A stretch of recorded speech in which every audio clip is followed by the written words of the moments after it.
Thank you, Margot, and thank you everyone for coming. I will also remind you that my next program for y'all will be on May 8th, which will be the second in our Civil War film series this year. We're all going to watch Shenandoah right here in the NPR, starring Jimmy Stewart. So I'm very excited to revisit that movie, so I hope you will join me for that. I really like those when we get together, we watch these movies together. I've been having a lot of fun with that, and I hope you have too.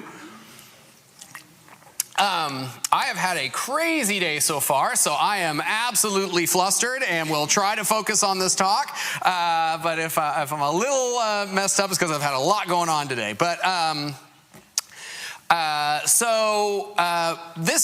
say a little bit about this talk. So this is a basic talk on what caused the Civil War, which was a talk that our former education director, Heather Nice, asked me to develop for teachers, because teachers were asking her a lot about, kind of if they could have somebody here talk to them and kind of clear up misconceptions about what started the Civil War, and so that's who I developed it for. Since then, some of you heard about this talk and asked if you could hear it. So I don't know if anyone is here who requested that, but this bubbled up from the volunteers. Why don't I give this talk to the volunteers? And I was happy to do that. And I've since actually been invited to give it several times, like places outside of here. So, for whatever reason, this is an evergreen topic, and several, people inside and outside of public life, including people running for president or who until recently were running for president, seem to still are confused about the causes of the Civil War. So the purpose of this talk, this is a pretty straightforward talk, in which the main point of this talk is to, as the youth say, bring the receipts. This is a talk to try to use what people in their own time during the Civil War said the Civil War was about, including Abraham Lincoln, and I think it paints a pretty clear picture. So that's what today's talk is about. I will also say then with a warning, because you can probably predict what I'm going to say, there is a lot of really racist language in this talk. I am not using any racial slurs or anything, but people did not couch their language about African Americans or the institution of slavery sometimes when they talked about it. So I'm just throwing out that disclaimer to start with as well, that this is that some parts of this talk are uncomfortable or might make you uncomfortable. And then I'm happy to answer questions. And then, as I mentioned, for those of you who came to the film series, the last film series we did, because this talk went so well with the teachers, they asked me to do a follow-up on why is it that this became a controversial subject? Why is it that over the next 150 years, there's this, I got convoluted about what caused the Civil War. And so I did another talk called Who Really Won the Civil War? That was a sequel to this, which I will be giving in the fall to you as well. So there is a part 2 on this. So if you like this one, there'll be a part 2 that explains why we're still confused, or why some people are still confused about why the Civil War happened, and what people at the time said. So that was already, but my note is long controversy over cause of the Civil War. So that was that. So, and as I said, there are various competing narratives of what started the Civil War. One of the problems with this idea to begin with is the question itself is flawed. When you ask what started a war, we often talk about different wars in different ways. It's necessary to parse between what legally started a civil war or started any war, right? What legally was the reason that one nation or part of a nation went to war with another part of a nation, and what were the political and social and cultural things that led to that war? Those are two different questions. So for instance, what caused World War II, right? This is a war that I think is more straightforward, that we all generally have a much clearer idea. And we would say what started World War II was about the struggle between democracy and fascism or something like that, right? We would say that's what World War II was about, right? What started World War II was Adolf Hitler invaded Poland, and Poland was allied to Great Britain and France, and that started World War II, right? Like, there's a legal thing that made that war begin, right? And the United States became involved when their sovereignty was violated when Japan bombed Pearl Harbor, right? And Japan was allied with Germany, and hence the United States was, right? You get the difference there, right? What caused the World War II is fascism and imperialism and things like that. What legally caused it is somebody attacked someone else. The Civil War has the same issue. What started the Civil War, and this is important too, because when people talk about states' rights and things like that, this context is vital. What started the Civil War was Confederates fired on Fort Sumter, right? That's what gave Lincoln the constitutional legitimacy to raise volunteer soldiers and have them go down into the South and suppress the rebellion. That's what started the Civil War. So the actual legal cause of the Civil War, everything Lincoln does, everything the United States government does from that point on is legal because of the firing on Fort Sumter, right? That was for which you have to also believe that secession was illegal, right? White Southerners declared their independence illegally, fired on a U.S. military facility. If tomorrow one of you went out and decided to, please don't do this, fire a gun at the National Guard base in town, you would be immediately arrested, right? That's essentially what happened to the Confederates, right? So that's the legal cause of the war. But, of course, but what put the Confederates there, firing on Fort Sumter? What put Lincoln in the White House? What was it about Lincoln being in the White House that upset white Southerners so much? That's what we're going to talk about.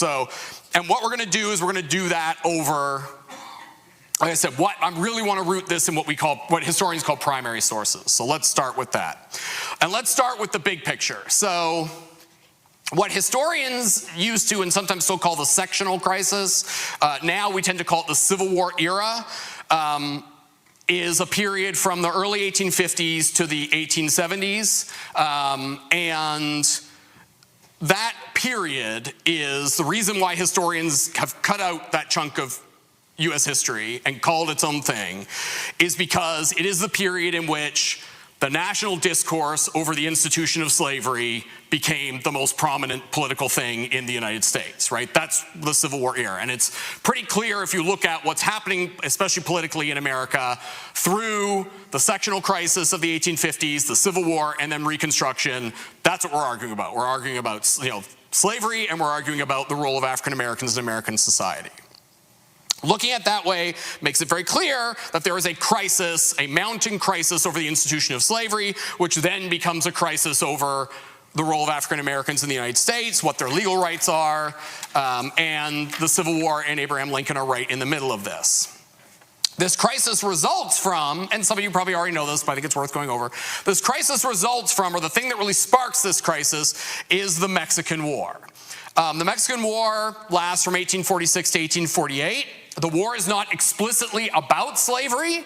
Again, we can have the same kind of talk about what caused the Mexican War as we're having about what caused the Civil War, but it's the cause of the Civil War is wrapped up in things happening in Mexico and then Texas's efforts to join the United States. And the reason the United States goes to war with Mexico, which I'm sure a lot of you know Lincoln thinks might be a lie, is that Mexicans are supposed to have attacked settlers, American settlers in Texas by violating our sovereignty, and so that's why the war starts. Lincoln, that's his spot resolutions. He's asking where was the spot where this violence took place, because Lincoln is skeptical. And the result of this war breaks a national consensus that had existed before then about slavery.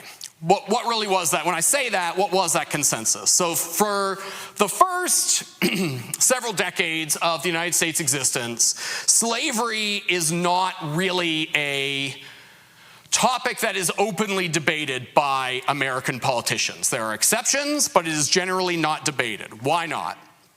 Well, there's two things. First of all, through actual policy. After the admission of Missouri, and again, I can't get into too much detail here, this is easy stuff to look up, but with the admission of Missouri as a state, right, that leads to the Missouri Compromise, which is debated in 1819 and instituted in 1820, and the United States is permanently divided by the Missouri Compromise, where everything north of Missouri's southern border, not counting the Panhandle, would be a free state if it was admitted to the Union, and everything south of Missouri's southern border would be admitted as a slave state.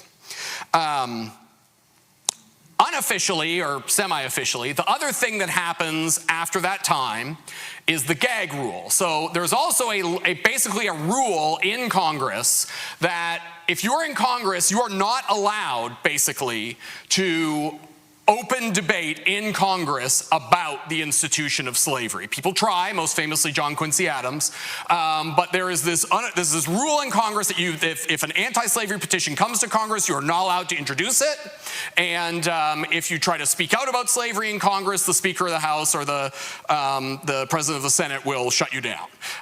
So they're also, and why is that? Because at that time, the Democrats and the Whigs, right, the Republicans come along later, the Democrats and the Whigs are intersectional parties, all right? So one of the other reasons why the United States, why the slavery debate doesn't blow up until the 1850s is because there are Whigs in the North and the South. There are Democrats in the North and the South. And so they don't want to talk about slavery lest they break up those coalitions, right? And so that's one of the reasons why they allow this to happen, why they allow the gag rule to happen, why they allow the Missouri Compromise to happen. The Whigs aren't around yet when the Missouri Compromise happens, but it's because the parties are intersectional.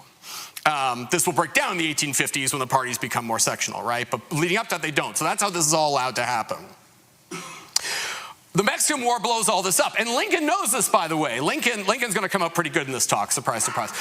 Lincoln knows this. This is one of the reasons he opposes the Mexican War. Not only does he doubt its legality, but Lincoln knows that what's going to happen is we're going to end up, right, we're going to defeat Mexico, and when we do, we're going to end up annexing a ton of territory, maybe even all of Mexico itself, because for a heartbeat, that almost happens. That we're going to end up annexing a ton of territory from Mexico, and that's all going to be south of the Missouri Compromise line. And so when we do that, now all of a sudden there's going to be this massive amount of territory that's going to be open for settlement that will become slave states, and that's going to completely tip the balance, right? Blow up this compromise that had existed since 1820 in Congress and break up the Union, right? Because we're going to start fighting over slavery, and the slave states are going to have all the power because they're going to have all the states, right? They're going to break that. The other thing the Missouri Compromise did, right, is ensure that there's always the same number of slave states as there are free states so that no party gets an advantage in the Senate, right?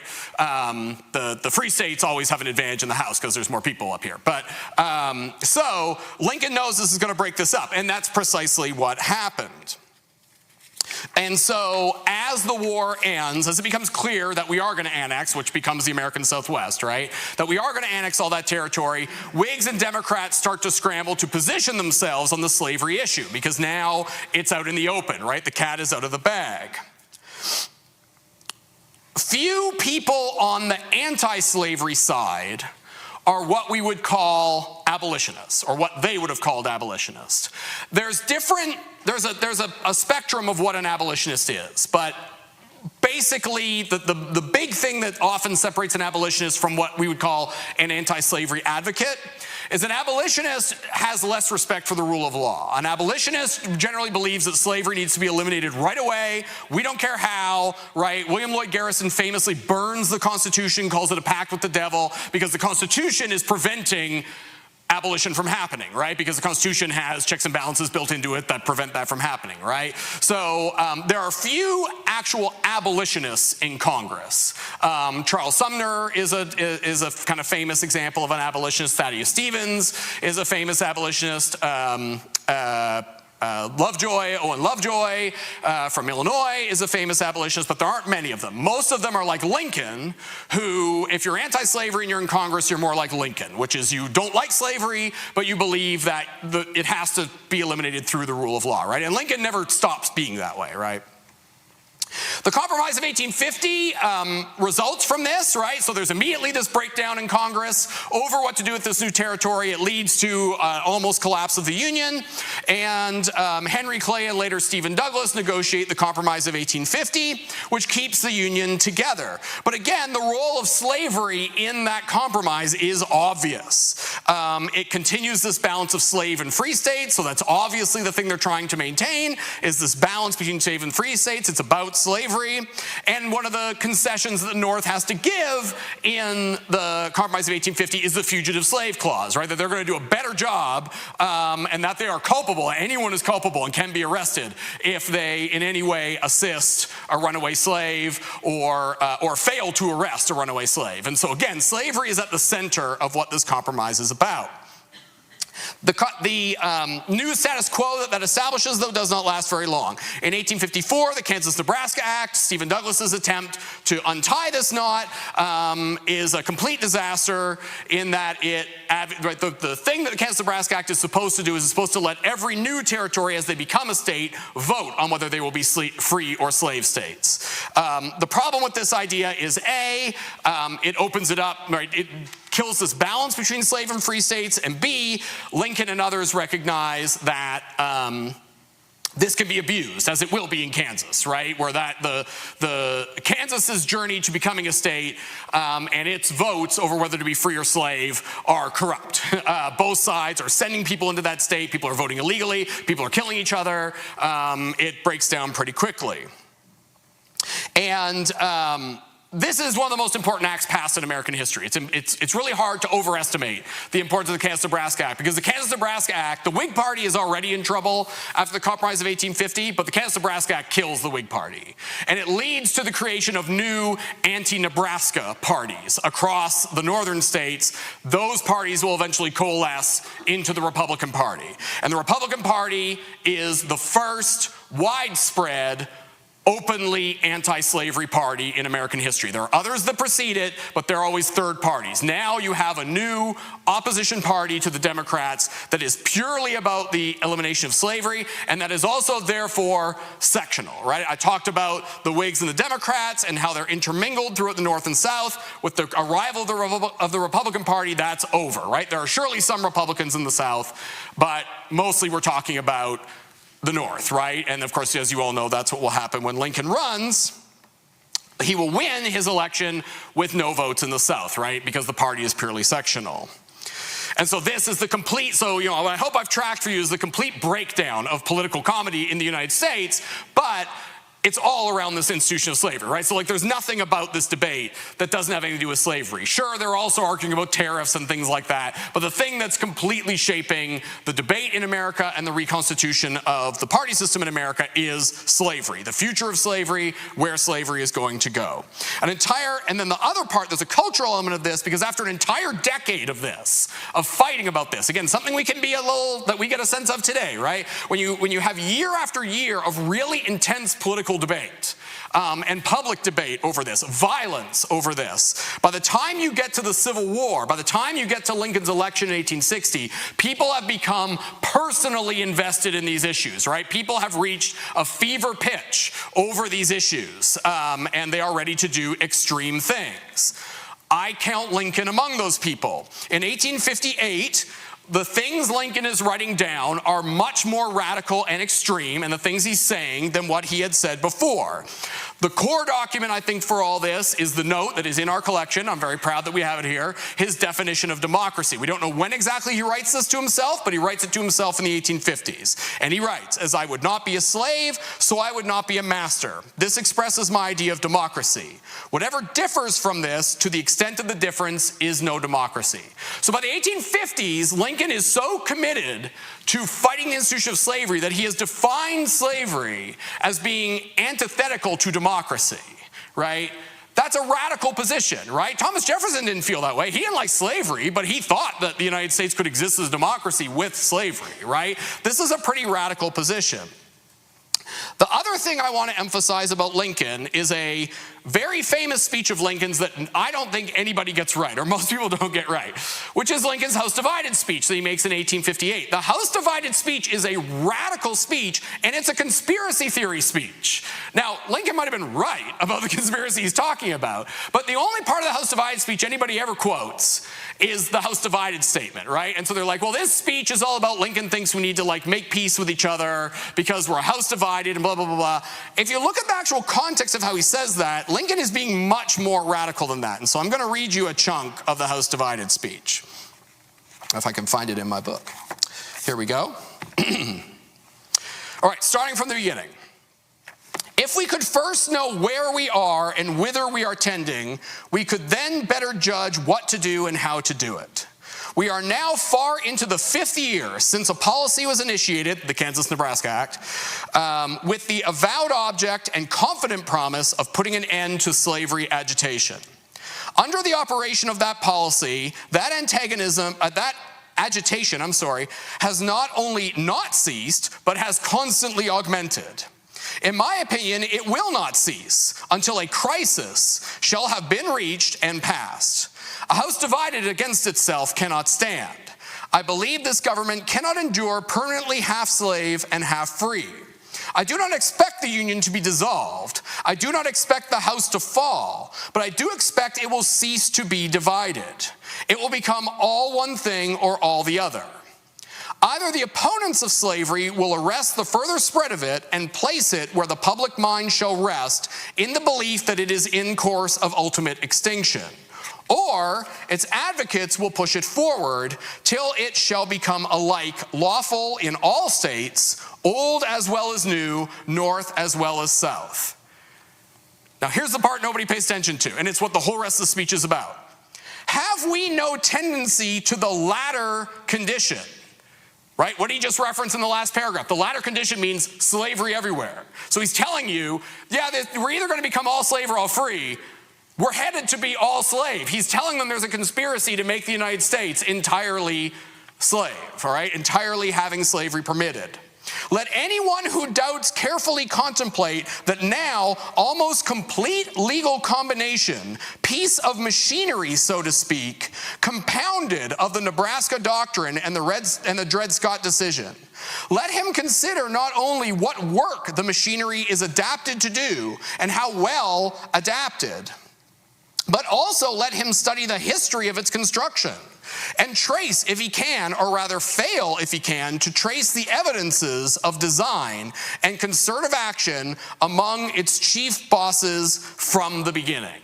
I'm not going to read you the rest of the speech, but that's what the rest of the speech is about. What Lincoln is saying is, if you look at the Kansas-Nebraska Act and the Dred Scott decision, and later he'll say what the Buchanan administration is doing about Kansas, it is clear that the Democrats and the slaveholders have taken control of all 3 branches of the federal government and are on a project to make slavery universal in the United States. That's what the House Divided speech is about.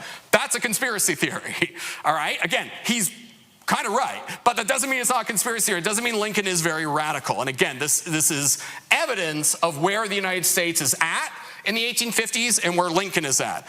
And here's, if you don't trust Lincoln, if you think Lincoln is too radical, here's quote-unquote moderate Democrat Stephen A. Douglas during the same campaign. He says, do you desire to turn this beautiful state into a free Negro colony? He's saying this to Illinoisans. If you desire Negro citizenship, if you desire to allow them to come into the state and settle with the white man, if you desire them to vote on an equality with yourselves and to make them eligible to office, to serve on juries, and to adjudge your rights, then support Mr. Lincoln and the Black Republican Party. So Douglas is making the opposite argument. He's saying if you vote for Lincoln, the abolitionists are going to take over the government and you're going to be living side by side with African Americans with the same rights that you have. Both sides are saying this. Both sides believe, by the time you get to the end of the 1850s, both sides believe on the slavery debate, not another debate, the slavery debate. Both sides believe that there's a conspiracy by the other side to take control of the government and make the United States all slave or all free.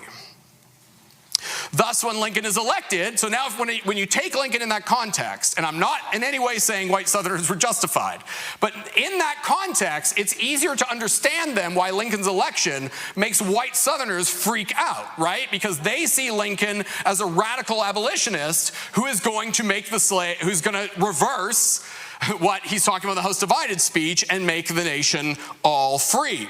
And they lose faith as a result in the American system, right? If the Electoral College, again, always the Electoral College, if the Electoral College can result in this guy getting elected, we don't want to be part of the Union anymore, right? And they believe that their system, that white supremacy and slavery is divinely ordained. If you read the things they wrote, they believe that these things are divinely ordained, with a sprinkling of what we would later call racial Darwinism. They also see a racial hierarchy, a biological racial hierarchy that they're at the top of.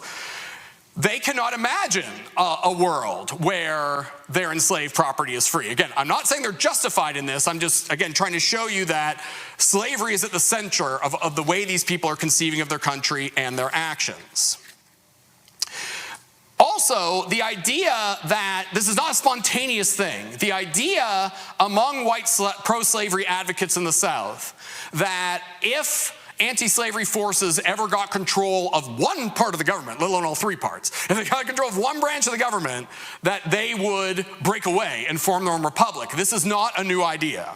In 1836, very prominent South Carolina slaveholder and real kinky weirdo, if you want to read books about him, James Henry Hammond, who was doing all kinds of horrible things with his slaves. In 1836, he gives his famous King Cotton speech in the House of Representatives. He says, "The moment this House undertakes to legislate on this subject, it dissolves the Union. Should it be my fortune to have a seat upon this floor," fortune, so notice he's looking forward to this, right? If I happen to be on the House floor when the House undertakes to legislate on slavery, if I have my fortune, I will abandon it the instant the first decisive step is taken. Looking towards legislation on the subject, I will go home to preach, and if I can, to practice disunion and civil war if needs be. A revolution must ensue, and this republic sink in blood. 1836, right? This is 25 years before the Civil War starts. We have a prominent South Carolina politician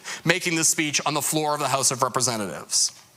The secession conventions that convene in the South to decide whether they will secede in reaction to Lincoln's election are, many of them are explicit in why they are seceding. And there's a bit of a shell game going on with these. If you look into the stuff and if you hear some of these arguments online, they will tell you that not all, very few of the actual ordinances of secession, the actual declarations they make, mention slavery. And that's true for some of these states. But if you also look, they would issue, the conventions issued supplementary documents where they justified themselves. And often those do contain explicit statements about slavery. Alabama, it's right in their ordinance. In the preamble of their ordinance of secession, Alabama says, whereas the election of Abraham Lincoln and Hannibal Hamlin, again, making no bones about it, the election of Abraham Lincoln and Hannibal Hamlin to the offices of President, Vice President of the United States of America by a sectional party avowedly hostile to the domestic institutions and the peace and security of the people of the state of Alabama, preceded by many and dangerous infractions of the Constitution of the United States by many of the states and people of the northern section, is a political wrong of so insulting and menacing a character as to justify the people of the state of Alabama in the adoption of prompt and decided measures for their future peace and security. Therefore, oh, and then that's it. Sorry, I just left therefore in. Therefore, we secede. Again, the word slavery is not in there, but the domestic institution they are talking about, of course, is slavery. The preamble to Mississippi's ordinance of secession. Our position is thoroughly identified with the institution of slavery, the greatest material interest of the world. Its labor supplies the product which constitutes by far the largest and most important portions of commerce of the earth. These products are peculiar to the climate verging on the tropical regions, and by an imperious law of nature, none but the black race can bear exposure to the tropical sun. These products have become necessities of the world, and a blow at slavery is a blow at commerce and civilization. That blow has been long aimed at the institution and was at the point of reaching its consummation with Lincoln's election. There was no choice left to us but submission to the mandates of abolition, or a dissolution of the Union whose principles had been subverted to work out our ruin. Again, pretty straightforward why they say they are seceding. Texas's Ordinance of Secession doesn't say much about slavery, but they also issued a Declaration of Causes. Texas, as many of you know, always argues that it was an independent country and therefore it has special rights. This isn't constitutionally true, but that's what they reference here. Texas abandoned her separate national existence, again, when they were an independent republic, when they left Mexico, and consented to become one of the Confederated States. Now, they don't mean the Confederacy, they mean the United States. The Confederated States to promote her welfare, ensure domestic tranquility, and secure more substantial the blessings of peace and liberty to her people. She was received into the Confederacy, again, the United States, with her own constitution, under the guarantee of the federal constitution and the compact of annexation that she would enjoy these blessings. She was received as a commonwealth holding, maintaining and protecting the institution known as Negro slavery. The servitude of the African to the white race within her limits, a relation that had existed from the first settlement of her wilderness by the white race, and which her people intended should exist in all future time. Her institutions and geographic position established the strongest ties between her and other slaveholding states of the Confederacy. Those ties have been strengthened by association. But what has been the course of the government of the United States and of the people and authorities of non-slaveholding states since our connection with them? The controlling majority of the federal government, under various pretenses and disguises, has so administered the same as to exclude the citizens of the southern states, unless under odious and constitutional restrictions from all the immense territory owned in common by the states on the Pacific Ocean. In other words, we haven't been allowed to expand slavery as much as we want. For the avowed purpose of acquiring sufficient power in the common government to use it as a means of destroying the institutions of Texas and her sister slaveholding states. Again, what institution? This is getting a majority of free states so they can go after slavery. So again, fairly explicit. South Carolina's, I'm not done yet, South Carolina's Declaration of the Immediate Causes, which induce and justify secession. We affirm that these ends for which the government was instituted have been defeated, and the government itself has been made destructive of them by the action of the non-slaveholding states. Again, pretty explicit. Those states have assumed the right of deciding upon the propriety of our domestic institutions, and have denied the rights of property established in 15 of the states and recognized by the Constitution. They have denounced as sinful the institution of slavery. They have permitted open establishment among them of societies whose avowed object is to disturb the peace and to elloign, I had to look up what elloign means, like tear away, the property of its citizens of other states. They have encouraged and assisted thousands of our slaves to leave their homes, and those who remain have been incited by emissaries, books, and pictures to servile insurrection. For 25 years, this agitation has been steadily increasing until it has now secured to its aid the power of the common government, aka Abraham Lincoln. Observing the forms of the Constitution, I love this, observing the forms of the Constitution, so yeah, he got elected legally. A sectional party has found within that article establishing the executive department, so again, well, yeah, they're following the Constitution by Lincoln getting elected legally, the means of subverting the Constitution itself. So by following the Constitution, they're going to subvert it. A geographical line has been drawn across the Union, and all the states north of that line have united in election of a man to the high office of President of the United States whose opinions and purposes are hostile to slavery. He is to be entrusted with the administration of the common government because he has declared that government cannot endure permanently half slave and half free. They're using the House divided speech against him. And that the public mind must rest in the belief that slavery is on the course of ultimate extinction. Once the Confederacy is established, the most famous statement from early in the war is Vice President Alexander Stephens' cornerstone speech. Again, the part that everyone always hears is the part where he says that slavery is the cornerstone of the Confederacy. You're probably familiar with that. I've chosen a different part of his speech, again, to illustrate to you the mindset they're in and what they think has happened with Lincoln's election. The new Constitution, he means the Confederate Constitution, the new Constitution has put at rest forever all the agitating questions related to our peculiar institution, African slavery as it exists among us, the proper status of the Negro in our form of civilization. This was the immediate cause of the late rupture and present revolution. Jefferson, in his forecast, had anticipated this as the, quote, rock upon which the old Union would split. He was right. What was conjecture with him is now a realized fact. But whether he fully comprehended the great truth upon which that rock stood and stands may be doubted. So to be clear, this is a part of the Confederacy people don't think about. He's arguing with Thomas Jefferson. He's telling you Jefferson was right, that the Union is going to be split, but Jefferson was wrong about his ideas about slavery. And so follow him here. The prevailing ideas entertained by him, Thomas Jefferson, and most of the leading statesmen at the time of the formation of the old Constitution were that the enslavement of the African was in violation of the laws of nature, that it was wrong in principle, socially, morally, and politically. It was an evil they knew not well how to deal with, but the general opinion of the men of that day was that somehow or other, in the order of providence, the institution would be evanescent and pass away. This idea, though not incorporated in the Constitution, was the prevailing idea of that time. The Constitution, it is true, secured every essential guarantee to the institution while it should last, and hence no argument can be justly urged against the constitutional guarantees thus secured because of the common sentiment of the day. Look at what he's saying here. So he's saying all the founding fathers really didn't like slavery, and they set up the nation believing that slavery would eventually go away. Nevertheless, the Constitution protected slavery, but they believed that anyway. So again, these guys are really tying themselves in knots to try to justify what they're doing, that there is an anti-slavery tradition in the United States that they are legitimate in revolting against.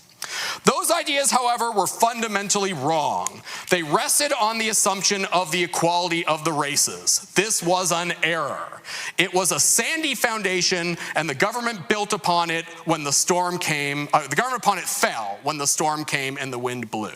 So Stevens is saying, the founders didn't like slavery. They built a constitution that protected slavery, but they didn't like slavery, so it's kind of like sprinkled in there, which it wasn't really, to get rid of slavery. And although many of the founders did think slavery was going to go away on its own. I mean, that's true. Anyway, he's saying, and they were wrong about that because they didn't believe slavery was moral. Slavery is absolutely moral. That's what they were wrong about. That's why we're revolting. And it's worth noting that when everything I just read to you was said, so every single quote I just gave you, and I gave you a lot of them, was uttered, Lincoln had not even assumed office yet. Lincoln had just been elected. The first inaugural address had not yet happened. Indeed, on December 22nd, 1860, so Lincoln has been elected but has not come to D.C. yet, he writes to Alexander Stephens, and he says, "You think slavery is right and ought to be extended. Well, we think it is wrong and ought to be restricted. That, I suppose, is the rub. It certainly is the only substantial difference between us." So Lincoln also narrowing this down, saying the only real thing that we're fighting over right now, the reason you all are seceding is because you think slavery is right and we think it's wrong. All right, let's get out of the politics, because the argument is often, a counter-argument to the things I just read to you that's often made is, well, sure, politicians believe that, but did the average white Southerner believe that they were fighting for slavery? Were they fighting for slavery? Maybe if you look at that, then the war wasn't really about slavery. First, that argument is flawed. Just because a participant in a war on an individual side may not believe in what they're fighting for does not mean they're not fighting for that thing, right? We already gave the example of Nazi Germany, right? We all know what would have happened if Nazi Germany had won the Second World War. Whether the average German soldier on the ground believed in Nazism or not doesn't really matter, right? What matters is the cause they're fighting for, whether they want to fight for that cause or not. This is particularly true in the Civil War, well, and it's true in World War II as well, because conscription happens in the Civil War. So a lot of people who are fighting on both sides are not there because they want to be. They're there because they've been conscripted, right? So motivation of soldiers, when you're talking about the causes of a war, is a slippery slope anyway. Nevertheless, if you examine the Confederate war effort, you can absolutely see that a pro-slavery ideology is embedded in the Confederate military. Of course, no group is ever monolithic, so I'm not arguing that every single person who fought for the Confederacy believed in slavery. But what's very evident is that a large majority of Confederate officers, the people in charge, were either enslavers themselves or were active participants in the slave system. So for instance, Robert E. Lee attracts the most attention, is often considered, sometimes even as an anti-slavery advocate. But if you look at the things Robert E. Lee said, it is clear that Robert E. Lee was, if Robert E. Lee was anti-slavery at all, he was anti-slavery in the way that Thomas Jefferson was anti-slavery, because he's part of an old Virginia family. Robert E. Lee believed that the institution of slavery was sinful and wrong, but what are we going to do? And he was happy to profit from it, and he did not believe in any way in the equality of the races. And it's clear that at Arlington, and again, this is another thing people parse out. They say Robert E. Lee never owned any slaves. Technically, this is true because his wife owned the enslaved property at Arlington, but he was actively managing them. There are letters from Robert E. Lee. Robert E. Lee is actively managing his enslaved property. Even though he's barely at Arlington, he's often stationed remotely in the United States as an engineer. And he is and we know that at least once he was a in-person participant in physically punishing and severely whipping his enslaved property. But let's look at what he said. In 1856, Robert E. Lee writes, "The blacks are immeasurably better off here than in Africa, morally, socially, and physically. The painful discipline they are undergoing is necessary for their instruction as a race, and I hope will prepare and lead them to better things." So this is the kind of classic pro-slavery argument that slavery is a benign institution that is civilizing and is Christianizing Africans, right? Lee is subscribing to that idea. He explicitly opposed the anti-slavery movement, and like many pro-slavery advocates, predicted that the abolitionists would break up the country. He says they contend for the ruin of the present American church and the destruction of the present Union. Leave the slave alone if he would not anger the master. The experience of the war itself did not motivate Robert E. Lee to abandon this view. In 1865, he is writing about the potential for black enlistment in the Confederate Army, which is something he supported, also often held up to say that Lincoln was Lee was an abolitionist. Get my L people mixed up. That Lee was an abolitionist, and again, he is only willing to consider black enlistment within a pro-slavery racist context. The relation of master and slave, controlled by human laws and influenced by Christianity and enlightened public sentiment as the best that can exist between the white and black races, I would deprecate any sudden disturbance of that relation unless it be necessary to avert a greater calamity to both. So what is he saying? The best relationship between white and black people is as master and slave. The only reason I'm considering giving guns to these people and putting them in the Confederate Army is because a greater calamity would be the collapse of the Confederacy, right? His idea of enlisting African Americans is in no way shaped by any kind of belief in African American freedom or equality. And of course, as I mentioned, a deeper understanding comes from looking at his actions. He was an active participant in the management of his enslaved property. He protected enslaved property as a federal and a Confederate officer. And a lot of research has been done the last couple decades of the Gettysburg invasion. During the Gettysburg invasion, the Army of Northern Virginia, under Lee's direct orders, rounded up African Americans, assuming they were runaways, and sent them back to the South to be re-enslaved. This is a pro-slavery advocate through and through and through. But what about the common soldier? I mentioned the common soldier before. With hundreds of thousands of men enlisted in the Confederate Army and many forced into service through conscription, motivations obviously varied. I don't have time to go into individual texts now, but there is a lot of primary evidence that historians have dug into, particularly recently, to look at Confederate soldiers and how committed they were to the institution of slavery. A case is often made, and you'll hear this a lot, that only 10% of Confederate soldiers were enslavers themselves. But this is both deceptive and difficult to prove because Confederate enlistment is much harder to track than Union enlistment because the Confederacy lost, and the records are less complete. Lee's army, however, the Army of Northern Virginia, is the best documented Confederate army. And so there's a particularly good book by a historian named Joseph Glathauer where he takes a deep look into all aspects of Robert E. Lee's army. He follows them through the whole war. But one of the things he looks at is slavery, pro-slavery attitudes in the army, and their relationship to slavery. And he tries to quantify the relationships with slavery in that army. What did he find? Well, he found that the 10% statistic is about true for the Army of Northern Virginia. 13% of everybody in the Army of Northern Virginia were enslavers, owned enslaved property. But what happens when you expand it to show how many people in the Army of Northern Virginia were part of households that owned enslaved property. Well, now the number jumps up to 44.4%. So just under half of all the people in the Army of Northern Virginia were in households that owned slavery. Or whose immediate family owned enslaved property? That you get to 37.2%. So a large portion, and I don't know how much these numbers overlap, but a large portion of the people in the Confederate Army, while they are not active enslavers themselves, are directly connected to the slave system. That means about half of Lee's army had a connect direction to slavery. And the other half, if motivated at all, would have been motivated by their desire to avoid work if they weren't pro-slavery, or if they weren't white supremacists. Again, they were probably both these things, but even if they weren't, there was a widespread opposition from non-slave holders in the white South to abolition because they didn't want African Americans introduced into the workforce, right? That was the deal. That was how the slave system gets set up, is that if you're a white Southerner, all these jobs are open to you that would have otherwise gone to African Americans because they're enslaved. And so that's how they keep certain rights. And so probably a lot of people in the Army of Northern Virginia, well, we know a lot of people in the Army of Northern Virginia are motivated by that as well.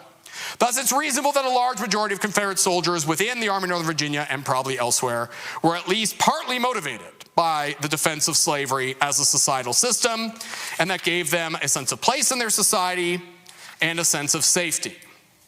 We can look at some things they wrote after the war to show that decades later, they still believed these things. The most prominent publication related to Confederate veterans is Confederate Veteran Magazine, which is founded in the late 19th century and lasts until the early 20th century. It is a treasure trove of memoir, of reminiscences and things from Confederate veterans about their experience in the war. Here is a Confederate veteran writing to Confederate Veteran Magazine in 1911.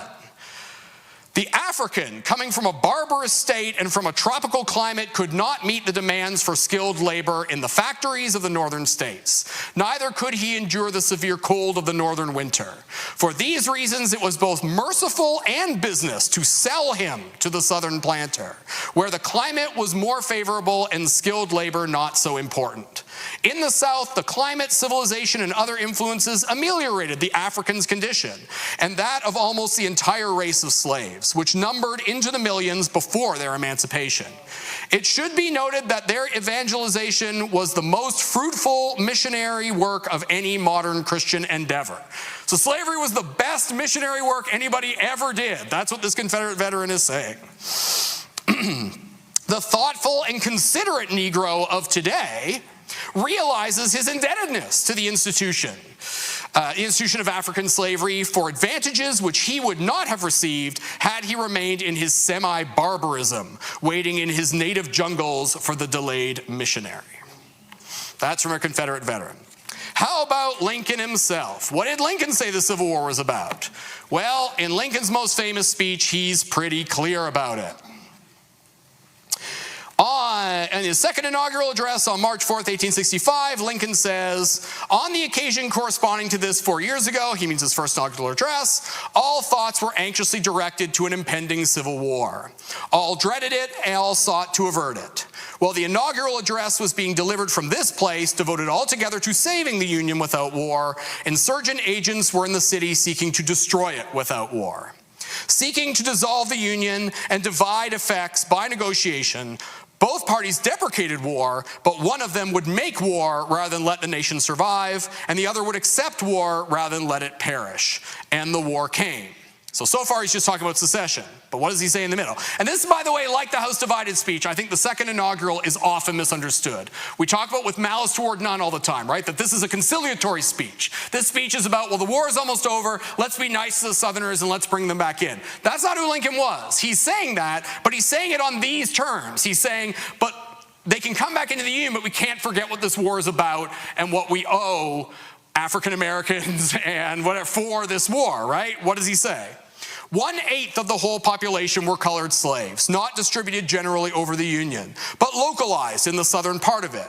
These slaves constituted a peculiar and powerful interest. All knew that this interest was somehow the cause of the war. So there's Lincoln on what caused the Civil War. To strengthen, perpetuate, and extend this interest was the object for which the insurgents would rend the Union, even by war, while the government claimed no right to do more than to restrict the territorial enlargement of it. Neither party expected for the war the magnitude or the duration which it has already attained, neither anticipated that the cause of the conflict might cease with or even before the conflict itself should cease. Again, that cause being slavery. Each looked for an easier triumph and result, less fundamental and astounding. Both read the same Bible and pray to the same God, and each invokes his aid against the other. It may seem strange that any men should dare to ask God's assistance in wringing their bread from the sweat of another man's faces, but let us judge not that we not be judged. The prayers of both could not be answered, that of neither has been answered fully. The Almighty has his own purposes. Woe unto the world because of offenses, for it must needs be that offenses come. But woe to that man by whom the offense cometh. If we shall suppose that American slavery is one of those offenses, which in the providence of God must needs come, but which, having continued through his appointed time, he now wills to remove, and that he gives to both North and South this terrible war, as the woe due to those by whom the offense came, shall we discern therein any departure from those divine attributes, which the believers in a living God always ascribe to him? Fondly do we hope, fervently do we pray that this mighty scourge of war may speedily pass away. Yet, if God wills that it continue until all the wealth piled by the bondsman's 250 years of unrequited toil shall be sunk, and until every drop of blood drawn with the lash shall be paid by another drawn with the sword, as was said 3,000 years ago, so it must be said, the judgments of the Lord are true and righteous altogether. What is Lincoln saying here? Lincoln is saying the war is about slavery, and that God himself is punishing the nation for the sin of slavery. And so whatever we do after this war, yes, malice toward none, including the freedmen. And after the war, we can't violate what God has done to us. We need to create a new birth of freedom, right, from the Gettysburg Address that addresses this. So what happened? I think I painted a pretty clear picture for you. But to wrap up, what happened? Well, after the Civil War, there was a concerted effort, particularly from white Southerners, by organizations like the United Confederate Veterans, and especially the United Daughters of the Confederacy, to create a new narrative of the Civil War that erases the role of slavery in the Civil War. That narrative becomes extremely popular, particularly in popular culture, in films like Birth of a Nation and Gone with the Wind, and it dramatically influences the way generations of Americans remember the Civil War. And that will be what my next talk is about. So thank you very much, and I'm happy to answer any questions you might have.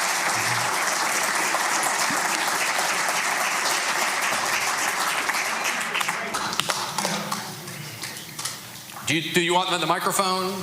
No? Shut up. Talk loud. All right, talk loud. Or I'll repeat the question.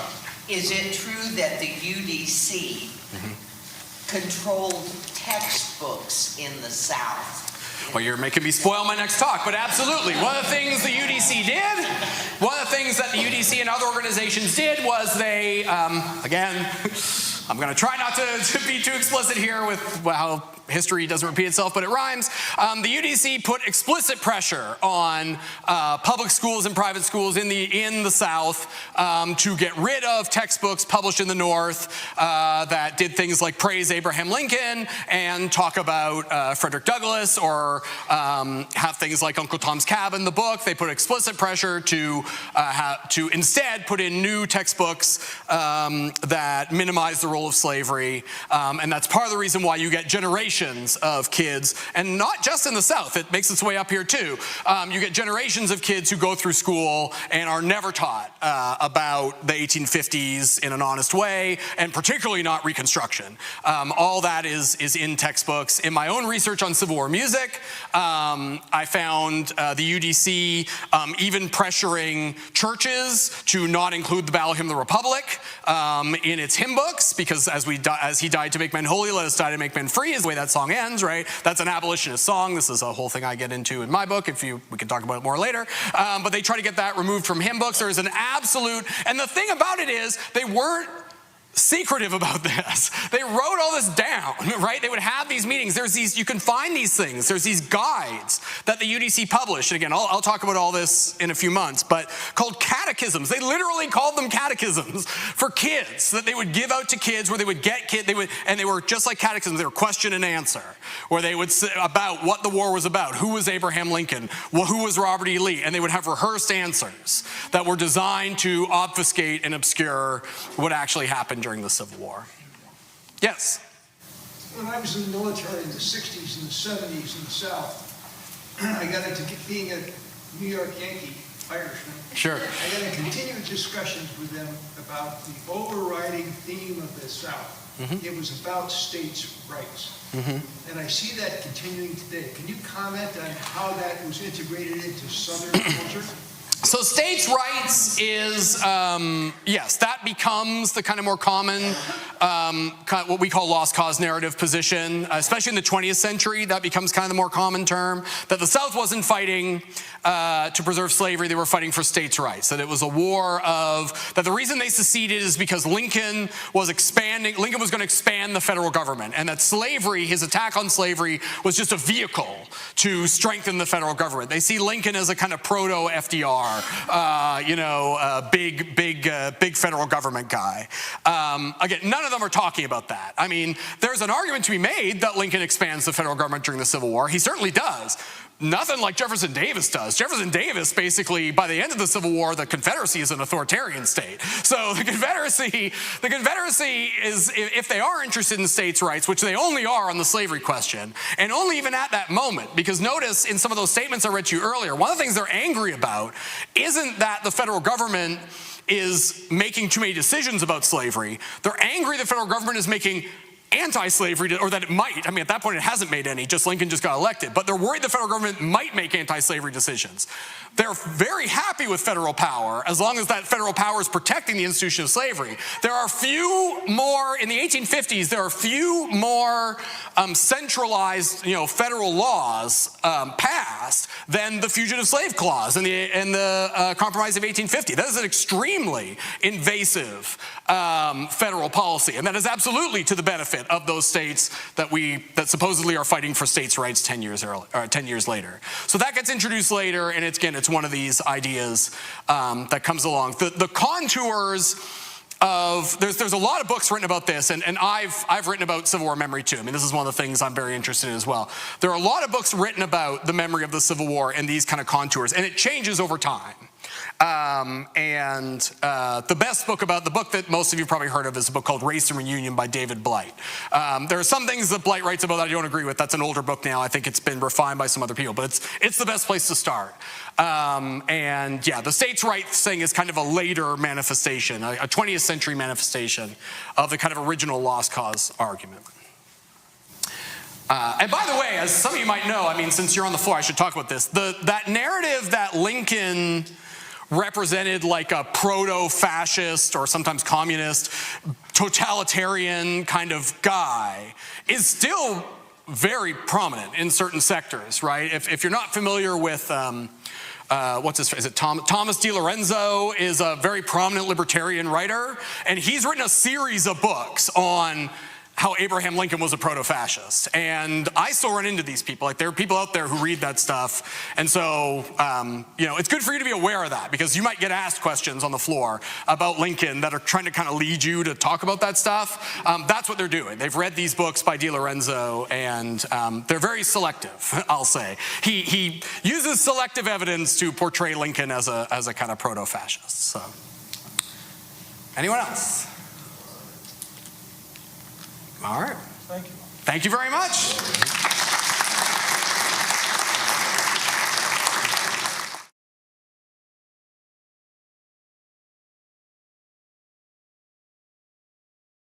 All right, well, thank you and welcome. The reason I got that wrong is because I think I'm on about 4 hours sleep in the last 2 days, but I'm loaded with caffeine. So let's hope I get through this talk okay. After I finish this talk, tonight, I'm teaching a course at UIS this semester, so then I have to go and teach a class. There's a good chance I won't survive today, but I'm going to do the best I can, but I say this to folks sometimes if because, when I get going on these talks, I just go. So we're all friends here. We all know each other pretty well. So if I lose you because I say something wrong or whatever, just put your hand up and correct me. And I'll go back and make sure that I make sense, because you are definitely not catching me at my best today. What we're going to talk about today, I've been giving these programs, these continuing ed programs for the volunteers for like a decade now, more than a decade. And so they're a real treat for me, because they're a way for me often to try out talks that I've written, or sometimes revisit talks I've done a long time ago, and sometimes talk about things that you've asked me to talk about. So this is the second of two programs that I gave for the PD and Your PJs program that our education division runs, and some of you requested that you saw them and you wondered if I could do them for you, and I said yes, so that's why I'm here. And so the first one, for those of you who weren't here, these are a little spicy. The first one, for those of you who weren't here, was called "What Caused the Civil War." That title is a little cheeky. The one today is too, because what that talk was about, what caused the Civil War, but it was also very much about why there's confusion over that, and how the answer is actually pretty obvious when you look at what people said and did at the time.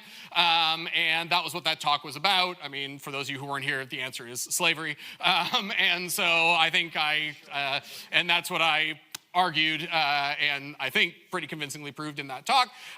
So this talk is not really about what ended the Civil War. What this talk is about is the battle that took place after the Civil War over what ended the Civil War. The battle over what historians call memory, right? We make and I talked about this last time too. And this was all very trendy when I was in grad school, especially in the 2000s, when historians started to do a lot of work on the conflict between history, which you want to say history is about facts, but history isn't really about facts either, because we keep learning new facts and we change the facts, but it's an attempt to get at what really happened. And memory, which is a different sort of thing that's more rooted in culture, in the way societies create their own national memories of what happened in the past. Sometimes it's like a Venn diagram. Sometimes that overlaps with history, sometimes it does not. And in this country, one of the biggest battles over historical memory in this country was over the memory of the Civil War. So that's what this talk is really about. So if that's not what you're here to, if you really are curious about why Robert E. Lee had to surrender, why the Confederate military failed to achieve independence and that kind of stuff, that's a different talk. So if that's what you're here to hear about, I'm sorry, that's not really much of what I'm going to say. I'm going to talk about what the Confederates said was the reason that happened, but anyway. So this is a less, what ended the Civil War then on the surface seems like a less ambiguous question than what caused the Civil War, but it's obviously fraught with controversy and still is. So just like what caused the Civil War. Let's start though with just a little bit about the facts, because like historians, to be clear, right now among Civil War historians, we can't even agree on particularly when the war ended. There's been a debate going on for the last few years between historians on trying to redefine even just the date to say when the war ended. So I could get into this really deeply. I'm not going to, so you don't have time. But for instance, so we have the popular memory of the war. The popular memory of the war is that the war ended on April 9th, 1865, which is when Robert E. Lee surrendered to Ulysses S. Grant at Appomattox Courthouse. That is not true. That is not when the Civil War ended. But then when did it end? Well, the last Confederate Army didn't actually surrender. Like full Confederate Army didn't surrender until May 26, over a month later. The last Confederate general, the Cherokee, Stand Watie, didn't surrender until June 23rd. The last Confederate naval vessel, the CSS Shenandoah, did not surrender until November 6. Andrew Johnson doesn't officially declare the war over until April 22nd, 1865, April 22nd, 1866, so over a year after Robert E. Lee surrenders. And even that isn't true because he excludes Texas, because he considers Texas to still be in a state of insurrection on that day. And he does not declare the Confederate rebellion officially suppressed until August 20th, my brother's birthday, 1866. So, I mean, if you want to say when is the official day that the Civil War ended according to the US government, it's actually that. It's August 20th, 1866. This is not a, I'm saying well actually adjusting my glasses. What I'm pointing out is even the federal government had multiple different definitions, right? Like the Civil War is messy, history is messy, and there are some, why is there this discrepancy then between these dates? Well, one of the things that we don't talk about much when we talk about the Civil War, and it's one of the only complaints a fellow historian has ever told me about our Civil War in 4 minutes video, is we don't often account for irregular violence, right? So the Civil War, when we talk about the Civil War, we tend to talk about these organized standing armies and what they were doing, but the Civil War was fraught with what we technically call irregular violence or guerrilla warfare, which is, unsanctioned or on paper, unsanctioned violence by the United States and Confederate governments of people riding around on horsebacks like Quantrill and Bloody Bill Anderson and Jesse James killing each other, which for those of you who were here for when we watched The Outlaw Josie Wales, that's partly what that movie is badly trying to deal with. And so, that's all still going on after Robert E. Lee surrenders and even after these other there's still, and that irregular violence, of course, continues even after 1866 in the form of the Ku Klux Klan. So the other reason why the government has an interest in not declaring the insurrection over is because, as I can't get too deep into Reconstruction, but as I'm sure most of you know, like US forces have to remain in the South to protect African Americans in particular who are being terrorized away from polling places after they've won the right to vote. And they're there to protect them for other reasons too. But the US Army still has to have a presence there, so that's another reason to say the insurrection isn't over, so you can legitimize having your own military occupying part of your own country, which is not something that legally you can do in peacetime. The other problem is that the different Confederate states, former Confederate states, get readmitted to the Union at different times too, and they come in different ways, and they have different, so like that process of reintegration, let alone Reconstruction, also takes time, so that's another reason why it's kind of fuzzy. Some of them aren't even readmitted till much later in the decade. And then, as I mentioned, that even after 1866, that political violence doesn't end. The Ku Klux Klan is the most notable kind of organization that does this work, but there are terrorist groups that arise in the South specifically to harass white Unionists, but especially African Americans in the South. Ulysses S. Grant will help shepherd through the KKK Act of 1871, which empowers the federal government to take military action against the Klan. But that's why historians, like some historians say, even those official dates don't matter, right? Because there's still, this irregular violence continues right through Reconstruction, right? And some historians argue that it continues even after, 1876, the kind of usually official date of Reconstruction, because through lynchings and other things, terrorist violence is still being used to suppress the rights of African Americans. So we can't even agree on that, and again, all this stuff that I just talked about in some way involves memory, trying to shape the way we think about the Civil War, remember the Civil War, what was the Civil War really about, so therefore, what was it really about should shape or could shape how we perceive how and why it ended and when it ended.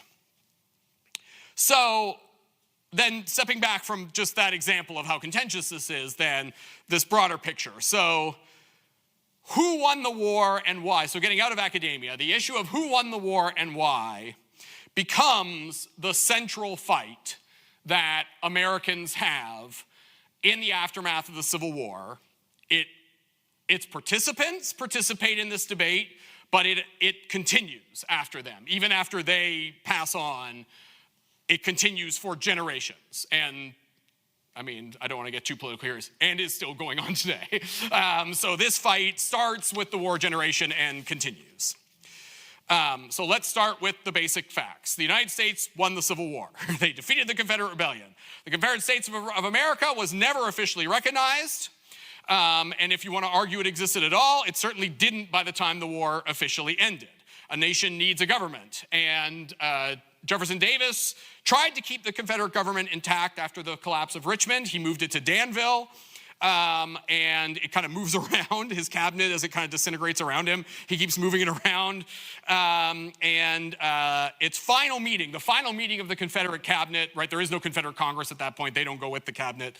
The final meeting of the Confederate government, the last vestige of the Confederate cabinet, the last vestige of the Confederate government, takes place on May 4th in Washington, North Carolina.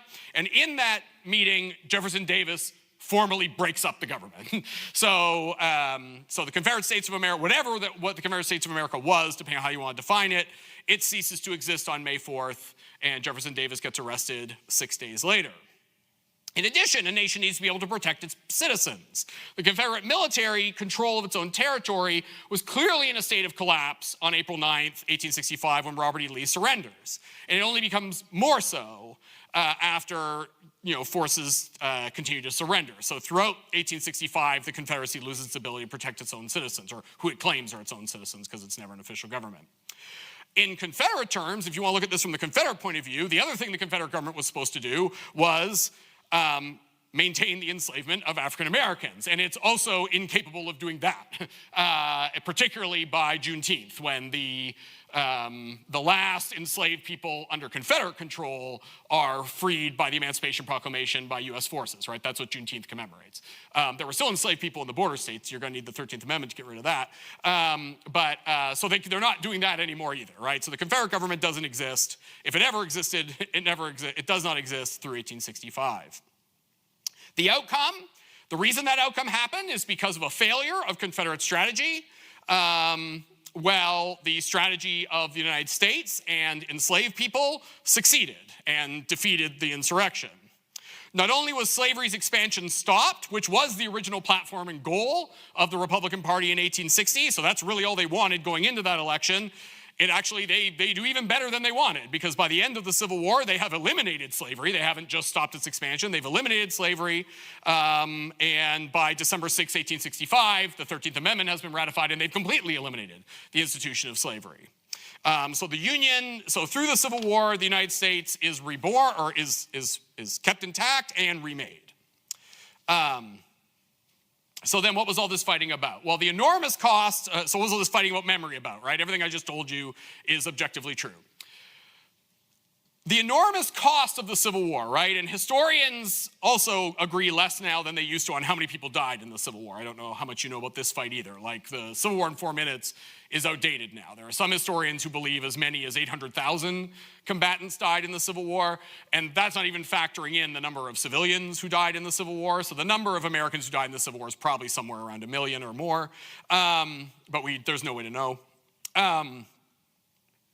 That enormous loss created a need on both sides to justify why it happened, how it transpired, and what it all meant, right?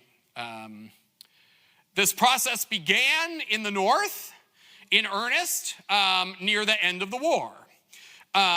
In the last talk I gave, again, for those of you who weren't here, I opened with Lincoln's second inaugural, because one of the people who's doing this kind of self-interrogation of what's going on is Abraham Lincoln himself, and he's our guy. So let's start with him. I'm going to start with the second inaugural again here, because Lincoln has his own answer to that question, and he gives it in the second inaugural. So I'll read you a little bit of it, and if I can find where it starts. So he starts with a quote. "Woe unto the world because of offenses, for it must needs be that offenses come. But woe to that man by whom the offense cometh," end quote. "If we shall suppose that American slavery is one of those offenses, which in the providence of God must needs come, but which, having continued through his appointed time, he now wills to remove, and that he gives to both North and South this terrible war, as the woe due to those by whom the offense came, shall we discern therein any departure from those divine attributes which the believers in a living God always ascribe to him? Fondly do we hope, fervently do we pray, that this mighty scourge of war may speedily pass away. Yet, If God wills that it continue until all the wealth piled by the bondsman's 250 years of unrequited toil shall be sunk, and until every drop of blood drawn with the lash shall be paid by another drawn with the sword, as was said 3,000 years ago, so it must be said, the judgments of the Lord are true and right altogether. No one ever quotes that part, right? They always quote the next part, with malice toward none, with charity for all, right? Because they want to say, look how magnanimous Lincoln is being. Lincoln is being magnanimous, but Lincoln is also clearly saying what this war was about and how they won it, which is that this war was, earlier in the speech, right, he says the war was caused by slavery. That's the part I read in the last talk. But the reason the war was so bloody and this rebirth of the nation is because there was this enormous loss of life. And the way Lincoln rationalizes that loss of life is that God himself is punishing the nation for the sin of slavery. And so slavery is, right, so the major accomplishment of the war then is, and this doesn't fit with a lot of the things Lincoln says, is the elimination of slavery, because that satisfied this penance that was due to God, right? And Lincoln is saying in that speech too, and I don't know how much longer it'll go on. It's going to go on as long as God gets, he's talking Old Testament God here, right? As long as God gets his payment for the sin of slavery. So, who does Lincoln think won then, right? Who does Lincoln think won the war? I mean, he kind of, in this speech, which is amazing, given that he could have just got up and said, awesome, we won, right? It's March 1865. It's pretty clear the United States is going to win. Lincoln isn't saying that in this speech. I mean, Lincoln's kind of saying both sides lost, because both sides lost all these people. If I think in the second inaugural, Lincoln is saying African Americans won because they got their freedom, right? And so, that's who Lincoln probably thinks, at least in the last couple months of his life, who won. Most white people don't agree with that. Most white people, well, they might be happy slavery's over or sad slavery's over. They tend to be more, especially in the North, they tend to be more triumphalist. And for those of you who know anything about me, you know that what I write about when I'm not here is music, so I'm going to use two songs as an example. So an obvious song about why the North was fighting, and that explains why it won, although it was written early in the war, is the Battle Hymn of the Republic. Mine eyes have seen the glory of the coming of the Lord. He is trampling out the vintage where the grapes of wrath are stored. He hath loosed the fateful lightning of his terrible swift sword. His truth is marching on. Glory, glory, hallelujah. You all know the chorus. I have seen him in the watchfires of 100 circling camps. They have builded him an altar in the evening dews and damps. I can read his righteous sentence by the dim and flaring lamps. His day is marching on. I have read a fiery gospel writ in burnished rows of steel. As ye deal with my contemners, so you my grace shall deal. Let the hero born of woman crush the serpent with his heel, since God is marching on. He has sounded forth the trumpet that shall never call retreat. He is sifting out the hearts of men before his judgment seat. Oh, be swift, my soul, to answer him. Be jubilant, my feet. Our God is marching on. In the beauty of the lilies, Christ was born across the sea, with a glory in his bosom that transfigures you and me. As he died to make men holy, let us die to make men free. That's the money line. Well, God is marching on. Why does Julia Ward Howe think, who does Julia Ward Howe think is winning the war, and why are they winning it? She thinks Union soldiers, U.S. soldiers, are the instruments of God himself being sent to the South. Howe isn't interested in Lincoln thinking the North is being punished too. This is the Union Army being used as the vehicle of God to go into the South and destroy the sin of slavery. And any of you who've heard me talk about music before, are familiar with my work, you'll know one of the things that surprised me when I researched my book, which is pretty long in the tooth now, was that I found very little evidence of Union soldiers ever actually singing the Battle Hymn of the Republic. The song they actually sang was the song it was a rewriting of, John Brown's Body. But what I found was, so why do we all think they all sang that song? We all think they sang that song because it's the veterans, after the war, they adopt this song. Instead of singing John Brown's Body, they start singing Julia Ward Howe's lyrics. And I have a whole story for how they kind of learn about it. I won't get that with you right now. That's a whole other talk. But my point is, why are the veterans singing this song? Because that's what they want to say is why they fought, right? They want to say, we were divinely inspired to go down there and kill slavery, right? That's what the U.S. veterans want to believe. And whether you believe in the religious part of it or not, they're not entirely wrong. That's what they want to believe. An example of something they did sing that is a goofier song, but I think interestingly has almost the exact same message, is Marching Through Georgia, which is written in Chicago by Henry Clay Work near the end of the war, which redefines Sherman's march as, instead of an act of military aggression that in at least somewhat, historians argue how much, somewhat targeted civilians, he defines it very much in the way Julia Ward Howe did, as a rejuvenation of the South. Bring the good old bugle, boys. We'll sing another song. Sing it with a spirit that will start the world along. Sing it as we used to sing it, 50,000 strong, while we were marching through Georgia. Hurrah, that's the chorus. Hurrah, hurrah, we bring the Jubilee. Hurrah, hurrah, the flag that makes you free. So we sang the chorus from Atlanta to the sea while we were marching through Georgia. So already, before I get to the other verses, right?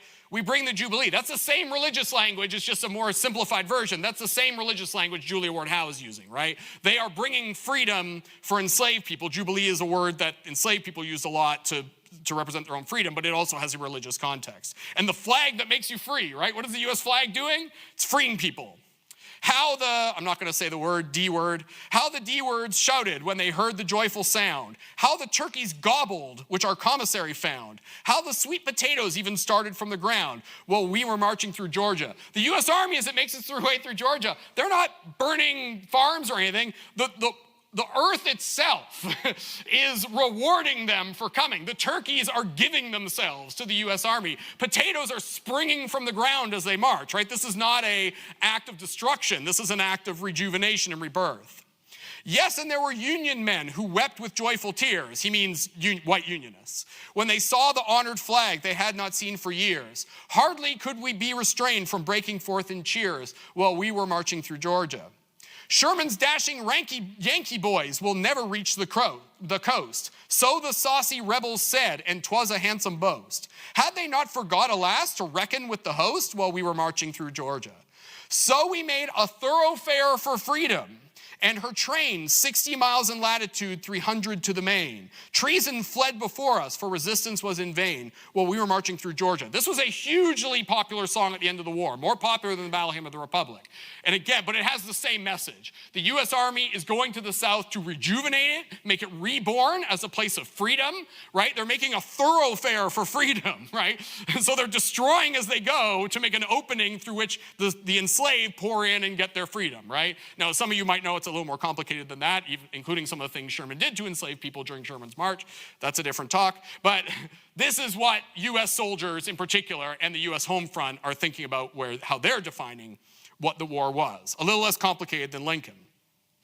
African Americans themselves also engage in this memory making through song. And the song that comes out of the war for them, which I'm having trouble finding my bookmark for, most people don't know this is a Civil War song. The African-American hymn that comes out of the Civil War is Go Down Moses. That's a product of the Civil War. Freed people sing it, or contrabands, and white people hear it and write it down, and that's how that song gets popularized. It's long, so I'm not going to sing, or I didn't sing any of it. I'm not going to say all of it. And you probably know this song anyway, right? When Israel was in Egypt's land, let my people go. Oppressed so hard they could not stand, let my people go. Go down Moses, way down in Egypt's land. Tell old Pharaoh to let my people go. Thus saith the Lord, bold Moses said, let my people go. If not, I'll smite your firstborn dead, let my people go. No more shall they in bondage toil, let them come out with Egypt's spoil. The Lord told Moses what to do to lead the Hebrew children through. I'm just giving you examples of some of the verses. Pharaoh said he'd go across, but Pharaoh and his host were lost. Jordan shall take up like a wall, and the walls of Jericho shall fall. Your foes shall not before you stand, and you'll possess fair Canaan's land. Oh, let us all from bondage free, and let us all in Christ be free. That's the same message. The same message is that Moses is the U.S. Army and or Abraham Lincoln and or enslaved people themselves once they join the U.S. Army, going into the South, punishing Pharaoh, the Confederacy, for oppressing them. They're directly linking their own enslaved experience with that of the Israelites. This is what northern This is what the Northern, what historians call emancipationist memory of the Civil War is. The Confederacy has a harder task, which makes it remarkable, by the way, spoilers for the rest of the talk, that they're so successful at it. The Confederacy has a harder task because they lost, and they achieved none of their goals, at least not the goals they laid out in 1861. But one of the reasons why they have to justify what they did, there's a lot of reasons, but one of the reasons they have to justify what they did is what historians call honor culture. In the 19th century, this idea of honor and masculinity, these things are all entwined together, particularly as it regards kind of violence and martial violence and military service. And part of honor culture is never admitting defeat. Think of Preston Brooks beating up Charles Sumner in Congress after he spoke out against him. That's all part of honor culture. It's a way to affirm your masculinity and your manhood.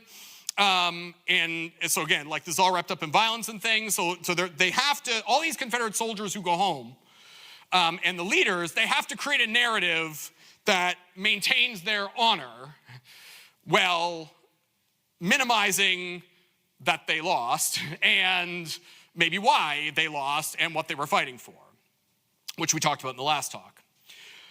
And so they start this process almost right away by redefining the war's causes and trying to create what in sports we sometimes call a moral victory, right? Which is like, well, we lost, but we fought so well, we kind of won. And that's the kind of the roots of this Confederate memory that we're going to talk about. The Confederate, what we can now call the lost cause, right? I've referenced the lost cause. We call this the lost cause memory of the Civil War. Has its roots in that idea. So at least they could go home and take pride in the idea that they lost with honor. Robert E. Lee's last message to his soldiers, his General Order Number 9, is often heralded as a noble reconciliationist document. And in part it was. Robert E. Lee, after negotiating the surrender with Grant, the very generous surrender with Grant, Robert E. Lee proposes that, Robert E. Lee goes to his men and tells them, basically, accept this. Don't go out and do more violent things. A book recently came out, by the way, by the excellent historian at UVA, Carolyn Janney, demonstrating that a lot of them did continue to go out and do violent things. But Robert E. Lee, to his credit, is telling them not to do that. But what is not said enough about this document is Robert E. Lee is also planting the seeds of the lost cause. So I'm going to read you the whole thing. It's not very long. So this is April 10th, the day after Appomattox surrender. After 4 years of arduous service marked by unsurpassed courage and fortitude, so right away, right, what's he telling them? No one in history has ever had the courage and fortitude you have. The Army of Northern Virginia has been compelled to yield to overwhelming numbers and resources. So why did you lose? You lost because the North just overwhelmed you. It wasn't because, they out-strategized you or out-fought you. Or because your enslaved population abandoned you. I need not tell the brave survivors of so many hard-fought battles who have remained steadfast to the last that I have consented to this result from no distrust of them. But feeling that valor and devotion could accomplish nothing that would compensate for the loss that would have attended the continuance of the contest, I determined to avoid the useless sacrifice of those whose past service have endeared them to their countrymen. So in other words, all that was going to happen was more of you were going to die. So I agreed to this surrender because we fought well enough. It's got nothing to do with you.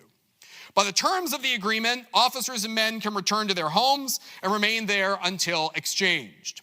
You will take with you the satisfaction that proceeds from the consciousness of duty faithfully performed, and I earnestly pray that a merciful God will extend to you his blessing and protection. With an unceasing admiration of your constancy and devotion to your country, and a grateful remembrance of your kind, generous consideration for myself, I bid you an affectionate farewell. So again, this is a complicated document. I'm not trying to throw Robert E. Lee under the bus here. There's plenty of things you can throw Robert E. Lee on the bus for, but Robert E. Lee is trying to make his men calm down and just go home. He's genuinely trying to do that. But he is also giving them a narrative to take with them that makes it seem like they haven't lost. Now, whether Robert E. Lee is trying to shape the next 160 years of Confederate memory or not, I don't know if he's trying to do that. But he's definitely planting the seeds for what comes from that. Robert E. Lee's real opinion, by the way, of his men is easier to discern in a letter he writes to Jefferson Davis on April 20th. So Robert E. Lee has now gone back to Richmond, and he's kind of in his house moping around. He mopes around for a while in April because he doesn't know what to do with himself, understandably so, and he's kind of afraid he's going to get arrested for treason. And he writes a letter to Jefferson Davis, and this reveals, I think, the difference between what he wrote here and he tells Davis that the moral condition of his army that's the quote part, of his army had declined since the fall of Petersburg. And at the time of its surrender, it was lacking, quote, the boldness and decision which formerly characterized them.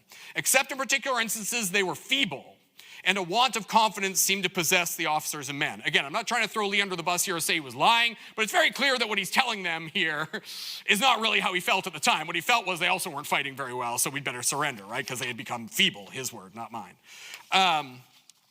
This evolves then into this broader myth called the lost cause. That term is coined in 1867, so pretty quick, right? 2 years later, by Edward Pollard, who's a newspaper reporter. He's one of the key architects of this myth. His book is called The Lost Cause, A New Southern History of the War of the Confederates. Some of you touched on this before, a pre-conversation we had before going into this, that all these, even arguing over what the Civil War is called, right, is wrapped up in these ideas. So their first stab at a word that isn't Civil War is actually this really complicated, War of the Confederates. His narrative and those that came after him, the thing they do is they completely remove slavery from the narrative. They initially just remove it from their motivation. They initially say, the reason this war broke out had nothing to do with our desire to preserve slavery or expand slavery. The reason this war broke out is because Lincoln's election was unfair and, we had to resist it, right? And so that's why this war happened, or various other excuses. Eventually, as this myth progresses, black people are removed from it altogether. There's just no narrative for black people in the Confederate war effort, whether they're enslaved or otherwise. It's evolved, by the way, now, as some of you know, I think we talked a little bit about this in our last program. Now the narrative is that black people, the lost cause narrative is that black people supported the Confederacy and fought for the Confederacy, which is not true. But again, this all stuff is still in contention. And this results in decades. They're so successful at this that for decades, black people are not part of the popular memory of the Civil War, at least not the white popular memory of the Civil War. This lasts right through the centennial in the 1960s. Our film series has demonstrated that, right? As we watched not only the Civil War films this year, but the Lincoln films last year, right? Black people are almost entirely absent from these movies in the 20th century until you get into the 1980s. They're just not part of the popular memory of the Civil War. The Lost Cause accomplished that. They argue the Confederacy lost, here's where we get to Robert E. Lee, the Confederacy lost only because of superior U.S. manpower and munitions. In the Confederate soldier, it's not just that the North overwhelmed them, the Confederate soldier was the greatest warrior who ever lived. They start comparing themselves to kind of legendary fighters like the Spartans in particular, that they were highly effective. You get these sayings, which again, you still hear sometime that, one Confederate soldier was as good as 3 U.S. soldiers, things like that. Those are all part of this. Pickett's charge at Gettysburg becomes a key component of this. There's a whole book on this called, by Carol Reardon, I think, called Pickett's Charge, Confederate Memory. I forget the name. But Pickett's charge, so again, for those of you who aren't aware of what happens at Pickett's Charge is the major Confederate assault on the 3rd day of the Battle of Gettysburg, where Robert E. Lee attempts to break the center of the Union line, a well-entrenched center, or at least well-positioned center of the Union line, sends thousands of Confederates against the Union line in open ground. A bunch of them die, they don't penetrate the Union line, and the United States wins the Battle of Gettysburg. This does not seem like something that you would commemorate. This is a brutal defeat, based partly at least, we can argue about whether it was a good idea or not, but partly at least by bad tactics by Robert E. Lee. Why would you celebrate this? Well, again, you have to think about this myth and what I've been describing, right? They focus on Pickett's charge as their most noble moment, right? You've probably heard it referred to as the high tide of the Confederacy, because the fact that they went and did it, the fact that they did this suicidal thing is a demonstration of their manhood. They were so committed, the way they define it is, we were so committed to the cause, and we were such good, but don't ask me what the cause was. They're so committed to the cause, and they're so honorable, and they're such good fighters, we went out there into that field and got slaughtered, right? So this is actually a commendable thing. It's not a defeat. This is the most commendable thing we did, right? It becomes about fighting and dying with honor, right? We died better than anybody else, right? That's the core. I mean, it sounds funny, but that really is it. Like, and they use religious language. A lot's been written about this too. They use religious language to talk about it. Like, they're all martyrs like Christ, right? Like, they make these connections explicitly. The major figures of this, and again, this all kind of has Trinity echoes to it. The major figures in this become Robert E. Lee and Stonewall Jackson in particular. If any of you have seen, I think they recently changed, but if any of you have seen where Robert E. Lee is entombed at Washington Lee College, I mean, it's a church. Robert E. Lee is where the pulpit should be at the front of the church, and it's seated like a church. There's pews. I mean, Robert E. Lee is absolutely being put in a religious context in his tomb. The key military then person, so I talked about Pollard, but the first kind of popularizer of the lost cause, kind of in a broader sense, is actually Confederate general, and that's Jubal Early. Jubal Early is one of Robert E. Lee's most successful generals. He ends up a corps commander by the end of the war. He's he's in charge of those soldiers that fire at Lincoln at Fort Stevens. He's the guy who almost takes Washington. Well, he comes close late in the war. For those of you who've been volunteering recently, up until this week, I think today and yesterday we reinstalled Tide Turns. But before that, there's actually a note in our collection by Jubal Early, which we exhibited there for the first time. And it's a famous quote that he gave in an 1883 speech. I think that note that we have, I think he wrote it out for a fan. Again, showing you how this stuff operates. I think he wrote it out for a fan and gave it to them, and then it ended up in our collection. If I ever disown, repudiate, or apologize for the cause for which Lee fought and Jackson died, let the lightnings of heaven blast me, and the scorn of all good men and true women be my portion. All right, this is how committed he is. And notice what he talks about. He talks about Lee, he talks about Jackson, he says the cause, doesn't say what the cause was, and relates it to, right, God himself is going to punish him for that, right? So again, religious connection. He goes on to be the co-creator of the Southern Historical Society, which becomes a vehicle for publishing essays on the lost cause and perpetuating this history of the war. It's kind of his coming out party. In the keynote of the first meeting of the Southern Historical Society, he says that the northern history of the war, so he talks about there's like this Yankee history of the war, it is, quote, a monstrous fabrication. We must vindicate that Confederate cause, rekindle and strengthen the faith and spirit of the living, and do justice to the memory of our fallen comrades. I'm reading all this to you, A, because to tell you how this comes from, but B, like, they're not hiding what they're doing, right? Like, they're telling you in plain sight what they're doing. They're saying, they've got this story of what the war was. We've created this different story. We've got to get rid of that story and make it this story, right? And they win, at least for a while. Also to point out, the Southern Historical Society still exists. I'm a member. It's now the Southern Historical Association. It's the most reputable, historical organization for Southern history. They have an excellent journal. They do have an excellent conference every year. But this is where its roots are. For its first few decades, it's all about perpetuating this lost cause history of the South, and then eventually happy slaves and all kinds of other myths that they want to perpetuate. The veterans, unsurprisingly, embraced this narrative that they were awesome and weren't fighting for slavery. And when they formed, we talk a lot about the Grand Army of the Republic up here, but their organization is the United Confederate Veterans, the UCV. The UCV has its meetings. It starts up in the 80s, I think. I didn't put the date down. But they start having their own meetings where they perpetuate these narratives. But the real engine, when things go into overdrive for the lost cause, is actually not the war generation itself. It's the next generation.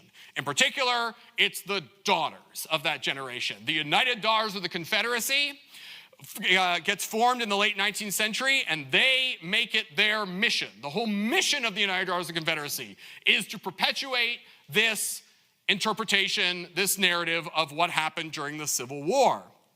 They do this through numerous ways. Mildred Lewis Rutherford is the kind of historian general of the United Daughters of the Confederacy. She is a fascinating figure. I've always wanted to write a biography of her. I haven't had time.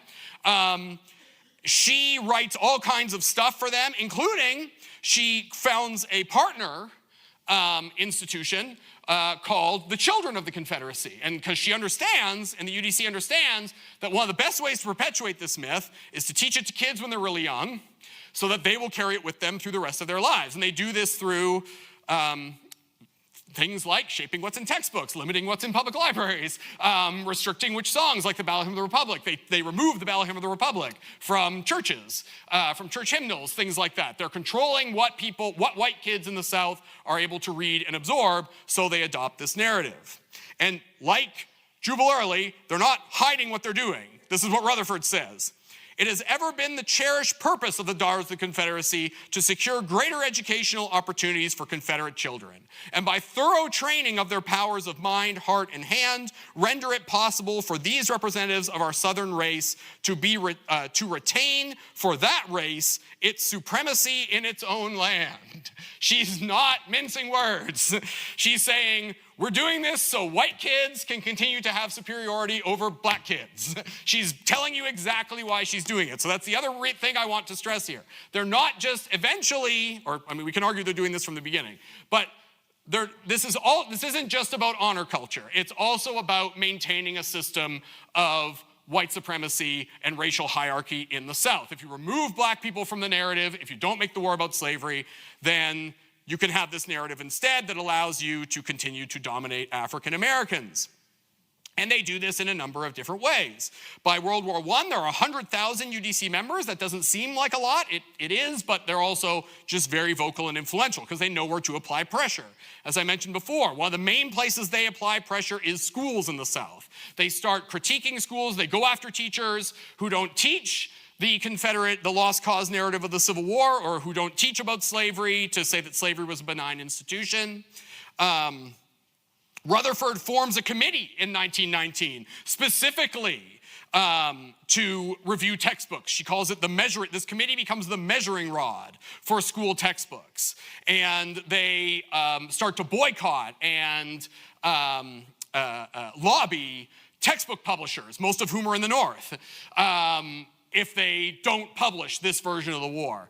This is critical because it's part of the reason why this narrative spreads outside of the South, right? Because then these textbooks, these companies in like New York or whatever, they start changing the way they're writing their textbooks because they want to sell these textbooks to white Southern schools. Well, actually, they want to sell them to black Southern schools too, because they also want black people to believe this narrative. And then in the North, like, they're not going to make a different version for the North. So Northern kids start reading this too, right? And that's part of the reason why this myth becomes so popular. It got spread everywhere. And of course, the other way they do this, again, not to get too hot button here, is they build monuments everywhere, glorifying Confederate leaders and Confederate soldiers. And they often put those monuments in areas where African Americans will be. Like, those monuments are, in part, to honor the valor of Confederate soldiers or whatever, but again, they are also clearly part of installing this society they want to install. So this is all wrapped up in this idea of the lost cause. And this is extremely successful. I cannot emphasize enough how successful this is. They win the battle of memory for most of the 20th century through these efforts. And this is why some historians would say the Confederacy ultimately wins the Civil War, because, well, they don't get to perpetuate the institution of slavery to get their independence. They do get to perpetuate an ethno-state, basically, right, where through Jim Crow and other means, they get to continue the suppression of African Americans. In the early 20th, part of the reason they're able to do this too, though, is because in the early 20th century, and now we're getting into stuff I've talked about with some of you before through our series, Hollywood and popular literature and all these things pick up. Because now you have all these people who grew up with this narrative, and now they're writing books, novels, and making movies, and they're writing songs, and they start incorporating this into it. And so we talked in a previous talk about Birth of a Nation, this formative film in American film history. If you've ever seen Birth of a Nation, I watched it for the first time recently. It's a hard movie to get through, not only because it's kind of boring, but also it's brutally racist. The whole message of Birth of a Nation is that African Americans were the problem all along, that the North and South never even would have fought each other. Like, the problem is that there are African Americans here. It doesn't matter whether they're enslaved or not. It's just that the fact that slavery exists, like, they're fighting over slavery, but it's because African Americans are out of control and they're uncivilized, and then most of it's about Reconstruction and the fact that the North gives too much power to African Americans and they start raping people and whatever. It's a viciously racist movie that perpetuates the lost cause. The other major film in this, of course, is Gone with the Wind, which is not as overtly racist as Birth of a Nation, but still certainly emphasizes the lost cause, where enslaved people are happy in their enslavement, the South is a victim of Northern aggression, and Southern women, again, UDC's influence, right? Margaret Mitchell is part of the UDC, the one who wrote the book. Southern women are what carries the Confederacy along. I'm going to wrap up here soon. I know we're running out of time, and I want time for Q&A. So, I've talked about kind of the vehicle, but why is this narrative so appealing to Americans? Well, many white Americans gravitate to this story because it reduces the Civil War from a political and social calamity to something more akin to a national epic, right? We don't want to think that there was this horrible thing that happened in our past where we slaughtered each other over this extremely racist institution, right? Isn't it better to think that we just had, it's like a football game, right? I always call it the football version of history. That instead it's just these noble soldiers lining up and it's all about tactics, right? That's more appealing to the national mind than reckoning with the kind of hard truths of what happened. It's just a contest of white combatants, right? We've written out African Americans in this myth. It's a contest between white combatants testing each other's manhood against each other. Black rights become increasingly it helps, and in doing so, then it also helps white Northerners abandon their commitment to supporting black rights in the South, right? Because if you remove black people from the memory of the Civil War, then that's part of the reason why support for Reconstruction, the reason they don't challenge Jim Crow for a while, that's part of that, because they're not part of the narrative, they're not part of the national memory. So it makes, this narrative also makes it easier for them to do that. But of course, resistance remains. The main place it remains is with the black memory of the war. There is a separate African-American history of the war, that is the emancipationist history of the war, that remains intact but is not part of the popular culture, at least not part of the broader white popular culture. The best example of that is Memorial Day, right? Some of you might know this, that Memorial Day is actually rooted in black veteran traditions, right? Where they would go and they would honor the graves of black soldiers, especially in the South, who fought in the Civil War. And eventually white society adopts that, and we've kind of forgotten that that's where it came from. It came from black veterans, or people commemorating black veterans. That's a way for them to signify, it's a way for them to publicly signify that they were part of the war and why they fought in the war, as they're being increasingly pushed to the side of the story. There's one, for most of America's history up to this point, there's one monument to black soldiers in the Civil War. If you were here to watch Glory, it's what's during the credits in Glory. We call it the Shaw Memorial, so we name it after the white commander. But it's a monument to the 54th Massachusetts that sits right in front of the Massachusetts State House, right? And it's all of them marching behind Robert Gould Shaw. And so again, that becomes a symbol for people looking for this emancipationist narrative, is that monument. And of course, the black press. African Americans have their own press once they get their freedom, and they're constantly resisting commemoration of the Confederacy, right? And you're probably familiar with W.B. Du Bois and people like that. This is one of the most contentious monuments, as you will probably remember in the recent monument controversy, is the gigantic monument of Robert E. Lee that used to be on Monument Avenue in Richmond, which is no longer there. When that monument got put up, the black journalist John Mitchell of Richmond, so he's in Richmond, says that monument would hand down, quote, to generations of unborn a legacy of treason and blood. It serves to reopen the wound of war and cause to drift further apart the two sections. So he's not mincing words about what he thinks happened. But you don't also have to look at black people. You can also look at some other folks like Ulysses S. Grant. Ulysses S. Grant and white veterans in the North also resist this narrative. The Grand Army of the Republic becomes an engine for resisting this narrative. And it's one of the reasons why, at least for a time, one of the reasons Jim Crow and these things have trouble taking off is because the GAR, at least at the federal level, is trying to resist it. Grant himself has a stake in this, because as the lost cause develops, Grant's reputation collapses. Part of the lost cause narrative is that Grant was a terrible general, that he didn't fight fair. I mean, this is all rooted in Lee's surrender order, that he didn't fight fair and he only won because he had superior resources, that he was a drunk, and he was a butcher, right? These are the words that get applied to Ulysses S. Grant. Jubal Early said that Grant had the most ordinary brute courage, and won only because he possessed control of unlimited number and means. So right away, they are trying to change the narrative of who Ulysses S. Grant was. He didn't outmaneuver Lee, he didn't beat Lee, he just overwhelmed him. Given this, and you look at Grant's own experiences of the war and his presidency dealing with white Southern violence, it's no wonder they had to demonize Grant, right? It's Grant who goes after the Ku Klux Klan, right? And Grant makes an effort to spell this out himself. He works it in real quick. But he says, he's talking about Appomattox, and he says, I guess I'll read this whole paragraph, but you'll get the part that what General Lee's, so he's saying after he surrendered, what General Lee's feelings were, I do not know. As he was a man of much dignity with an impassible face, it was impossible to say whether he felt inwardly glad that the end had finally come, or felt sad over the result and was too manly to show it. Whatever his feelings, they were entirely concealed from my observation. But my own feelings, which had been quite jubilant on the receipt of his letter, were sad and depressed. I felt like anything rather than rejoicing at the downfall of a foe who had fought so long and valiantly. So far, he sounds like a lost cause guy, right? Right, because like they fought so well, whatever, and they did. I mean, but that's what he's saying. But here's where the turn comes in.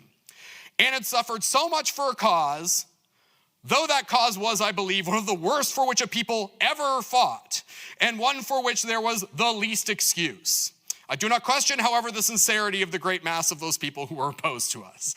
So Grant makes sure to say at the moment of Appomattox, as he's praising Confederate valor, that their cause was, in his opinion, the worst for which anyone in history ever fought. It's a pretty bold statement from Ulysses S. Grant and probably conveys how frustrated he is that guys like Jubal Early are out there saying that he sucks.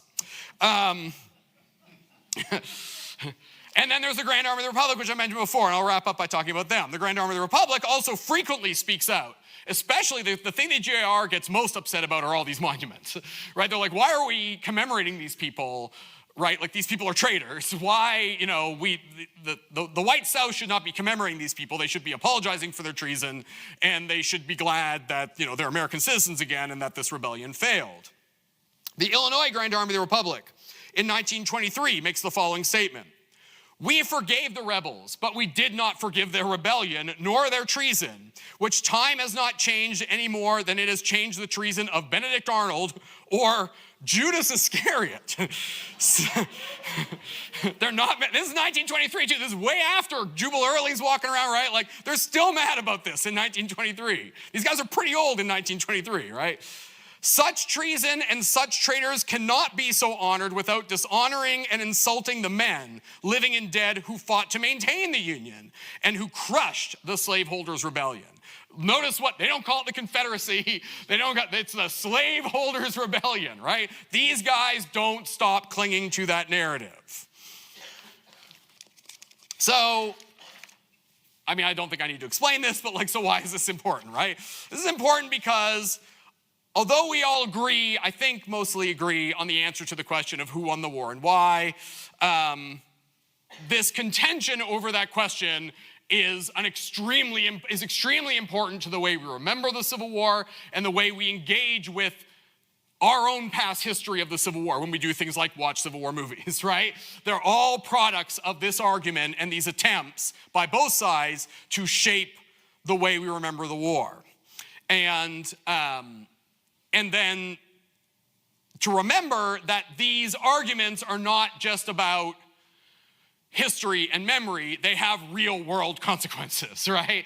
The idea that if you adopt this lost cause view of the Civil War, you're gonna be able to justify suppressing African Americans. Well, if you adopt the emancipationist memory of the Civil War, you're gonna have more trouble doing that, right? There's actual real world consequences for the way we argue about historical memory, and particularly this aspect of historical memory. So that's why this is kind of the sequel to the previous talk about why the war was about slavery and how the war was about slavery, because everyone always asks me, well then why don't we, why is that even contended? So I hope I've illuminated that, and I'm happy to stick around for a while and answer any questions that you have. Thank you very much.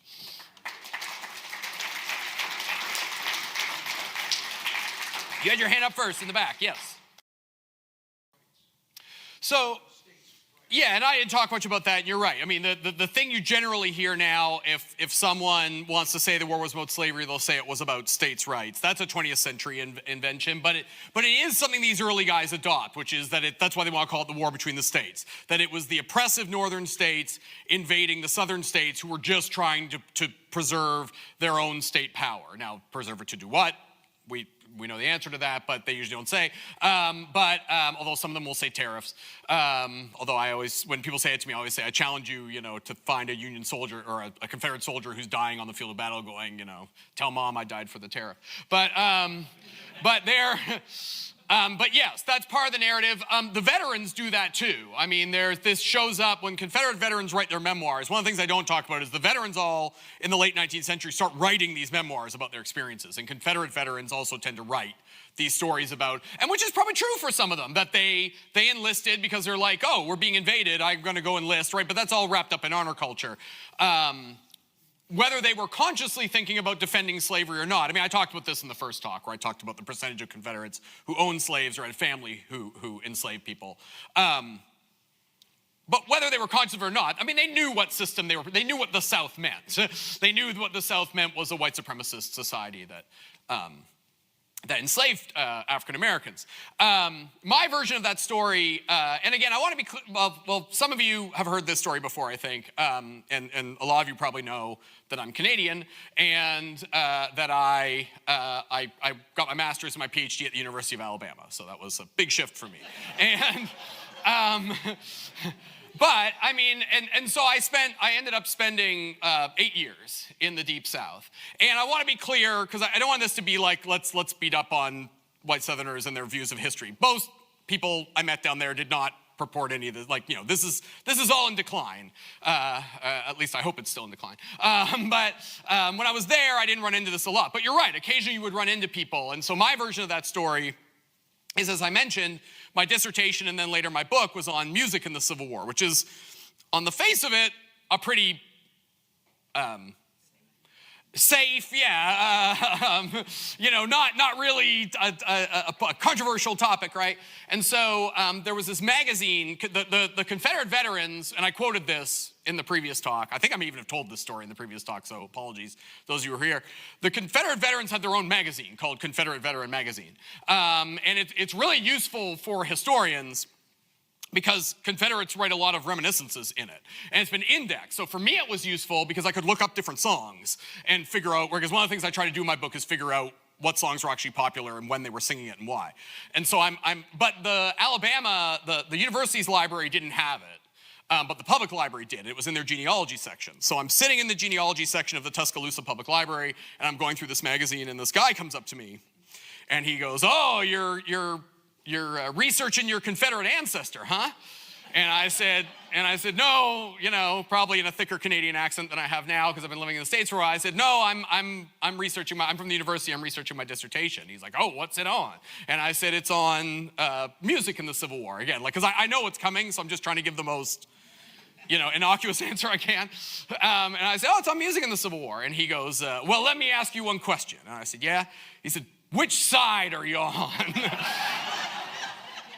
And I already had a preload. Again, I'd had encounters like this before. You mentioned Sherman's March. I had a guy one time come up to me and ask when the federal government was going to pay reparations for Sherman's March. So yeah, it's a popular topic too. But and he said, so my preloaded answer was, "Hey, I'm Canadian, and it's really the book is about." The book is really just about how people use music. I'm interested in both sides, just trying to. And he goes, "I'll tell you what you really are. You're a coward." And he turned his back and he stormed out. And I do have lots of stories like that. That's just my best one. So I feel I know exactly what that's like. Yes. Well, the stories we heard, I think, make it more obvious why in the last 4 or 5 years, the furious opposition to taking down statues, Right. changing the names of the mill. It always struck me as interesting that how many army bases in the Right. United States were named after Right. Confederate generals, Right. and not Northerners. And that's all wrapped up in this honor culture, right? That's a way to.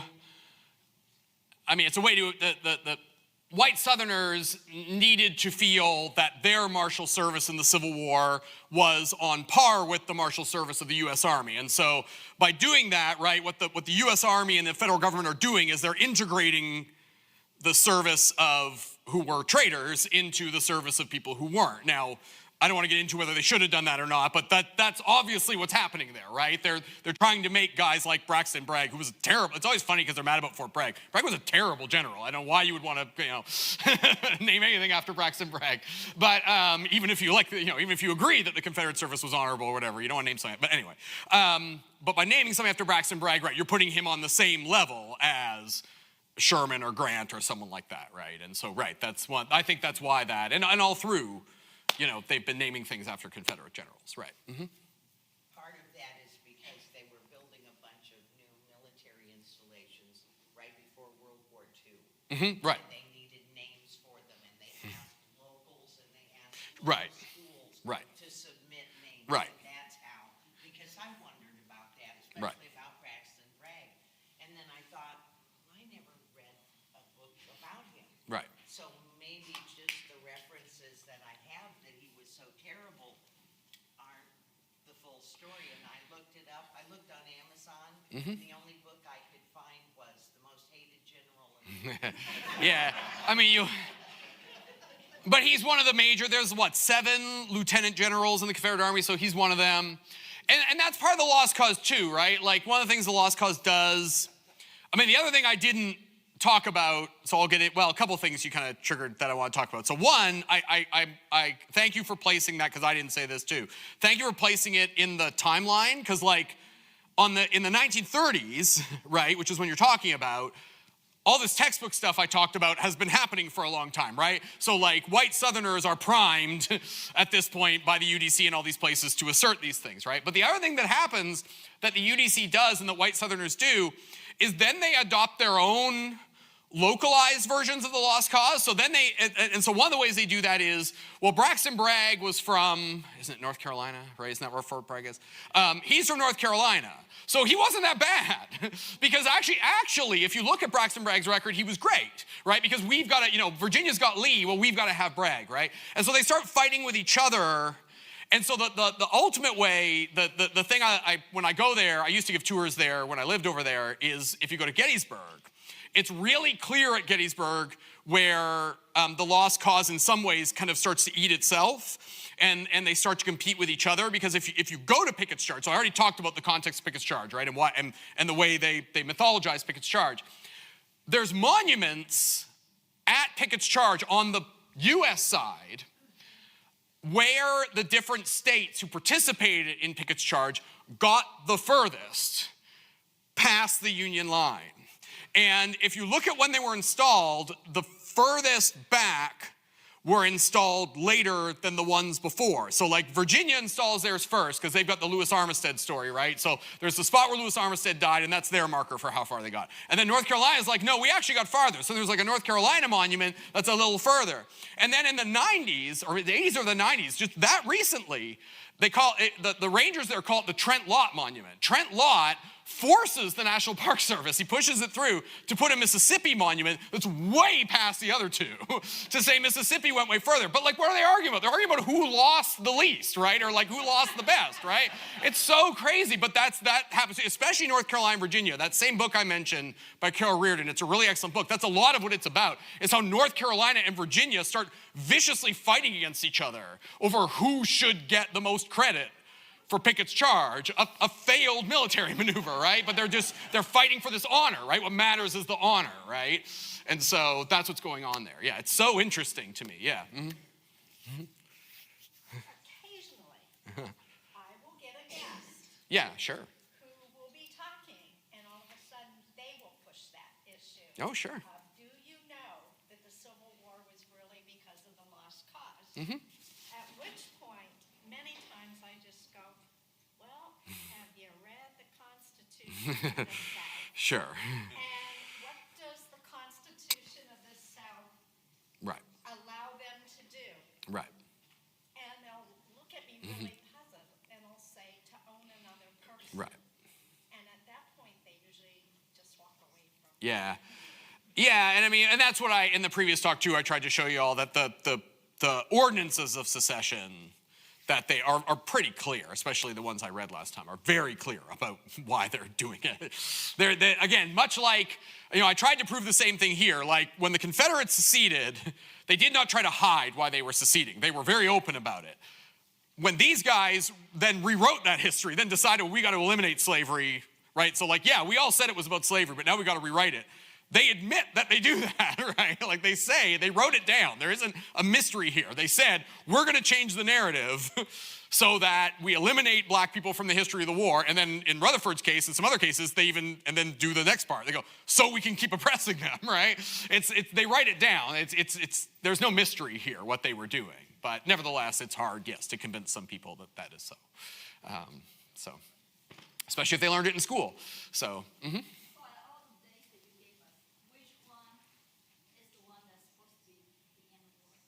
Well, I don't think it matters, is my point, right?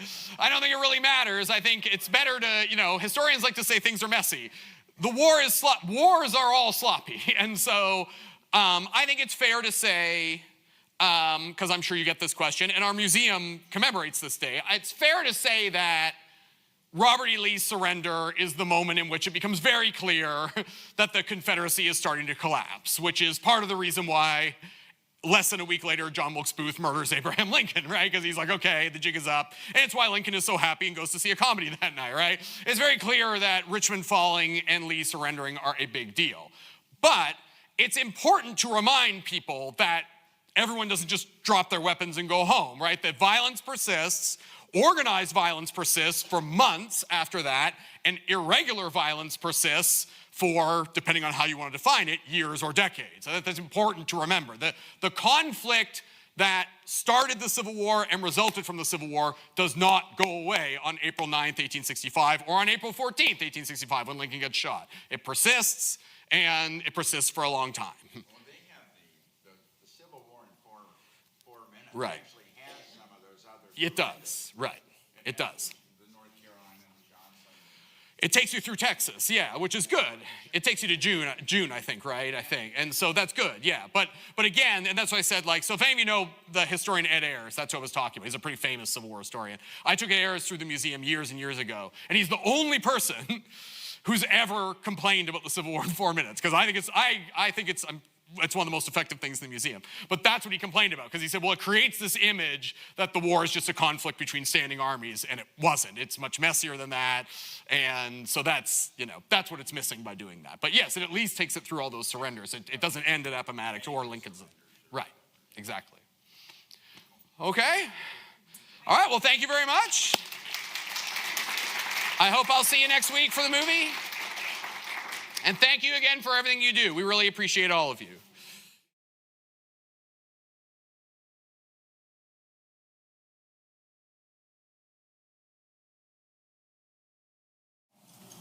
Hello, everybody. I'm Judy Wilson. This is Charles Joret, my accompanist, and my husband will join us just after the presentation begins. A few years ago, we came to see the Lincoln Museum, and we were interested because we had a Civil War presentation we were doing, wanted to learn more about Lincoln. And we were camping, and the lady at the campground said, oh, there's somebody you should talk to, and called Jeremy. And before we knew it, we were in Jeremy's office, and we had an invitation for the next year, which was COVID. And so reluctantly, we canceled it, and the next year got an email from Jeremy, sorry, still COVID. So the next year we thought, oh, this is it, we're going to do it. A week before we were supposed to present, Meredith got COVID. So we are here, safe and sound today, and we're delighted.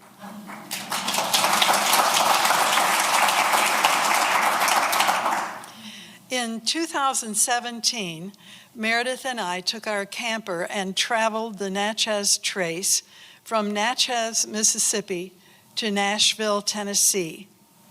Early settlers took their goods and floated down the Ohio and Mississippi rivers to Natchez or New Orleans, where they sold their wares and their flatboats for lumber, since they couldn't row back upstream on the Mississippi. They returned home on foot or on horseback along the 400-mile trace. Today, there's a scenic highway which follows the Natchez Trace. Along the way, we stopped at Civil War battlefields to see where Meredith's great-grandfather, James Davy, fought in the year 1863. Today, we want to take you back to 1860s. Trouble with the Union was brewing. Lincoln was running for president. Campaigners were singing Lincoln and Liberty. Hurrah for the choice of the nation, our chieftain so brave and so true. We'll go for the great Reformation, for Lincoln and liberty too. We'll go for the son of Kentucky, the hero of Hoosierdom through. The pride of the sucker so lucky, for Lincoln and liberty too.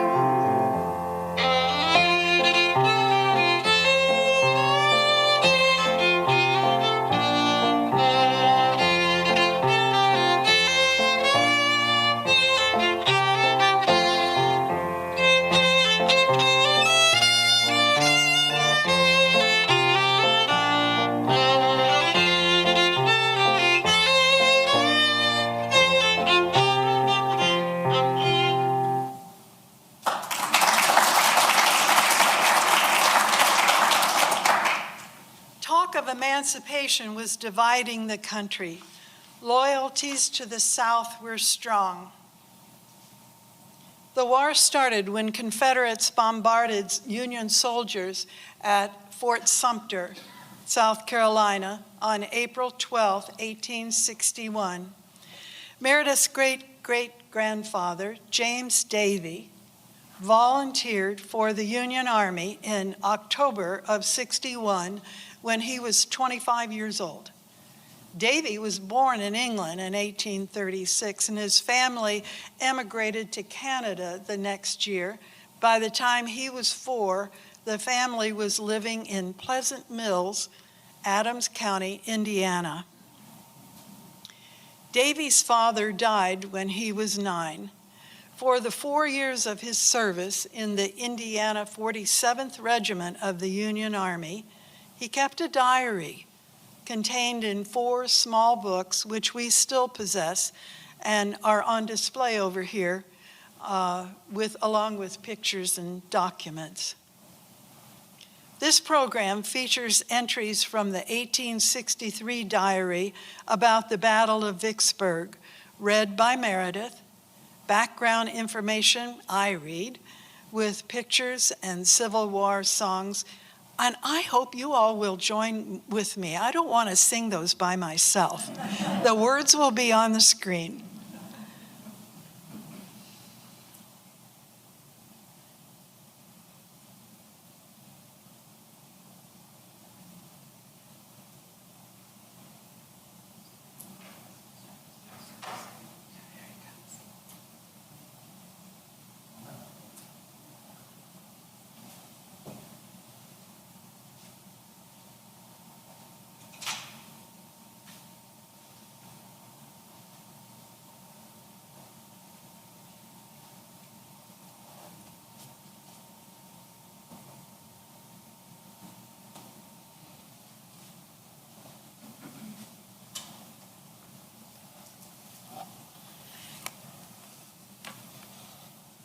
I am James Davy. I was born in May of 1836 in northern Indiana. But I think you want to know about me now. Now I'm 27. I'm a member of the Union Army under General Ulysses S. Grant. Army of the Tennessee. It's the middle of the war. It's 1863. We're along the Mississippi in the Western Campaign. Join me and my comrades, Judy and Charles. You are now entering my life as a Union soldier in war. We pick up Davy's story in February 1863. 1862 had seen many dismal failures by the Union Army and Navy to conquer the naturally fortified Vicksburg, situated on a 200-foot-high bluff on the Mississippi River. At this point in the war, all of the Mississippi's 2,000 miles were now under the control of the Union, except for 250 miles surrounding Vicksburg and the deltas to the north, which was controlled by the Confederates, enabling them to maintain a connection between the two halves of the Confederacy and at the same time to block river commerce north and south, essential to the Midwest. In the spring of 1863, General Grant is going to launch a springtime assault coordinating the Navy and the Army. During the winter months prior to that, he keeps his troops occupied with experiments to see if he can find another way to approach Vicksburg through the watery bayous. Our first diary entry is up here at Helena, Arkansas, with James Davy crossing the Mississippi River to Moon Lake. I'll show you on the map.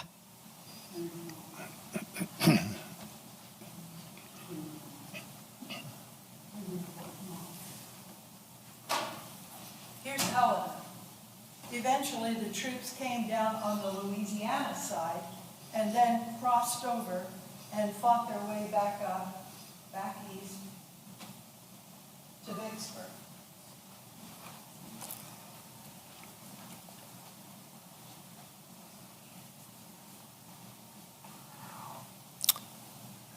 February 25th, 1863. We are this morning in the state of Mississippi on Moon Lake. We left Helena about 4 a.m. in the morning, and it's very wet and unpleasant. We left Moon Lake at dark and went on our way down the Yazoo Pass. It's still continuing to rain. The Yazoo Pass led to the Mississippi River. February 26th. This morning, the entire fleet is on the move downstream. March 5th. This part of the world is entirely underwater. Davy knew what he was told and what he saw, but he wasn't always aware of the larger picture. He was part of the Yazoo River expedition, which was the Union's effort to access Vicksburg using the backwaters of the bayous north of Vicksburg. To increase the water level for his gunboats, General Grant cut the Mississippi River levee, which flooded several bayous between the Mississippi and Tallahatchie rivers. That's why it seemed to Davy that the world was underwater. 22 transports with 5,000 troops, 2 ironclads, 2 rams, 6 light draft gunboats made up the first expedition, which was later reinforced with another brigade and additional vessels.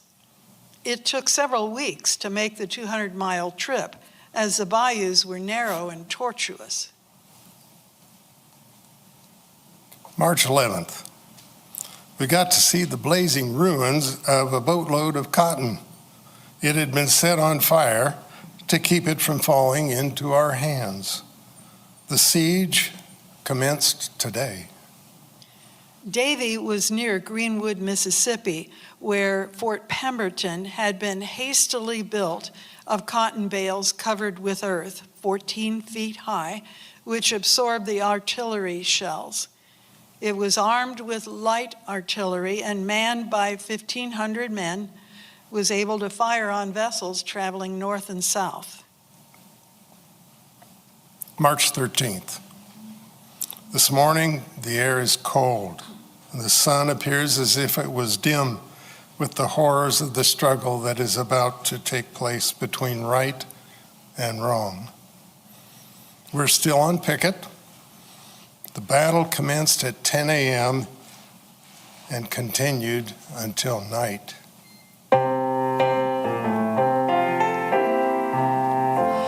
Yes, we're marching to the field, boys. We're going to the fight, shouting the battle cry of freedom, and we bear the glorious stars for the Union and the right, shouting the battle cry of freedom. The Union forever, hurrah, boys, hurrah! Down with the traitor, up with the star. Will you rally round the flag, boys? We'll rally once again, shouting the battle cry of freedom. Very good. March 15th. We took 2 spies yesterday. We shot one of them in the ass, and he died during the night. March 16th. We're busy preparing to make another attack upon the enemy's batteries. The cannonading commenced at the hour of 12 o'clock, and it continued until night. March 20th. We're now on our retreat back to Helena. The order was countermanded, though, and we're going to try it again. We met reinforcements. March 22nd. We're now on our way back to Fort Greenwood with reinforcements. I think as near as I can tell, our whole force will number about 10,000 in all. Fort Pemberton was at Greenwood, Mississippi, so he calls the fort Fort Greenwood. March 23rd. We're still on our way back to Fort Greenwood. 1:00 p.m., we came to our old camp, but have not yet landed. 5 shots from our gunboat and no reply, and 16 rebels taken. To be taken prisoner was a serious situation. Provisions were hard to come by for both sides, and deprivation was rampant in the prison camps. In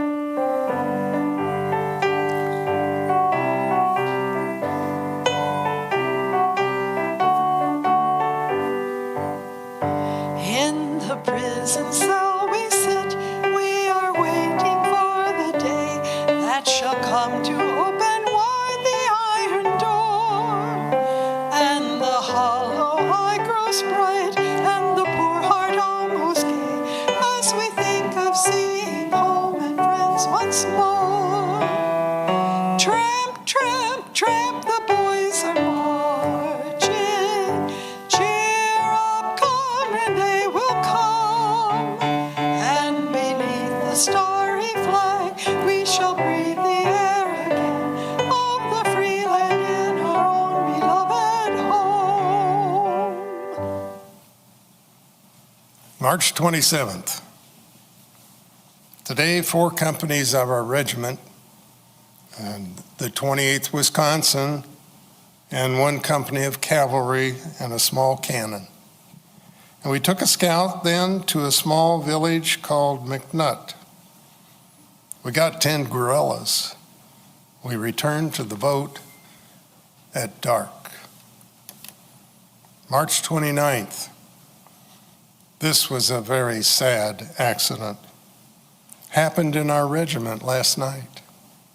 4 men killed and 2 wounded by the fall of a tree.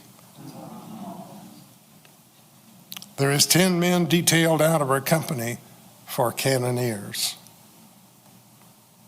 March 30th. We was ordered on board the steamer Moderator only this morning.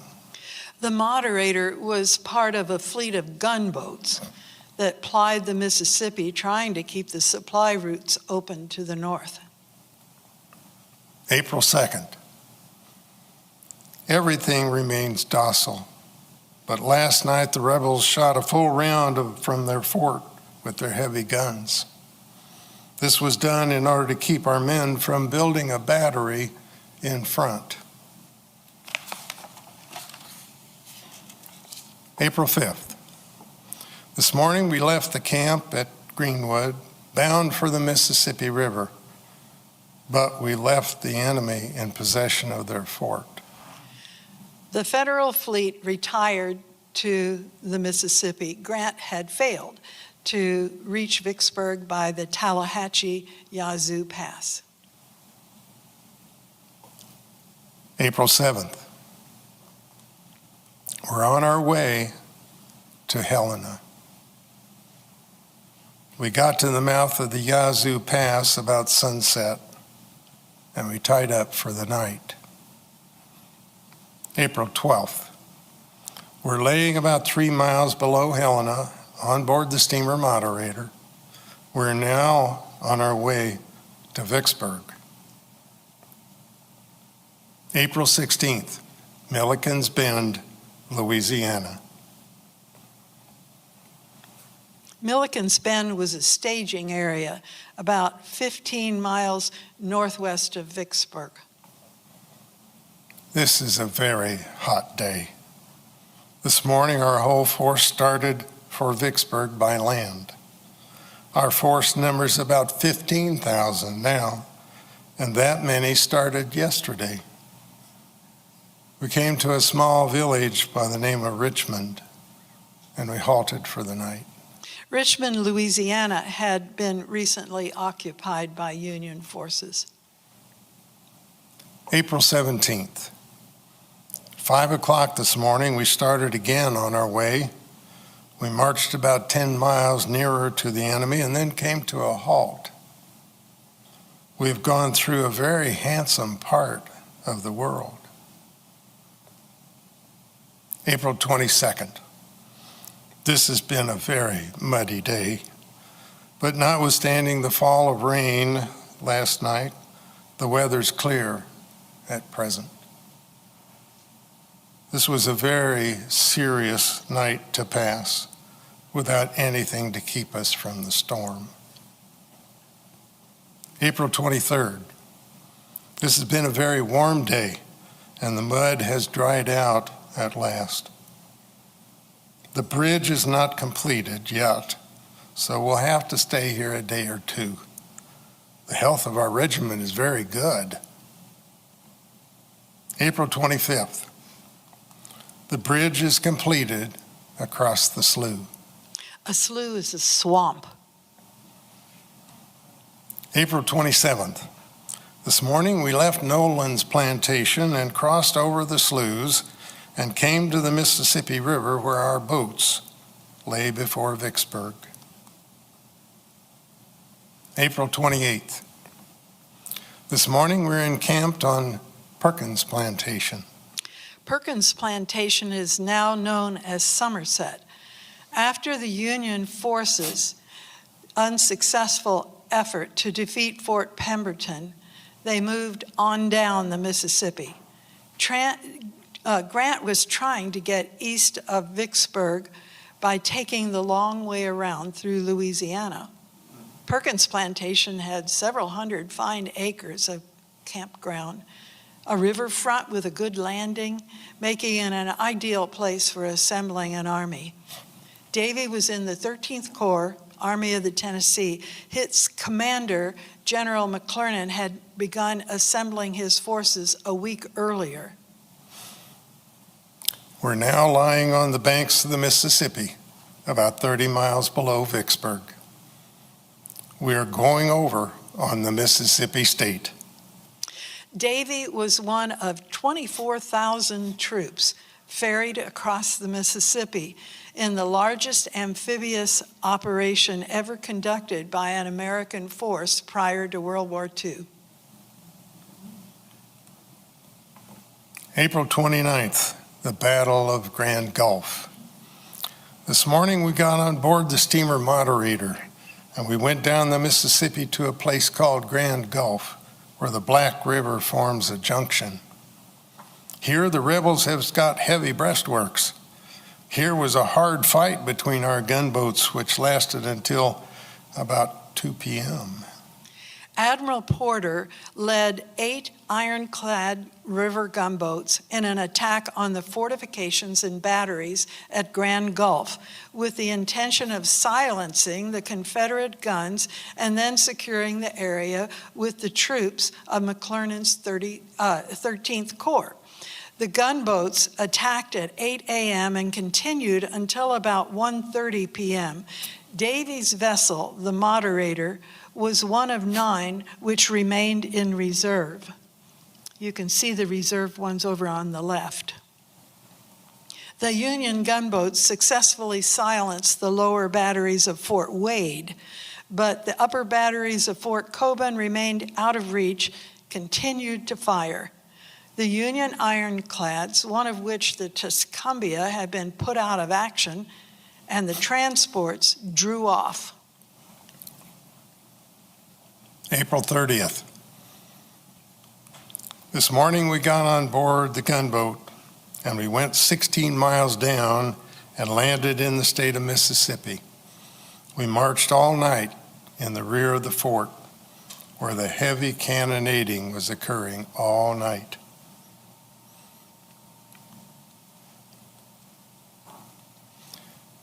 May 1st, the Battle of Magnolia. At Port Gibson. This morning we marched out into line of battle. A very hard fight took place. We drove them from their position at the point of the bayonet with great slaying after the 47th lay in heavy fighting for half a day. Federal efforts to push rapidly inward were slowed because Davies' commander, General McClernand, he was a political appointee and inexperienced in the military. He had forgotten to issue rations to the men. Have you ever been in the Army? Despite the resulting delay, however, they moved onto the river bluffs unopposed and pushed rapidly towards Port Gibson. Davies' 12th Division, commanded by General Hovey, arrived and surged forward just as General Carr's men were storming the Confederate position. Chaos reigned. McClernand stopped to reorganize and then launched into a series of grandiose speeches until Grant pointed out that the Confederates had simply withdrawn to a more defendable position. With reinforcements, McClernand resumed the pursuit. With 20,000 men crowded into a 1.5-mile front, McClernand's plan appeared to be to just force his way past the Confederate line. Sundown found the two sides settling into a stalemate. May 2nd. This morning we prepared to renew our attack, and we moved our whole force. But during the night, the enemy retreated across the Black River and burned the bridge to prevent our speedy advance. The bridge will have to be rebuilt before we can cross. May 3rd. This morning we started after the retreating force, came to a small stream named Cyber, where they tried to burn the bridge, but they failed. The roads on the west bank of the Big Black River were now open all the way to Jackson, the Mississippi state capital, and a critical rail link to Vicksburg. Against this target, Grant poised his army to strike. May 4th. This is a very hot day, but we're not marching, so we can lay in the shade and rest for today. The troops is pouring in by the thousands. We are coming, Father Abram, 300,000 more, from Mississippi's winding stream and from New England's shore. We leave our plows and workshops, our wives and children dear, with hearts too full for utterance, with but a silent tear. We dare not look behind us, but steadfastly before. We are coming, Father Abram, 300,000 more. We are coming, our union to restore. We are coming, Father Abram, with 300,000 more. If you look across the hilltops that meet the northern sky, long moving lines of rising dust your vision may descry. And now the wind an instant tears the cloudy veil aside, and floats aloft our spangled flag in glory and in pride. And bayonets in the sunlight gleam, and bands brave music play. We are coming, Father Abram, 300,000 more. We are coming, our union to restore. We are coming, Father Abram, with 300,000 more.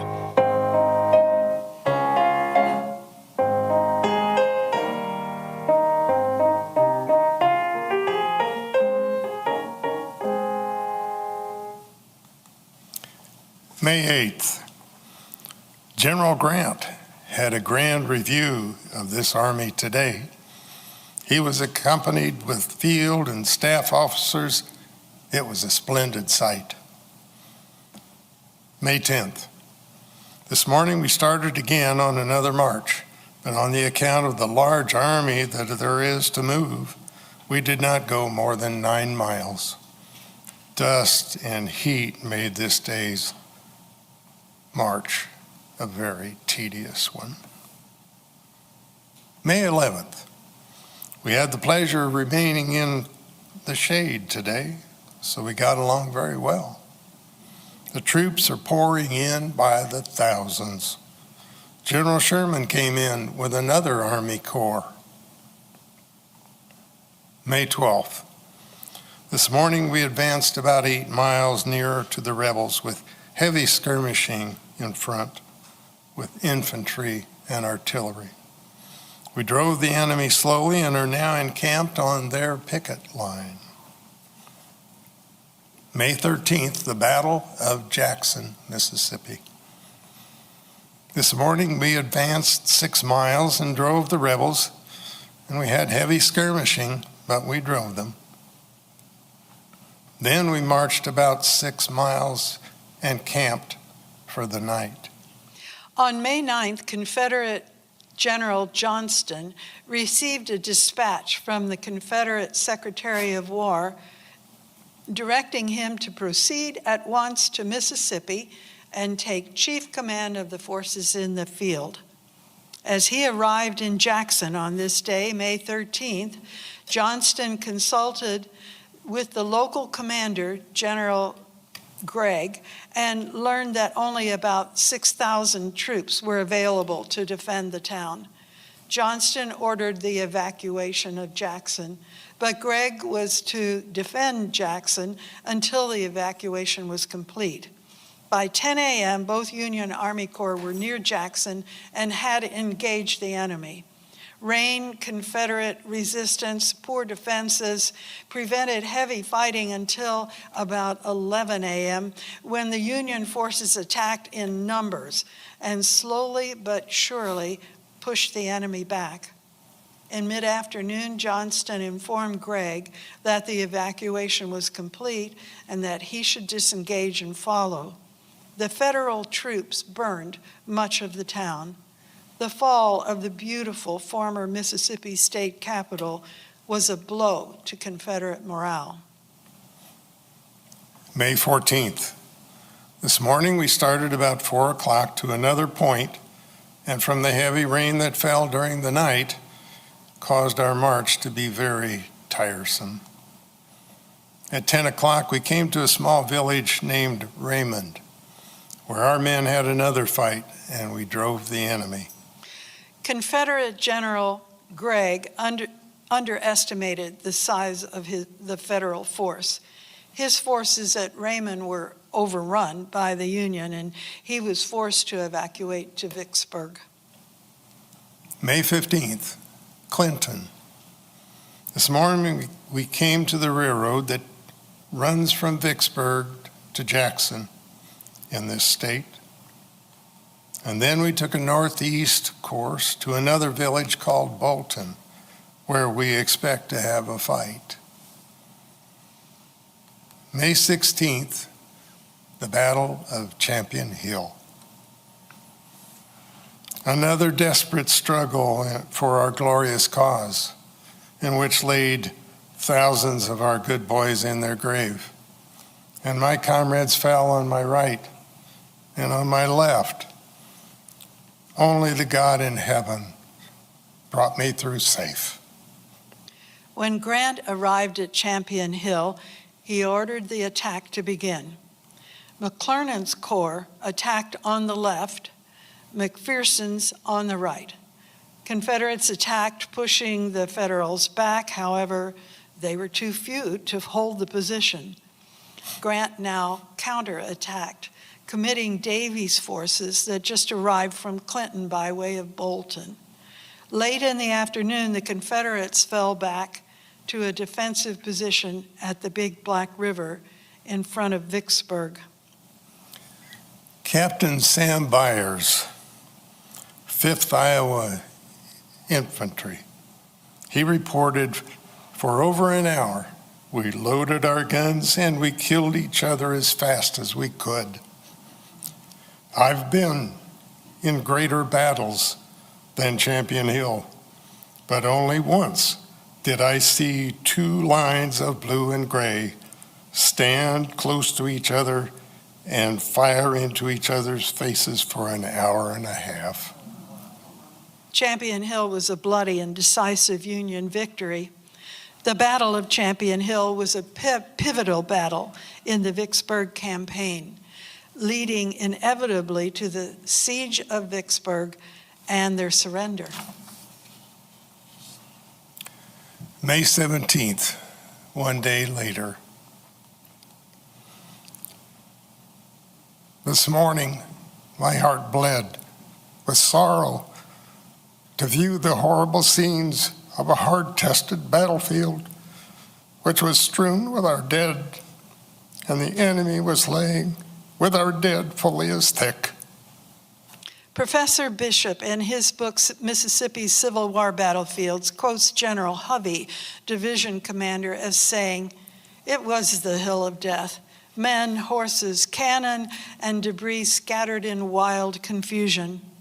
Colonel Slack, Indiana's 47th Infantry commander, described the battle as an event unequal, terrible in point of fierceness and stubborn persistency, finding but few parallels in the history of civilized warfare. Union losses in this one day were about 2,500. Confederates suffered about 3,800. The 47th Regiment, Davies' regiment alone, lost 143 men. 8 of Davies' comrades from Decatur and Pleasant Mills died in this battle. In his personal memoir, Grant observed, "While a battle is raging, one can see his enemy mowed down by the 1,000 or the 10,000 with great composure. But after the battle, these scenes are distressing, and one is naturally disposed to alleviate the sufferings of an enemy as a friend." May 18th. We've had a pleasant day's rest. We're making preparations for another fight in front of Vicksburg. May 19th. We left camp about 2 p.m. and crossed the Black River. We hit at dark and camped for the night. There's been heavy cannonading all in the direction of Vicksburg. May 21st. We marched nearly all night. We was within about 6 miles of Vicksburg, and then we had to go back to the bridge we left and destroy it to prevent a dark being on our rear. May 22nd, the Battle of Vicksburg. There has been a very hard day's fighting in Vicksburg. There has been one of as heavy a day's cannonading as I ever heard. Direct assaults on the Confederate fortifications on May 19th and 22nd ended in heavy Union losses. Grant lost 3,199 men, killed, wounded, or missing. Confederate casualties couldn't have exceeded 500. May 25th. This morning we marched within about 200 yards of the rebels' fortifications, and we skirmished with them until about 4 p.m. when the fort sent out a flag of truce for us to come in and bury our dead that was killed the day before. Actually, some bodies had lain there for 6 days since May 19th, and the odor was overwhelming. For 2.5 hours, troops on both sides mingled as the dead were buried. May 26th. The battle commenced as soon as we could see where to direct our firing. We succeeded in blowing up one of the enemy's magazines. It was a hard sight. May 28th. The weather is extremely hot. The battle still rages night and day, but we are laying in camp taking a rest to prepare to go out and march into the battlefield again tomorrow. We're tenting tonight on the old campground. Give us a song to cheer our weary hearts, a song of home and friends we love so dear. Many are the hearts that are weary tonight, waiting for the war to cease. Many are the hearts looking for the right to see the dawn of peace. Tenting tonight, tenting on the old campgrounds. We're fighting today near the old campground. Many are lying near.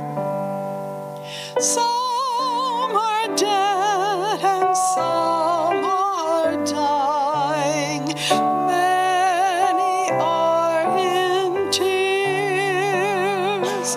Many are the hearts that are weary tonight, waiting for the war to cease. Many are the hearts looking for the right to see the dawn of peace.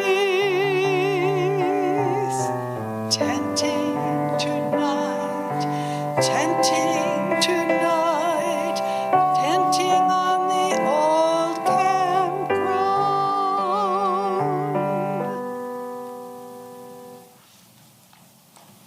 May 29th.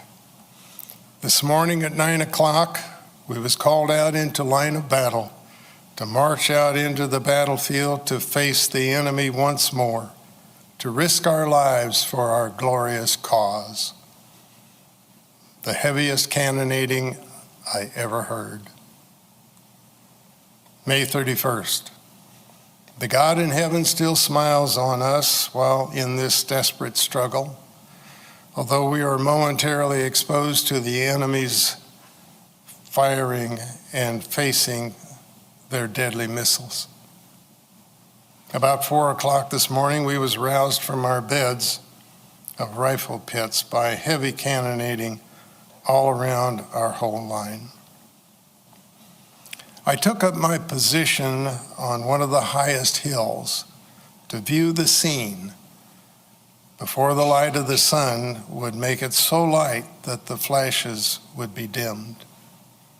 And all our line was as one constant fire. Our cannon was everyone in action all along the whole line. June 2nd. This morning we had again to march out to our entrenchments to face the enemy. 48 hours exposed to their deadly fire. Today I had my gun knocked out of my hand by a spent ball that had hit a box which I was behind. June 5th.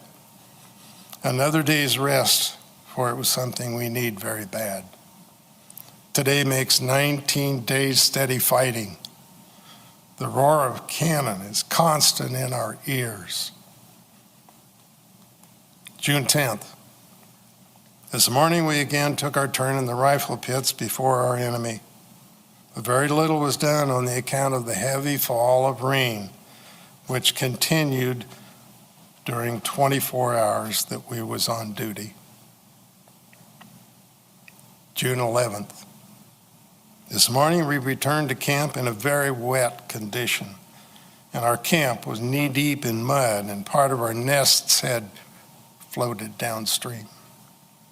While Davy was miserable in his camp, things were desperate in Vicksburg because of the siege. Disease was rampant, medicine was in short supply, rations for the troops were cut over and over again until the garrison was issued only a handful of peas and rice per day, per man. Water was rationed and the citizens had retreated to caves because of the constant shelling.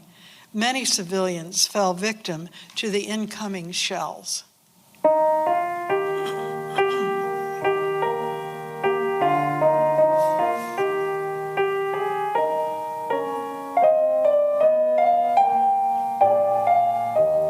Let us pause in life's pleasures and count its many tears, while we all sup sorrow with the poor. There's a song that will linger forever in our ears. Oh, hard times come again no more. 'Tis the song, the sigh of the weary. Hard times, no more. Many days you have lingered my cabin door. Oh, hard times come again no more.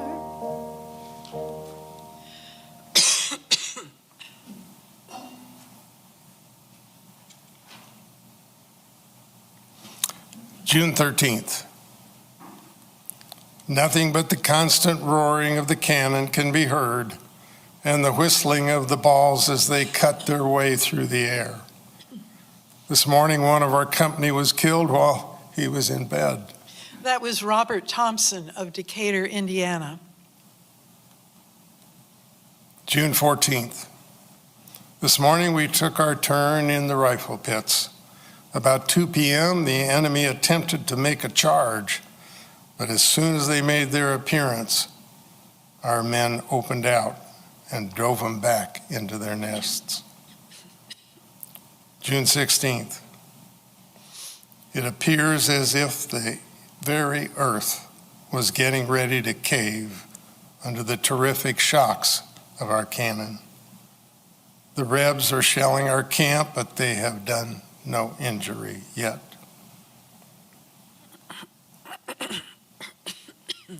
June 18th. This morning we again resumed our position in the entrenchments to face the enemy 24 hours longer. We had one man slightly wounded. Ben Jones was his name. Ben Jones was also from Decatur. He was in Company A. June 19th. The birds sang their cheerful songs while the dreadful roaring of the cannon and explosion of shell drove all those pleasant scenes from our mind. The heat continues to increase. June 24th. About 10 a.m., I had a turn of the ague. Heavy cannonading occurred all last night. Ague is malaria with fever and shivering. June 27th. Our regiment was in the entrenchments today. The after part of the day, dreadfully hot. July 1st. I returned in from picket this morning, but old Joe Johnson did not disturb us.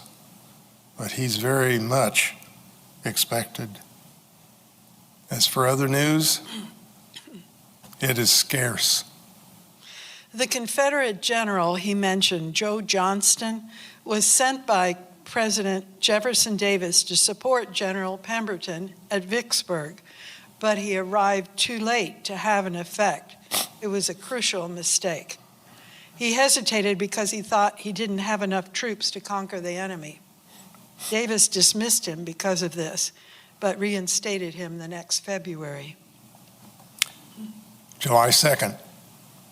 This morning we went into the entrenchments to pass another day of shooting at each other. It was a serious little fight took place last evening in front of our rifle pits. The enemy was driven back into their fort. July 3rd. We remained in the pits all night and then returned to camp early this morning. We had 2 men wounded last night during the skirmish. A flag of truce. July 4th, 1863. This morning our men are busy engaged in firing a salute, but no fighting's going on this morning. General Grant has given them until 8 o'clock to surrender. And if not, then the engagement's to come again. The surrender of Vicksburg at 8 o'clock.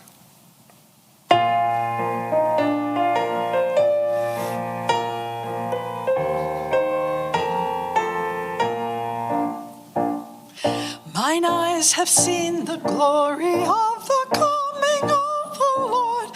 He is trampling out the vintage where the grapes of wrath are stored. He hath loosed the fateful lightning of his terrible swift sword. His truth is marching on. Glory, glory, hallelujah. Glory, glory, hallelujah. Glory, glory, hallelujah. Truth is marching on. The victory at Vicksburg was the climax of Grant's Vicksburg campaign. Lincoln remarked, "The Father of Waters again goes unvexed to the sea." The next day, Davy complained that he was sick again. July 5th. This morning a portion of our army started back to the rear to give old Johnson another whaling, and our regiment was part of that number to go. But I remained in camp, for I was unwell, along with a number of other boys. July 12th. A week later. Out of whack. July 17th. 5 days later. This morning I started after the regiment. Got to the Black River about noon. July 18th, a lonesome march. Dangerous, for the Rebs are aplenty.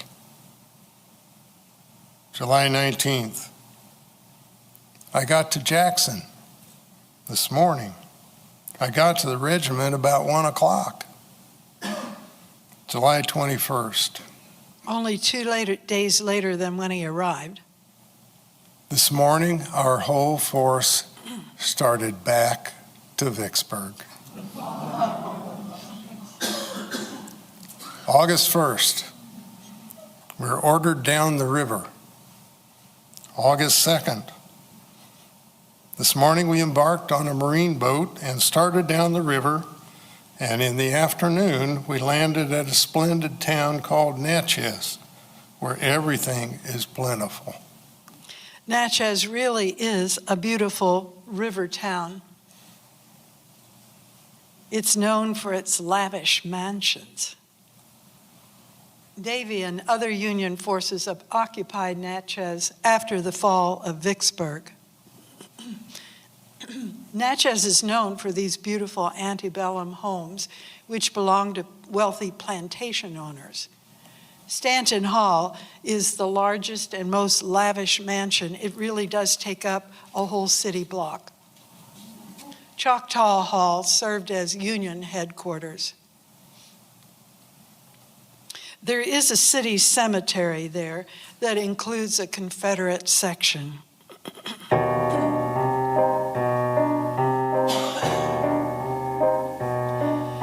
The hammer keeps a-ringing on somebody's coffin.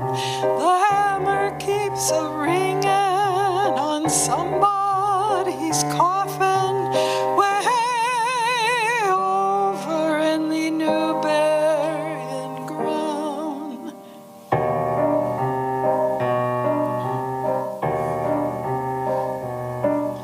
Somebody's dying way over yonder. Somebody's dying way over yonder. Way over in the New Berrien ground. 2 years later, Davie recorded getting bad news. He got it 2 weeks after it happened. April 21st, 1865. Sad news, sad news. The death of President Lincoln came to our ears. This cast a dark shade over all our late victories. Be silent, there cometh on spirit wings sped the wail of a nation in grief for the dead. The strong and the mighty from glory and light hath waned in his brightness and left us in night. The proud eagle banners all droopingly wave, and the wild winds are hushed round the president's grave, and the wild winds are hushed round the president's grave.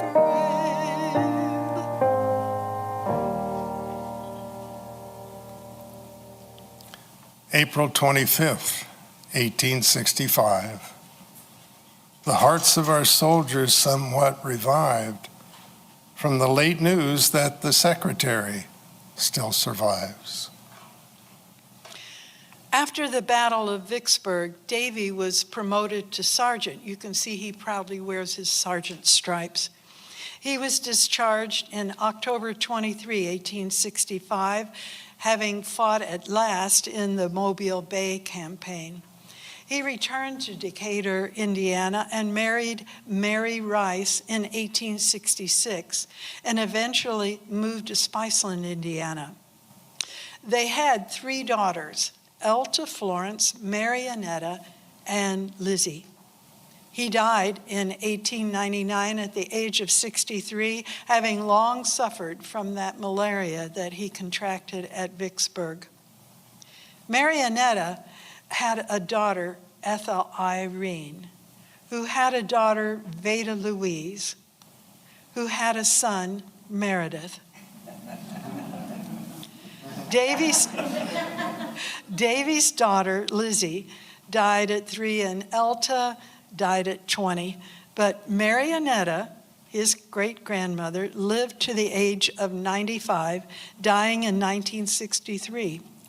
Meredith lived next to his great-grandmother and knew her until she died when he was in college. She was born 3 years after Lincoln was shot. She lived to see astronaut John Glenn. She knew everything from Custer's Last Stand to astronaut John Glenn and everything in between. We close with the Shokin Farewell. You may remember this tune from Ken Burns' Civil War series.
Did James Davy write many songs or poems? This is the only one we have found. This was in the diary, and it is inconsistent with his writing except for when he was really emotional. So we don't know anything about it other than he included that written by hand in his diary. Could you repeat the question? The question was, the poem that's up here, did he write a lot of them? We don't know, other than this one was in the diary. He was very terse, actually, in his entries. He was a farmer, so almost every entry included a weather report. The question is about the memorial. There were two other names on that memorial, and were they related, or who were those people? Joshua was his younger brother. The other one, we don't know. How many troops were around Vicksburg when it fell? Believe it or not, General Grant had 60,000 troops there. You may have, sorry. The Confederate troops were a much smaller group inside the fort. I think, if I remember right, about 24,000. We have been surprised at the numbers that we're fighting. I guess I thought since it was the Civil War and so long ago, it was a smaller thing. But there was the constant problem in the South of not having enough troops. They really were overrun by the Northern troops. Grant's shall I say, strategy by taking Vicksburg was to cut the South in half and to be able to stop all of the supporting troops coming from Texas, along with the Texas beef and that kind of thing. So when Judy was talking about the fact that 143 men from his regiment died in one 4-hour battle, that 8 of those were from his own town. The reason that kind of thing happened was there was no draft, and so when recruiters came to town, all of the boys just re-upped. And so if they got into a battle, then the town could lose many of their sons. Did James Davy's younger brother Joshua survive the war? Yes, he did. And James Davy was never wounded, but he got malaria in the trenches and the swamps, and that lasted all the rest of his life. He died at 63 of complications from malaria. Had Grant been promoted to commanding general by this point? Yes, he had not. He was in command of the Western campaign, but once he won Vicksburg, then Lincoln made him commander-in-chief of all the forces. And then most of the rest of things occurred, except for Mobile Bay in Alabama. The rest was occurring along the eastern shore, down through Richmond, Atlanta, and all of that, which he commanded. You can imagine how hard it was on Johnston to have Vicksburg fall, just within days of when he was supposed to arrive. And he was late. And he was worried that he didn't have enough men to defend, and he probably didn't. But it did cost him his position, at least until the next winter when they were desperate enough to reinstate him. Davy was in 11 battles in all 4 years of the war, and as I say, never wounded. But his last battle, interestingly enough, was at Mobile Bay in Alabama. There were 2 battles there, Fort Blakely and Spanish Fort. And those battles occurred after the surrender of Appomattox. And the reason was that the word did not get down to Mobile in time. She's talking about the tunnels that were dug towards Vicksburg from where they fought, correct?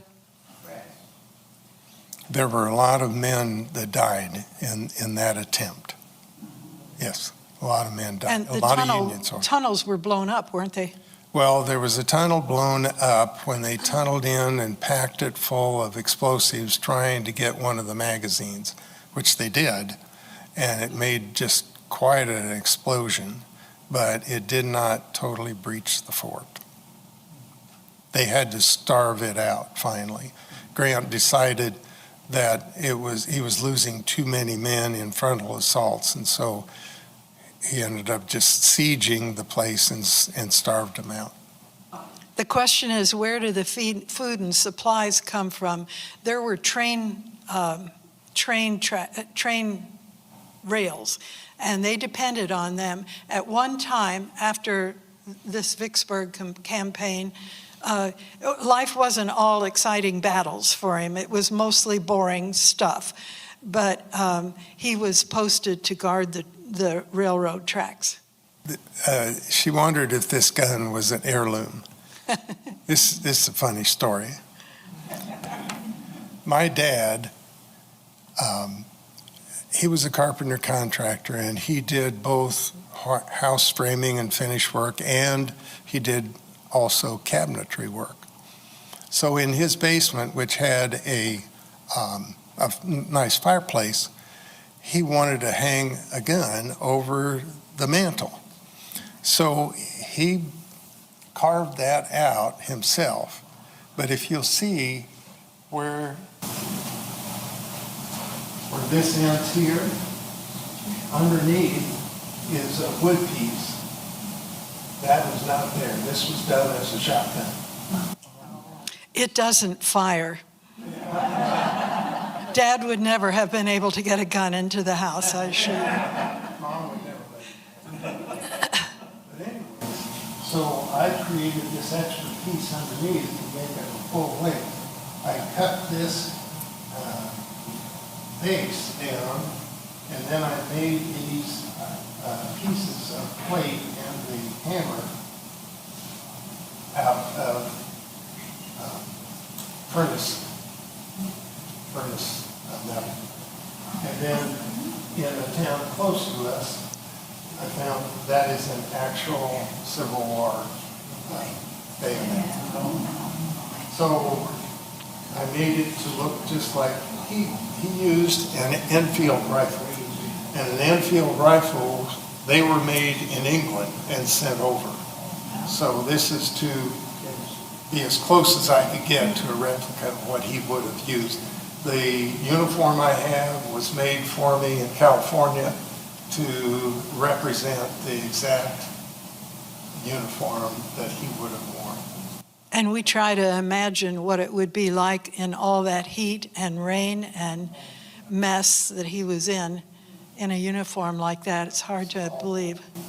Oh, it's all real. The question is about his education. We, of course, don't know for sure, but translating the diaries was very, very difficult. It was the diary that was up there, the page that was there at the beginning was pretty readable. As he became more and more depressed at times, during down times, his handwriting went down too.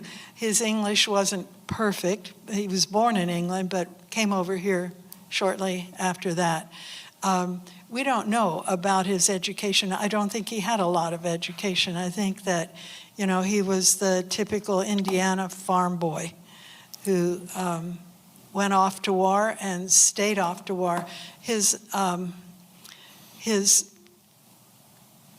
father had died. Yes, his father died at 9, when he was 9. There were step brothers and there was a step family, and he went home once during the war. and that was it. And he slogged out all 4 years. You can see what he looks like after 4 years of war. The question is about the diaries. If we actually knew that they were there, or did we just run across them? We always knew they were there. Meredith's mother was big on family, and she saved everything, and so we knew they were there. But she was quite a collector, and it took us about 3 months to empty out her house, which was behind our house. Dad and she helped us build our house. We actually did it. And then they built their house 6 years later. So we would go over every day, and get rid of a few more things or find some good home for it. And we could not find the diaries. We knew they were there. So at the very last minute, we found the diaries in a file cabinet that was in the basement. Probably not the best place to store the diaries. He wrote 4 diaries. We have all 4 diaries. They've been archived in the Indiana History Center, and we still retain the originals. One of the originals, this one for Vicksburg, is actually right there on the table. And we have a photocopy of a number of the pages, which you can turn and look at and Over on the table. try to interpret. That's his original. The larger of the certificates is his promotion to sergeant. And on the right-hand side in the little frame is the original discharge. When we went to Vicksburg to learn more about the campaign, we went to the visitor center, and I took that original discharge with me, and I said, here's his original discharge. And behind the desk, they said, just a moment. They went to the computer and came back with 4 pages on him. At that time, we didn't know anything about him, other than we had the diaries. Yeah, they have the records of all of his battles. They have the record of all of his commanders and all of the places he was, including his promotions and the whole thing. I couldn't believe it. Yeah. Yeah. What started you putting this all together? It's been wonderful. It really has. Just like we were there.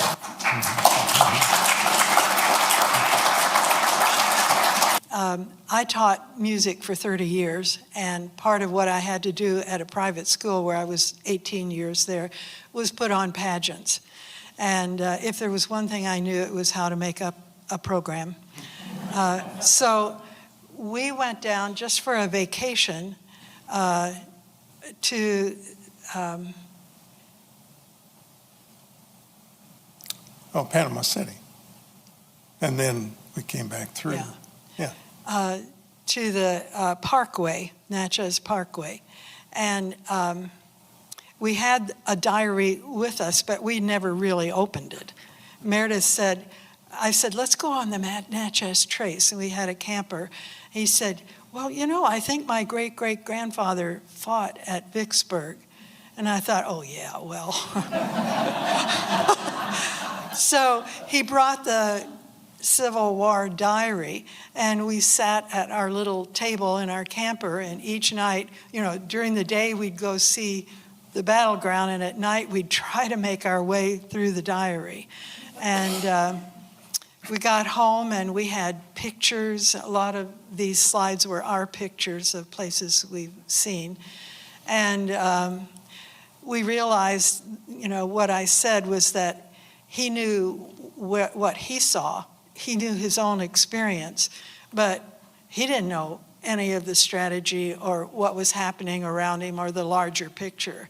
So we started researching just step by step of what he said, where he was, who he said he saw. And I thought, you know what, this would make a program. Why don't we do a program? And my dear friend Charles, who's been with me for so many years accompanying, agreed to accompany, and he came up with the first place, his Mormon church, that we could do the program. We did it there, and we did it at my church, and I thought that was it.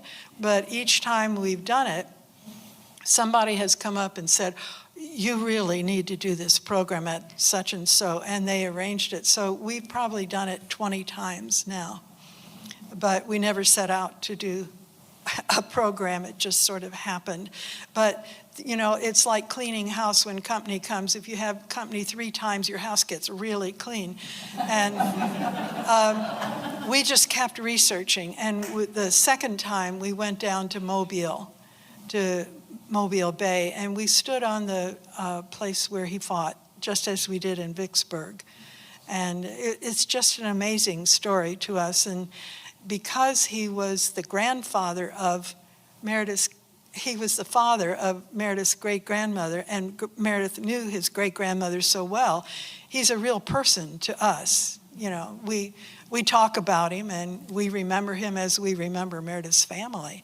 But it's been quite an experience. And old Charles here has just drug along with us everywhere we go. If you're wondering about this picture of the eagle, we did a program earlier this year for the American Legion in his community. And afterward, they gave that to us. It's embroidered. It's not a painting. It's not a photograph. It's an embroidery. It's in the regimental flag style. So each regiment might have its own flag, and they might list the battles. And it was a very individual thing. Those are very rare now. This is not a regimental flag, but it's in that style. Yeah. There is a book on the table over there, 47th Regiment, Indiana Volunteers. And in that book, we found the death of 4 and the wounding of 2 from the fall of a tree. We found the one about the fellow who was killed in his bed. Each of the things that we found in the diary, we found in that scholarly book. Yeah. We did a program once, it was at a retirement center near us. We're from Indianapolis. At a retirement center near us, and a man came in before we ever said a word, and he said, you won't believe it, my relative was in the Civil War, and he was in a regiment where a man was killed by a tree. The question was, were there any military benefits for James Davy because of his illness? And there were not, because he was not shot. Yeah. However, there were a lot of associations of Civil War people that had fought, soldiers. And there was an observance on the circle. Years later, we have pictures of that. So he remembered his soldier days, and it was a part of his life. The question is, what profession does Meredith have? I was a banker. I was with 5 banks and never moved my desk. Throughout all the mergers, I started out with Indiana National. I ended up retiring from J.P. Morgan Chase. Yeah. So, and Judy. Charles was head librarian in Lebanon, Indiana. Yes. At Kokomo. Yeah.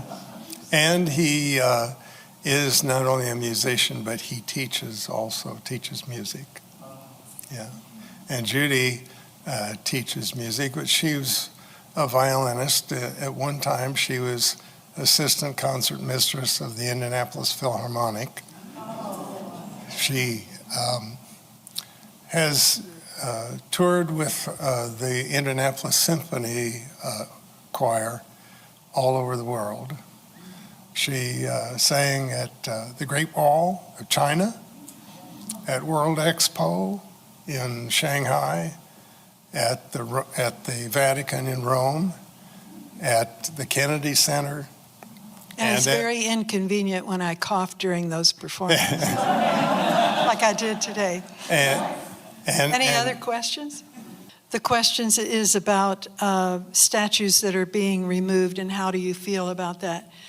I will say before he answers that, I told him I'm from Louisville, and Meredith is from Indianapolis. And I said, you know, when this started, I said, you just better darn well be glad it was your grandfather and not mine that fought in the Civil War.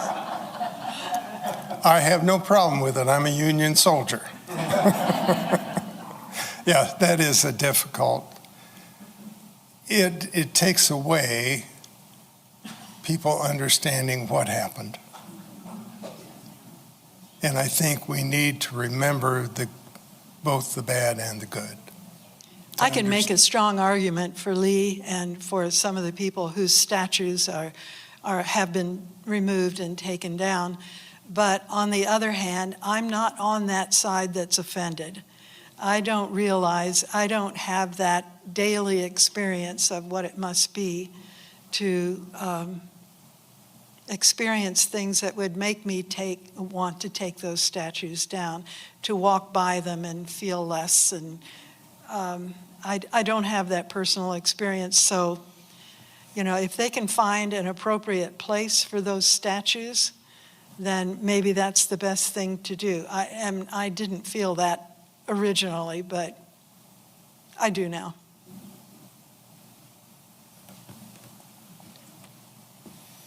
We thank our presenters one last time.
Good afternoon, ladies and gentlemen, and welcome to the Abraham Lincoln Presidential Library and Museum in Springfield, Illinois. I'm Joe Crane, the Director of Public Programs and Community Engagement.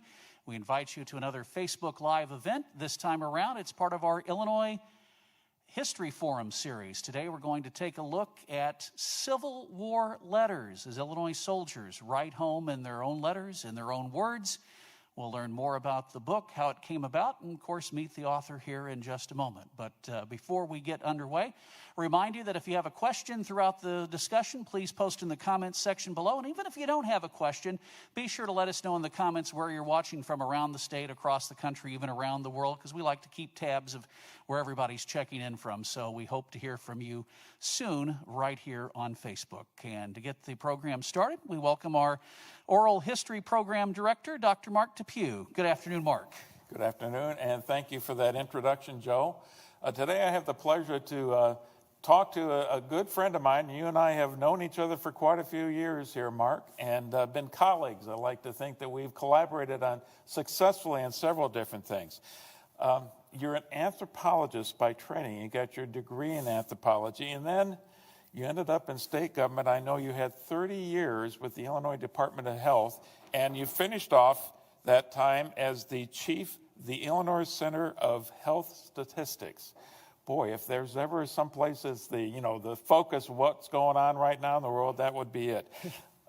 Something of a demographer and a statistician. See, I can even say that term. But also, I know you got into poetry a little bit later in life, and I think that has something to do with this book. So where I want to start is just ask you how it is that you came to write this book. Yeah, well, thank you for that introduction, Mark. The idea for the book was actually a poetry project. I was inspired also by you with your series of lectures at the time of the sesquicentennial of the Civil War. And I wanted to write some commemorative poetry that if soldiers of the day were reading it, that they would feel comfortable and it would be something that they could relate to. So I started doing some research on that, and I thought I could find a book or two that would have that of information in there, especially for Illinois, but I would have taken the Midwest. But I couldn't really find such a book, so I thought, I'm going to have to do this the hard way. So I came over here to the Presidential Library, actually just a couple doors down here on the second floor of the Abraham Lincoln Presidential Library, to look at manuscripts and personal letters. And I went through the card catalog and picked out as many Illinois soldiers as I could find and just started. And then after a couple years, 3 years, I had enough for the poetry project, wrote various poems. I gave a presentation on those at the Vachel Lindsay home, Poets in the Parlor series. And then they actually ended up downstairs in the atrium for several months, hung up as 2 poster boards. I think that was 2015, so that would have been the last year of the sesquicentennial. But at that point, I had read so many letters, and I could not find that book at the beginning that I'd been looking for. I thought, maybe there's a need there. Maybe I should start working on that. And so I read more and then finally put in a book proposal and finally got the book. And spent how long diving into these letters? I don't know. I've read at least a few thousand. I don't know how many hours. I started in 2013 reading, and for the book, I was probably reading up to 2018, 2019. I am still coming across other collections that I'm interested in and still reading. One of the things that really struck me about how you developed this book is the organization of it. Can you talk a little bit about how you decided to organize these letters?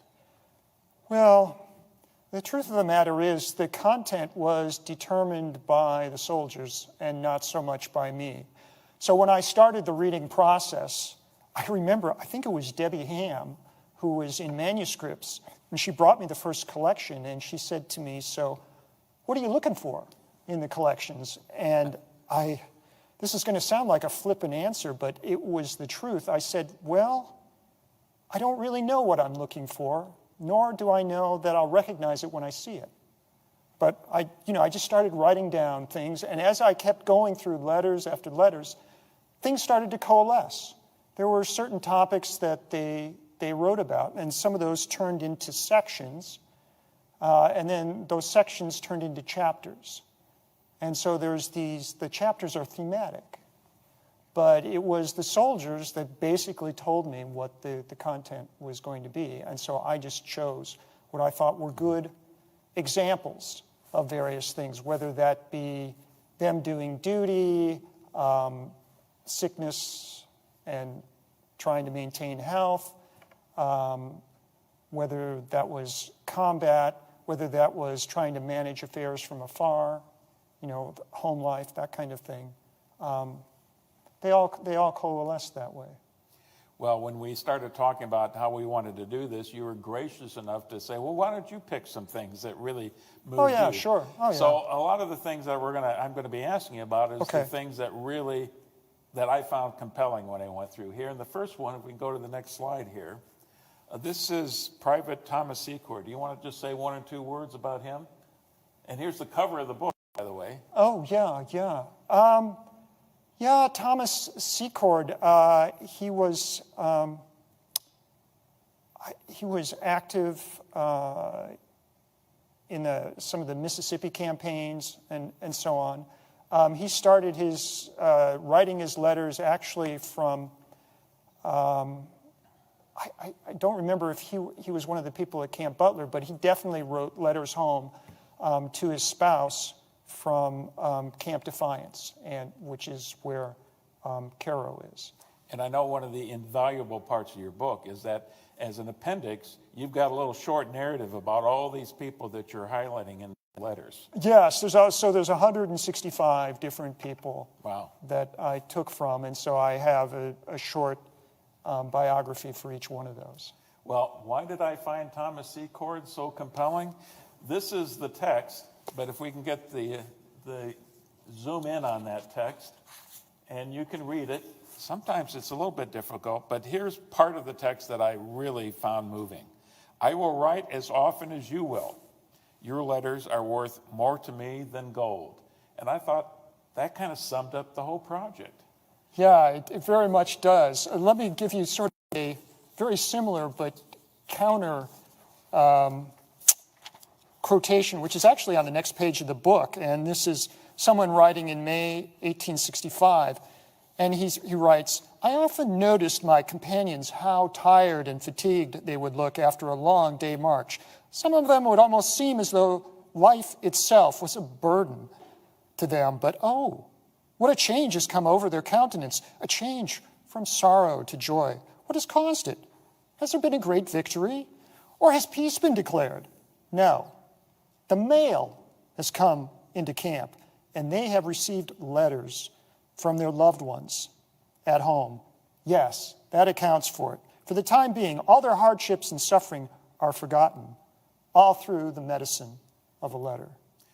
You know, you're reading that quote, it reminds me, as the oral historian, I've interviewed hundreds of veterans, obviously not from the Civil War, World War II, Korea, Vietnam, War on Terror. And that's a constant theme. That communication from home, whether it's letters or phone calls or emails and texts today, it is so important to these soldiers. Back then, letters for them were the next best thing to being there. I mean, today maybe it's Zoom or Facebook Live, but back then it was definitely letters. Well, on this next slide, I want to go to one of the biggest challenges you had to face, because the educational level of the soldiers at that time and their writing skills wasn't quite up to what we would expect today. And so the question is, how did you sort through all of this and figure out what they were actually trying to say? So when I went to start looking at these letter collections, in the back of my mind, I was hoping that there would be transcriptions, so I could just follow the transcriptions. But no, those were very rare. And in retrospect, I learned not to trust any previous transcriptions by others. I got very adept at reading them and finding mistakes and so on. So I realized, you know what, if you want it done right, you got to do it yourself. Well, also on day one, if you can't read cursive writing, game over. you have to be able to read cursive writing. And there's maybe different. we should be teaching cursive writing at school today? I'm not saying that. I'm just saying maybe if you're going to go into history and you're going to be reading old documents or letters, even if it's just from World War II or the Korean War, you're going to need to be able to read cursive writing. But I also found that there was not much in the way of punctuation. So on this slide, you've circled the only 3 places where there's even any kind of punctuation on the letter. And there are some people that wrote during the time that used, punctuation pretty much the way we did. But that was almost the exception rather than the rule. And I've come to learn that part of the reason for this is because they are writing many times as if they are speaking to someone. So if you are speaking to someone, you do not say, I am fine, period. How are you, question mark. No, you leave that punctuation off. Plus, they are also writing to loved ones, other family members, relatives, close friends who know what their voice sounds like, what their inflections are, what their accent is like, and so on. So punctuation is almost superfluous in that regard. So you have to mentally get into their head as you read various soldiers' letters on how, you almost get a sense for how they spoke sometimes. Do you have a sense of the educational level that most of these soldiers had? I don't know about educational level, but so in the 1870 National Decennial Census was the first time they asked about literacy. And so for Illinois, it was just about 90%. So if you want to backtrack to 5 or 10 years earlier, it's got to be at least 80 or 85% were literate. But as you find out as you read the letters, you find that there is a gamut of literacy. That is, some people write phonetically. And soldiers is spelled Solgers instead of their correct spelling. So you kind of get into that, and you're able to sort of figure out their words. And in the book, I have not made it into good English. So if they have misspellings and lack of punctuation, that is in there. Now, when I feel like it gets too difficult, in brackets, I'll put in a little bit of help on what I think that word is that you might not quite recognize. But that is part of the reading experience, although in the book, I save you having to read cursive writing. Well, the thing that strikes me about this time period, we can be critical about how poorly they spelled or the lack of punctuation and things like that. The United States, in my understanding, is far exceeded any other country in the world at this time for literacy. That could be true. That could be true. And I think most of them did, and I think those that could not write, they had fellow soldiers in their tent or their company who could write for them. They still wanted to communicate with home. And as a matter of fact, soldiers that were wounded and for some reason couldn't, they could get people from the Sanitary Commission or other people that would write letters for them home. Interesting. Yeah, there's one chapter called A Lifeline of Letters. It's the first chapter. And that's what these letters were for them. Not only did they want to write letters, but they were desperate, as we just read before, to receive them as well. Yeah. Well, let's go to this next slide. And it's really the first lengthy quote. I'm calling this Seeing the Elephant, which you know, and most people who are Civil War historians and know about the Civil War, that means you've seen combat. Tell us a little bit about Captain David Norton. Yes. Captain Norton is writing to Mary Chapman. This is an interesting story because they had not met. And Captain Norton, from a fellow officer, got a dare. I dare you to write to this lady named Mary Chapman, whom he called Molly, back home. And so Captain Norton sort of used that slim introduction to write an initial letter to her to try and get a correspondence going. And as you go through the correspondence, which is another collection here in the Abraham Lincoln Presidential Library, you can tell they're sort of building up this intimacy. They exchange pictures.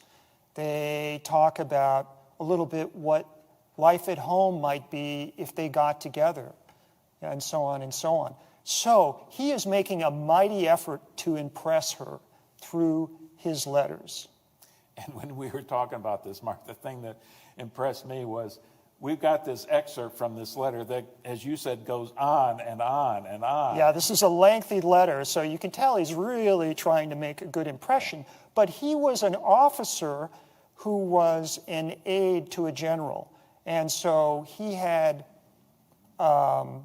ins and perspectives that a lot of other soldiers on the ground might not have had of this particular engagement here at Missionary Ridge, which was part of the Chattanooga campaign. Yeah, and one of the reasons that I found so compelling about this particular excerpt, because it was about Missionary Ridge, which is my absolute favorite moment of the Civil War. Okay. And I think as you listen to this clip, you'll understand why. So if you could play that, please. Orders were given for our lines to move up nearer to the rebels and for our skirmishers to drive the rebels into their long lines of entrenchments at the foot of Missionary Ridge. It was gallantly done, and General Baird's division of 14th Corps, ours, was ordered to assault the enemy's works to create a diversion in favor of Hooker, who could be heard opening his part of the game. Gallantly, those noble men charged across the open field which separated them from the enemy amidst a perfect storm of shots and shells. They have taken the entrenchments. Here they were ordered to stop. But no, the balls were flying too thick. They could not stop and live. And absolutely without orders, they charged on up the hill. A thrill of anguish passed through every frame. They are lost, cries General Grant. Send the whole corps after them. But long before the order could be carried to the anxious troops, a shout that shook the earth went up from those devoted comrades, and forward they rushed upon what seemed to be inevitable destruction. Onward and upward sped those intrepid soldiers. Backward fly the astonished and frightened rebels. Oh, how beautiful those starry flags looked as they fluttered up that steep mountainside covered with bristling bayonets and cannon.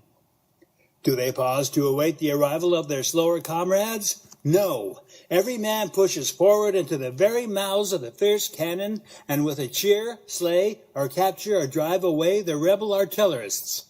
The enemy, completely dumbfoundered, fly, and our victorious boys start down the hill after them. The victory, the most glorious of the war, is ours. And I would kind of agree with him, maybe the most glorious. It was extremely rare that you had an assault like this against an entrenched enemy on the top of a hill, and that was successful. Now, I need to add a counterpoint here. This kind of description of combat or a major battle is extremely rare, and that is one of the reasons why I happen to include this. More often when a soldier was in a battle and they wrote home about it, unless it was the first battle, when it was kind of a novelty to them, and they might describe different things that happened, so their parents or their spouse knows a little bit of what's going on. Their description of a battle will be, for example, if we'll take Missionary Ridge, we fought a great battle at Missionary Ridge. I'm okay or not okay. So-and-so that you know is doing fine or was wounded. But you can read all about the particulars in the newspapers because they'll probably know more about it than I do. And that's it. So that was, again, part of that lifeline kind of thing. Hey, I know you read about the battle and you know that our regiment was there. I'm okay, I'm okay. That was what they wanted to convey, not this some sort of description of what the combat was like. You mentioned that this captain was on a general staff. Well, the average soldier's experience and his perspective is maybe the 10 or 20 guys he can see around him. Yeah, that's true. Well, this next one, I don't know if you want to mention anything about Second Lieutenant Z. Payson Shumway before I actually read this one to the audience. No, just go ahead. And I will tell you this, that this is written from a camp near Jackson, Mississippi. Yes. In July 19th, 1863. And the significant part of that is this would have been right after the surrender of Vicksburg. That's correct. In Mississippi. That's correct. So there they are sitting around the campsite. Just after dark, one of our boys sat down to a piano and sang and played Home Sweet Home. Of course, that old tune soon brought those of the boys who were not on post together. Before the song was half through, I could see by the light of the burning town and cotton that the silent tears stood in many an eye, which of late had been all unused to weep. Yeah, so a very poignant moment. And it reminds me of Christian McWhirter's book, Battle Hymns, and the power of Civil War music. Here is somebody playing on a piano for some bizarre reason is in the entrenchments or on the rampart somewhere, and they're playing it. Well, it turns out that prior to the Union capturing that there was somebody named Private Douglas Carter of Texas who played on that same piano before it was captured during the siege. And that same piano still exists. He was able to get that. That is this Private Douglas Carter of Texas. And the piano resides in the Confederate Memorial Hall Museum in New Orleans. Ah. So you can still see it. So there's, and when I found this on somebody's website, they didn't know the Union side of it. They knew about the Confederate part. So I was able to make this connection on what Shumway wrote about. And your comments here just illustrated another thing I think was so successful in how you put this book together. The narration that you use to tie all these things together and to give the background and the context, I think is invaluable in helping people really enjoy this that much more. So kudos in that respect. Well, thank you, but that's the job of any editor, really. Okay, and let's go to the next slide if we can. And I'm going to read a quote from a letter written by Private Victor Gould to the parents of Private George Clark. And this one really struck me. M. George, your son fell mortally wounded. He was struck with a shell tearing his body most desperately, and also tearing both legs almost entirely off. He lived 1 hour and then quietly fell asleep, leaving many true and loving, and I trust Christian friends to mourn his loss.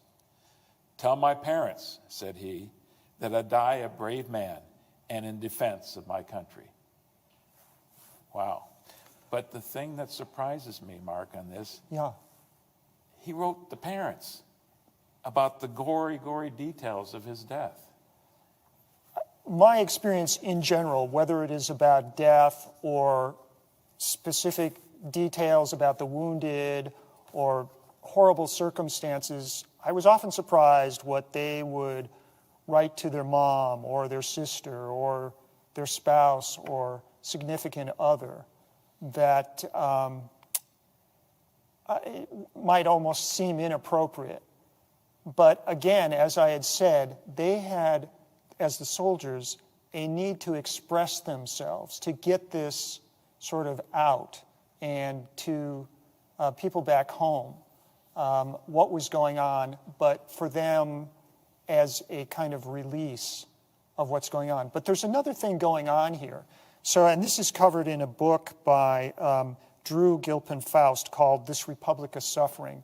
And she talks about, at that time, what they called the good death. That is, being surrounded by family and friends as, you're on your deathbed and, you have your affairs in order, you're wishing people well, and, those kinds of things.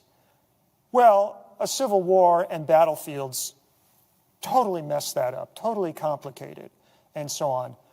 But for loved ones or parents to find out the circumstances of their sons or brothers or husband's death was of a comfort to them, even if there were gory details that were being described to them. That was part of knowing how it occurred. And that is as close as they could get to being with them or experiencing that at that moment. Amazing. Well, the next one that I selected was Sergeant William Smith to his wife. And I think I'll let you talk a little bit more about that to set this one up. It's talking about what some call the peculiar institution, what we all know today as slavery. William Smith was not only a fairly good writer, but he was expressive and he seemed naturally inquisitive. So he talked to Southerners when they were in, occupied territory, the citizens and so on. But he, as I said, he was a keen observer. And his wife, Mary, who he called Polly, asked him this question about slavery. And you have to remember that the median age of Union soldiers, and probably Illinois soldiers as well, was around between 23 and 24 years of age. Median meaning that at that age, half of them are younger than that and the other half are older than that. So that means there's a lot of teenagers and people in their early 20s and so on that are soldiers, many of them who had never left their state. I was just reading a letter from someone who lived only 2 counties away from the Mississippi River, but had never seen the Mississippi River until they went to Alton and had never seen a steamboat before. So there's all these new experiences. So his wife is asking him about slavery. So we should hear this clip. Now to the question, how does slavery look to the naked eye? The shortest answer that I can give and express myself upon the subject is that it looks many times worse than I ever imagined. It is true that I have never saw the lash across the backs of old men and gray-headed women, but I have seen men and plow, hoe, chop, and maul rails with not enough clothing on them to hide their bodies. I have saw pregnant women at the hardest work with only an excuse for a shirt and short petticoat on. I've seen dozens of men, women, and children at the different kinds of work under a white man that was almost as ignorant as the slaves he drove. I have seen one woman that has tended 18 acres of corn and suckled an infant that was born after she commenced to break the ground. I have seen a young wife, modest and nice, walking along the street, a slave woman walking close behind her, carrying the firstborn of her modest mistress. Look at their figures. It is very nearly the same. See their backs? Oh, says one, they are both alike. Look at their gait. It is nearly the same. Examine their features. Look close. They certainly resemble. Ask the young mistress where she got her slave. She tells you that she was a wedding gift from her father. The secret is out. They are half-sisters. Look at them again. They favor in every feature and action. The only difference is in the color. Now we're hearing a letter written by William, read by his wife, and you can imagine she's reading to relatives, she's going to the local store. Other opportunities she would share this letter with people. The point that is being made here is very poignant and very well expressed. It just really sinks in what slavery can be like, or what they had also called amalgamation. That is the joining of 2 different races, which, is a much different opinion than it's old thinking, if you will. But he makes this point so well, what really goes on in a slavery state or under slavery conditions. And what is sort of interesting about this is, so there was this little something at the end of the letter, and I have it in the book here, and it says, in the same letter, along the margin of its last page, written sideways, is a drawing of a single hand pointing to a sort of postscript. And the postscript was, Charlie, which was Smith's tent mate, says, for you to burn this without reading it.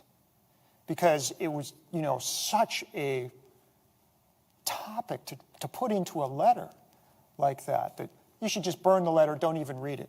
So fortunately, Mary ignored that jest request. But it's great that we have it and can learn from it. Well, and that's the point of this whole book and all of these letters. We get into their hearts and souls by reading these things. You have to remember that we are essentially reading other people's mail. And I have to admit, there's kind of an allure to that. But also, it was something never intended for us to read. I think if those people were still alive and they, found out some of their personal letters were showing up in a book, they might be aghast at that. But for us as historians, it's invaluable. Have you heard from some of the descendants of these people who are in the book? Yes, some I have, and of course they're not the original soldiers. They're great-great-grandchildren, those kinds of things, and they're thrilled. Yeah. I've gotten some really nice comments. People have shared portraits. Other people have seen who's in there, and they say, "Hey, I have something about that person." So I've discovered a number of other things, and a lot of those things I've put up on the website. So the website makes the book a little bit more of a living document. Well, the next thing I wanted to focus on in this next slide is a little bit about the motivations and the feelings, beliefs that the soldiers themselves had about the cause they're fighting for. And so I've selected a passage that touches both on the Emancipation Proclamation, which was written after Antietam in September of '62, and then went into force on January 1st of 1863, and then a little bit about the upcoming election of Honest Abe, Old Abe. So we'll play this one from Captain Amos Hostetter. In answer to part of Owen's letter, in regard to the opinion of the soldiers, in regard to the Emancipation Proclamation, etc., I have this to say, that if the people of the North knew how the soldiers cursed them for allowing men to speak treason as they do now, I think they would put a stop to it. Men that came here strong Democrats are Democrats no longer. Men who came here with no intention of interfering with slavery are now abolitionists. And in regard to their opinion of the administration, if the soldiers can vote in 1864 for President of the U.S., Old Abe will again be president.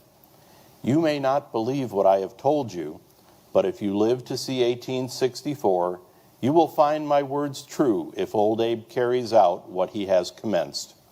Although we are tired of war, we had rather fight for the next 10 years than compromise with treason. Strong words. Yeah, now again, I'm going to have to offer a counterpoint. This is not necessarily the majority opinion among the soldiers. And this is, especially something like this, which is somewhat political, really reflects the diversity of Democrats and Republicans in Illinois. In fact, Illinois is in some ways, at this time, almost a microcosm of the entire nation on how it's divided in terms of opinion. So the opinions on the Emancipation Proclamation that you find by other soldiers varies quite a bit. Some of them think this is a terrible idea because now the South is going to fight all the harder. They are going to be so mad at us that they're really going to dig in their heels, kind of thing. But a lot of them do look at it first as a war measure as opposed to a social measure. But they had comments about that as well. Some thought, well, this could be a good thing. Some thought, well, this is not a good thing. So I put a lot of that diversity in here. So I wanted to sort of offer that sort of counterpoint just based on what you happened to pick out. If you had picked out one that said, oh, this is a bad idea, I would have read one where, hey, this person thinks it's a good idea. Well, if you want a little bit more of this or a lot more of this, go visit the Abraham Lincoln Presidential Museum. You got Absolutely. That hallway with all these dissonant voices and all the different opinions, strong opinions they had on this very subject. Yes. That's one of my favorite parts because it really does show the angst and the difficulty that Abraham Lincoln faced when he was President of the United States. Yeah, at the beginning of the war, certainly not all the soldiers in Illinois that signed up were abolitionists. In fact, they would have been quite a minority. But some of them came to see this when it did happen, that is the Emancipation Proclamation, that it was a good thing because it would shorten the war and they would get home sooner. That was the overriding thought that would be in the back of their minds all the time. And that's why they kept up on politics and newspapers, because they were looking for signs and symptoms of the war starting to come to a conclusion, and when will we be home? There weren't any that says this is only going to lengthen the war? Yeah, there were some that said, yes, this could potentially lengthen the war.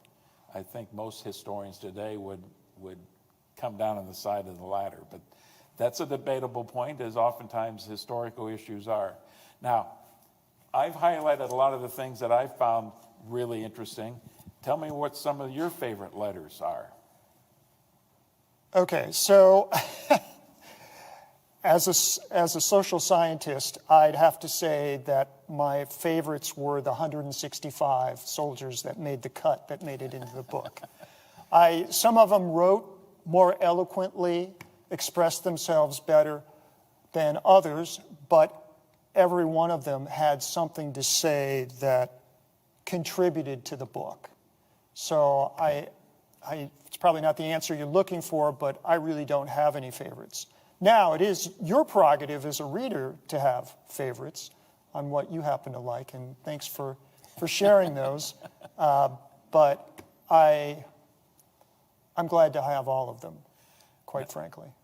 As you mentioned, I gave a series of presentations on the main Civil War battles during the sesquicentennial. Yeah.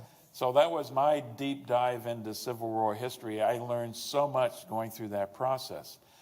This exercise was quite different for you. You had to have enough knowledge about the war to put all these things in context, but it strikes me that you got to know these soldiers on a much more personal level. Is that a good way of saying it? Yeah, the way that I sort of think of it is, a lot of times when you read Civil War books that are about particular battles, campaigns and so on, generals, those are great. That's a top-down approach. My approach was the opposite, was to start with the boots in the mud, the soldiers, what their stories were, and then coalesce those into those topics, those sections and chapters. So I was very much a bottom-up approach to find out what the Civil War was like for them.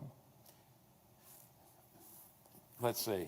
You got your degree in anthology? Anthropology. I knew I was going to mess it up. Then you're a demographer, you're a statistician. I know you do archaeology as well.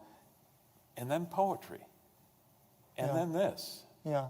Where's the link with the poetry and then this, with all those other things? I've always enjoyed, I've always enjoyed writing, but I'm not what I think of as a naturally gifted writer. I need a lot of practice. So poetry helped me smooth out my style. And writing this book, one of the preludes to the book, not only was the poetry, but as I was collecting the letters, I started to see some of these themes. So I had a selection of colleagues, friends, even people in other countries who could care less about the Civil War. Each Friday, I would send out an email which was themed-based, things that I've been reading in the letters. And I was surprised at how eager people that didn't even know anything about the Civil War wanted to hear these personal stories. And so that got me practicing writing and got me to get those topics together. Then the book came together after that when I decided finally to do a book that coalesced. So I call these sort of the 46 essay period because there was 46 weeks in succession where I sent out these email blasts to people. And then more and more people said, hey, I want to get those too. kind of thing. And finally, I was sending it out to like 40 or 50 people. In the process of reading all these letters then, did you have a sense that you could really get inside these men and what they were thinking and how they approached life and their ambitions and their struggles? You really got to know them. And that's why I felt it was so important to provide these brief bios at the end. And it's Appendix A, and it's a big chunk of the book. I've had some readers come back to me and say, I read those separately. I read all of them, as opposed to something you could use as a reference. William Smith, what happened to him? Kind of thing. Well, yes, you can find that out, and easy to look that person up. But so what did happen to some of these men? So let's pick a few of them. So you started with Thomas Secord. Thomas Secord ended up never seeing his wife again. He got sick in Mississippi. He ended up in a hospital, and he was what sometimes happened to people that were in hospitals. They didn't necessarily have in the field nurses and so on. So they expected people that were not so sick to sort of help out the other hospital staff with some of the patients. And he would go around and he would, tell, so-and-so died overnight or so on. And then a couple weeks later, he was one of those people, and he was buried there. William Smith, who I had just mentioned, who wrote so beautifully, ended up dying also in Mississippi at, I don't want to call it the Battle of Coffeyville, it's more like a sort of a large skirmish. I actually wrote a little bit about that for those of you who are Illinois State Historical Society members, in Illinois Heritage, in their July-August issue about... How about Captain Norton? He was wooing this young lady he had never met.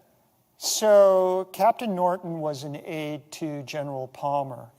And when they were in Georgia, they were taking in part of the sort of overview of where the troops on the Union and the Confederate side were there. And Wiley Sword, in one of his books, I think it's called maybe Profiles in Courage, where he picks out various soldiers. Turns out Norton, I found out later, was one that he had picked out. And so there was a couple of Confederate sharpshooters who had snuck into range, and they were aiming to shoot Palmer. And so they fired, and they missed. But they hit Norton. I think he got hit in the head, and he died within a minute or two. So he never, ever met Molly Chapman back in Illinois.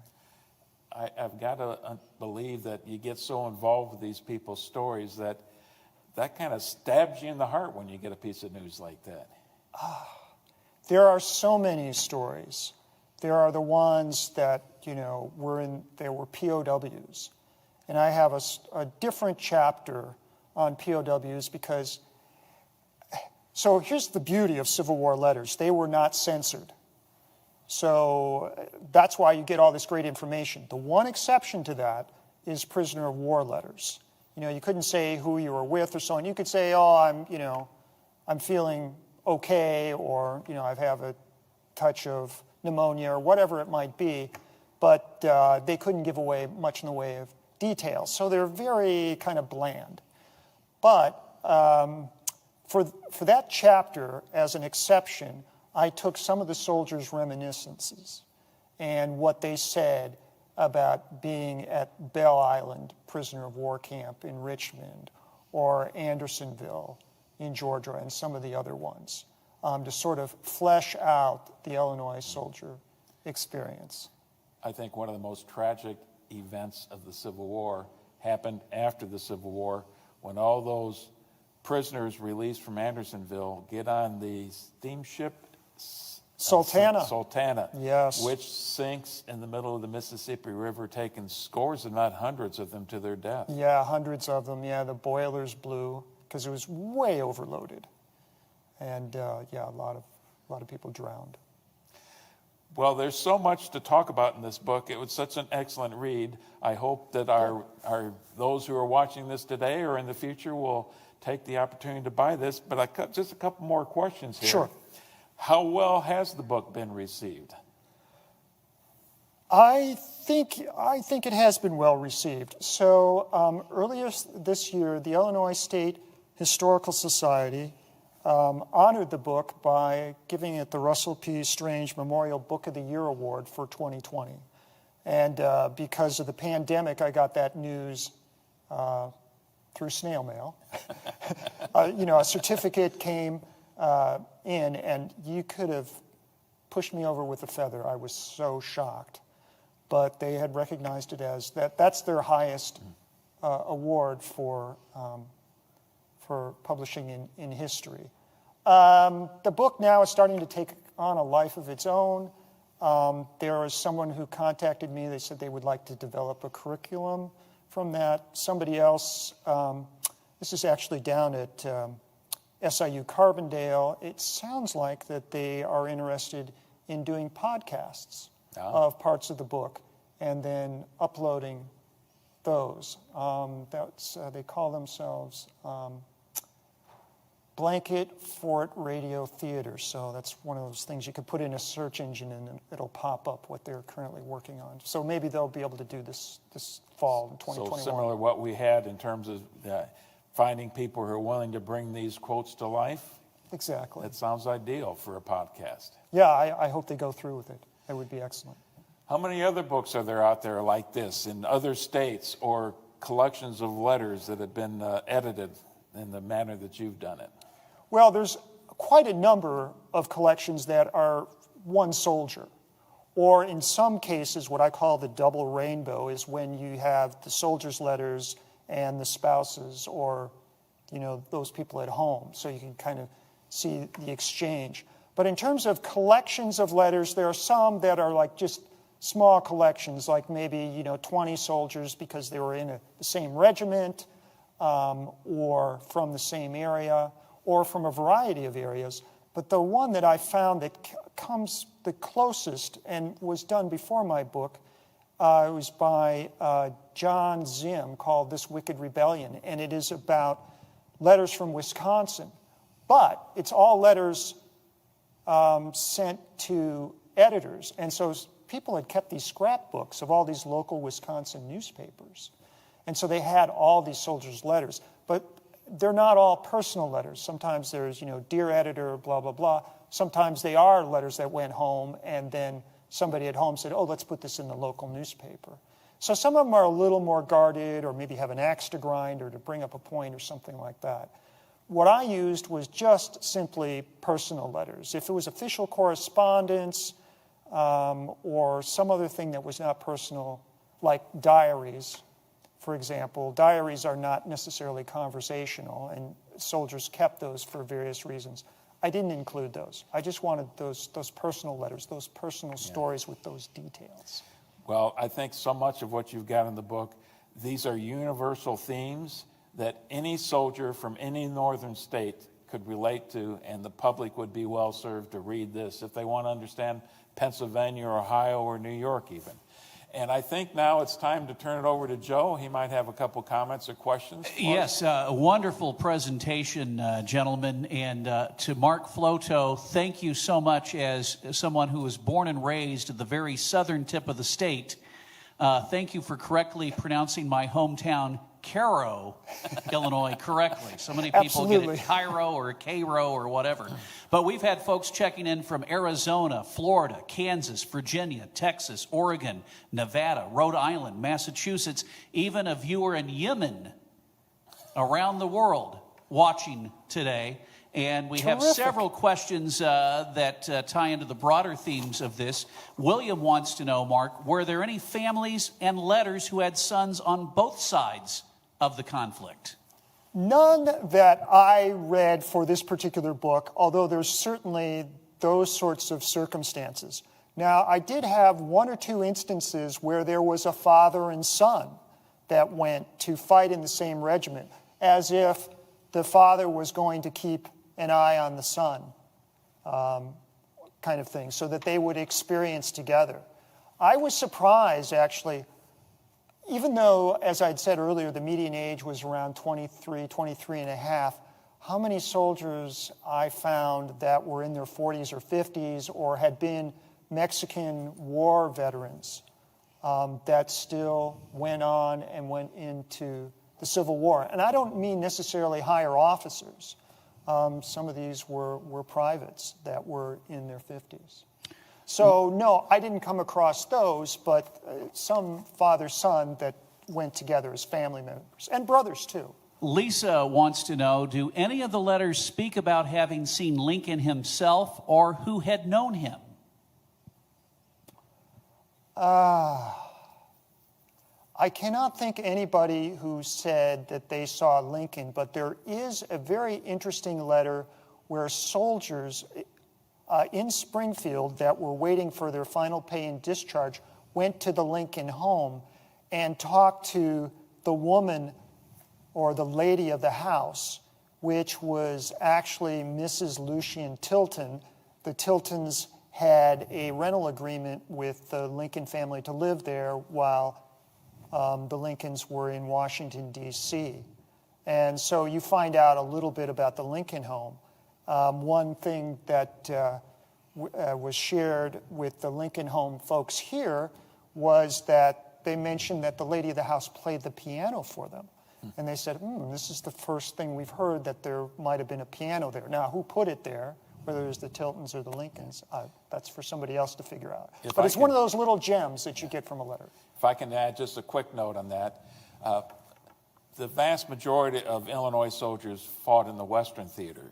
Lincoln saw an awful lot of soldiers, but it was almost entirely in the Eastern Theater of Operations.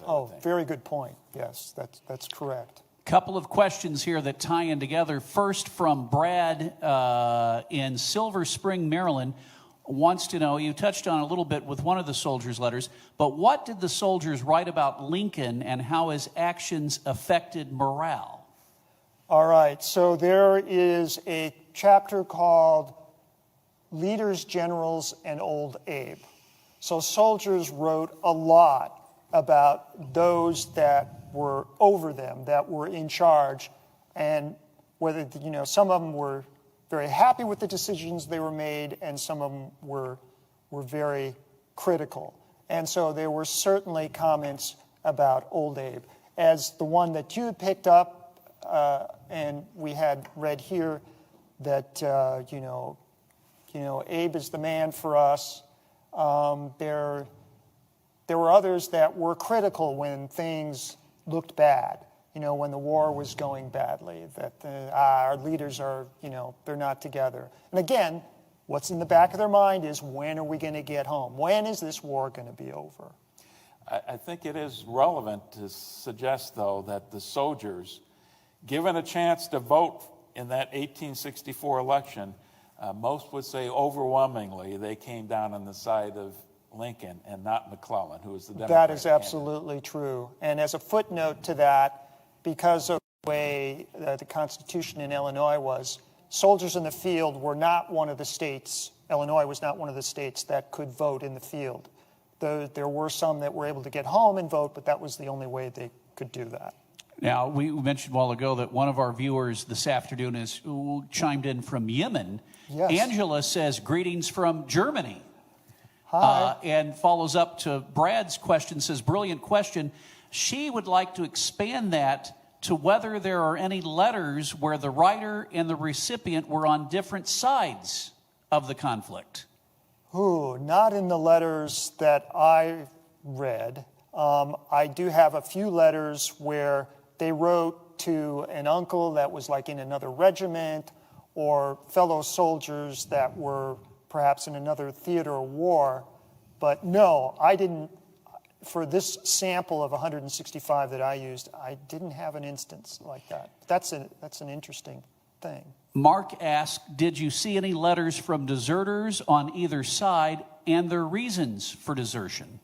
There are definitely letters where they talk about people that did desert, or sometimes it was an instance that they called French leave. And French leave means it's something where, in France, it's where somebody leaves a party without telling the host or hostess that they're leaving. kind of thing. It's sort of a slightly impolite thing. So slangily, for the soldiers, French leave was something where I'm going to leave for a little bit and then I'm going to come back. Well, in the military's eyes, that's desertion.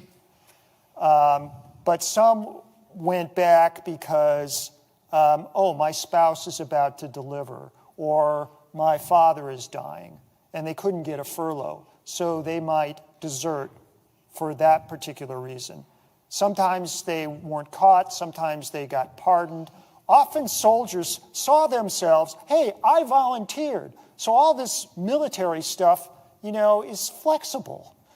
Well, that, of course, is not true, but they tried to flex it in certain circumstances. And lastly, nice to hear from Jenny Lee on her lunch hour, watching from just down the hall here, literally in the same building. She's part of our conservation preservation team. They take all of those old documents and other items and restore them. Just incredible work that they do. She wants to know, did you use letters from other institutions to draw from your book? No, I actually did not. I looked at other institutions. I looked at the Logan Museum. I looked at the library down at Carbondale, the University, Southern Illinois University at Carbondale, and a few other places. And for various reasons, I ended up not using them.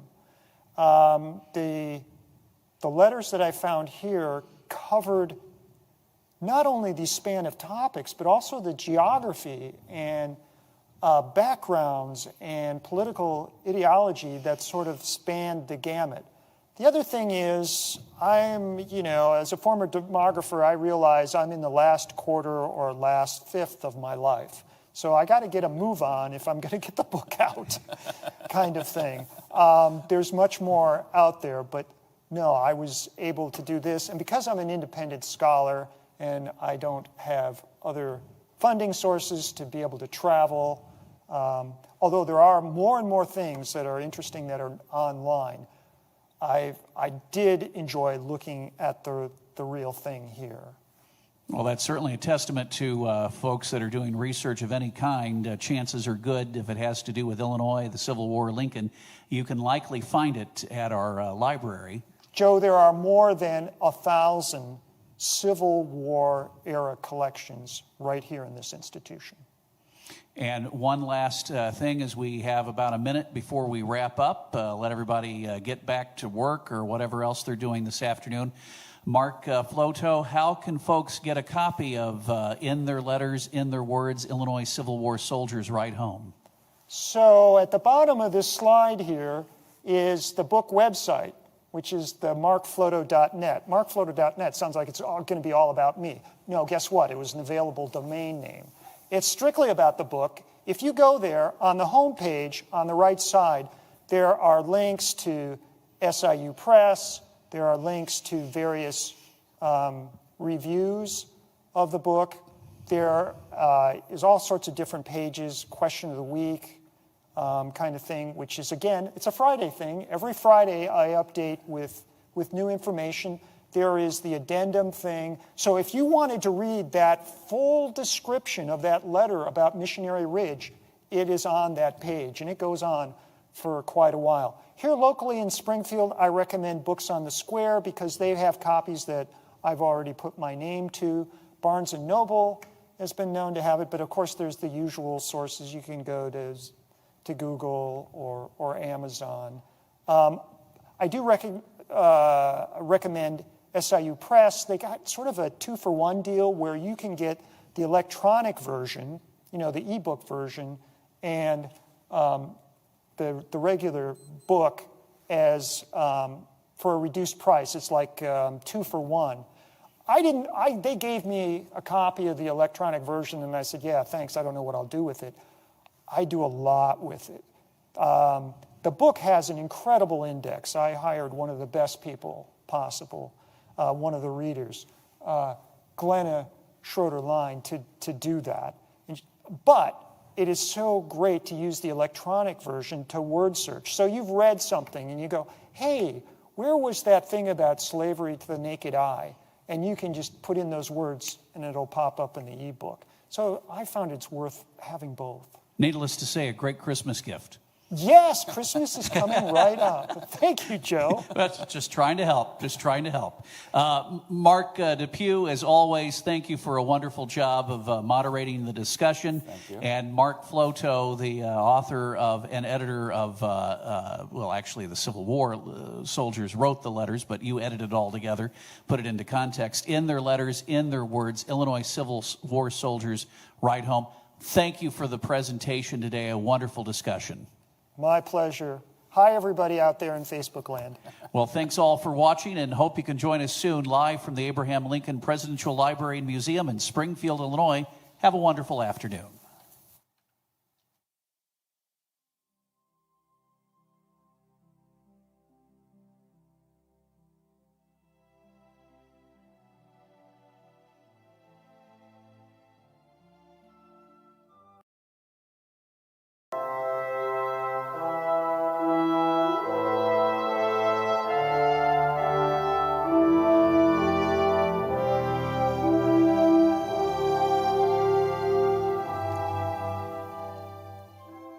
Good afternoon, ladies and gentlemen, and welcome to the Abraham Lincoln Presidential Library and Museum in Springfield, Illinois. I'm Joe Crane, the Director of Public Programs and Community Engagement. We invite you to another Facebook Live event. This time around, it's part of our Illinois History Forum series. Today, we're going to take a look at Civil War letters as Illinois soldiers write home in their own letters, in their own words.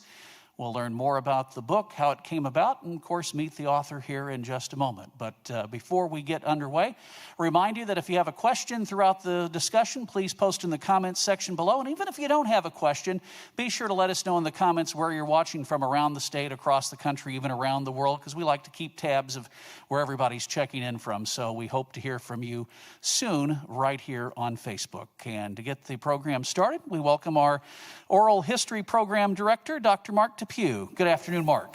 Good afternoon, and thank you for that introduction, Joe. Today I have the pleasure to talk to a good friend of mine. You and I have known each other for quite a few years here, Mark, and been colleagues. I like to think that we've collaborated successfully on several different things. You're an anthropologist by training. You got your degree in anthropology, and then you ended up in state government. I know you had 30 years with the Illinois Department of Health, and you finished off that time as the chief of the Illinois Center of Health Statistics. Boy, if there's ever some places the focus of what's going on right now in the world, that would be it. Something of a demographer and a statistician. See, I can even say that term.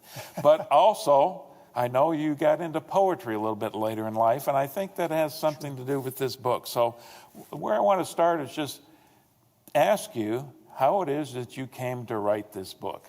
Yeah, well, thank you for that introduction, Mark. The idea for the book was actually a poetry project. I was inspired also by you with your series of lectures at the time of the sesquicentennial of the Civil War. And I wanted to write some commemorative poetry that if soldiers of the day were reading it, that they would feel comfortable and it would be something that they could relate to. So I started doing some research on that, and I thought I could find a book or two that would have that sort of information in there, especially for Illinois, but I would have taken the Midwest. But I couldn't really find such a book, so I thought, I'm going to have to do this the hard way. So I came over here to the Presidential Library, actually just a couple doors down here on the second floor of the Abraham Lincoln Presidential Library, to look at manuscripts and personal letters. And I went through the card catalog and picked out as many Illinois soldiers as I could find and just started. And then after a couple years, 3 years, I had enough for the poetry project, wrote various poems. I gave a presentation on those at the Vachel Lindsay home, Poets in the Parlor series. And then they actually ended up downstairs in the atrium for several months, hung up as 2 poster boards. I think that was 2015, so that would have been the last year of the sesquicentennial. But at that point, I had read so many letters, and I could not find that book at the beginning that I'd been looking for. I thought, maybe there's a need there. Maybe I should start working on that. And so I read more and then finally put in a book proposal and finally got the book. And spent how long diving into these letters? I don't know. I've read at least a few thousand. I don't know how many hours. I started in 2013 reading, and for the book, I was probably reading up to 2018, 2019. I am still coming across other collections that I'm interested in and still reading. One of the things that really struck me about how you developed this book is the organization of it. Can you talk a little bit about how you decided to organize these letters? Well, the truth of the matter is the content was determined by the soldiers and not so much by me. So when I started the reading process, I remember, I think it was Debbie Ham, who was in manuscripts, and she brought me the first collection, and she said to me, so what are you looking for in the collections? And this is going to sound like a flippant answer, but it was the truth. I said, well, I don't really know what I'm looking for, nor do I know that I'll recognize it when I see it. But I just started writing down things, and as I kept going through letters after letters, things started to coalesce. There were certain topics that they wrote about, and some of those turned into sections, and then those sections turned into chapters. And so the chapters are thematic. But it was the soldiers that basically told me what the content was going to be. And so I just chose what I thought were good examples of various things, whether that be them doing duty, sickness and trying to maintain health, whether that was combat, whether that was trying to manage affairs from afar, home life, that kind of thing. They all coalesced that way. Well, when we started talking about how we wanted to do this, you were gracious enough to say, well, why don't you pick some things that really moved you? Oh, yeah, sure. Oh, yeah. So a lot of the things that I'm going to be asking you about is the things that I found compelling when I went through here. And the first one, if we can go to the next slide here, this is Private Thomas Secord. Do you want to just say one or two words about him? And here's the cover of the book, by the way. Oh, yeah.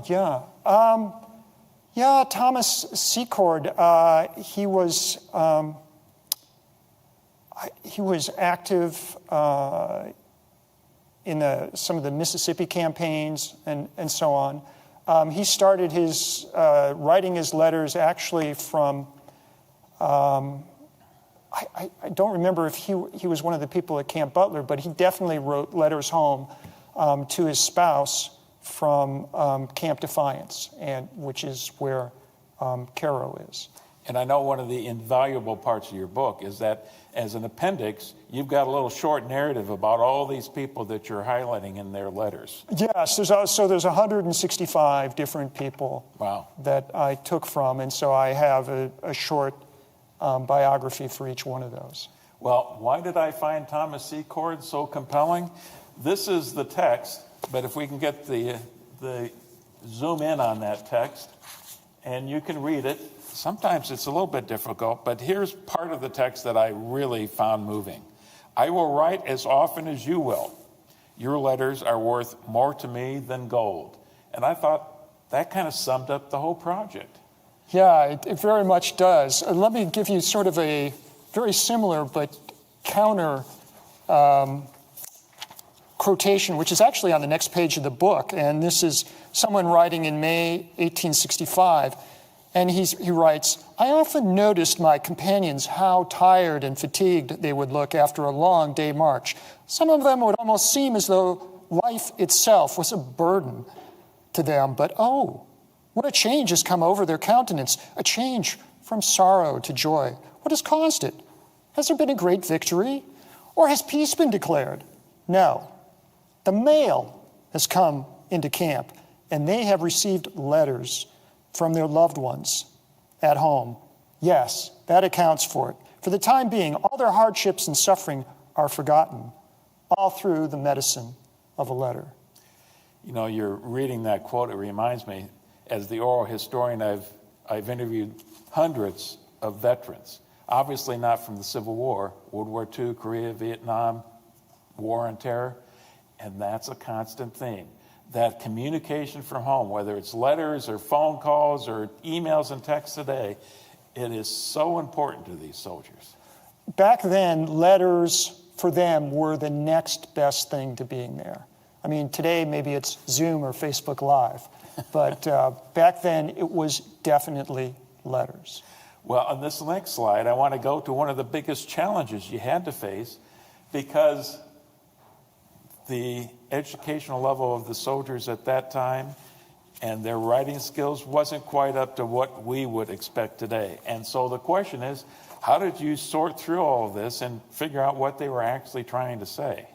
So when I went to start looking at these letter collections, in the back of my mind, I was hoping that there would be transcriptions, so I could just follow the transcriptions. But no, those were very rare. And in retrospect, I learned not to trust any previous transcriptions by others. I got very adept at reading them and finding mistakes and so on. So I realized, you know what, if you want it done right, you got to do it yourself. Well, also on day one, if you can't read cursive writing, game over.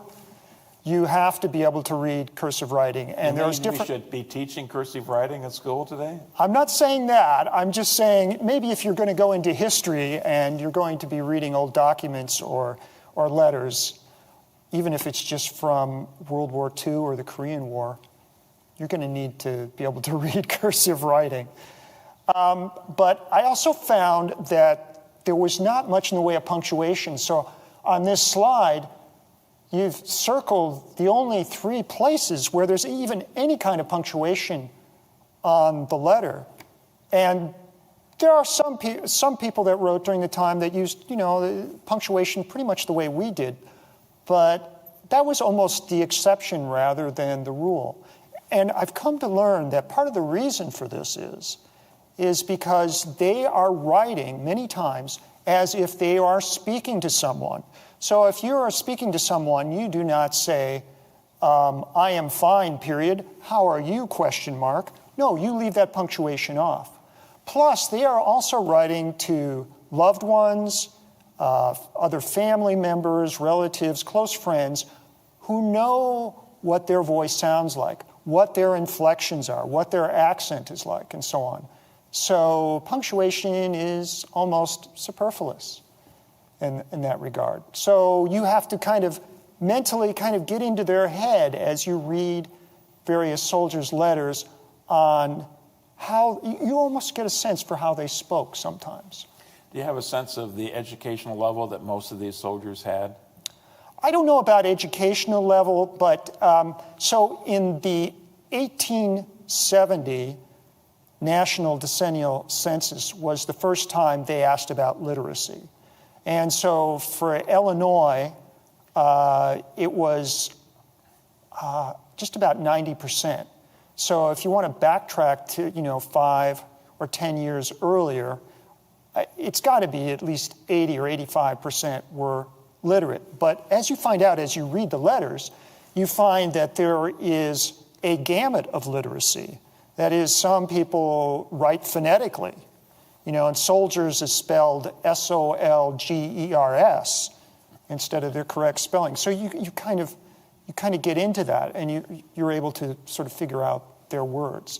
And in the book, I have not made it into good English.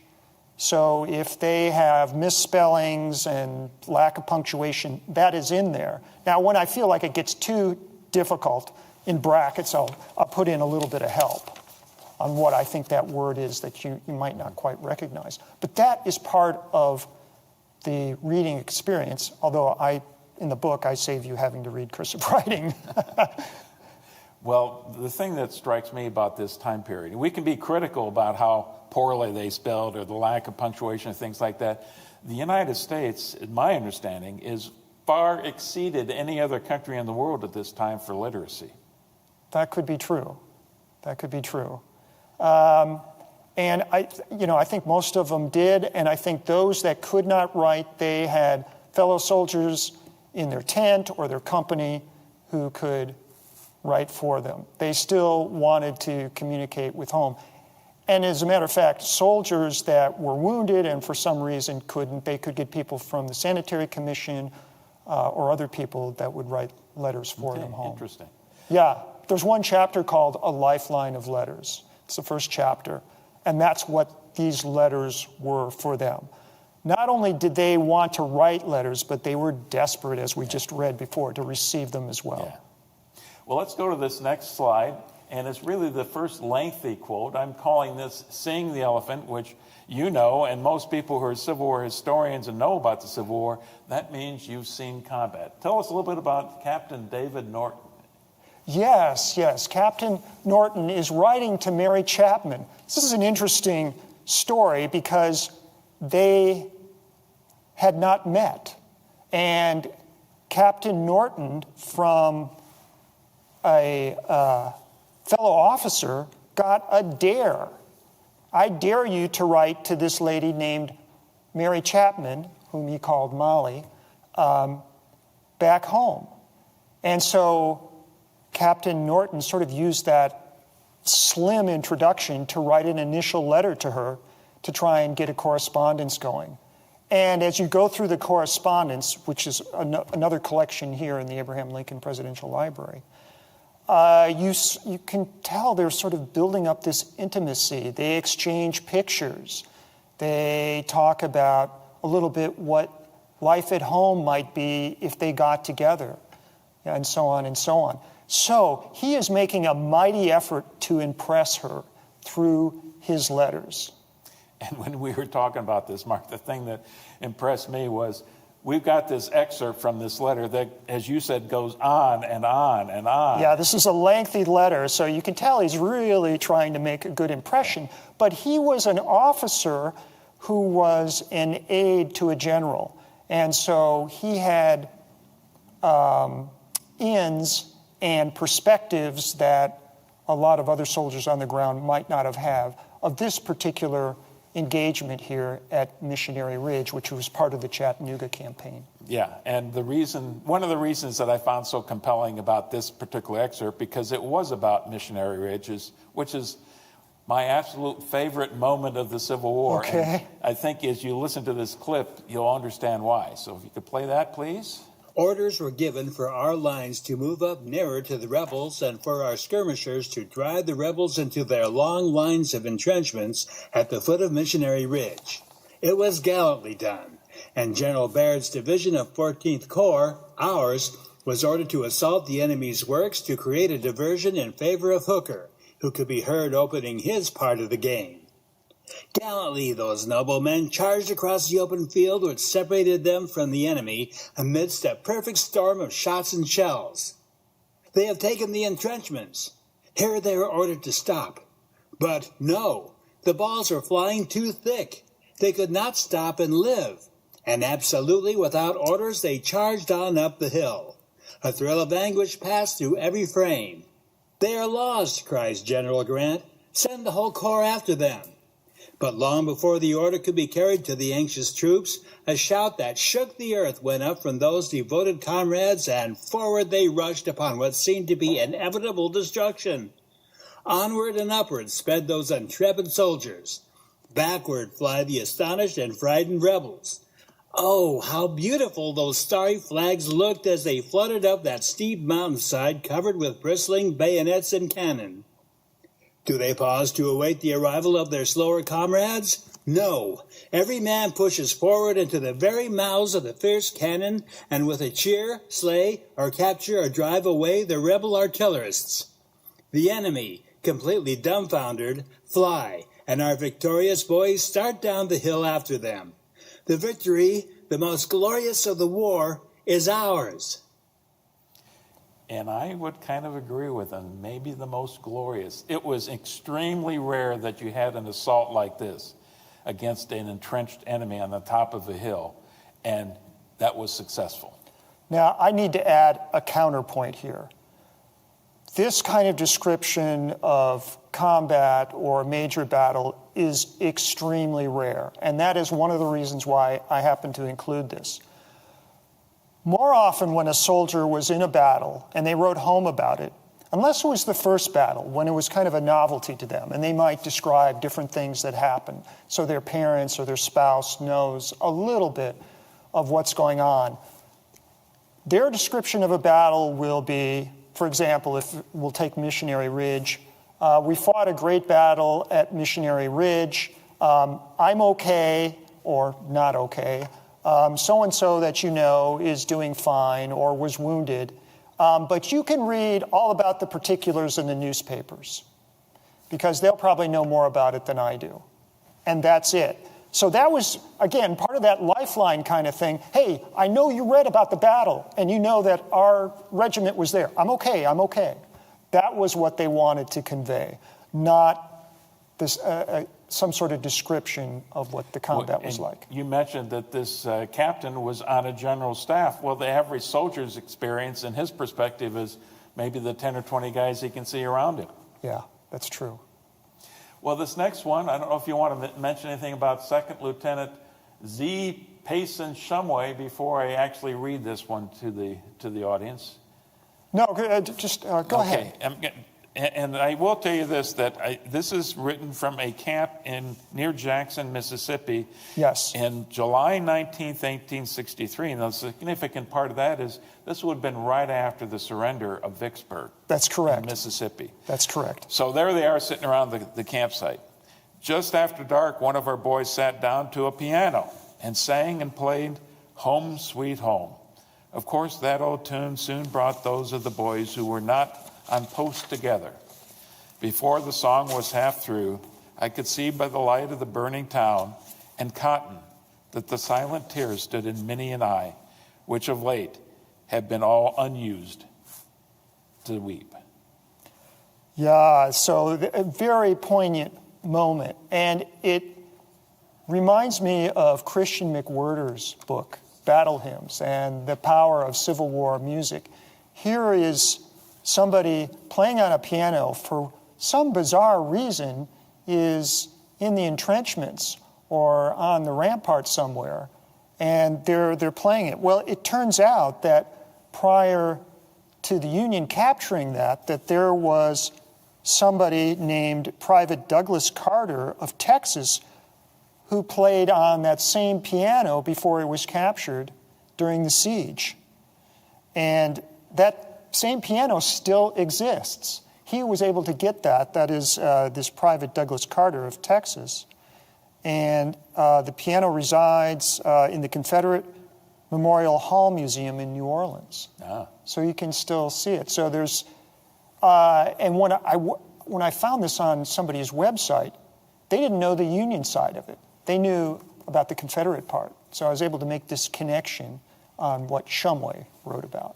And your comments here just illustrated another thing I think was so successful in how you put this book together.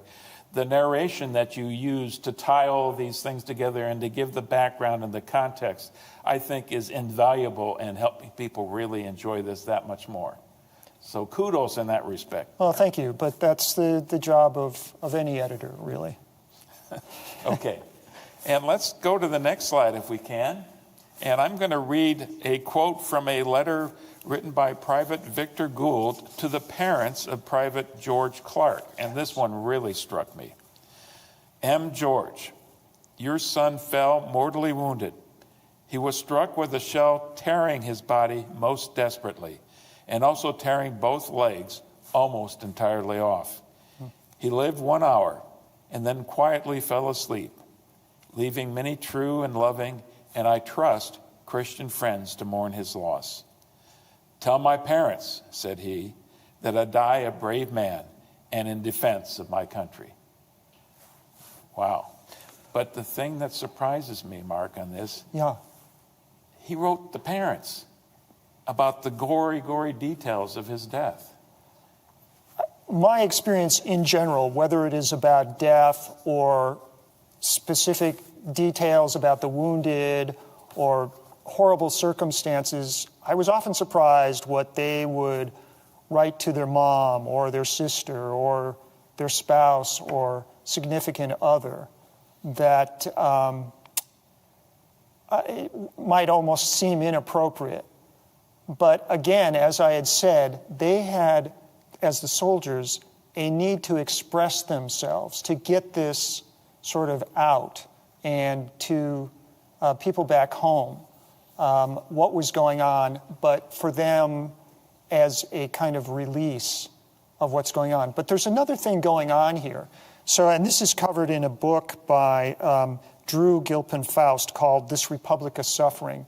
And she talks about, at that time, what they called the good death. That is, being surrounded by family and friends as, you're on your deathbed and, you have your affairs in order, you're wishing people well, and, those kinds of things. Well, a civil war and battlefields totally mess that up, totally complicated, and so on. But for loved ones or parents to find out the circumstances of their sons or brothers or husband's death was of a comfort to them, even if there were gory details that were being described to them. That was part of knowing how it occurred. And that is as close as they could get to being with them or experiencing that at that moment. Amazing. Well, the next one that I selected was Sergeant William Smith to his wife. And I think I'll let you talk a little bit more about that to set this one up. It's talking about what some call the peculiar institution, what we all know today as slavery. William Smith was not only a fairly good writer, but he was expressive and he seemed naturally inquisitive.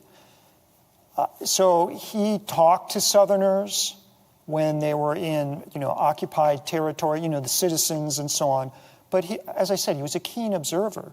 And his wife, Mary, who he called Polly, asked him this question about slavery. And you have to remember that the median age of Union soldiers, and probably Illinois soldiers as well, was around between 23 and 24 years of age. Median meaning that at that age, half of them are younger than that and the other half are older than that. So that means there's a lot of teenagers and people in their early 20s and so on that are soldiers, many of them who had never left their state.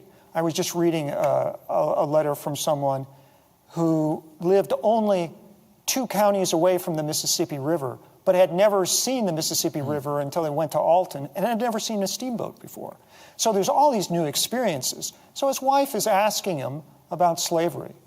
So we should hear this clip. Now to the question, how does slavery look to the naked eye? The shortest answer that I can give and express myself upon the subject is that it looks many times worse than I ever imagined. It is true that I have never saw the lash across the backs of old men and gray-headed women, but I have seen men plow, hoe, chop, and maul rails with not enough clothing on them to hide their bodies. I have saw pregnant women at the hardest work with only an excuse for a shirt and short petticoat on. I've seen dozens of men, women, and children at the different kinds of work under a white man that was almost as ignorant as the slaves he drove. I have seen one woman that has tended 18 acres of corn and suckled an infant that was born after she commenced to break the ground. I have seen a young wife, modest and nice, walking along the street, a slave woman walking close behind her, carrying the firstborn of her modest mistress. Look at their figures. It is very nearly the same. See their backs? Oh, says one, they are both alike. Look at their gait. It is nearly the same. Examine their features. Look close. They certainly resemble. Ask the young mistress where she got her slave. She tells you that she was a wedding gift from her father. The secret is out. They are half-sisters. Look at them again. They favor in every feature and action. The only difference is in the color. Now we're hearing a letter written by William, read by his wife, and you can imagine she's reading to relatives, she's going to the local store. are there opportunities she would share this letter with people? The point that is being made here is very poignant and very well expressed. It just really sinks in what slavery can be like, or what they had also called amalgamation. That is the joining of two different races, which, is a much different opinion than it's old thinking, if you will. But he makes this point so well, what really goes on in a slavery state or under slavery conditions. And what is sort of interesting about this is, so there was this little something at the end of the letter, and I have it in the book here, and it says, in the same letter, along the margin of its last page, written sideways, is a drawing of a single hand pointing to a sort of postscript. And the postscript was, Charlie, which was Smith's tent mate, says, for you to burn this without reading it. Because it was, such a topic to put into a letter like that you should just burn the letter, don't even read it. So fortunately, Mary ignored that jest request. But it's great that we have it and can learn from it. Well, and that's the point of this whole book and all of these letters. We get into their hearts and souls by reading these things. You have to remember that we are essentially reading other people's mail. And I have to admit, there's kind of an allure to that. But also, it was something never intended for us to read. I think if those people were still alive and they, found out some of their personal letters were showing up in a book, they might be aghast at that. But for us as historians, it's invaluable. Have you heard from some of the descendants of these people who are in the book? Yes, some I have, and of course they're not the original soldiers. They're great-great-grandchildren, those kinds of things, and they're thrilled. Yeah. I've gotten some really nice comments. People have shared portraits. Other people have seen who's in there, and they say, "Hey, I have something about that person." So I've discovered a number of other things, and a lot of those things I've put up on the website. So the website makes the book a little bit more of a living document. Well, the next thing I wanted to focus on in this next slide is a little bit about the motivations and the feelings, beliefs that the soldiers themselves had about the cause they're fighting for. And so I've selected a passage that touches both on the Emancipation Proclamation, which was written after Antietam in September of 62, and then went into force on January 1st of 1863. And then a little bit about the upcoming election of Honest Abe, Old Abe. So we'll play this one from Captain Amos Hostetter. In answer to part of Owen's letter, in regard to the opinion of the soldiers, in regard to the Emancipation Proclamation, etc., I have this to say, that if the people of the North knew how the soldiers cursed them for allowing men to speak treason as they do now, I think they would put a stop to it. Men that came here strong Democrats are Democrats no longer. Men who came here with no intention of interfering with slavery are now abolitionists. And in regard to their opinion of the administration, if the soldiers can vote in 1864 for President of the U.S., Old Abe will again be president. You may not believe what I have told you, but if you live to see 1864, you will find my words true if Old Abe carries out what he has commenced. Although we are tired of war, we had rather fight for the next 10 years than compromise with treason. Strong words. Yeah, now again, I'm going to have to offer a counterpoint. This is not necessarily the majority opinion among the soldiers. And this is, especially something like this, which is somewhat political, really reflects the diversity of Democrats and Republicans in Illinois. In fact, Illinois is in some ways at this time almost a microcosm of the entire nation on how it's divided in terms of opinion. So the opinions on the Emancipation Proclamation that you find by other soldiers varies quite a bit. Some of them think this is a terrible idea because now the South is going to fight all the harder. They are going to be so mad at us that they're really going to dig in their heels, kind of thing. But a lot of them do look at it first as a war measure as opposed to a social measure. But they had comments about that as well. Some thought, well, this could be a good thing. Some thought, well, this is not a good thing. So I put a lot of that diversity in here. So I wanted to sort of offer that sort of counterpoint just based on what you happened to pick out. If you had picked out one that said, oh, this is a bad idea, I would have read one where, hey, this person thinks it's a good idea. Well, if you want a little bit more of this or a lot more of this, go visit the Abraham Lincoln Presidential Museum. You got Absolutely. That hallway with all these dissonant voices and all the different opinions, strong opinions they had on this very subject. Yes. Yeah. That's one of my favorite parts because it really does show the angst and the difficulty that Abraham Lincoln faced when he was President of the United States. Yeah, at the beginning of the war, certainly not all the soldiers in Illinois that signed up were abolitionists. In fact, they would have been quite a minority. But some of them came to see this when it did happen, that is the Emancipation Proclamation, that it was a good thing because it would shorten the war and they would get home sooner. That was the overriding thought that would be in the back of their minds all the time. And that's why they kept up on politics and newspapers, because they were looking for signs and symptoms of the war starting to come to a conclusion and when will we be home. There weren't any that says this is only going to lengthen the war? Yeah, there were some that said, yes, this could potentially lengthen the war. I think most historians today would come down on the side of the latter, but that's a debatable point, as oftentimes historical issues are. Now, I've highlighted a lot of the things that I've found really interesting. Tell me what some of your favorite letters are. Okay, so as a social scientist, I'd have to say that my favorites were the 165 soldiers that made the cut, that made it into the book.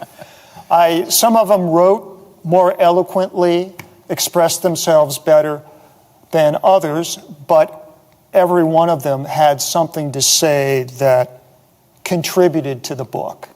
So it's probably not the answer you're looking for, but I really don't have any favorites.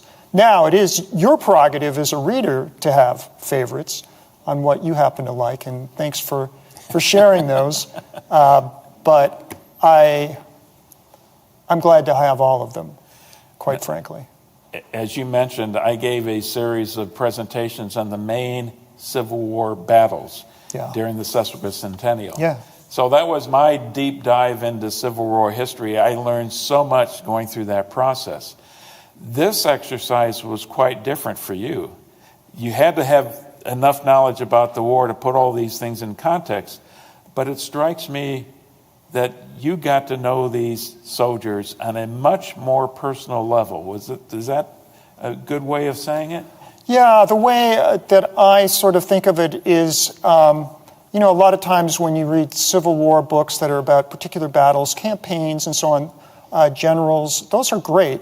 That's a top-down approach. My approach was the opposite, was to start with the boots in the mud, the soldiers, what their stories were, and then coalesce those into those topics, those sections and chapters. So I was very much a bottom-up approach to find out what the Civil War was like for them.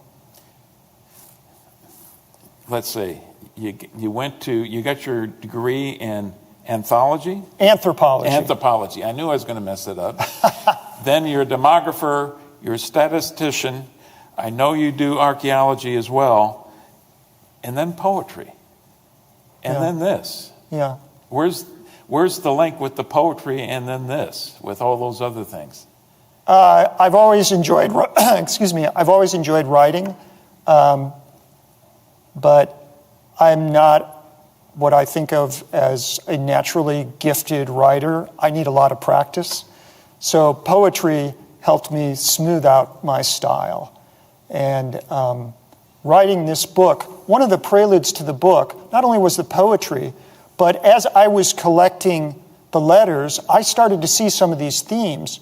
So I had a selection of colleagues, friends, even people in other countries who could care less about the Civil War.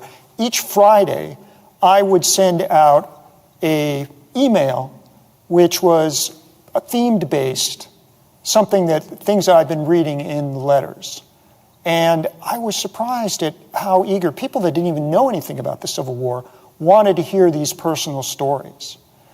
And so that got me practicing writing and got me to get those topics together. Then the book came together after that when I decided finally to do a book that coalesced. So I call these sort of the 46 essay period because there was 46 weeks in succession where I sent out these email blasts to people. And then more and more people said, hey, I want to get those too, kind of thing. And finally I was sending it out to like 40 or 50 people. In the process of reading all these letters then, did you have a sense that you could really get inside these men and what they were thinking and how they approached life and their ambitions and their struggles? You really got to know them. And that's why I felt it was so important to provide these brief bios at the end. And it's Appendix A, and it's a big chunk of the book. I've had some readers come back to me and say, I read those separately. I read all of them, as opposed to something you could use as a reference. William Smith, what happened to him? Kind of thing. Well, yes, you can find that out and easy to look that person up. But what did happen to some of these men? So let's pick a few of them. So you started with Thomas Secord. Thomas Secord ended up never seeing his wife again. He got sick in Mississippi.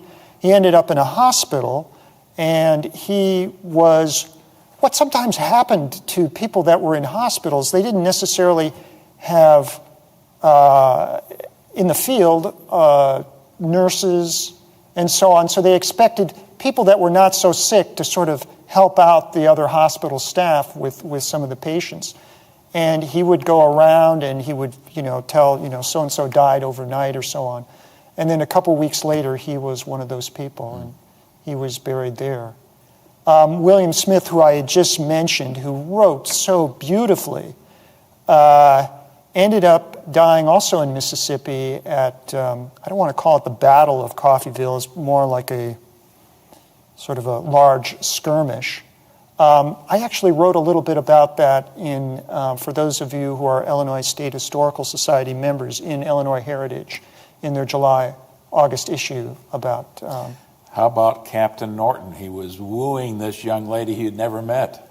So Captain Norton was an aide to General Palmer.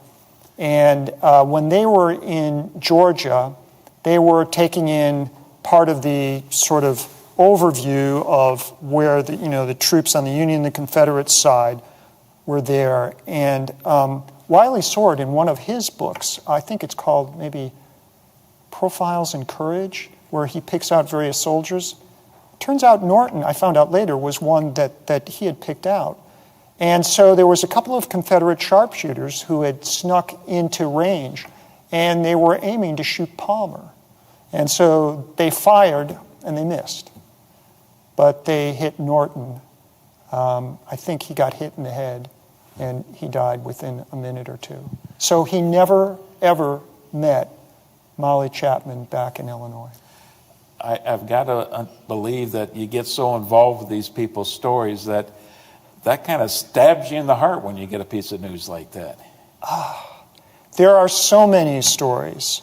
There are the ones that, there were POWs. And I have a different chapter on POWs because, so here's the beauty of Civil War letters. They were not censored. So that's why you get all this great information. The one exception to that is prisoner of war letters.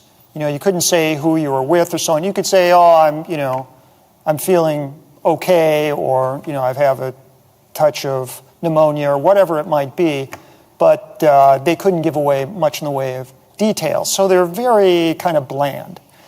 But for that chapter, as an exception, I took some of the soldiers' reminiscences and what they said about being at Belle Island prisoner of war camp in Richmond or Andersonville in Georgia and some of the other ones to sort of flesh out the Illinois soldier experience.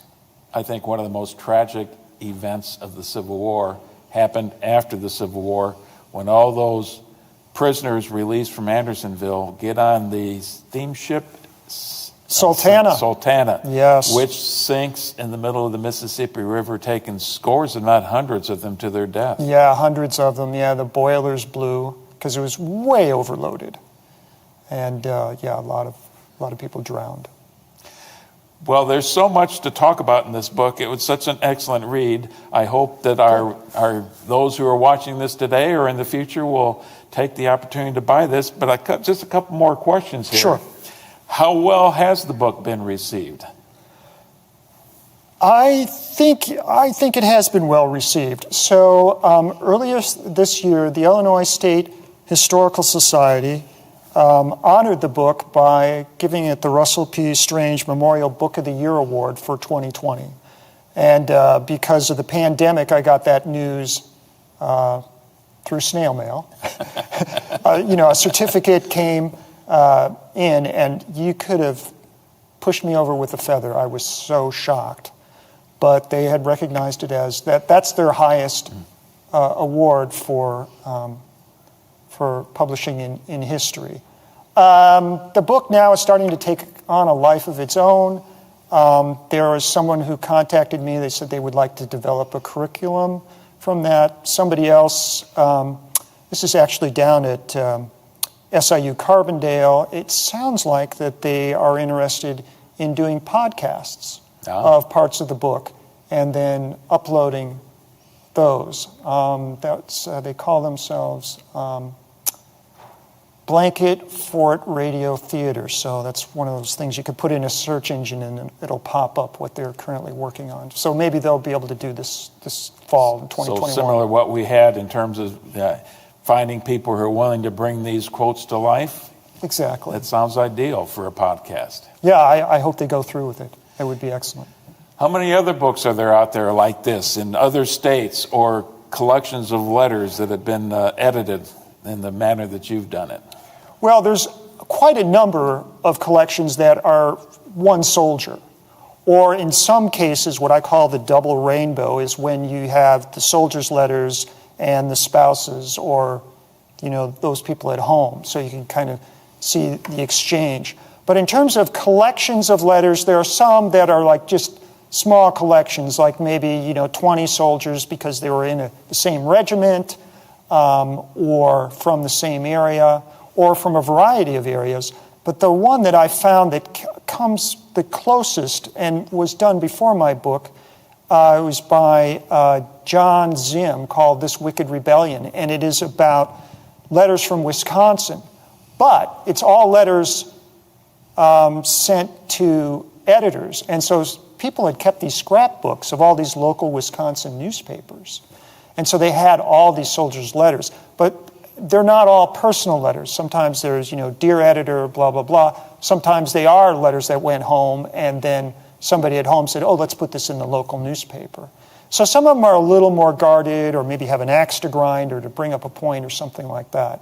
What I used was just simply personal letters. If it was official correspondence or some other thing that was not personal, like diaries, for example, diaries are not necessarily conversational, and soldiers kept those for various reasons.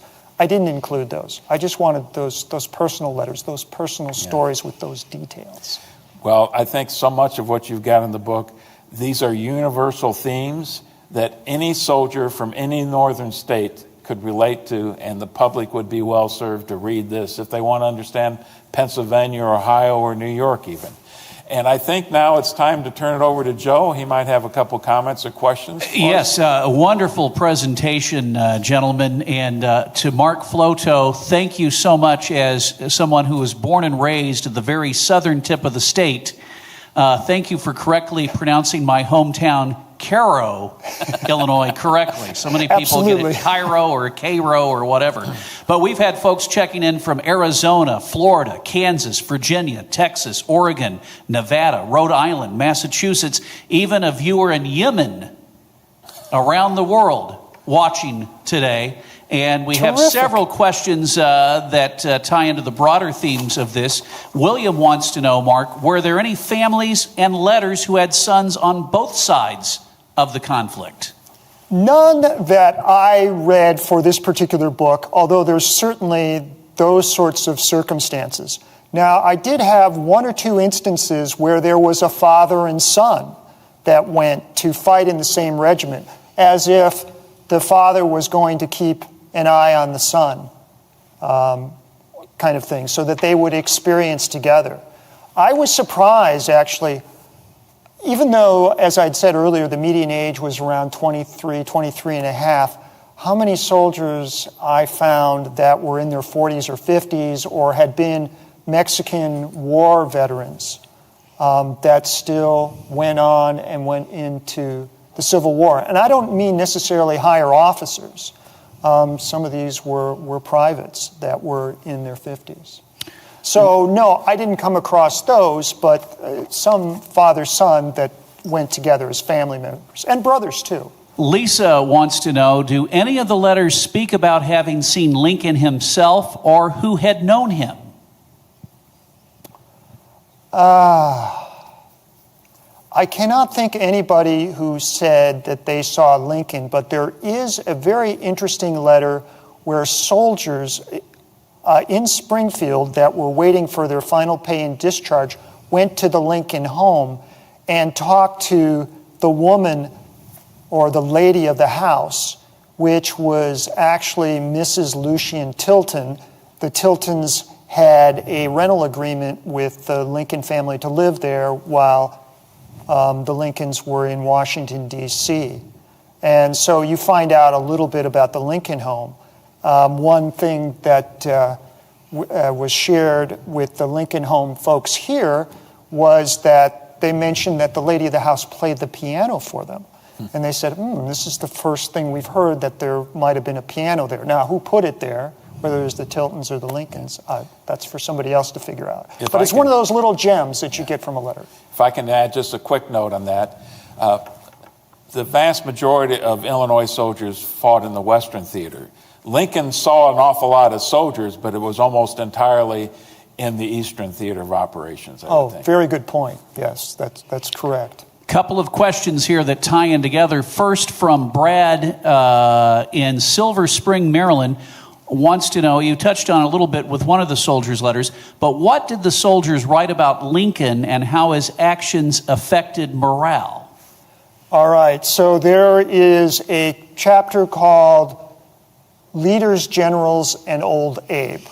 So soldiers wrote a lot about those that were over them, that were in charge, and whether, some of them were very happy with the decisions they were made, and some of them were very critical. And so there were certainly comments about Old Abe. As the one that you had picked up, and we had read here, that, Abe is the man for us. There were others that were critical when things looked bad, when the war was going badly, that our leaders are, they're not together. And again, what's in the back of their mind is, when are we going to get home? When is this war going to be over? I think it is relevant to suggest, though, that the soldiers, given a chance to vote in that 1864 election, most would say overwhelmingly they came down on the side of Lincoln and not McClellan, who was the Democratic That is absolutely true. And as a footnote to that, because of the way the Constitution in Illinois was, soldiers in the field were not one of the states, Illinois was not one of the states that could vote in the field. There were some that were able to get home and vote, but that was the only way they could do that. Now, we mentioned a while ago that one of our viewers this afternoon has chimed in from Yemen. Yes. Angela says, greetings from Germany. Hi. And follows up to Brad's question, says, brilliant question. She would like to expand that to whether there are any letters where the writer and the recipient were on different sides of the conflict. Ooh, not in the letters that I read. I do have a few letters where they wrote to an uncle that was like in another regiment, or fellow soldiers that were perhaps in another theater of war. But no, I didn't, for this sample of 165 that I used, I didn't have an instance like that. That's an interesting thing. Mark asked, did you see any letters from deserters on either side and their reasons for desertion? There are definitely letters where they talk about people that did desert, or sometimes it was an instance that they called French leave. And French leave means it's something where, in France, it's where somebody leaves a party without telling the host or hostess that they're leaving, kind of thing. It's sort of a slightly impolite thing. So suddenly, for the soldiers, French leave was something where I'm going to leave for a little bit and then I'm going to come back. Well, in the military's eyes, that's desertion. But some went back because, my spouse is about to deliver, or my father is dying, and they couldn't get a furlough. So they might desert for that particular reason. Sometimes they weren't caught, sometimes they got pardoned. Often soldiers saw themselves, hey, I volunteered. So all this military stuff, is flexible. Well, that, of course, is not true, but they tried to flex it in certain circumstances. And lastly, nice to hear from Jenny Lee on her lunch hour, watching from just down the hall here, literally in the same building. She's part of our conservation preservation team. They take all of those old documents and other items and restore them. Just incredible work that they do. She wants to know, did you use letters from other institutions to draw from your book? No, I actually did not. I looked at other institutions. I looked at the Logan Museum. I looked at the library down at Carbondale, the University, Southern Illinois University at Carbondale, and a few other places. And for various reasons, I ended up not using them. The letters that I found here covered not only the span of topics, but also the geography and backgrounds and political ideology that sort of spanned the gamut. The other thing is, as a former demographer, I realize I'm in the last quarter or last fifth of my life. So I got to get a move on if I'm going to get the book out, kind of thing. There's much more out there, but no, I was able to do this. And because I'm an independent scholar and I don't have other funding sources to be able to travel, although there are more and more things that are interesting that are online, I did enjoy looking at the real thing here. Well, that's certainly a testament to folks that are doing research of any kind. Chances are good, if it has to do with Illinois, the Civil War, Lincoln, you can likely find it at our library. Joe, there are more than 1,000 Civil War era collections right here in this institution. And one last thing, as we have about a minute before we wrap up, let everybody get back to work or whatever else they're doing this afternoon. Mark Floto, how can folks get a copy of In Their Letters, In Their Words, Illinois Civil War Soldiers Ride Home? So at the bottom of this slide here is the book website, which is the markfloto.net. Markfloto.net sounds like it's going to be all about me. No, guess what? It was an available domain name. It's strictly about the book. If you go there, on the home page, on the right side, there are links to SIU Press. There are links to various reviews of the book. There is all sorts of different pages, question of the week kind of thing, which is, again, it's a Friday thing. Every Friday I update with new information.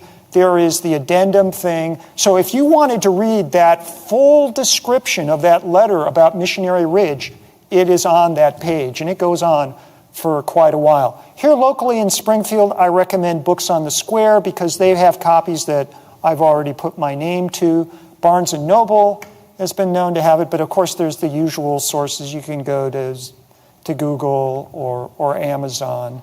I do recommend SIU Press. They got sort of a 2-for-1 deal where you can get the electronic version, the ebook version, and the regular book as for a reduced price. It's like 2 for 1. They gave me a copy of the electronic version, and I said, yeah, thanks, I don't know what I'll do with it. I do a lot with it. The book has an incredible index. I hired one of the best people possible, one of the readers, Glenna Schroeder-Line, to do that. But it is so great to use the electronic version to word search. So you've read something and you go, hey, where was that thing about slavery to the naked eye? And you can just put in those words and it'll pop up in the ebook. So I found it's worth having both. Needless to say, a great Christmas gift.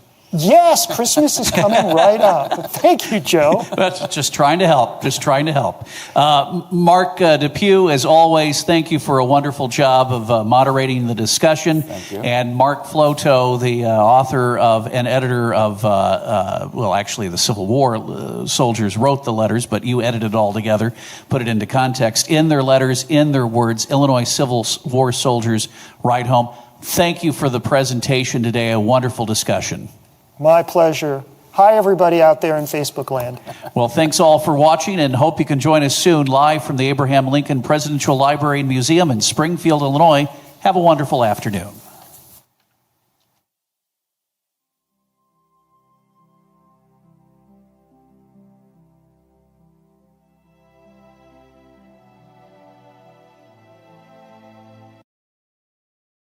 Good evening, everyone.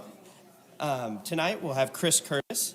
Chris Curtis is a 47-year-old photography enthusiast who was bitten by the history bug in 2009 during his goal to visit all of the Looking for Lincoln interpretive signs around Illinois. His road trips continued during the Civil War sesquicentennial from 2011 to 2015 when he visited the major battlefields during their 150th commemorations. Chris is also actively involved with the Champaign County Civil War Roundtable. In this evening's presentation, Confessions of a Civil War Traveler, Chris will take us visually through the South through the lens of his camera and through the stories of the people, places, and ideas that he has encountered on his journeys. Chris's odyssey goes beyond Appomattox and explores how our nation's greatest conflict is remembered by Americans both past and present. Please join me in welcoming Chris Curtis.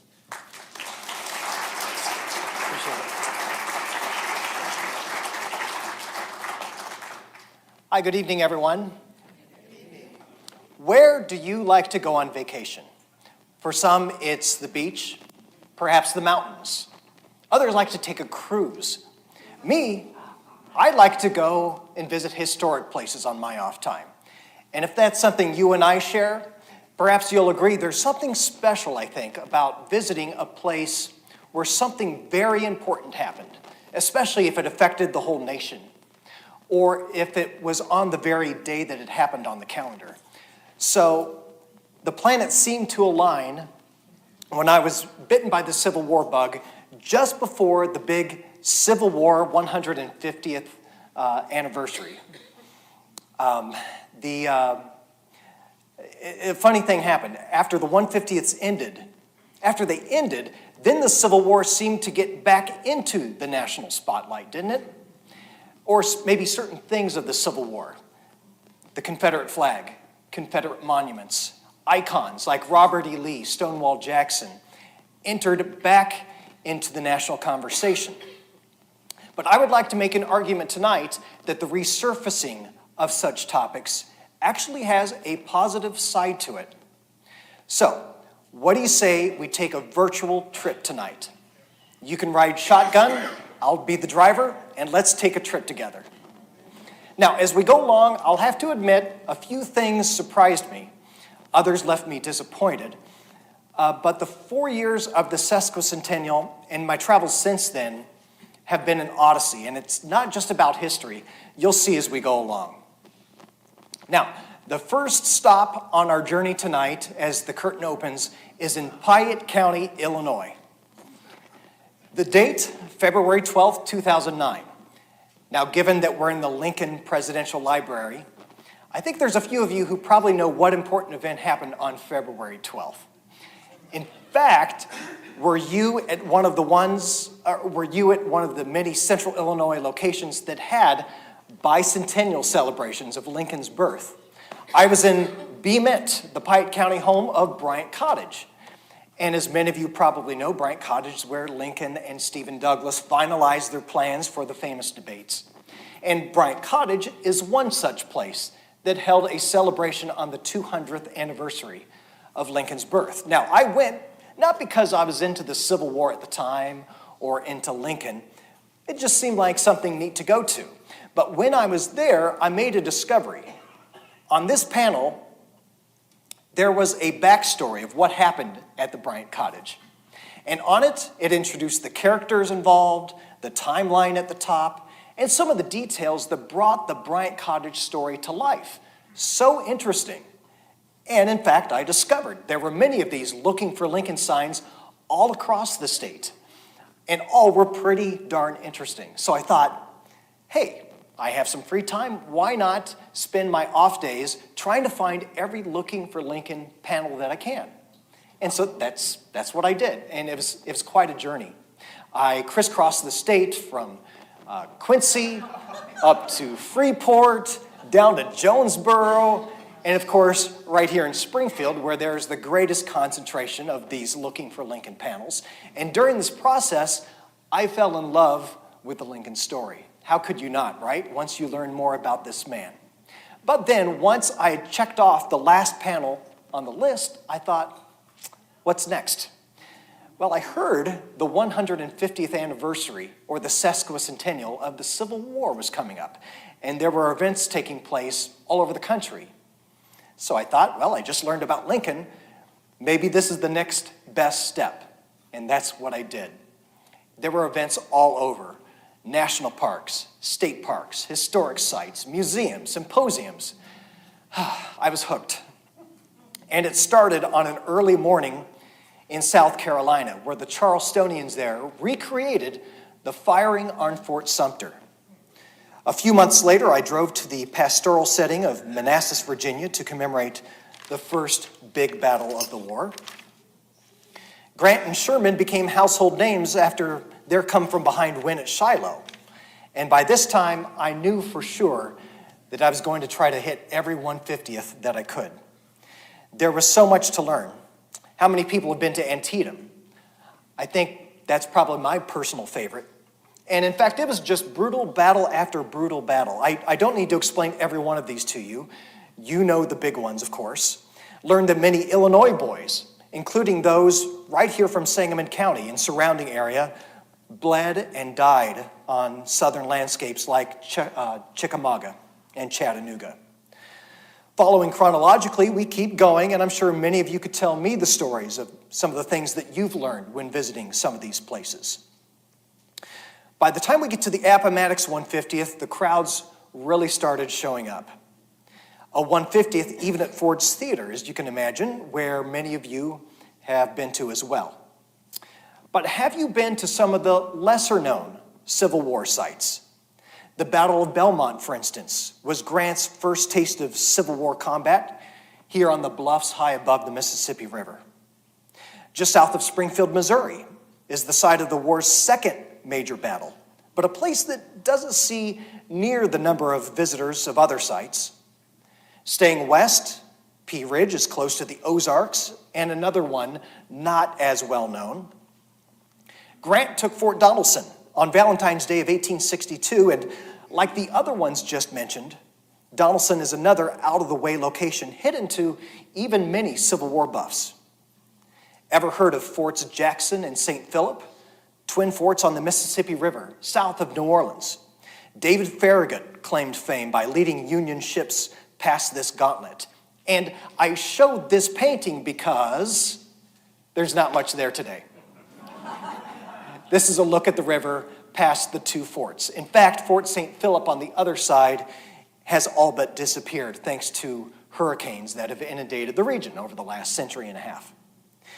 One Mississippi regiment supposedly arrived at underappreciated Stones River barefoot on a day with sleet and freezing rain. You know what earthworks are, of course. How about defenses made of sand? Now, near Wilmington, North Carolina, is Fort Fisher. And until World War II, this was the site of America's largest amphibious attack, if you can believe it. Further inland, Bentonville might not be a recognizable name to most Americans, but it was the biggest battle for Sherman in his march through the Carolinas. And while each of these battles had much to teach me, I realized I had a lot to learn, including the fact that I had no idea there was so much in downstate Illinois to see. Yeah, you didn't have to go to Virginia's or the Carolinas to get your Civil War fix. There's plenty right here in downstate Illinois in our backyard. So that's our first confession of the night. And it started just a few blocks from here. Anyone here on this cold February morning of 2011? It's where Fritz Klein gave a great speech, Lincoln's last speech in Springfield. And of course, as we all know, Lincoln never returned again to his hometown. In 2014, the folks in Coles County remembered the little-known Charleston riot. Now, if you're not familiar with this story, Union soldiers returning home on furlough came back to central Illinois, and here on the courthouse of the Charleston Square, they ran into Confederate sympathizers called Copperheads, and the resulting dust-up left 9 dead. It made national headlines, and that was here in central Illinois. Next, an event so obscure that I was apparently the only one there. Little-known skirmish in southwestern Illinois.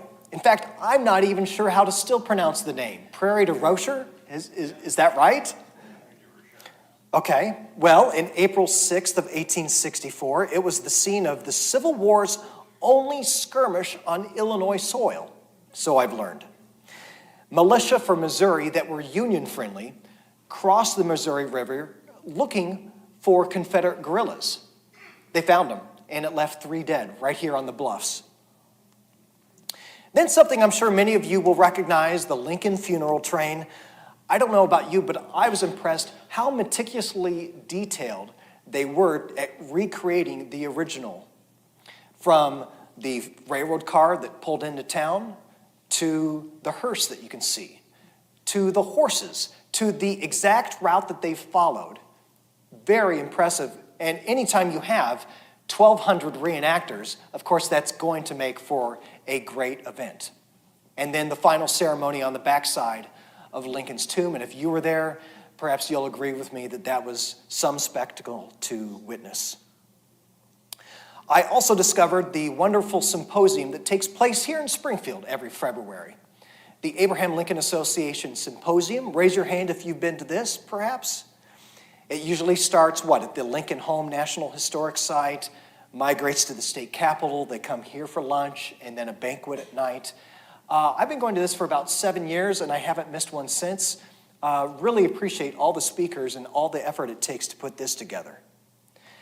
There are projects in the works as I speak, including an interpretation site in Mattoon, where a guy you may have heard of, future General Grant, came, and he first whipped Illinois boys into shape at this site before moving to Springfield, Quincy, and so on. But it started in Mattoon. Steve Thompson is a guy there who plans to expand the area, pending on donations that he receives for the project, but as you can see, he is well underway. So this brings us to confession number 2 on the night. Not everything is as it seems, I have found. Names can be deceiving. Maybe you've heard of the Battle of Malvern Hill. It's in Virginia. There's no hill at Malvern Hill. Just a little dip in the landscape. there is no water at a place called Cold Harbor. Harbor, as you may know, is an old term for sheltering travelers, and a cold harbor is one without any warm food, thus Cold Harbor. I was expecting water there. No luck. Another deception. The Western Theater is actually not out west. It's just buried in the Deep South. And in fact, the Western Theater went as far east as Georgia. Many of you know that. Then something that's just plain cool. A boat on dry land. You're looking at the USS Cairo, raised 98 years from its tomb in the Yazoo River. I thought this blew my mind. The cannons, the ironclad plating, the old timbers, all original, preserved in that mud that they didn't dig up for many years, but it's there now. On the opposite end of the spectrum, there were a few disappointments along the way. Now, a story that maybe you can remember from grade school as well, the Monitor versus the Merrimack, or I guess more accurate, the CSS Virginia. Now, we all learned that this battle forever changed how war was fought at sea, going from wooden ships to the ironclad ships. Yet, there is no national park presence in Hampton Roads telling that story. I thought for sure there would be a national park unit there, and there is not. Now, there is a nice consolation prize. The Mariners Museum in Newport News is just as good, if not better, than any national park unit. But still, I was a little surprised at this. There is surprisingly little presence in the national park presence, I should say, in the Atlanta area.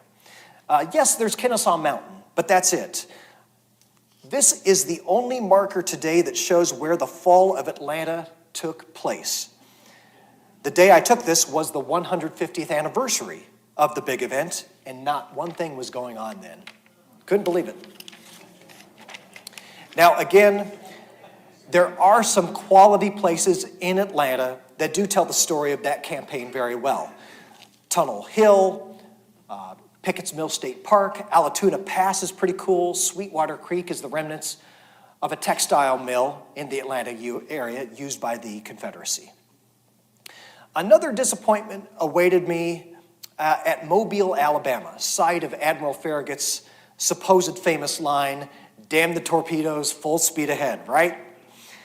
This is the artistic rendering of what probably happened. Going into August 2014, the organizers of the sesquicentennial here billed the 150th as a vessel extravaganza. But when we got there, it was just a few yachts and one tiny cannon. I guess they ran into a few logistical problems. The big vessels didn't show, and this is what we got. Still pretty cool, but not what was advertised. And I was left disappointed at the site of where the most famous assassin in history, you could argue, was caught and killed. Yeah, the John Wilkes Booth capture site is now just an island of grass and woods in the median of a highway, and even that is not accessible today. Well, I also have to confess that I needed a little help. I quickly learned that before I journeyed on these trips, I had to do my homework.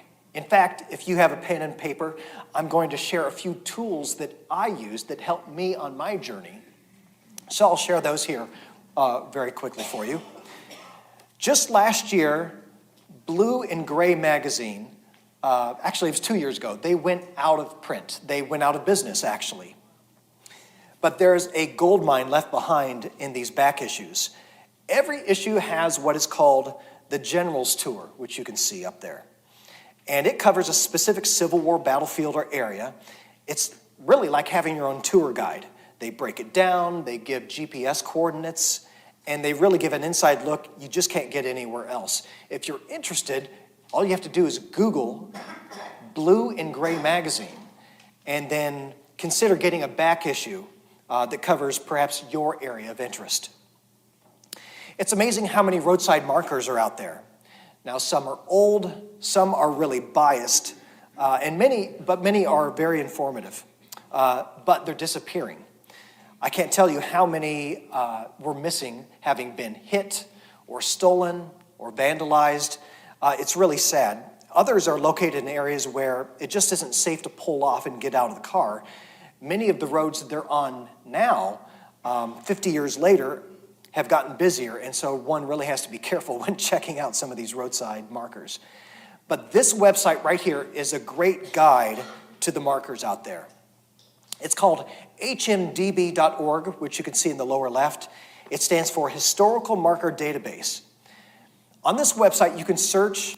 There's a search bar you see in the upper right. You can search by subject, by person, if you're looking for someone specifically, by topic. Again, GPS coordinates are provided here as well. So once you find a roadside marker here, it even tells you which markers are close by. It's a free site, so check that out sometime. Even more impressive, I think, the Civil War Trails sign series. Big fan of these panels, which are very similar to the Looking for Lincoln panels. They're often right on the side of the road. They interpret, they introduce the people involved, tell the story. It's like an outdoor museum. And they fill in the gaps between battlefields and museums. Fascinating stuff. There's a website for this one too. Remember, civilwartrails.org. Civilwartrails.org. Essential Civil War traveling, I think. Meanwhile, there's something here that does cost money.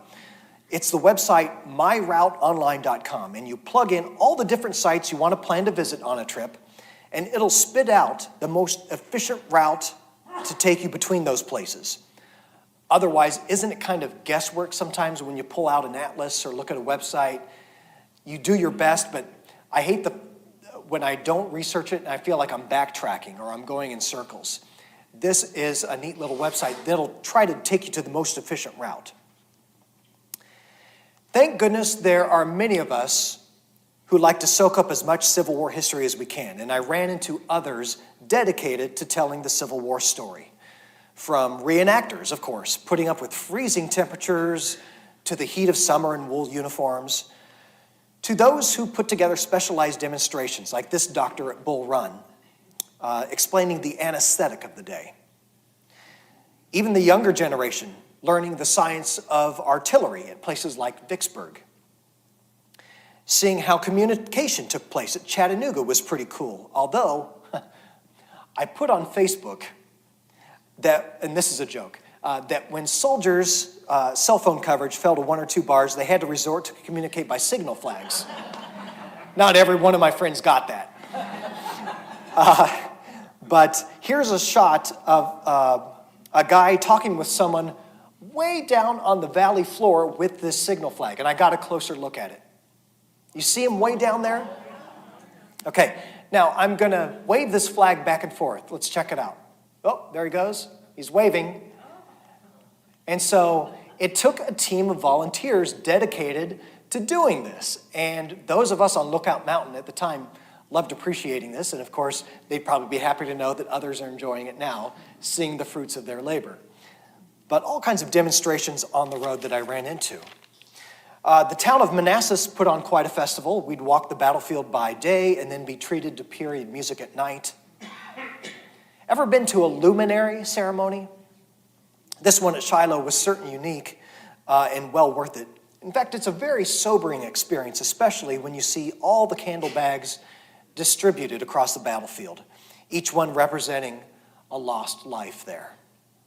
The national park certainly was on their A game, conducting talks like this one at Chancellorsville. Here, Lee and Stonewall concocted their genius plan to do an end around a much larger enemy. The Spotsylvania ceremony was chock full of events, including a trace of troop movements, volunteers reading all the names of the deceased as groups went by on ranger-led tour walks, visitors at one point given flowers to represent every life lost at Spotsylvania, silent sentries stationed here around the clock for every one of the 36 hours of this battle, and a fireworks display, not to celebrate, but instead mimic the awful sounds of battle, while afterward a candlelight vigil marking moments of silence and sadness. The sesquicentennials provided other unique experiences like tours on private lands normally not accessible to the public. Kennesaw Mountain rededicated a monument to the Illinois soldiers who fought at a place called Cheatham Hill. Spreading ashes in the blocked-off streets of downtown Columbia, South Carolina. Yeah, they held off traffic, they blocked off the streets, and these volunteers spread the ashes, symbolizing the burning of that town as Sherman moved north, wreaking havoc throughout that state. In Richmond, walking tours, using old photos to describe exactly what you'd be seeing at that site 150 years prior. Lantern tours at night painted the picture of Richmond's burning, complete with special effects downtown mimicking the flames. Black troop reenactors followed the very same route Union troops would have taken when the North took the city of Richmond. And Appomattox with poignant moments as well, including a stacking of arms ceremony that you see on the right. Following the anniversary of Lincoln's assassination, there were vigils held outside the Peterson House and Ford's Theater, with reenactors that you see on the left coming out, giving hour-by-hour reports of the latest news just as it would have been done then. In fact, to me, it was stunning to see thousands of people turning out here the moment history happened down to the last minute.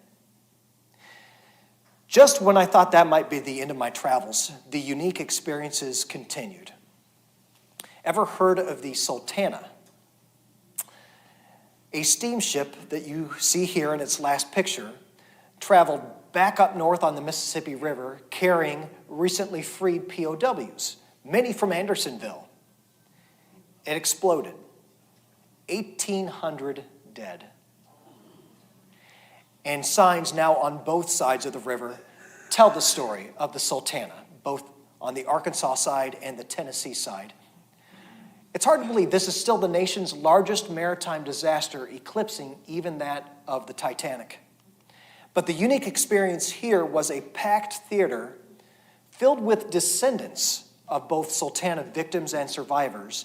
They came here on this night to watch the debut of an emotional documentary shown on the 150th of the Sultana disaster.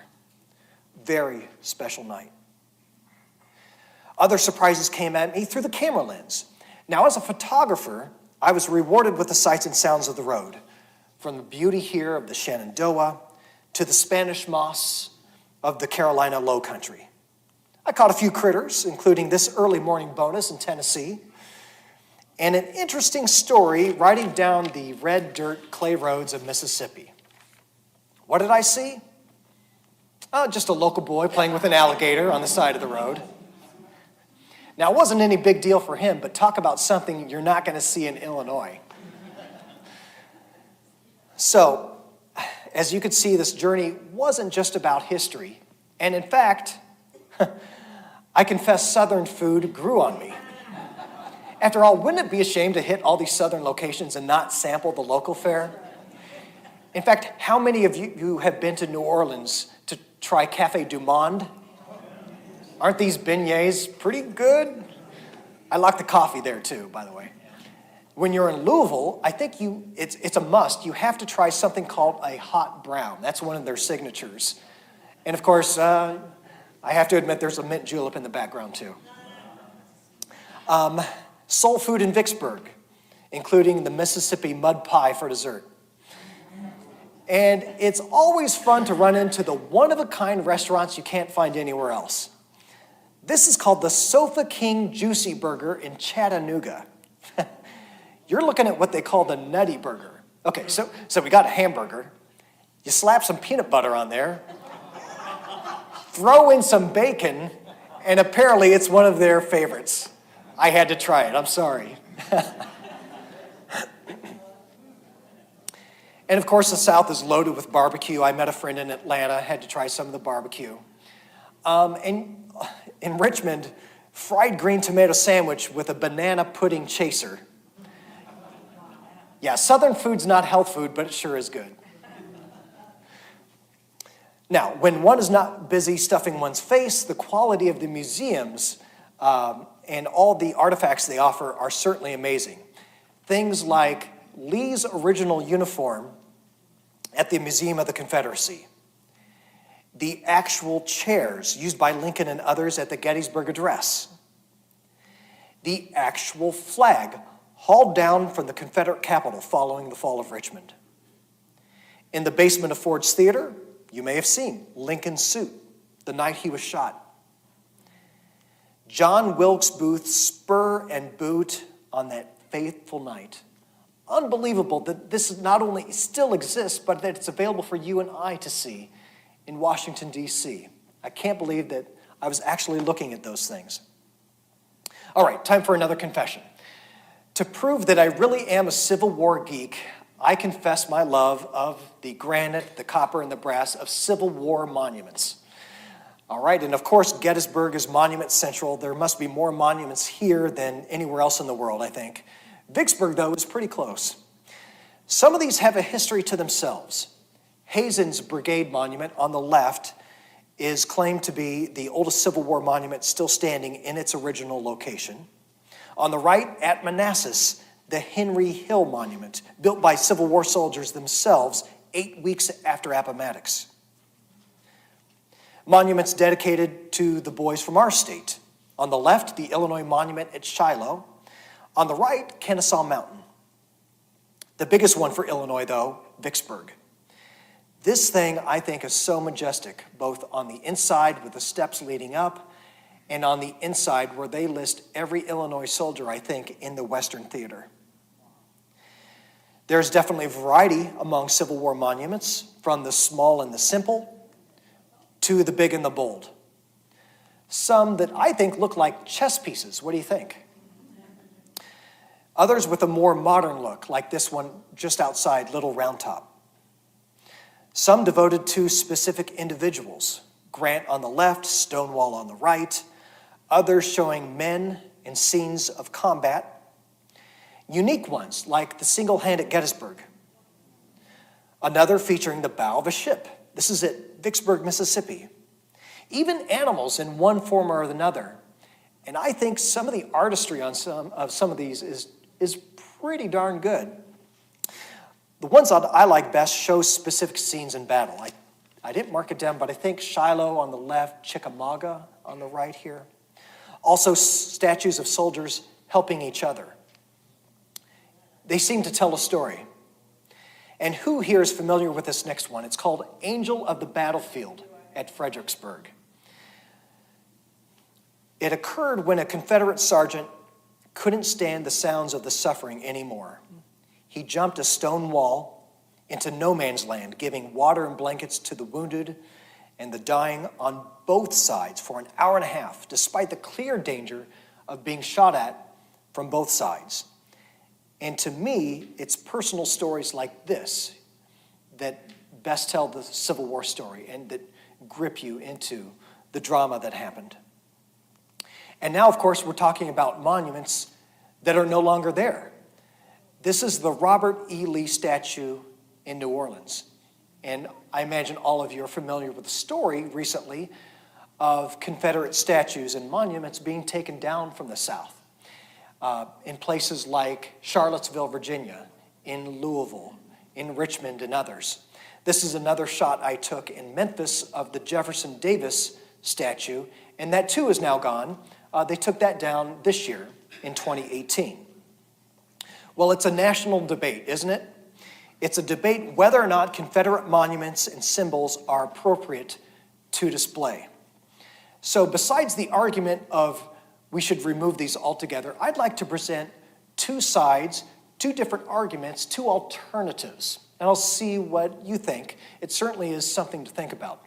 One alternative to tearing down Confederate monuments is to provide more interpretation or information at the site. Now, a lot of these monuments, granted, were not put up right after the Civil War. They were put up at the height of the Jim Crow era. So we're talking 19-teens, 1920s. There were, you know what went on during that era, lynchings. It was a reign of terror almost against blacks throughout the South. And so there's a movement to, instead of tearing down a monument, let's provide interpretation like the panels you might see at looking for Lincoln sites. And let's tell the full story. Let's show all viewpoints. Let's tell the whole truth, good, the bad, and the ugly, of figures like Nathan Bedford Forrest, of Robert E. Lee. And let's not take down the monument, but instead provide more information. The other alternative or argument are that monuments should be a reflection of community and the values in that community, and that public landscapes like courthouse squares and public parks maybe aren't appropriate to memorialize individuals who, at the very least, fought to preserve a society that was based on the enslavement of other human beings. Now, some of those who make that argument say, you don't have to get rid of the monument. You can move it to a place that will provide interpretation. Move it to a national park, a state park. Or move it to a privately held institution like a museum and get it away from an arena like a courthouse square, which is supposed to represent all the values of all the descendants, not only descendants of soldiers, but those who were formerly enslaved. So you could see there's a wide diversity of ideas on how to treat monuments. And it's amazing to me, 150 years after the war has ended, we're still talking about these things, but I think that's a good thing. But I certainly wasn't prepared for the diversity that I ran into. Yeah, I quickly learned that not everyone thinks and feels as this Yankee does. In fact, even today when I travel the South, I still do a double take at some of the Confederate symbols that I run into. These just aren't things that I see in my hometown of Champaign, Illinois. Key figures like Stonewall Jackson are legends, aren't they? Now, it seems, whose status has only grown over the last 150 years. I discovered that, amazingly, not everyone's a fan of Abraham Lincoln. So I sometimes take part in hotel alternatives like Airbnb, couch surfing, and I've run into some interesting people that way. In fact, I stayed with an anti-Lincoln naval officer and his family in Columbia, South Carolina. We had some interesting dinner conversations, that's for sure. But it was friendly, and I was glad to have those conversations. If I had any thoughts that the Lost Cause was some long-ago movement that doesn't still exist, that notion quickly disappeared at places like Bentonville, North Carolina, where the Daughters of the Confederacy, still alive and well, invited anyone to attend their memorials, which again are much different than something like national park ceremonies, but again, just wasn't something I was used to. There is a strong resistance to the Lost Cause way of thinking. And there are two leaders of that resistance that I'd like to point out if you'd like to get the other side of the argument. One of these guys you may be familiar with, Arizona State Professor Brooks Simpson, who sometimes comes to the Abraham Lincoln Association Symposium, has spoken here before. He is the creator of the Crossroads blog that you see here on the left. Another blog online is from author Kevin Levin, and he runs the blog Civil War Memory, and he has some very provocative articles questioning the lost cause thinking that he says has pervaded even northern ways of remembering the Civil War. But again, here are the addresses if you want to write them down. I know it's a little wordy, cwcrossroads.wordpress.com, and then Kevin Levin's blog at cwmemory.com. Definitely thought-provoking. And now, I lost my place. I think there are lots of ideas, not just the Confederate monuments, but other things that are still relevant today. The role of, for instance, federal government versus states' rights. They argued that back then. I think it's still relevant today, or still pertinent to at least discuss as Americans. Also, maybe the role of the U.S. president during wartime, the role of his executive powers. These are things that should be discussed again, and I think it's important for all of us, no matter what side that we fall on, and no matter who we're talking with, whether it's our southern neighbors, whether it's our neighbors across the street, whether it's you and I talking. It's important to listen and talk to others, even if we don't agree or if they don't agree with how we were taught, to listen to them. In fact, I'm part of a retail operation in Champaign. There's a family business, and we tell our employees, when you deal with a complaining customer, the best way to deal with it is to just listen to them.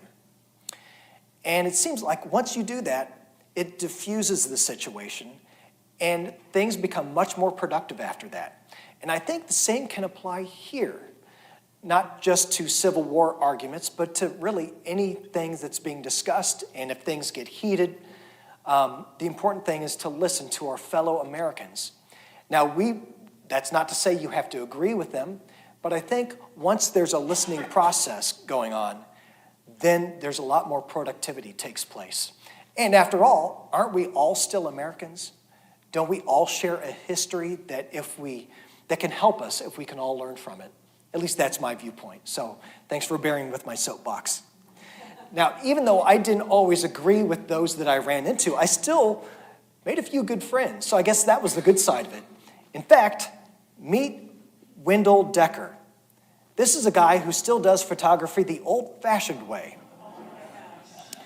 Yep, we're talking tintype photography of the 1860s. The subject holds still, you pour the chemicals, and voila, instant collodion photography. That's me, by the way. Great stuff, and Wendell's a cool dude who knows his craft. Certain guys like these other two, I started to see at Civil War battlefields everywhere. Brian from New Jersey on the left, he has a 6-year-old son that came with him. This kid knew more about Civil War generals than most adults, I think. And then Byron in the yellow, became friends with him. He's a retired salesman from Louisville. And he's one of those guys who's friendly, knows his history. And these guys I just hung out with, and you appreciate when you meet up and you can get along with others, even if you don't always agree on the same things. And of course, you can't beat making memories with your family. I'm so appreciative of having parents who taught me an appreciation for history and a love of traveling to see our American heritage. Other rewards from traveling Civil War sites are seeing things like this: the descendants of the Fort Pillow Massacre. Yeah, that's right, coming together and honoring their forebears who sacrificed literally everything. Sometimes you'll find other descendants of even the famous come back to trace the steps of their, in this case, great-great-grandfathers. More civil rewards would pop up around the corner just when I wasn't expecting, like this pocket of history right in the middle of an Atlanta neighborhood.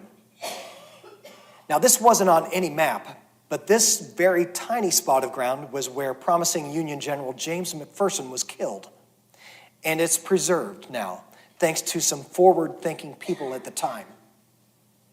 It's always nice to run into strangers who will go out of their way for an out-of-towner, like this New Jersey historian who volunteered to show me where George McClellan lived after the war. This was so nice of him to do, and there are others like that everywhere. Perhaps you, as a volunteer, in fact, have gone out of your way to help a tourist or someone's experience at the museum or the library.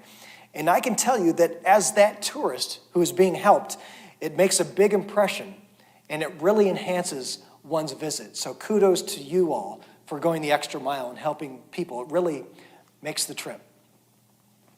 All right, so there are many rewards and many challenges. And I have to admit, I did ask the question, why again am I doing this?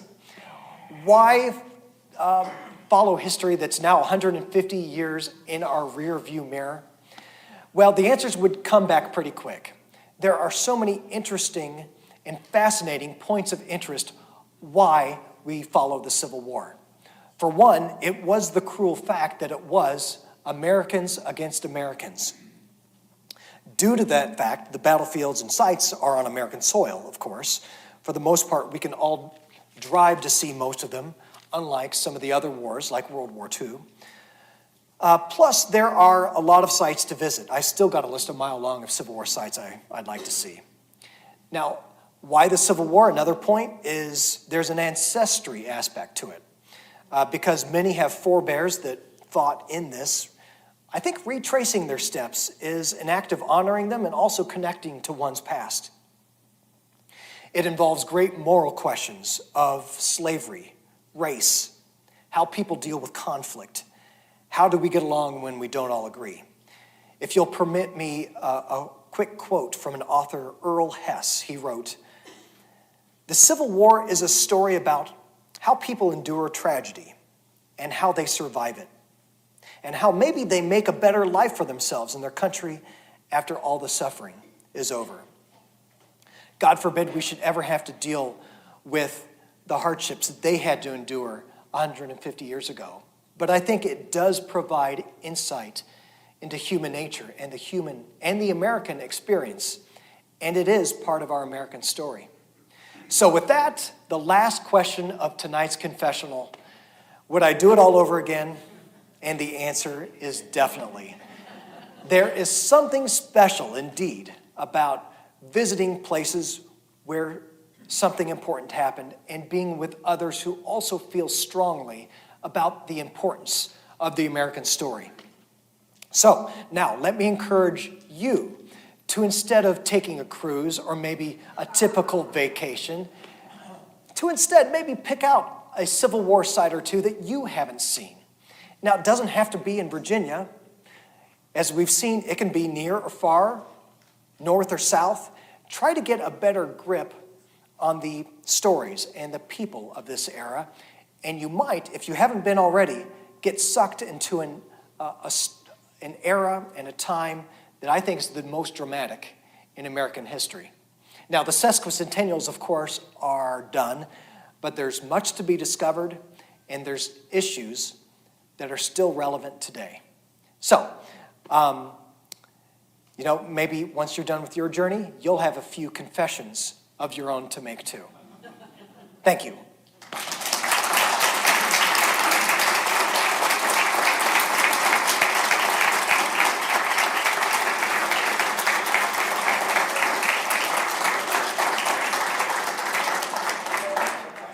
Sure. In fact, yeah, go ahead. I discovered that, I was so interested. I didn't before the Civil War sesquicentennial started, but once I got into this, I'm like, Dad, we got to find this out. So I did the usual search, and I found out that my great-great-grandfather fought with the 7th Indiana, right on the border of Indiana and Kentucky. And then after the war, after the Mud March, if any of you have heard of that, where he contracted an illness but survived, he came to Illinois, and that's when he started the farm that my family have now in Champaign, near Champaign. Yeah. But isn't digging into your ancestors' history so fascinating? And those of us who have ancestors who have fought, we're lucky because not everyone has that or can trace that back. So, but it is really neat to dig into. Your favorite spot as well as your least favorite. Okay. Antietam was probably my favorite battlefield. For one, there were so many icons that I was kind of fuzzy on, but once you see it in person, it really drives the point home of, oh my gosh, this is where the Bloody Lane was. This is the cornfield. This is Burnside Bridge that they tried to charge up and were turned back. And you think of all the suffering that happened there, and it makes you wonder, why did they do this? Why all the suffering and sacrifice? And it leads me, once I learn something, I want to learn more about that. And so that's part of the addiction, I guess. But as far as least favorite, Atlanta, because of all the traffic. As I told you, there's not a whole lot the national park does there. So I got my checklist and I put down like 3, maybe 4 sheets of his roadside markers that Atlanta does have. But many of them were missing, stolen, vandalized. They were put up maybe in the 50s and 60s when it was less busy. And now, man, if you pull over on some of these roads, you're taking your life in your hands. So that was a challenge, and it took several trips to get down there. And plus, some of the neighborhoods you have to watch out for. I can't tell you how many times I would park my car and I'd be like, I hope I'm in a safe place. And you'd get looks from neighbors being like, what's that guy from Illinois doing here? And so, it's hard to explain. No, I'm a Civil War guy. I'm just looking around. So, you have to deal with some of those things. But it was a challenge, and it was a fun challenge, too. Did you include Andersonville in your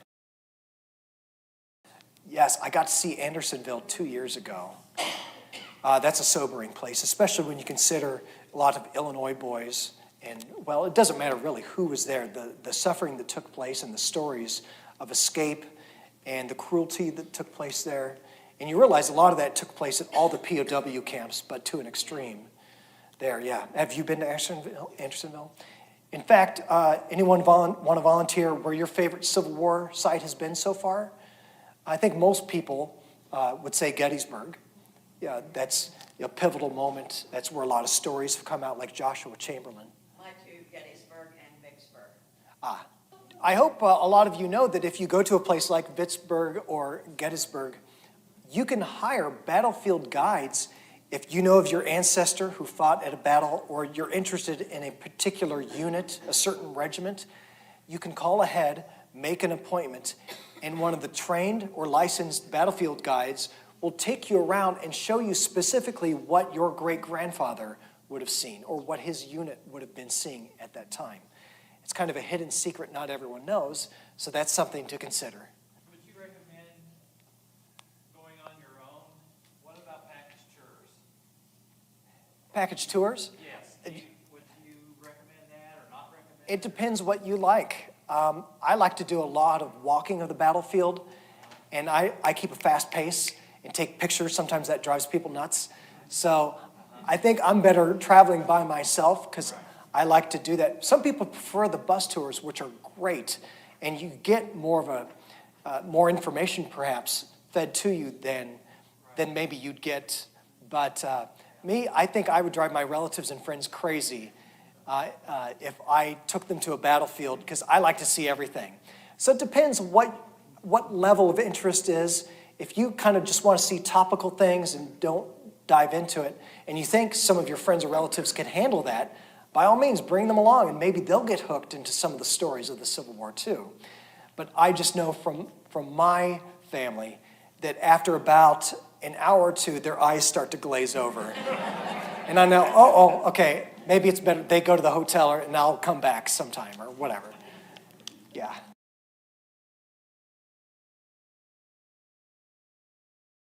The National Park Service has as a site where they'll list. First of all, you can put in the ancestor's name, and it'll show what unit they're in. I know what company. Okay. And then, along the same lines, they'll show what battles that unit fought in. I was wondering if you went back into Western battlefields in Mexico. That's on my list. But fortunately, my dad and I, this past winter, went to one way out in Arizona, Picacho Peak State Park. Apparently, some Confederates were moving across the Southland from Texas through New Mexico, Arizona, on their way to the California gold fields. They were stopped in Arizona and places like New Mexico. There's a lot of history there that a lot of people don't know about. I'm not sure I know a lot, but there's even a place, if you ever do vacationing in Southern California, Long Beach has a set of barracks, which was the headquarters for the Union soldiers during the Civil War in Southern California.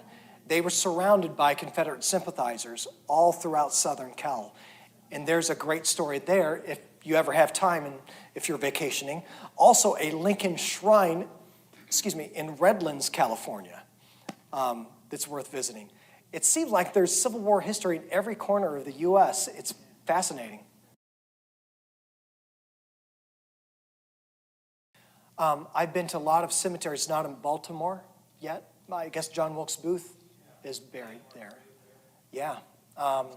But that's another presentation I could give some other time, is all the fascinating monuments and cemetery markers and the stories that have made their way of Yankees buried in the Southland or Confederates buried in places like Camp Butler, there's a Texas unit there, right? Or in places like, there's a Confederate section of a cemetery up at, I think it's Oak Ridge in Chicago, where some of the Camp Douglas POWs were buried. All kinds of interesting stories like that. But yeah, that's another presentation, I think. Can you give an example of people who opened up their private lands during that time when you were touring? Around Cold Harbor is the one that comes to mind right away, where the national park contacted the landowners and asked, hey, I know we normally don't do this, but can we take a group and show them what happened? Unfortunately, that's only a rare occurrence that happens once in a while. I try to bookmark some of the national park units or maybe call them once a year to see if there's anything like that they offer. But it's far and few between. Thank goodness there are organizations like the Civil War Trust who are buying lands adjacent to battlefields to expand the reach and open some of those places. But others, like I'm trying to think near Chancellorsville, they're being swallowed up by development. And once a neighborhood's there, of course, it's probably gone forever at that point. Did you run into relic hunters? One time, I thought I'd run into more. I was at Shiloh, and I was talking to some other guy. We were at a historical marker reading it, and we were chatting. And he said, where are you staying? I'm like, well, I had to get a hotel 30 miles from here. Where are you staying? Oh, I'm camping on the battlefield. I'm like, wait, what? Because you can't do that. He said, yeah, after dark, I like to sneak back on and get a sleeping bag and then walk around when no one else is there. I can't believe I'm hearing this. But yeah, there's those people out there, and I suppose he was looking for relics. Could you tell any bias because you were from Illinois? Yeah, I had a few people kind of look at me and be like, what are you doing here? Or I was at the Jackson, Mississippi Zoo. There was a marker there for some reason. And a lady and her daughter were there, and they said, oh, you must be from up north. And I'm like, how'd you know that? And they said, we could tell by your accent. Like, wait a second, I didn't think I had an accent. But I do. It sounds probably just as funny to them as the Southern accent does to me. But yeah, I didn't run into too many issues as far as people, wanting to argue or, debate facts or anything. It was more of a friendly thing. The biggest problem I see is online. When there's a debate over the monuments, people can get vicious online, can't they? I think if we discuss things more face-to-face, I think people are forced to be a little more civil. And that's the way it should be. I think even if you disagree with someone, it doesn't hurt to just talk to them and see where they stand. And I found most Southerners to be very congenial, friendly. They would tell you where they stood, but there was no hard feelings most of the time, yeah. Jeremy? What future trips or adventures do you have planned? Well, out west, I'd like to see some sites. I'd like to see a lot of the memorials. I've seen a lot of them in the South, but up north, for instance, Joshua Chamberlain has a monument to him at Bowdoin College where he taught. So I'd like to see some of the individual monuments that have been placed around the Midwest, the Northeast, even out west that I haven't seen. I would love, in fact, I'll put in a plug for a future website I would like to create. I've bought the domain for it, civilwartracker.com. This is something, hopefully, that will come to a computer monitor near you at some point. I've realized it's going to be a lot of work, but to put a lot of the photographs, stories, and guides to where you can find some of the out-of-the-way places and put those. Of course, you can find the major sites, but some of the little-known sites that are in the middle of nowhere are just as fascinating, I think. So yeah, I'd like to find a lot of those out-of-the-way, little-known places. Yeah. I'm glad you asked that. Anything else? This has been fun to talk to everyone. I'll stick around for a little bit if anyone has questions. If you want to see what the Blue and Gray magazine looks like, really good stuff. But thank you for coming, and stop by Curtis Orchard if you're ever in Champaign sometime.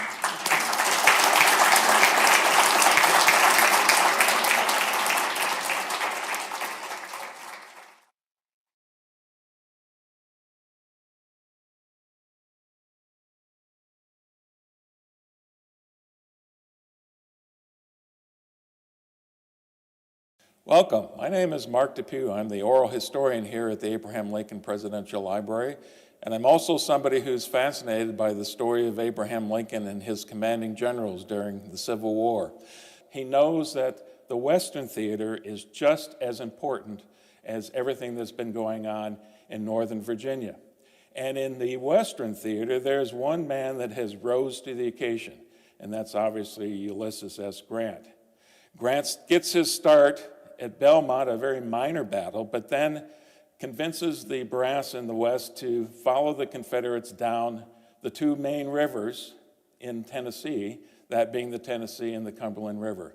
So Grant has success at Fort Henry. He has success at Fort Donelson. He now controls those two rivers and drives south to Shiloh. It's at Shiloh where Grant kind of loses his focus a little bit and is caught by surprise by the Confederate Army under General Albert Sidney Johnston. The first day of the battle goes very poorly, but Grant, among all of his generals, he's the only one who is really not discouraged and says, we'll get him the next day, and in fact he does. After that battle, we find that General Halleck, who's commanding in the West, decides he needs to relieve Grant. There's rumors about drinking. There was the fact that he was caught by surprise at Shiloh in that first day. So he relieves Grant. Not too long after that, though, Lincoln makes a decision that he needs to reshuffle his senior generals, and he restores Grant to a field command in the West. And he simply says, I can't spare this man. He fights. Both Grant and Lincoln knew a lot about failure early in their lives. In Grant's case, he graduated from the United States Military Academy at West Point in 1843, was a staff officer during the Mexican War, so saw some action but very limited. In 1848, he married Julia Dent, and then in 1854 was posted in California, a very lonely man in California. It's there that he's reported to start drinking. He was not able to hold his liquor very well. He quickly became drunk after just one or two drinks. He had a failure while he was out in California. In 1854, Grant resigned his regular Army commission and moved back to the St. Louis area to be with Julia and the family. After a string of failures, he took a job as a store clerk at his father's leather goods shop in Galena, Illinois. It was there in 1861 when the war began, and Grant quickly rose through the ranks, as we mentioned a little bit earlier. Success after success. He was winning victories in the West. By the time we get done with the Battle of Shiloh, Grant spends his next year trying to figure out how to get to the important citadel of Vicksburg, which controlled the Mississippi River. Grant, just as Lincoln, understood that it was the control of the Mississippi River that was the key to success in the West. He had several failures in the winter of 1862 and into early 1863, but the failures did satisfy one requirement. It kept his army busy while he was at it. And then he tried the most risky thing that any general had done in the Civil War up to that point. He decided to sail the gunboats past the guns at Vicksburg, but marching his army well to the south of Vicksburg and to cross at Grand Gulf. Now, he actually crossed a little bit south of there, but once he finally got his army across the Mississippi River and into Mississippi itself, that's when the story becomes especially interesting. He could have gone straight north. He could have gone south and hooked up with General Banks and his army in New Orleans. Instead, he decided to cut his supply lines entirely, something that was radical at the time. Nobody had thought that that was ever possible, certainly wise to do. March northeast towards Jackson, defeat the Confederates there, split the Confederate forces, and then march straight west to Vicksburg and lay Vicksburg under siege. All the while, his army is living off the land. And if you recall, just a day or two earlier, the Union Army had met great victory at Gettysburg itself. All of this is something that Abraham Lincoln is following very closely. And here is what Lincoln told General Dan Sickles when Sickles was recovering from a serious injury after the Battle of Gettysburg. Lincoln has this great quote, and you can hear the personal side of Lincoln in this particular quote. Some of our folks think him slow and want me to remove him. But to tell the truth, I kind of like U.S. Grant. He doesn't worry or bother me. He isn't shrieking for reinforcements all the time. He takes what troops we can safely give him, considering our big job all around, and we have a pretty big job in this war, and does as best he can with what he's got, and doesn't grumble and scold all the while. Yes, I confess, I like General Grant. U.S. Grant. Uncle Sam Grant. That's a very personal sounding President Lincoln as he's talking to General Sickles, who's laying in his bed at the time. Now, we should remember that this is Sickles' account. So whether or not that's exactly what President Lincoln said to Sickles at the time, it's a matter of some historical debate. But this is not under debate. This is the letter that President Lincoln wrote to General Grant shortly after that battle. My dear General, I do not remember that you and I ever met personally. I write this now as a grateful acknowledgement for the almost inestimable service you have done this country. I wish to say a word further. When you first reached the vicinity of Vicksburg, I thought you should do, what you finally did, march the troops across the neck, run the batteries with the transports, and thus go below. And I never had any faith, except a general hope, that you knew better than I, that the Yazoo Pass expedition and the like could succeed. When you got below and took Port Gibson, Grand Gulf, and vicinity, I thought you should go down the river and join General Banks. And when you turned northward, east of the Big Black, I feared it was a mistake. I now wish to make the personal acknowledgement that you were right and I was wrong. Yours very truly, A. Lincoln. After the tremendous victory at Vicksburg, Grant is the Union's favorite general. And he follows up that victory with another one at Chattanooga in December. By this time, Lincoln is still looking for that one senior commander who can bring everything together. And he obviously then looks to Grant. Shortly after that, we find that Congress has authorized a lieutenant general position. And there's only one choice, that has to be General Grant. And in March of 1864, Grant was ordered east to meet with Lincoln. And on March 8th, he arrived unnoticed in Washington, D.C. with his son Fred. Dressed in a disheveled uniform, he checked into Willard's Hotel. The clerk, unimpressed, gave him a small room on the top floor. Then they turned the sign-in register around, and Grant signs in, U.S. Grant and Son, Galena, Illinois. When he turned it back around, the clerk noticed who had signed in, changed his demeanor, and assigns Grant to the hotel's best room. At 9:30, Grant goes to the White House, where a reception was being held. He meets Lincoln for the first time ever, and Lincoln's comment to him, "This is General Grant, is it?" And Grant replies, "Yes, it is." By that time, he is the center of public attention for all of those who are in attendance at the reception. And he is for the rest of the evening, as he's almost crushed in the process. He's finally told to climb up on a sofa so the crowd could see him better. Now, you can imagine General Grant is feeling very uncomfortable. He's not used to this kind of spotlight at all. But what's really important now is what's going to happen next when you have to have the command in the field.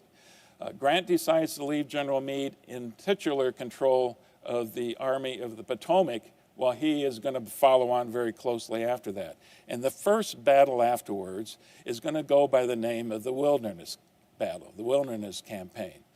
once again, and it's fought at the same territory that the Chancellorsville battle 1 year before had actually been fought. So you're actually, in some cases, seeing the skeletons of the dead soldiers from the previous battle on that battlefield.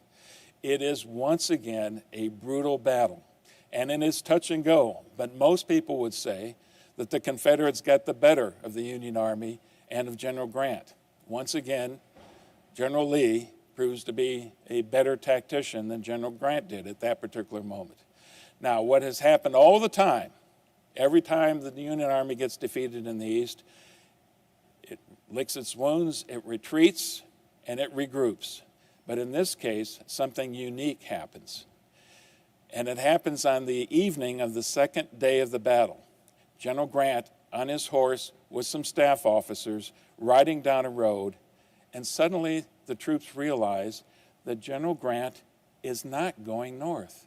He's going to lead his army further south. He is not going to let this defeat stop him from taking the war to the Confederates and to General Lee. And you hear this wonderful quote that really illustrates exactly how the men felt as they cheer their general on. I do not know that during the entire war I had such a real feeling of delight and satisfaction as in the night when we came to the road leading to Spotsylvania Courthouse and turned to the right. After that moment, it's obvious that Lincoln has found his commander, a commander who understands that the Army, the entire Army, all of the armies across the entire Southern campaign theater need to be taking the war aggressively against the Confederates. Grant is that man.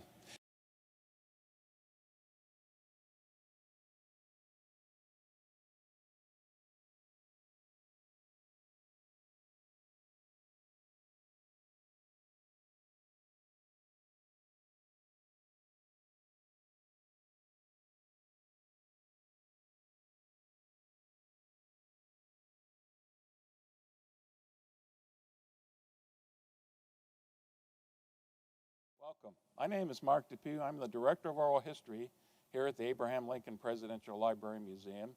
Today's episode for Lincoln 101 is all about General George McClellan and the relationship that Abraham Lincoln had with his general early in the war.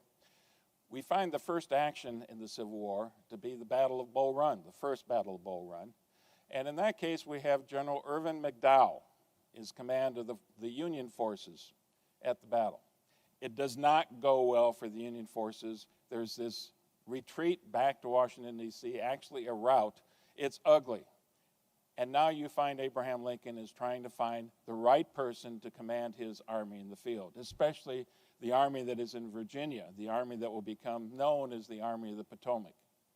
What he finds is a young officer, 36-year-old General George McClellan, who has just had success in Western Virginia. And so he brings McClellan east, talks to him about being commander, and as far as McClellan's concerned, there's no doubt that he's up for this job. McClellan is brilliant. He was identified in the Mexican War as one of the most, the brightest stars, up-and-comer for the military. He had experience being an observer in Europe, learning about the European way of the style of warfare. He actually designed his own saddle. He's arrogant, he's egotistical, he is also a superb organizer and trainer. And he's the kind of person that Lincoln needs to pull this rabble that he's got together and create an army out of it. McClellan sinks his teeth in late July, July 27th, I believe, is when he's given the command. And for the next few months, he's busy reorganizing the Army of the Potomac, restructuring it, pumping in some morale and some discipline into the troops as well. He has great charisma. The troops are drawn to him naturally, and he has this following. But there's a bumpy relationship between himself and Lincoln. Lincoln, characteristically, has to feel out McClellan, goes to his office many times. It doesn't have McClellan come to his office. He oftentimes will just show up by surprise at McClellan's office, sit down, tell stories, look at maps, make suggestions that, as far as McClellan is concerned, are off the wall, don't really apply to anything. And they have this dialogue back and forth. Over time, McClellan kind of appreciates Lincoln, but he also knows in his mind that Lincoln is his social and intellectual inferior. And in one letter, famous letter, he makes this quote. Dear Ellen, I went to the White House shortly after tea, where I found the original gorilla about as intelligent as ever. What a specimen to be at the head of our affairs now. That gets you a pretty good feel of that relationship that they have. Now, it's shortly after that McClellan has a very famous encounter with Lincoln himself. And this one is a story that we hear from Lincoln's secretary, John Hay. I wish here to record what I consider a portent of evil to come. The President, Governor Seward, and I went over to McClellan's house tonight. The servant at the door said the general was at the wedding of Colonel Wheaton and General Buell's and would soon return. We went in, and after we had waited about an hour, McClellan came in, and without paying any particular attention to the porter, who told him the President was waiting to see him, went upstairs, passing the door of the room where the President and Secretary of State were seated. They waited about half an hour, and sent once more a servant to tell the general they were there, and the answer coolly came that the general had gone to bed. I merely record this unparalleled insolence of epaulets without comment. It is the first indication I have yet seen of the threatened supremacy of the military authorities. Coming home, I spoke to the President about the matter, but he seemed not to have noticed it, specially, saying it was better at this time not to be making points of etiquette and personal dignity. Isn't that story so indicative of who Abraham Lincoln is? Being deferential to the point of almost a fault and allowing McClellan to treat him like that, if only McClellan will bring him victories. That's the key. Fast forward a couple of months now, there's still not much movement. McClellan has superbly trained army now at his hands, but now the politicians and other generals are putting pressure on Lincoln, and especially putting pressure on McClellan to do something with this force. Welcome to the War Department's Telegraph Office, a place that Abraham Lincoln, in the next few years of the war, is get to know very well, since he's going to spend a lot of his time, anytime his armies are in the field in open combat, this is where Abraham Lincoln wanted to be. And if you listen closely, you might even be able to hear the teletype clicking in the background there. In March of 1862, George McClellan finally takes his massive Army of the Potomac south. In the vicinity of Yorktown, it's a naval movement, and now is going to be fighting this army north between two major rivers straight towards Richmond, Virginia. That is McClellan's target. Once the army is there, over 100,000 strong, they move forward, but are very cautious. And Lincoln now discovers a couple other major flaws in his commander, George McClellan. I should also point out at this very time, Lincoln has decided to become his own general-in-chief, as well as the commander-in-chief of all forces. And this is because McClellan couldn't possibly control what was going on in the Western Theater at the same time.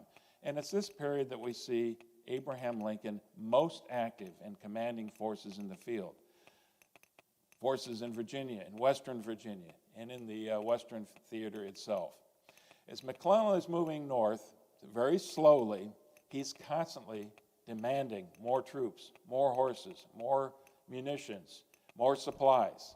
And it gets to be the constant refrain from McClellan. He never has enough. He always is going to overestimate the strength of the enemy forces that he is facing. He has Pinkerton detectives who are collecting this intelligence for him. They are usually off by a factor of twice or three times as many Confederate forces as McClellan is actually facing. It makes him even more timid. He's always going to be looking for those numbers that are the worst and play it up. And you find now that McClellan's biggest problem once he's commanding the field is he's timid, he's slow. And he also cares about his soldiers deeply and hates the notion of serious combat and lots of casualties. That's how much he loves the Army, and it reflects how much they love him as commander as well. The Peninsular Campaign does not go well, and by July, Lincoln and everybody in Washington, D.C. are growing tired of McClellan. It's about this time that Robert E. Lee takes command of the Army of Northern Virginia, and in a series of battles over 7 days, just outside of Richmond itself, basically a battle to the draw, but now McClellan is being called north. At the same time, McClellan is moving his massive force, again, mostly by water, north. You see Lee shift and move towards Washington, D.C. himself, and now he's facing an army commanded by General Pope, who has been brought over from the Western Theater. Pope is defeated in the Second Battle of Bull Run, and once again, Abraham Lincoln is going to be turning to George McClellan to save his army, to rebuild the army, and to get them on good standing again, even though essentially by this time, Abraham Lincoln has removed General McClellan out of command. The Battle of Bull Run is at the end of August of 1862, and it's after that battle that General McClellan is finding himself once again in command to be the savior of the Union Army, a role that he relished.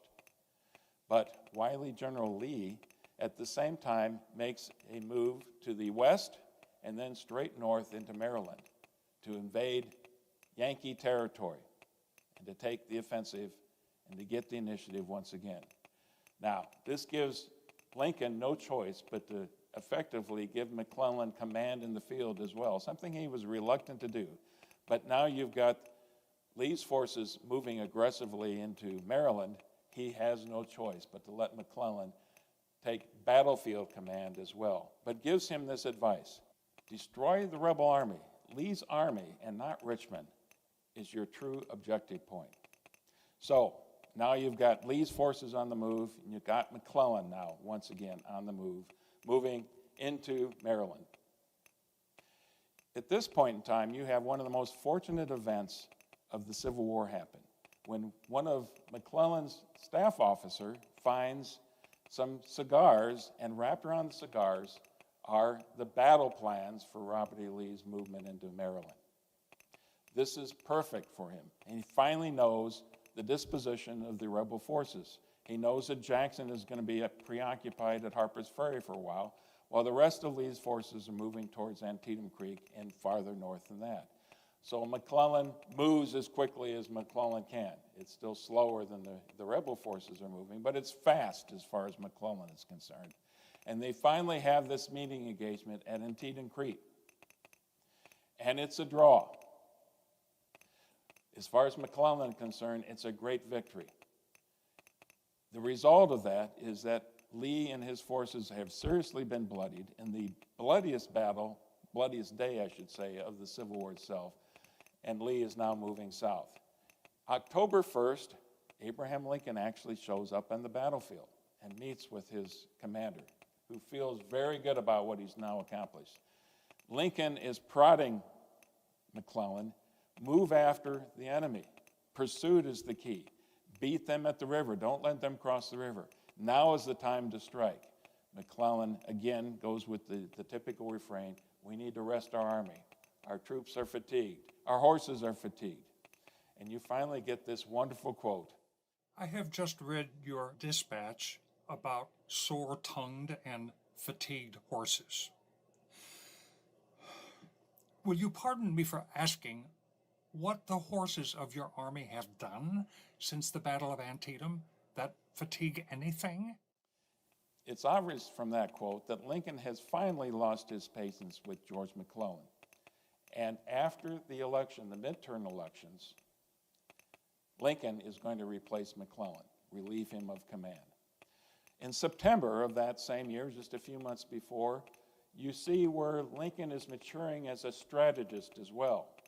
That is the time he's made the decision to release the Emancipation Proclamation, which is going to have a huge impact on the future of the war for the rest of that. It reveals that Lincoln, better than any of his generals, understands the role of strategy, of politics and strategy, of the military aspects, of technological innovations, bringing everything together to understand the implications that a decision like that will have on the larger conduct of the war. Next time we get together, we'll take a look at Lincoln's relationship with General Ulysses S. Grant. And I look forward to seeing you again.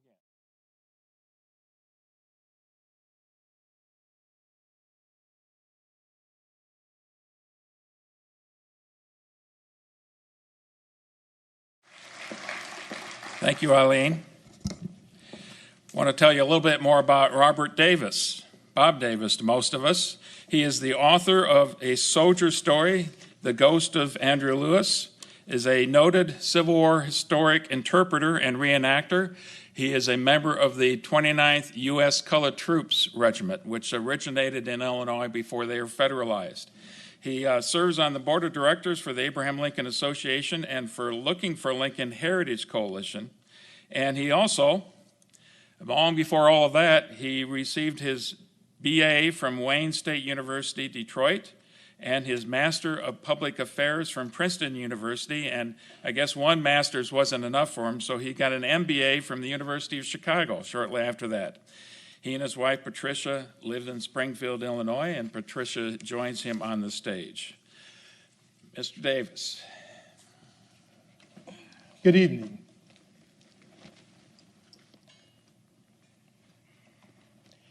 At the outbreak of the Civil War, two of the fundamental questions were, is this merely a white man's war to save the Union?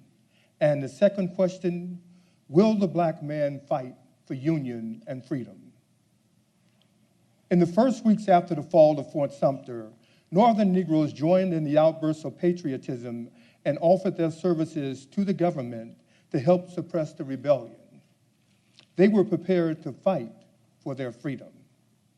Despite the fact that Negro soldiers had fought in the Revolution of 1776 and the War of 1812, a federal law barred black men from serving in state militias, and there were none in the regular United States Army.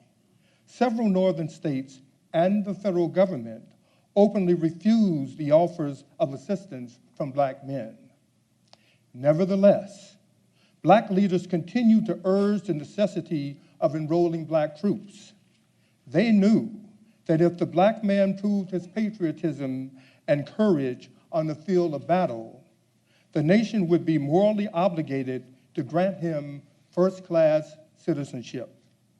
It was Frederick Douglass, that famous abolitionist, who, in a speech in Philadelphia in 1861, said, "Once let the black man get upon his person the brass letters U.S. Let him get an eagle on his button, a musket on his shoulders, and bullets in his pockets, and there is no power on earth that can deny that he has earned the right to citizenship in the United States." James McPherson, in Marching Toward Freedom, points out that there were two main objections to the enlistment of colored troops. First was the deep-seated racial prejudice of many Northerners. Second, many people in the North believed black men, especially ex-slaves, were too servile and cowardly to make good soldiers. Lincoln summed up both types of opposition to Negro enlistment in two public statements.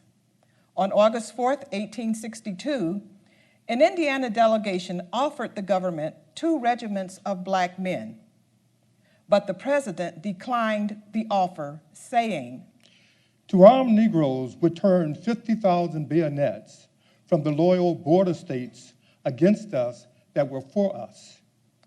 And 6 weeks later, Lincoln told another delegation that, "If we were to arm the Negroes, I fear that in a few weeks, the arms would be in the hands of the rebels." Despite the government's official opposition to Negro soldiers, some Union generals tried to enlist black men in 1862. Out in Kansas, General James Lane raised 2 regiments of black men composed of fugitive slaves from Missouri and free Negroes from the North. Lane's black troopers were not officially recognized by the War Department until early 1863. But in the meantime, they had participated in several successful fights against rebel bushwhackers in Kansas and Missouri.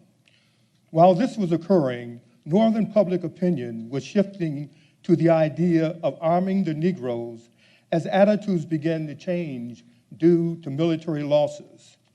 Allen Gelso, in his book, Lincoln's Emancipation Proclamation, points out that Lincoln had every reason to be worried about the course of the war.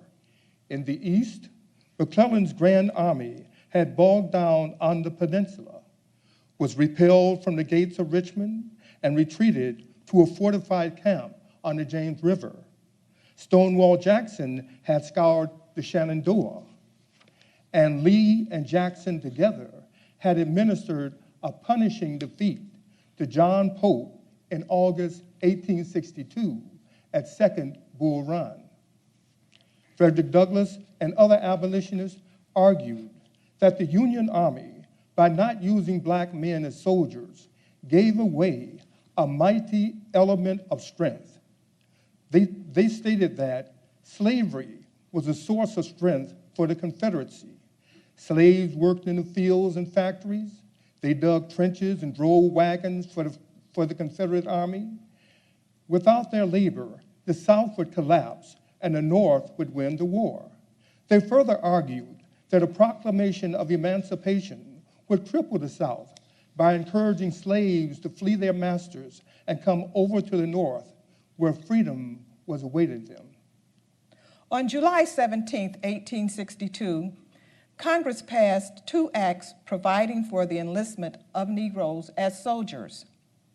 The first was the Confiscation Act, which empowered the president to employ as many persons of African descent as he may deem necessary and proper to suppress the rebellion. The second was a Militia Act, which repealed the provisions of the 1792 law barring black men and authorizing the employment of them as soldiers. In spite of these 2 acts, the spirit of these 2 acts were combined in President Lincoln's Emancipation Proclamation issued January 1, 1863, wherein he invited the black man to join the Union Army and fight for his freedom. The first regiment organized from freed slaves was the 1st South Carolina Volunteer Regiment on the Sea Islands, which was soon followed by the 2nd South Carolina Volunteer Regiment. Colonel Higginson and Montgomery, commanders of the 1st and 2nd South Carolina Volunteer Regiments, respectively, led their men on several successful raids in the interior of Georgia and Florida. And in March 1863, they captured and occupied Jacksonville. Colonel Higginson, in his action report, stated that no officer in the 1st South Carolina Volunteer Regiment now doubts that the key to the successful prosecution of this war lies in the unlimited employment of black troops. On April 30th, their commander, General David Hunter, commander of the Department of the South, reported to Secretary Stanton, "I am happy to be able to announce to you my complete and eminent satisfaction with the results of the organization of colored regiments in this department.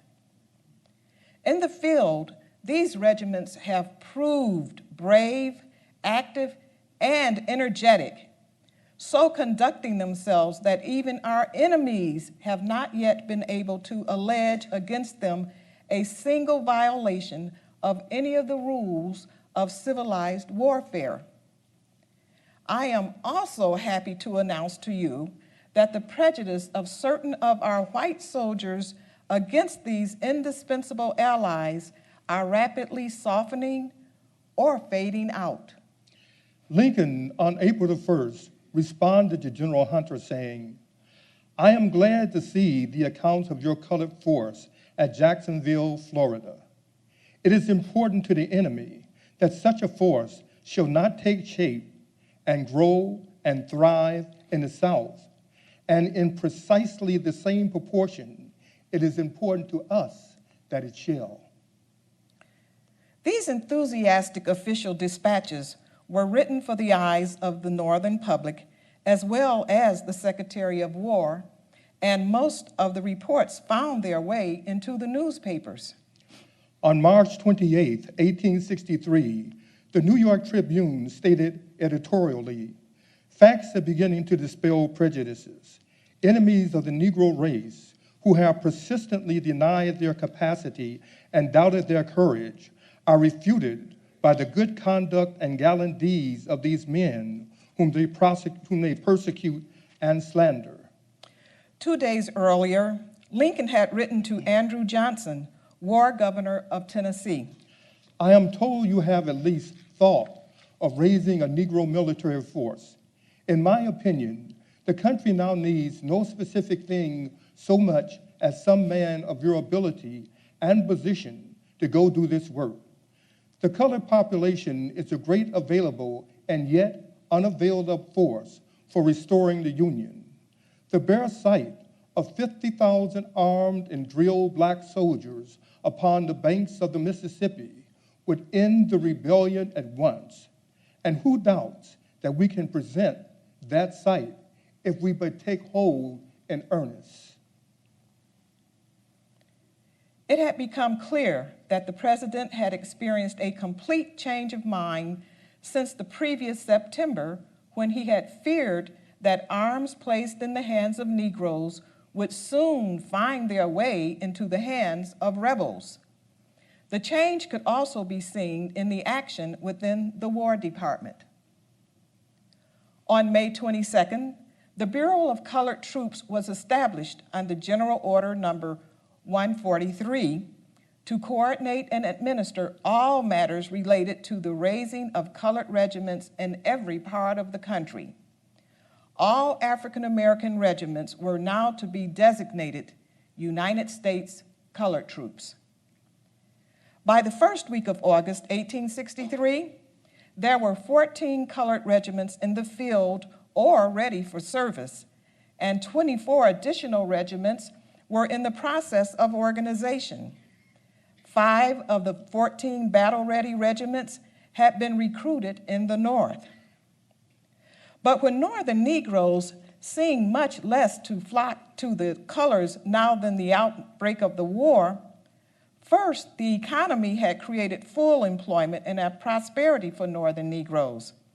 And second, captured Negro soldiers would not be treated as ordinary prisoners of war. And third, all commissioned officers in Negro regiments must be white. Nevertheless, recruiting agents blanketed Northern Negro communities with posters, editorials, and speeches.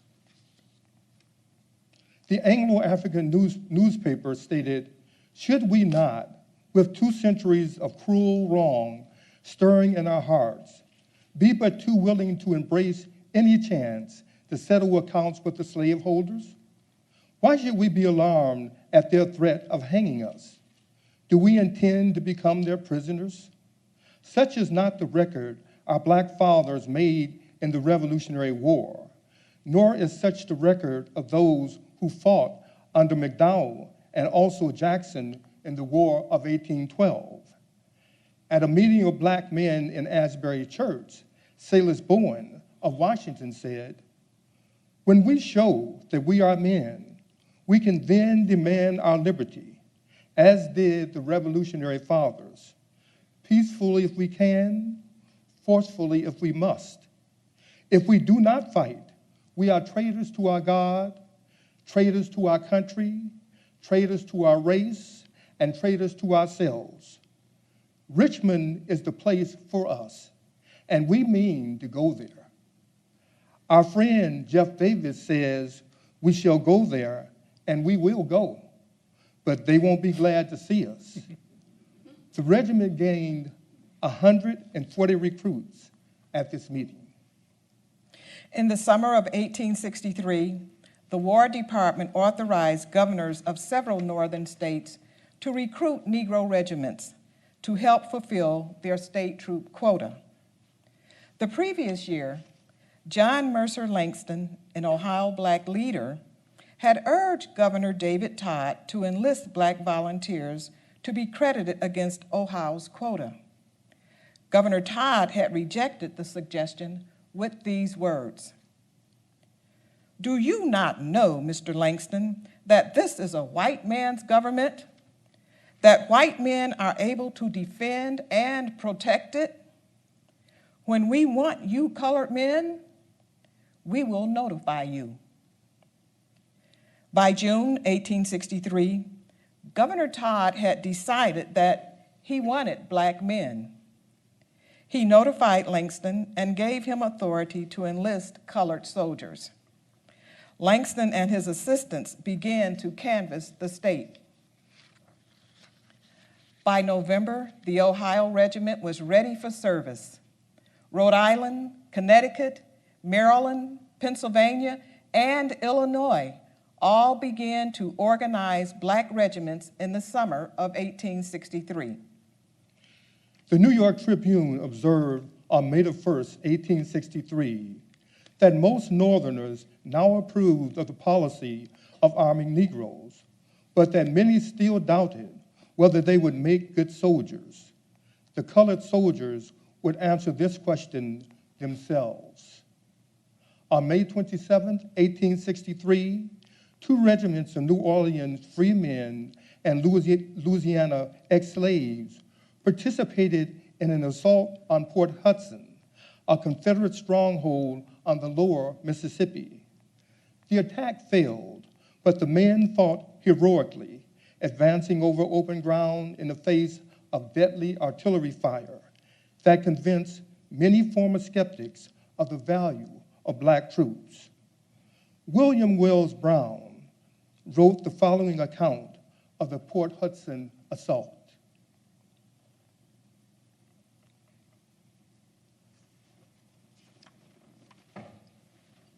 The black forces consisted of the 1st Louisiana and the 3rd Louisiana.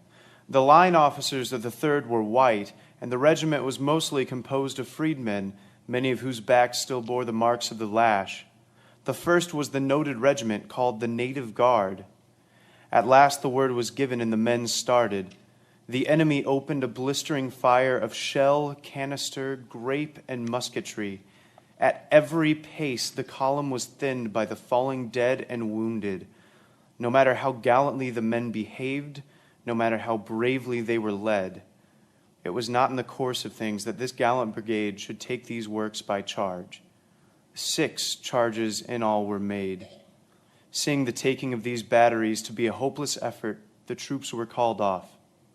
But had they accomplished anything more than the loss of many of their brave men? Yes, they had.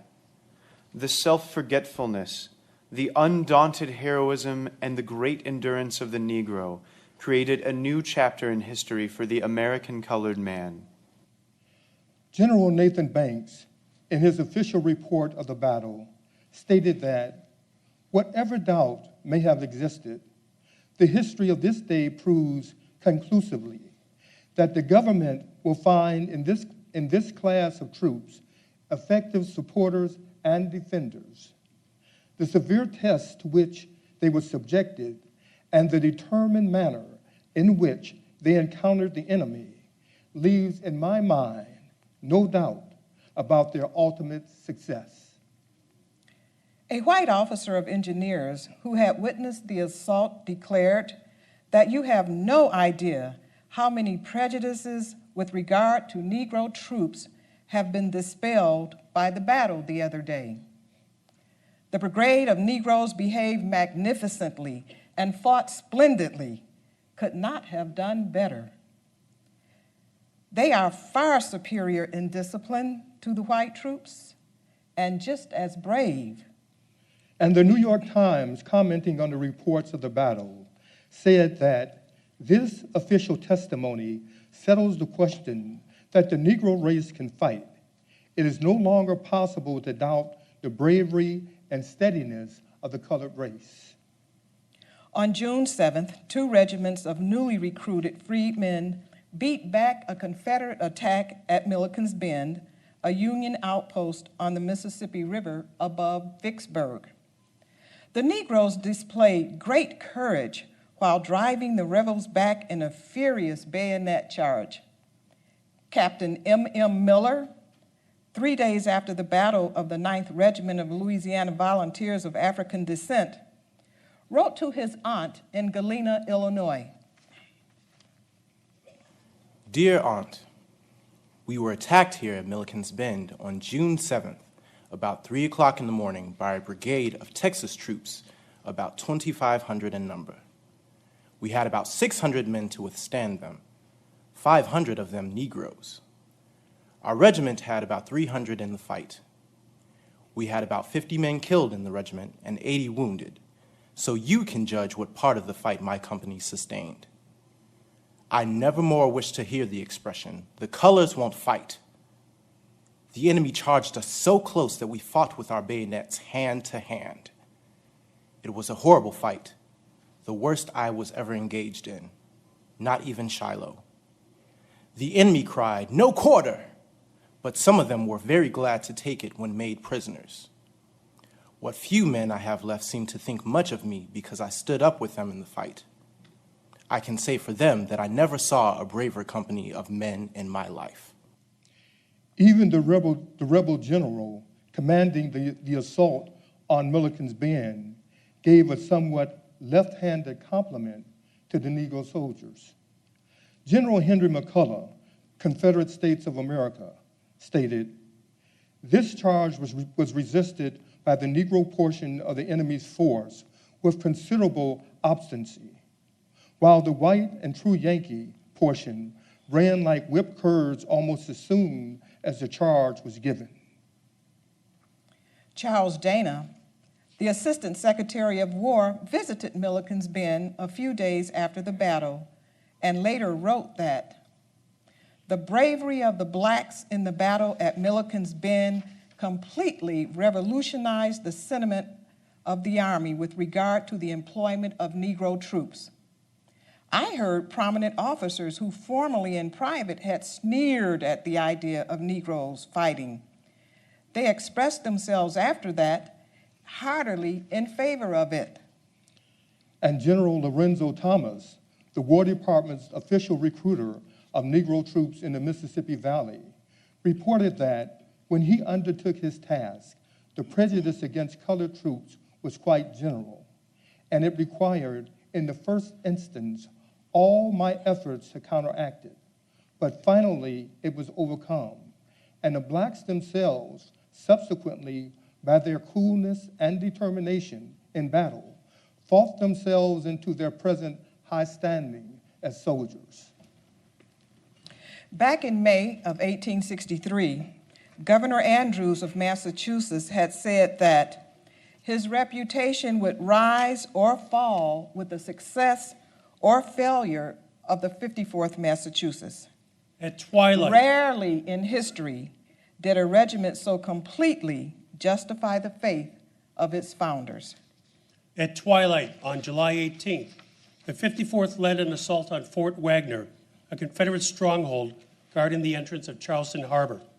The Negro Regiment charged across the narrow slit of sand, led by its white colonel, Robert Shaw. As the column approached the fort, the Confederates opened a murderous fire, cutting wide swaths in the ranks of the 54th. Still, the 54th came on, charging the parapets, swarming into the fort itself. Shaw was killed at the head of his regiment, as his men fought on desperately, despite the failure of supporting white regiments to come up in time, which compelled a general retreat. The 54th's assault on Fort Wagner was, in a narrow sense, a failure, but in a broader sense, it was a significant triumph. In the face of heavy odds, black troops had proved once again their courage, determination, and the willingness to die for the freedom of their race. The Northern press publicized widely the exploits of the 54th. The veteran abolitionist Angelina Grimke Weld asked a friend, "Do you not rejoice and exult in all that praise that is lavished upon our brave colored troops, even by pro-slavery papers? I have no tears to shed over their graves, because I see that their heroism is working a great change in public opinion, forcing all men to see the sin and the shame of enslaving such men. It was not only the newspapers and orators who lavished praise upon Negro soldiers. On August the 23rd, 1863, General Grant himself penned a private letter to President Lincoln. I have given the subject of arming the Negro my hearty support. This, with the emancipation of the Negro, is the heaviest blow yet given the Confederacy. By arming the Negro, we have added a powerful ally. They will make good soldiers, and taking them from the enemy weakens him in the same proportion they strengthen us. I am therefore most decidedly in favor of pushing this policy to the enlistment of a force sufficient to hold all of the South falling into our hands and to aid in capturing more. By the end of the year, Secretary of War Edward M. Stanton reported to Lincoln that though many persons questioned whether the freed slaves had sufficient courage and could adjust to military discipline and combat experience, their combat experience proved how groundless were these apprehensions. Stanton later reported, "The slave proved his manhood and his capacity as an infantry soldier at Milliken's Bend, at the assault on Port Hudson, and the storming of Fort Wagner." During the same period, Lincoln in a letter confronted these same attitudes and beliefs which existed right here in Springfield, Illinois. Lincoln had received an invitation from longtime friend James C. Conkling of Springfield, Illinois, asking him to address an upcoming mass meeting of unconditional Union men. Many of these men objected to Lincoln's policy emancipating and using Negroes as soldiers. Lincoln's letter was accompanied by a brief note which read, "I cannot leave here now. Herewith is a letter instead. You are one of the best public readers. I have but one suggestion. Read it very slowly. And now, God bless you and all the good Union men." Lincoln in this letter confronts his critics. What follows is a condensed version of this letter dated August 26, 1863. "But to be plain, you are dissatisfied with me about the Negro. Quite likely, there is a difference of opinion between you and myself upon that subject. I certainly wish that all men could be free, while I suppose you do not. Yet, I have neither adopted nor proposed any measure which is not consistent with even your view, provided you are for the Union. I suggested compensated emancipation, to which you replied, you wish not to be taxed by Negroes. But I had not asked you to be taxed by Negroes, except in such a way as to save you from greater taxation, to save the Union exclusively by other means." Lincoln continues, "The war has certainly progressed as favorably for us since the issuance of the Emancipation Proclamation as before. I know as fully as one can know the opinion of others that some of the commanders of our armies in the field who have given us our most important successes believe the emancipation policy and the use of colored troops constitutes the heaviest blow yet dealt the rebellion, and that at least one of these important successes could not have been achieved when it was, but for the aid of black soldiers. Among the commanders holding these views are some who have never had any affinity with what is called abolitionism or with the Republican Party policies, but who held them purely as military opinions. You say that you will not fight to free the Negroes. Some of them seem willing to fight for you, but no matter. Fight you then exclusively to save the Union. I issued a proclamation on purpose to aid you in the saving the Union. Whenever you shall have conquered all resistance to the Union, if I shall urge you to continue fighting, it will be apt time then for you to declare that you will not fight the free Negroes. I thought that in your struggle for the Union, to whatever extent the Negroes should cease helping the enemy, to that extent, it weakens the enemy in his resistance to you. Do you think differently? I thought that whatever Negroes can be got to do as soldiers leaves just so much less for white soldiers to do in saving the Union. Does it appear otherwise to you? But Negroes, like other people, act upon motives. Why should they do anything for us if we will do nothing for them? If they stake their lives for us, they must be prompted by the strongest motive, even the promise of freedom, and the promise being made must be kept. And then there will be some black men who can remember that with silent tongue and clenched teeth and steady eye and well-poised bayonet, they have helped mankind upon this great consummation. While I fear there will be some white ones unable to forget that with malignant heart and deceitful speech, they have strove to hinder it. Still, let us not be overconfident of a speedy and final triumph. Let us be quite sober. Let us diligently apply the means, never doubting that a just God, in his own time, will give us the rightful results. Very truly yours, Abraham Lincoln. Lincoln would later show his gratitude for the role of the United States Colored Troop in suppressing the rebellion by selecting 4 companies of the 54th Massachusetts Volunteers as part of his military escort during his second inaugural on March 4, 1865. That would be the first instance in which Black troops participated in an inaugural day parade. One of the important engagements of 1864 was the Battle of Nashville. On December the 15th and 16th, General George Thomas's Army of the Cumberland destroyed the Confederate Army of the Tennessee, which was commanded by John B. Hood. 8 black regiments played a vital role in that victory.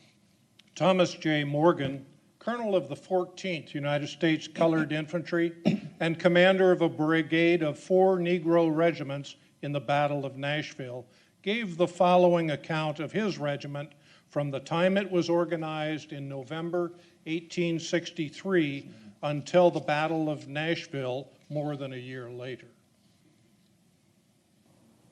The field, staff, and company officers were all white men. All of the non-commissioned officers, hospital steward, quartermaster sergeant, sergeant major, orderlies, sergeants, and corporals were colored. They proved very efficient.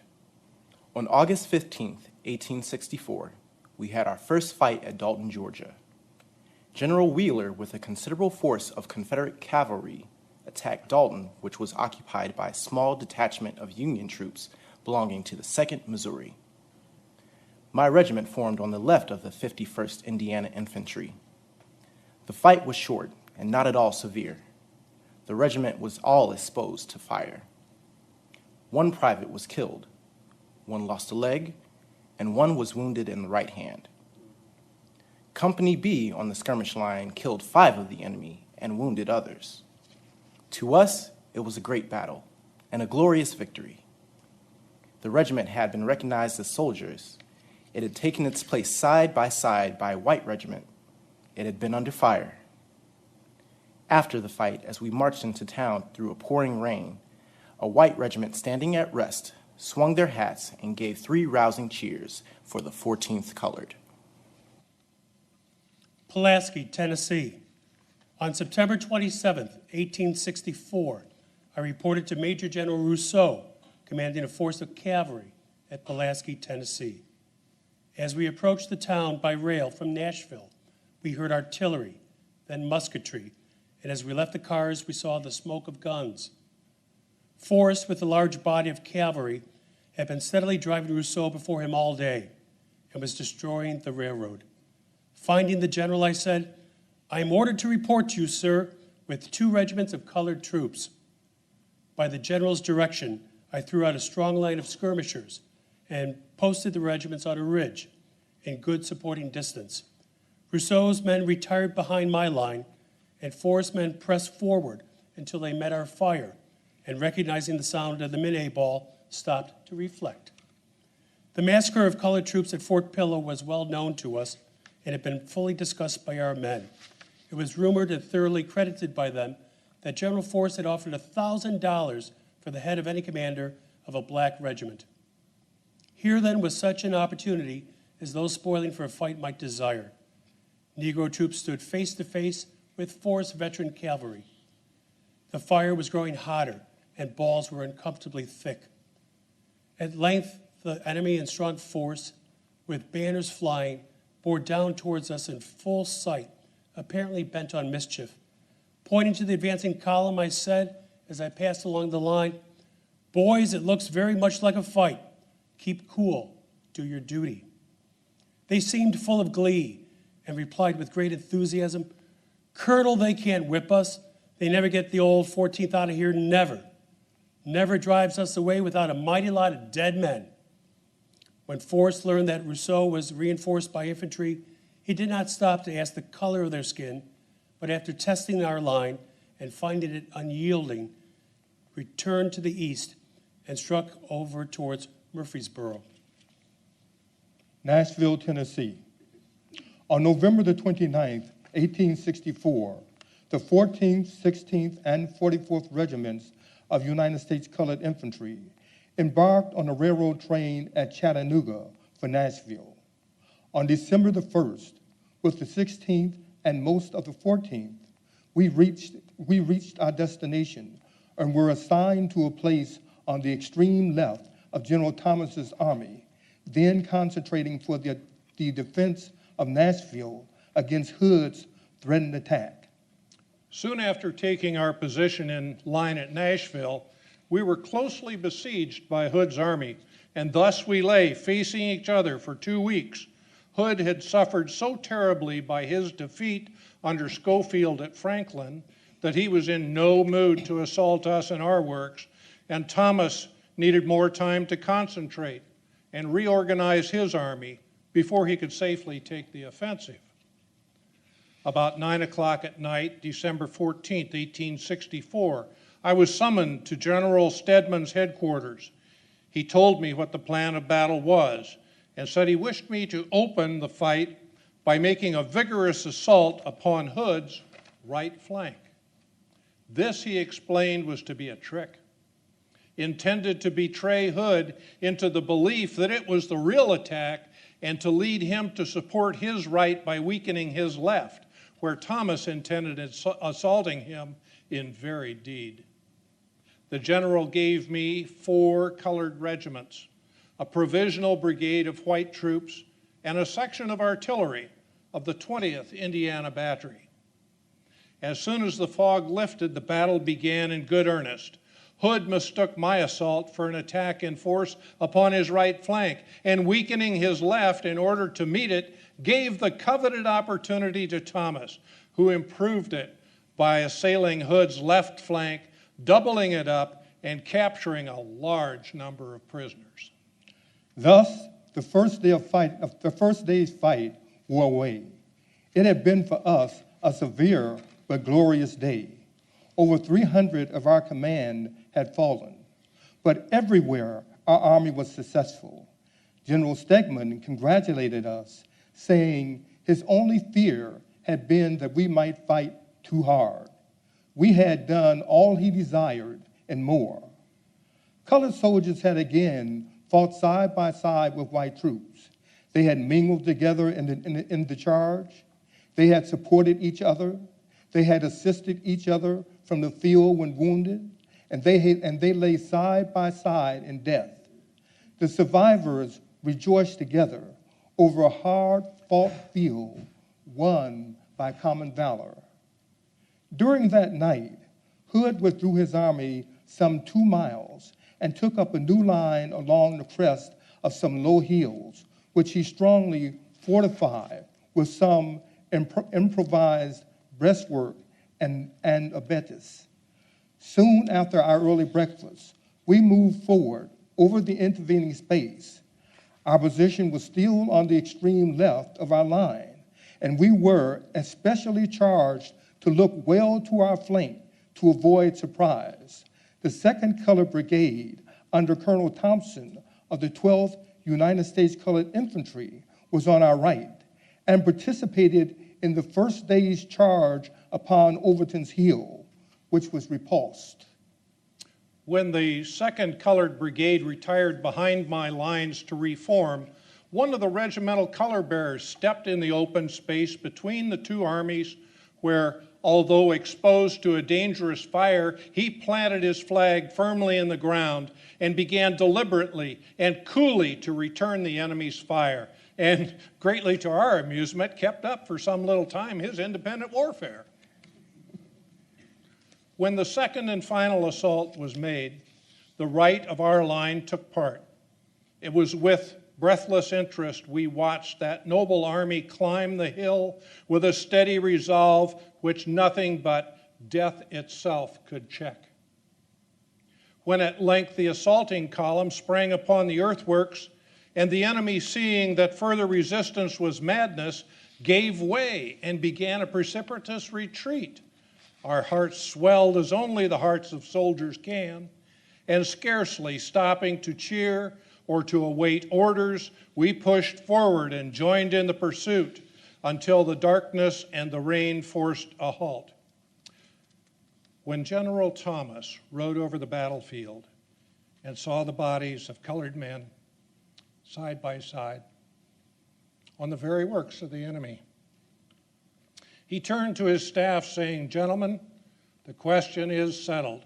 Negroes will fight."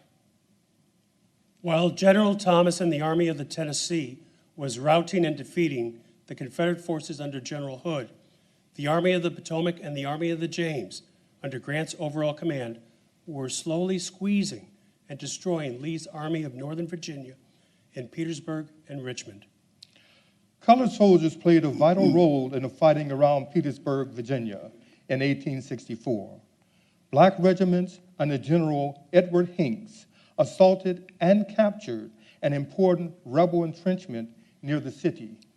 Secretary of War Stanton, referring to the battles near Petersburg, told a newspaper reporter that the hardest fighting was done by the black troops. The forts they stormed were the worst of all. General William F. Smith went to thank the black troops and tell them he was proud of their courage and dash. He said they cannot be exceeded as soldiers and that hereafter he will send them in difficult places as readily as the best white troops. An officer of the 22nd U.S. Colored Infantry wrote enthusiastically to a Philadelphia newspaper, "The problem is solved. The Negro is a soldier, a man, a hero. I am prepared to say that I never, since the beginning of this war, saw troops fight better, more bravely, with more determination and enthusiasm." At the Battle of Chaffin's Farm in New Markets Heights, Virginia, 13 Negro regiments fought in that battle at the end of September, and a total of 37 medals of honor were awarded to veterans of that battle. 14 went to black soldiers. The advance guard of Grant's army marched into Richmond on the morning of April the 2nd, 1865, and from there continued into Richmond, led by the Connecticut 29th Infantry, the United States Colored Troops. The capital of the Confederacy had fallen at long last. General Godfrey Weitzel, commander of the all-black 25th Corps, accepted the city's formal surrender. As long lines of Negro cavalry flowed down Broad Street and raised their voices in ode to John Brown, the man that Robert E. Lee had helped bring to the gallows in that state only 6 years before.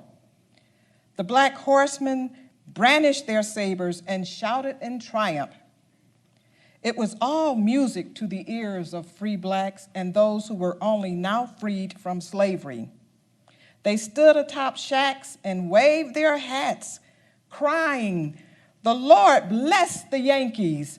The Lord bless the Yankees!" Black newspaper correspondent Thomas Morris Chester noted that the crowds included pious old Negroes, male and female, who called out to the black soldiers, "God bless you. Jesus has opened the way. We've been looking for you these many days. You've come at last."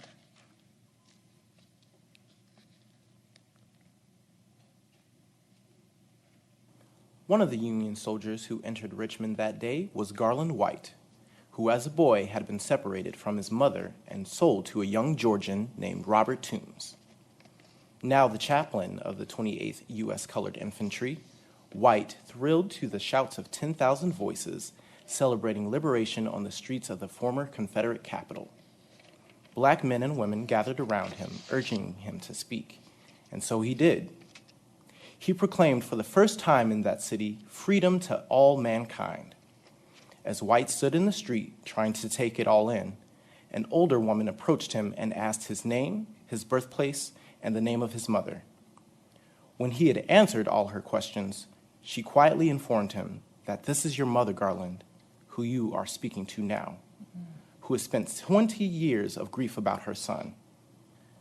And so she proved to be one of so many mothers and fathers that day peering hopefully into the faces of the black soldiers passing by, searching for remembered features of other children who had been sold south of this state in years and decades past.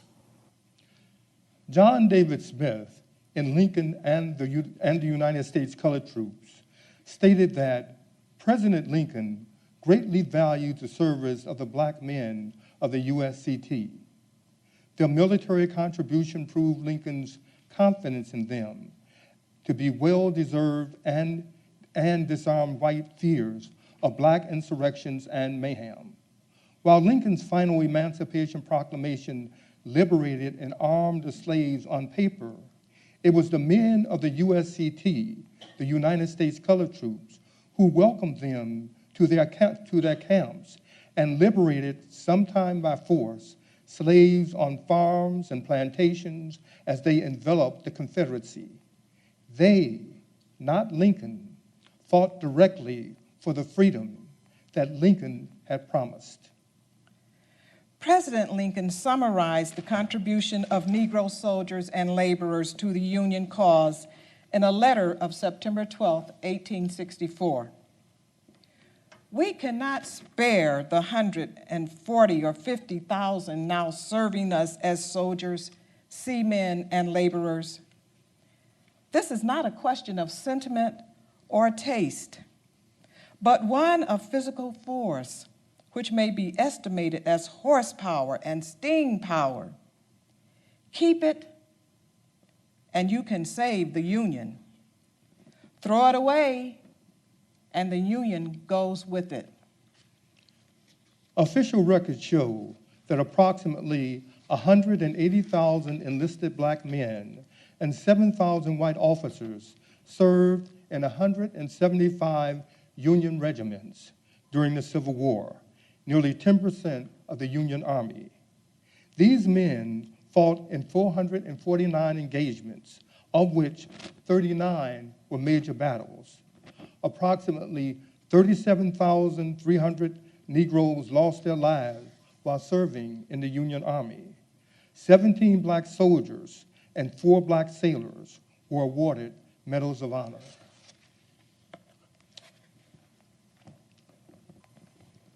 Thank you.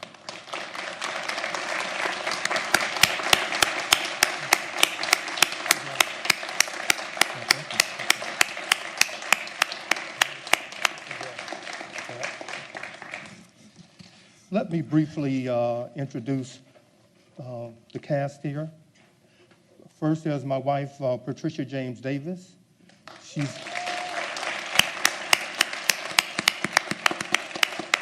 Pat is an actor and historic interpreter, member of the Board of Directors of Sacramento County Historical Society, and my find when I found gold. Okay. Next is Martin Wolf. Reverend Martin Wolf has served the Abraham Lincoln, he serves at the Abraham Lincoln Unitarian Universal Congregation for more than 12 years. He has been a Civil War reenactor and skirmisher for 20 years and is a member of the 114th Illinois Volunteer Infantry Regiment reenacted.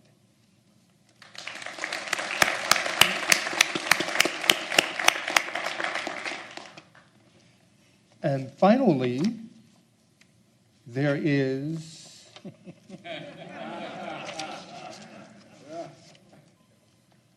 well, I would like to say that everyone knows Jim Patton, but everyone does not know Jim Patton, and so let me introduce Jim Patton. Jim Patton is a native son of Springfield. He was president of the Saginaw County Historical Society, is currently president of the Elijah Iles House, Strawberry Ridge Shepherd House Foundation Board of Directors, and is a longtime member of the Abraham Lincoln Association Board of Directors.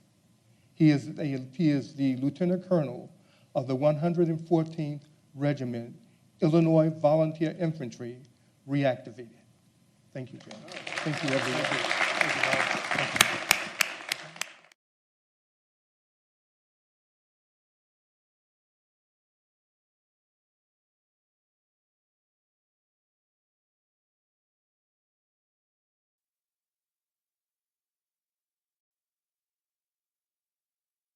I do want to thank you all for being here this evening. I'll make a confession right up front. I've been a huge movie fan since I was a little tyke and grew up watching a lot of these things. And so this was an opportunity to join a couple of my fascinations together. You know, I've given a lot of presentations on the Civil War. They were fun and also hard work. This one was more a labor of love, I have to confess. And I hope you enjoy it as well. But certainly wanted to put these movies into a context, and the context is 100 years. Now, watch this. It's a little bit fancier than I normally have. Yeah. Pretty high tech. There you go. To get you into the mood. The Civil War. In my mind, there's no more important event in American history to understand and to get our arms around than the Civil War. And it's not just because I work here. I think the most important character, individual, to understand and appreciate and know in American history is Abraham Lincoln. And then you get to this whole collection of incredibly fascinating people that populated that era, and you've got the perfect opportunity to make some great movies about it. And when I started thinking about this initially, I said, well, how come there aren't that many movies about the Civil War? There, you know, off the top of your head, if you think really movies about the Civil War recently, there aren't that many. Well, of course, I started to dig around some more and found plenty, quite a few, I should say. And if we stretch the definition of what the Civil War movie is and include movies where there are characters who served in the Civil War and then made their way off into the Western frontiers, then the list grows exponentially. And so the list that you guys have now is a list that's primarily populated by Westerns. A lot of them obscure, but some of the greatest Westerns that we are familiar with. So, thought about this a little bit more. There were a lot in the silent era on the Civil War. You know, there were people who had lived through the war who were still alive at that time. Then you got to the Depression, and there's other reasons why maybe Hollywood wasn't interested in making movies that might be a tad bit depressing. We'll show a couple and explain why those movies weren't quite as depressing as others. And then you get to the 1950s and the explosion of Westerns, And finally, recently, there's been a lot of important movies that have come out. But the only event in American history that's probably displayed more in movies is World War II, because the greatest generation lived through that, and it was a good war. And there was lots of stories to tell from that as well. But besides that, there's a lot more Civil War movies than there are about the Revolutionary War, about the First World War, certainly, about any of the other important events in our history. So it has gotten its due from Hollywood, let me put it that way. Okay, I've got 3 pictures up here. Birth of a Nation, a silent movie, and without a doubt, we'll get into this one quite a bit more, the most important and influential silent movie ever. And a whole generation, a couple generations, learned about the Civil War, as Eileen suggested. They learned about the war by watching Birth of a Nation. Okay, there's some baggage that goes along with that. Then there's many people here, myself included, grew up watching Gone with the Wind. And there's a couple generations at least, that's their version of the Civil War. In many cases, that's your version of the Civil War. And then more recently, a colleague of mine told me how influential, how important seeing Ken Burns' series back in the 1990s was to him. A very different interpretation, a documentary, so a much more accurate portrayal of the Civil War and nuanced portrayal of the Civil War. But you get these 3 important movies, one a TV documentary, the other 2 Hollywood's prime time, and you pretty much have how most people understand the Civil War, which most of you, this is a well-educated audience, realize just how flawed our understanding of the war might be if that's where we're really getting our information from. And I'm not sure our teachers out there are given much time or due justice to the Civil War era anymore. But that's an opinion of mine, and I'll probably not go any farther than that.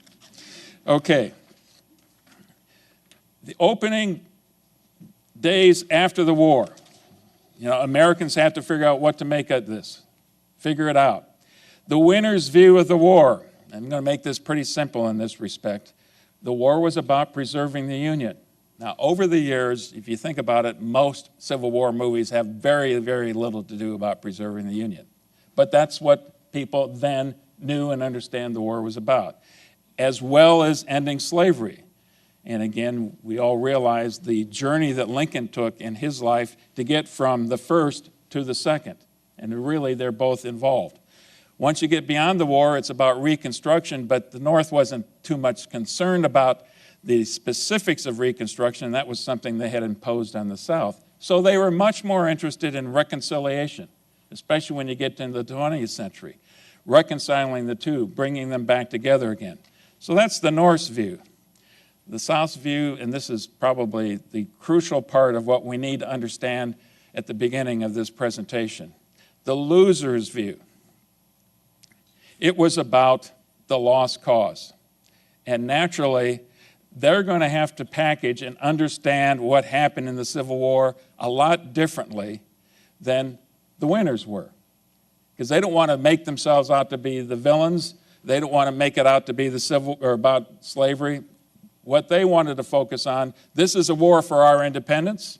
This is a war that the abolitionists, with all of the trouble they kept making, basically forced on us. If it hadn't been for the abolitionists, we would have been fine. The country wouldn't have had this war. It was a war about states' rights. That was the Lost Clause interpretation. And by the 1870s, that was very much in vogue in the South. And to a great extent, that image, as we'll talk about later, captured a lot of Northern imagination as well. They talked about the antebellum society. It was celebrated. It wasn't diminished, it was celebrated. And part of that, here's a quote from one of the books I read. What do you do with slavery? Well, as much as possible in the lost cause analogy, you ignore slavery. It wasn't the reason that the war occurred in their interpretation. But when you did talk about it, here's the quote that was used. Slavery was a benign institution, and slaves were loyal and faithful to their benevolent masters. They were better off in slavery than they would have been free people. That was the interpretation the lost cause approach would put on it. When you get to the war itself, Union victory was overwhelmingly about numbers, about the massive numbers, not just the soldiers they could put on the field, but the industrial strength, the railroads, you go right down the line. That's why the North won. It was only because of that. And it was, when they looked at their own military history, they thought they had an awful lot to be proud of. They looked at the gallantry of the Confederate soldiers, the honor of their leaders. And they didn't talk about Abraham Lincoln and Ulysses Grant. The lost cause did nothing but demean those, especially Ulysses Grant. He was nothing but a butcher. They're heroes, and hero is not a strong enough term. They worshiped Robert E. Lee and Stonewall Jackson, Thomas Stonewall Jackson, and then there was a whole league of other characters and personalities that garnered their attention as well. But none more than these two. Lee especially was venerated. He was almost worshipped. I'm going to give a description that Alan Nolan gave in terms of the lost cause approach to the Civil War to kind of help us understand the importance of this even more. Taken together, the elements of the myth of the lost cause created the Southern image that was sought by a defeated people. Slavery and the slavery disagreement were excluded from that image. There had been a distinctive and superior Southern culture, benign and effective in its race relations. That culture was led by wise and superior men who seceded because they fought freedom from an oppressive Northern culture, an effort that failed because of overwhelming Northern power. The warfare itself was a contest of honor and martial glory in which the chivalrous and valorous Southerners pursued a sort of Arthurian tournament seeking Southern independence. Now, hopefully those of you who attended quite a few of my presentations didn't get that view of the war, but that was what was being portrayed as far as this lost cause mentality. And it permeated much of American society for a long period of time, and not just in the South. There were lots of Northerners who were enamored by that understanding of the Civil War as well. So, we haven't talked about movies hardly at all. It's time we get there. Birth of a Nation, directed by D.W. Griffith in 1915. And a little bit background about D.W. Griffith. Born in 1875 in Kentucky, his father was a colonel in the Confederate Army. His father's nickname, Jacob Roaring Jake Griffith. His father, unfortunately, died when D.W. was 10 years old. But by that time, he'd sat on his father's knee and heard these glorious stories about the honorable and wonderful Southern cause and about the glories of the battlefield. He was immersed in that growing up. And then he finds himself impoverished, partly because of the circumstances of his father's death, but just as much because of Reconstruction and the destruction that the war had racked on the Southern society, even in Kentucky. So that's what he grew up in.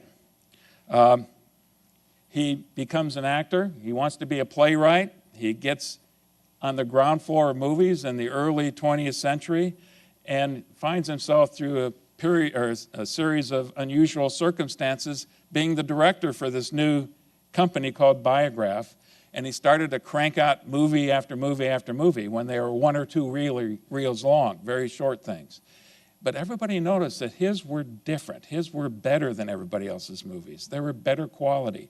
The editing was superb. The style of camera work was so much better. And eventually he was able to garner that into making what he called his masterpiece. He wanted to put his mark on the wall as the most important movie director there was. Of course, he started being ashamed of being a movie director, but by the time you get to 1914, he'd taken a different attitude. And the result of that was this epic Birth of a Nation. And you see pictures up here.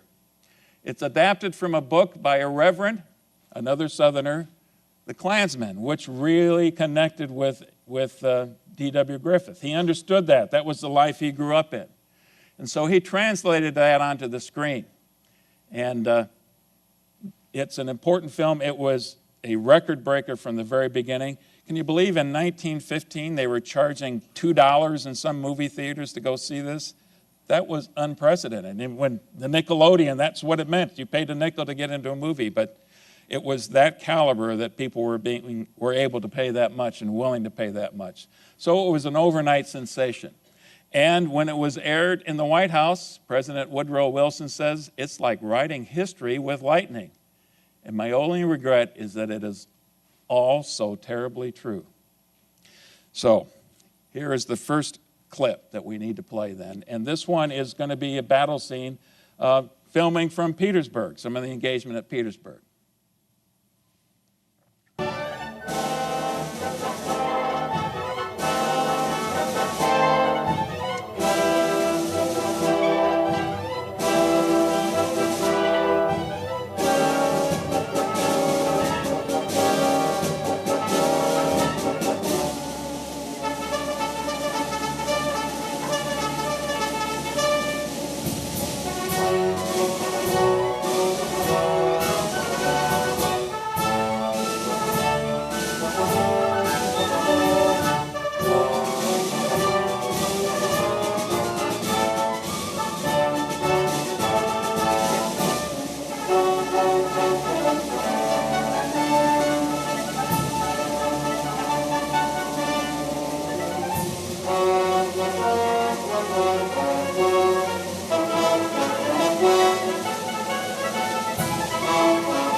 I often thought watching this clip especially, this is only 50 years beyond the Civil War.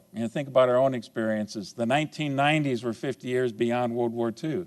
There were lots and lots of veterans who could relate to this. That was how they understood the war occurred as well.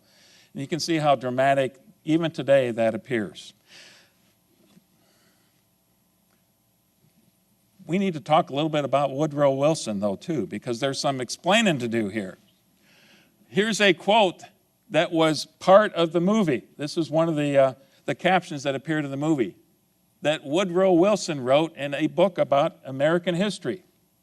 The white men were aroused by a mere instinct of self-preservation until at last there had sprung into existence a great Ku Klux Klan, a veritable empire of the South to protect the Southern country.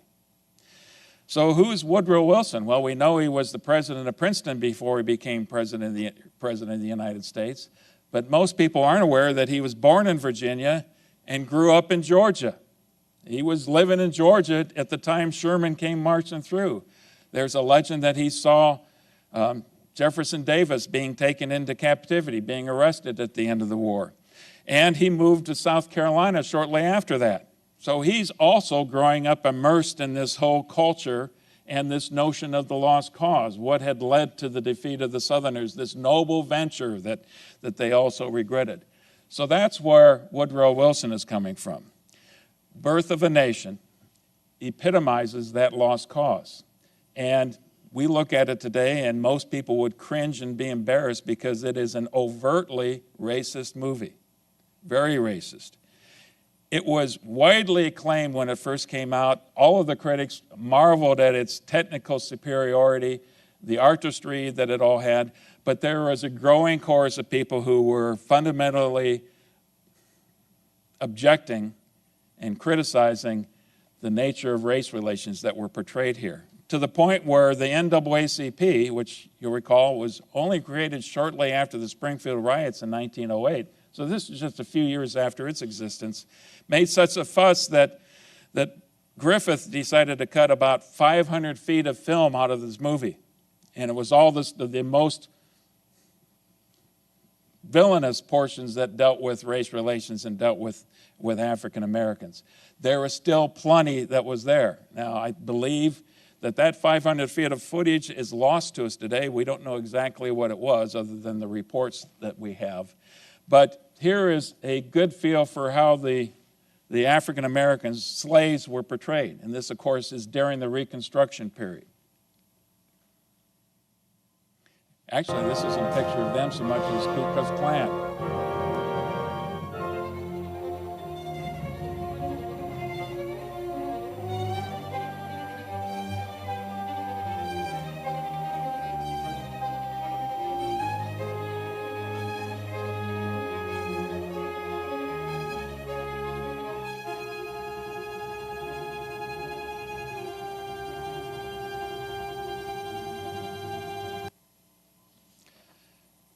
In other words, the heroes of the movie were the Ku Klux Klan.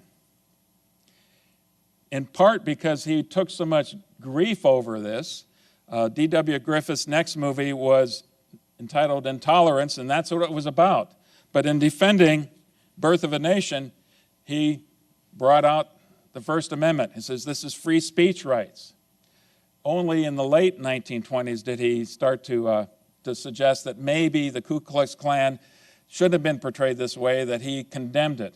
But by that time, and in part by what we just saw here on the screen and what the powerful Birth of a Nation presented to the American people, there was an explosion of Ku Klux Klan membership after Birth of a Nation came out. And I think most of you are aware of how virulent that became in the 1920s and 30s across the whole country. So, moving on. The silent era.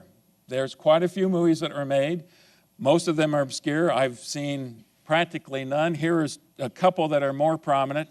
Another D.W. Griffith movie that was made before Birth of a Nation with Mary Pickford, The Informer. A much more important one, The General, starring Buster Keaton. It was not widely regarded at the time. It proved to be a pretty expensive movie, but the old stone face, it's become a classic now. Classic of Buster Keaton movies. And here's an interesting side note. It's actually going to be played on Turner Classic Movies tomorrow at 5 o'clock in the morning. So you can either wake up at 5 or DVR it and record it and check it out. It's a fun movie. And it's, you know, all these pratfalls, that's what Keaton was known for. You get into the Depression era, and I've already mentioned there's not nearly as many Civil War themed movies at the time. But a couple that are fun to watch, but also somewhat painful in certain respects to watch, are Shirley Temple movies. That was the ultimate escape at the time, Shirley Temple. This innocent, incredible talent as she's growing up. The first one I've got here, I've got two clips. The Littlest Rebel, Shirley Temple. You should recognize this. This is Bill Bojangles Robinson. And then you've got Stephen Fetchit over here, which is an interesting character. These are house slaves. These are slaves that have a good relationship with the master. And of course, Shirley is the daughter or the granddaughter in these movies that we're going to be talking about here. She's got a great relationship with these people. Stephen Fetchit made a fortune. He's like the first black millionaire in American history. At least I read that one place. And he became a millionaire because he played the ultimate slow, dumb, stupid, lazy black man. And you can watch these things and you can laugh at them and cringe at them at the same time. Well, at the time, the black community wasn't laughing. They had little use for Stephen Fetchit, but he didn't seem to mind. The other thing that caught my surprise was he actually wrote for the Chicago Defender sometimes. So there's an interesting dichotomy in his case. But here is the first clip that I wanted to show for Shirley Temple.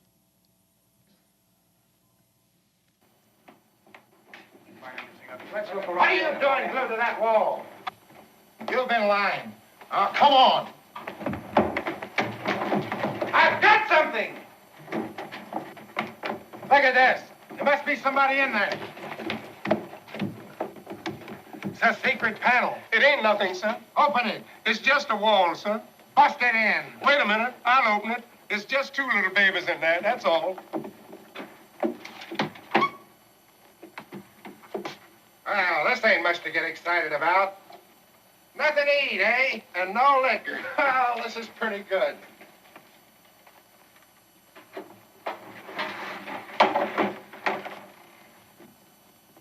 Hurry up, get out of here.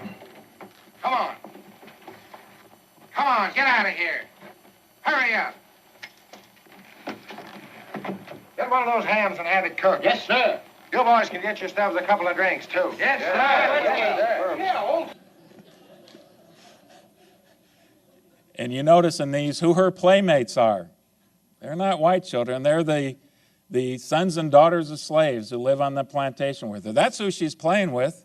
And as far as Shirley's concerned, if you watch these movies, they're all just friends. The next clip I wanted to show was towards the end of this movie. In this case, her father was arrested as a spy. He was a Southern officer. He was arrested as a spy. And now it looks very grim for Shirley and the family that he's going to be executed. That's the punishment for spies. And so she goes with Bilbo Jangles Robinson to Washington, D.C. to make a direct appeal to the President of the United States. Now, on this trip, before your daddy was captured, did he write down anything on paper or anything? No, sir.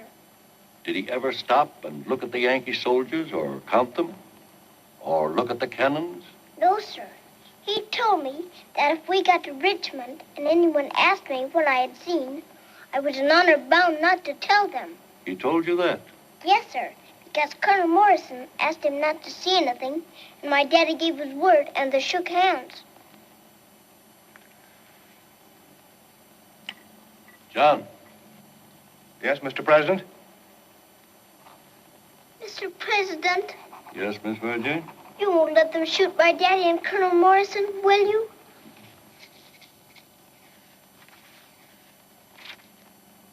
Rush this by special courier to General Grant. Yes, Mr. President.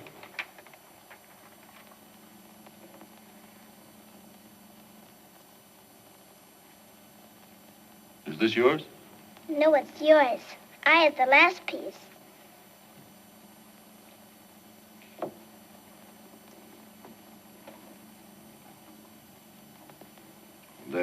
There now. All your terrible fears are over. Your father and Colonel Morrison are going free. Now, it's fun to watch. What an incredible talent she was. But there's a couple things in here that really go right to the heart of what the lost cause was all about. Her daddy was honorable. He wouldn't, if he made a promise, he shook hands on it, he'd keep that promise. And then Shirley herself, when the president asked, is this your piece? No, I had the last one. That one's yours.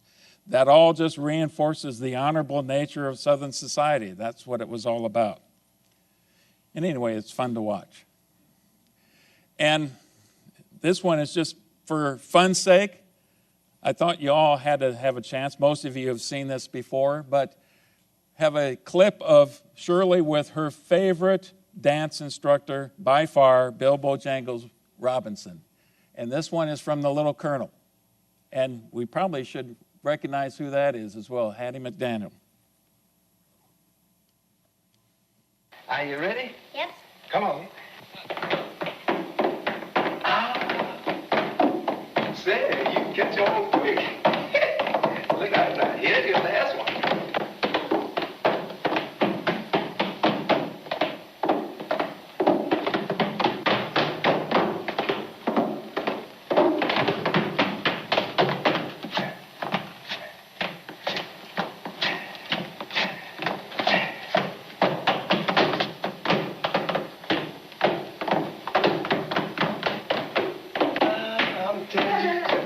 What's going on around here? Oh.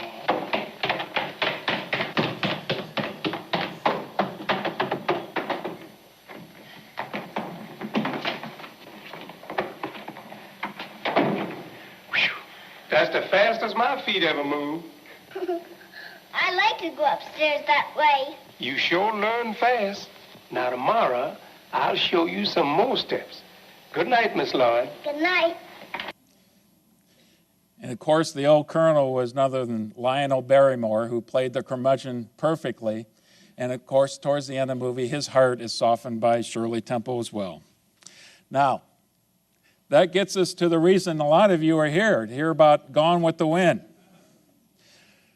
Adopted from a Margaret Mitchell classic in 1936, this is the blockbuster of all blockbusters. It sold 30 million copies in the next couple years. 30 million. Imagine that many being sold today. You'd have to double the number, get something like 60 or 70 million.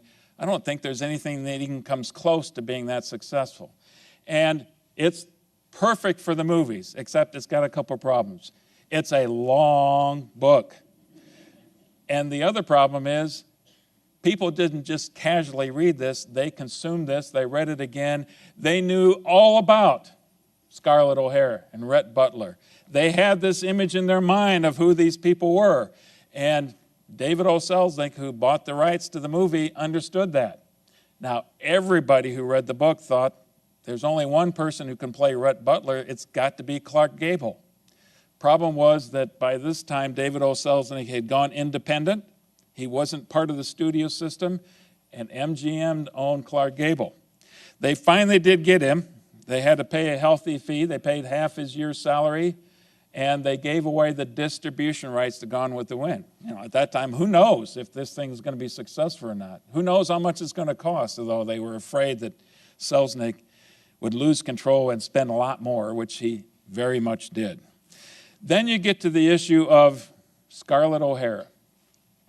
And there wasn't a consensus of who should be playing Scarlett O'Hara. A lot of people thought Bette Davis. She had just played Jezebel, so she'd already done the role and probably wouldn't work for her to do it again. Practically every name you can think of important actresses at the time were thought of. They did a nationwide tour, great for publicity, going to all these places, go to Atlanta, and let's preview lots of young ladies who want to play Scarlett O'Hara. They ended up 1,400 people tried out for that role. 1,400. And it was just about coming down to Paulette Goddard, who I believe was the next door neighbor of David O. Selznick. Her takes had been the best from everything they saw. And then they encountered this young lady from England who was deeply in love with, I can't remember his name now, Laurence Olivier, and was coming to the United States, and she tried out for the role, and there was no doubt in anybody's mind from that day forward, she was the Scarlett O'Hara they've been looking for. So this first clip is when the Carlton twins are talking to her on the porch of the Tara, and kind of sets the stage. It's our introduction to Scarlett O'Hara. What do we care if we were expelled from college, Scarlett? The war's going to start any day now, so we'd have left college anyhow. War? Isn't it exciting, Scarlett? You know those fool Yankees actually want a war? We'll show them. Fiddly-dee. War, war, war. This war talk's spoiling all the fun at every party this spring. I get so bored I could scream. Besides, there isn't going to be any war. Not going to be any war. Why, honey, of course there's going to be a war. If either of you boys says war, just once again, I'll go in the house and slam the door. But Scarlett, don't you want us to have a war? Wait a minute, Scarlett, honey, please. We're sorry. Well, but remember, I warned you. You know, one of the important things they need to find from the actress playing Scarlett O'Hara is somebody who could say fiddle-dee-dee was some authority. Not everybody could pull that one off. The stories about the making of Gone with the Wind are almost as legendary as the film itself. They went through 2 cinematographers. They went through 3 directors, basically burned out 2 of them. They went through a platoon of writers. And in part, the problem was every time a writer would get done with the script, a rework of the script, Selznick would sit down and he'd start scribbling away and send it off to somebody else. And the way it was actually written is every night before they did the next day's shooting, he was hard at work rewriting the script again. So legend says there really isn't a one script that exists for Gone with the Wind. It was just a mishmash. It was all in David O. Selznick's head. That's where it was. It was a budget buster by far. But when it came out, it made money like nobody had ever imagined. And it still remains, if you take out the factor of inflation, the most successful movie that has ever been made. Made the most money of all the movies. Most of you are familiar also with the furor over the closing line. What's the closing line? frankly, my dear, I don't give a damn. And that just wasn't acceptable in the code at that time. But they finally gave in because, again, everybody read the book. They all were expecting that line. How could it be anything else? Actually, it wasn't quite the end of the line, end of the movie. It's Selznick's masterpiece, there's no doubt about it. Just like David W. Griffith, he wasn't going to match that. He tried afterwards, but it was never going to be the same as what he poured into that. It won 10 Academy Awards, and it's, I mentioned, the highest grossing film ever, and it's part of our American heritage. There's another movie in 1939 that's also part of our American heritage that if you're going to understand American culture and be able to have that dialogue, you better know something about Wizard of Oz, and you better know something about Gone with the Wind. And I suspect there's quite a few of you here who remember this one right here and Carol Burnett's take. See, you do remember. It's a cultural icon. And there's only one scene I could show, one other scene from the movie I could show, and this one's it.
Notice how that scene ended with the Confederate flag flapping in the wind, tattered as it was.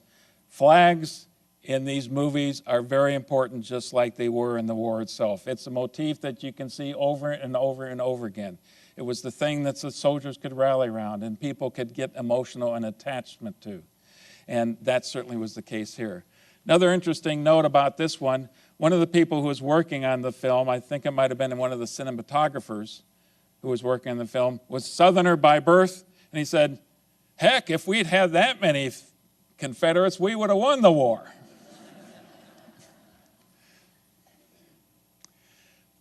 That gets us beyond Gone with the Wind then. And now we get into the territory where really I have to take a diversion and talk about the Civil War as a plot device or as a background or the setting for these movies. And a couple of the more prominent ones, right after the war in 1940 for Santa Fe Trail, and 1941 for They Died with Their Boots On, both vehicles by Warner Brothers for their big star at the time, Errol Flynn. And of course, you got Errol Flynn, you got to have the love interest, and the love interest is going to be Olivia de Havilland for both films as well. In this case, Raymond Massey is playing John Brown, and so it's very thinly connected with the Civil War, and it's not very good history, but it's certainly good entertainment at the time. And in that one, we've got Errol Flynn playing Jeb Stuart, and Ronald Reagan plays George Armstrong Custer. And They Died with the Boots On, we have the chance for Errol Flynn to play George Armstrong Custer. Now, you notice that the ones before I was using brown or lettering here to emphasize that these were films that had more of a Southern emphasis. These two are supposed to be in light blue, if you can tell that. They have a more Northerner perspective. But they're both about General Custer. Okay, not necessarily the guy you want to embrace and prop up as your great hero of the war, because you know what happened to General Custer afterwards. But it's great entertainment, and that's what Hollywood has always been about, putting people in the seats and getting people to pay their admission fee. Little Women. I had to put that in here. I forgot to include this the first time I made this presentation. There were 3 versions, and it's very much about the Civil War. But how many battle scenes do you see in any of these 3 Hollywood versions of Little Women? 0. It's a story about young girls coming of age in the March family. Their father is off fighting the war. Their mother, Marmee, is trying to hold things together. And if you look at these and you go through this, you realize this was a plum job if you were an actress to be in these movies at the time. It still has great appeal. There's a TV version of this as well. I think there's a play. There is something about that story, Little Women, which really doesn't have that much of a plot that people are always drawn to. So you've got George Cukor, the ultimate women's director, directed the one in 1933, and of course we've got Katharine Hepburn over here. And you've got Joan Bennett, Jean Parker, and Frances D. Those are some known names even today. The 1949 version, of course, MGM, you'd think I would have found a color picture of this because it was in glorious Technicolor at the time. But look at the lineup you've got here. You've got June Allison playing Jo. You're the rambunctious sister. Elizabeth Taylor, Janet Leigh, and then young Margaret O'Brien. And then finally the 1994 version, and you've got Susan Sarandon playing Marmee, and her daughters, Winona Ryder, Kirsten Dunst, Claire Danes, and Trini Alvarado. Only the last name I'm not that familiar with. They're all very watchable films today and entertaining. We go back now, we've got one that definitely has a northern theme, and I think one of the very best portrayals of the Civil War that you're going to find. I'll mention another couple here coming down, but Red Badge of Courage. John Huston's movie, based on Stephen Crane's famous novel. Stephen Crane wasn't a veteran of the war, but he, better than almost anybody, captured what it was like to be a veteran of that war. And our hero, if you want to call him that, is played by Audie Murphy. Happens to be one of my wife's favorite actors, by the way. And you might not know who that one is. That's Bill Mauldin, the famous cartoonist from the war. So neither of these guys, you know, Audie Murphy, he's the most decorated soldier of World War II, but he's nobody's idea of a handsome leading man when he came out of there. He made a very successful career, mainly making Westerns after the war, but not a big guy, not a handsome guy. Those 2 gentlemen play these roles superbly, and I'd have to say it's Audie Murphy's best role because they're very authentic. I believe you got John Huston playing, he's reading in the background, he's the narrator, and most of it is directly out of the book, and it's very successful. And again, notice how flags are incorporated into this clip. Come on, men, follow them. We've got them now. After them. Forward, men, forward. Come on. Turn, turn, turn.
imagery of that moment just amazes me. It still does every time I see it. Moving on, we get into the late 40s and early 50s now. In the mid-50s, we do see quite a few movies that have a connection with the Civil War. In both of these cases, though, it's pretty thin. There's not a big portion that deals with the war directly. In the one, you've got Friendly Persuasion, about a Quaker family and their son and the father. Gary Cooper's the father, Anthony Perkins is the son. Both have to struggle with a decision whether or not they want to defend themselves. They want to fight for a cause. And I think the highlight of this movie, it's a great movie to watch. I certainly recommend it. William Wyler is a master director. But if you do watch it, just check out Samantha the Family Goose. She does a better job than anybody in acting in that movie. And you'll say, how did they get the goose to do that? Raintree County, which I saw just this last year, quite frankly, it was a disappointment. Even though it had Elizabeth Taylor in it, it was still a disappointment, and not much of the Civil War plot there at all. And a very pale version of the Gone with the Wind kind of story.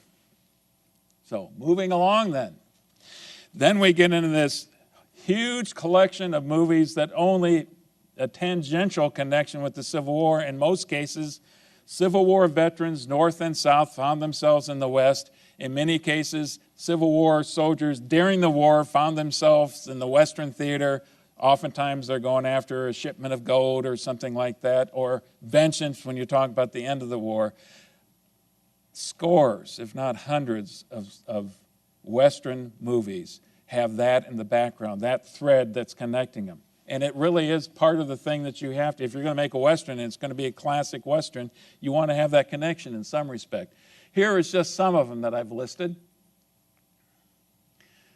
And I knew I had to have one that really illustrated the point, and so I have picked Shane, which is one of my very favorite Westerns, and I confess that I'm a huge Western fan. I'll watch bad Westerns and enjoy them. That's how much I like Westerns. Shane, George Stevens, Alan Ladd. He's not a good actor, but he plays the role of laconic stranger, quiet, strong, fast with a gun, as well as most anybody does at the time. George Stevens set out to make the quintessential Western, and he got there. He did it. So it's got the mysterious loner who appears out of nowhere. It's got the whole sodbusters versus the rancher and cowboys theme going through it, that conflict that you always have in good Westerns. It's got villains you can hate. In this case, it's got Jack Palance. And boy, does he play a good villain in this. It's got the struggle to civilize the frontier. And it also has gorgeous scenery. And in this case, Loyal Griggs has some of the most beautiful cinematography you're likely to see. And these expansive views in glorious color, it's worth seeing just for that. But what's the Civil War connection? Well, you've got Elisha Cook encountering Jack Palance outside the saloon. And not so gorgeous scenery.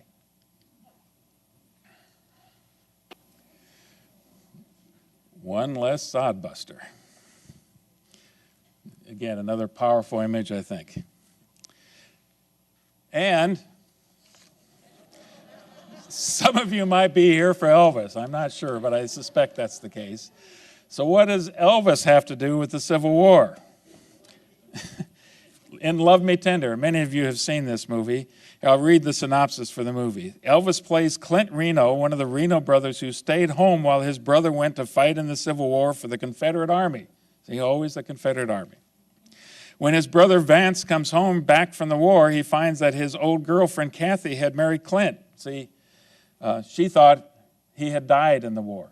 And so Elvis married his sweetheart, his brother's sweetheart. Now, there's the complication. The family has to struggle to reach stability with this issue. Vance is involved with a train robbery, et cetera, et cetera. Well, some of you might know the way the movie ends. I'll kind of give it away. There are two big problems with Elvis Presley's first role in the movies. One, Richard Egan, who we see right here, a very handsome leading man at the time. Richard Egan had taken his shirt off and was impressing all the girls in the audience with that. Well, Elvis didn't take his shirt off in this movie, and that couldn't be in any feature movie about Elvis. The other one that was a serious problem was Elvis died. And, Elvis fans just weren't going to stand for that. So this is the first and only movie that Elvis died. And I think you'll enjoy this clip. Hey, folks, come this way, right this way. Take a chance, spend some money to build a school. Hey, you missed. One more. Hey, you missed again. Right this way, folks. Come on, get some money up to build a school. Everybody, come on this way. Well, Right I this way. want $20 bills. We want the money to build that schoolhouse over there. And there's one of the best builders in the entire county. Whenever I dance with the girl I love, my head goes round and round. When she is close to me, I can't stay on the ground. Whenever I dance with the girl I love, I never have a care. All night I'm so light, I walk right on the air. Oh, let me, honey, let me do what you know I love to do. Please take another chance and let me have another dance with you. Whenever I feel those pretty arms reaching around about, that feeling goes through my toes and all the lights go out, go out. Whenever I see those eyes of blue smiling up so shy, I'm in such a spin, I take a ride off and fly. So let me, honey, let me do what you know I love to do. Please take another chance and let me have another dance with you. That's what historians might call a bit of an anachronism. But it's fun, you got to admit that.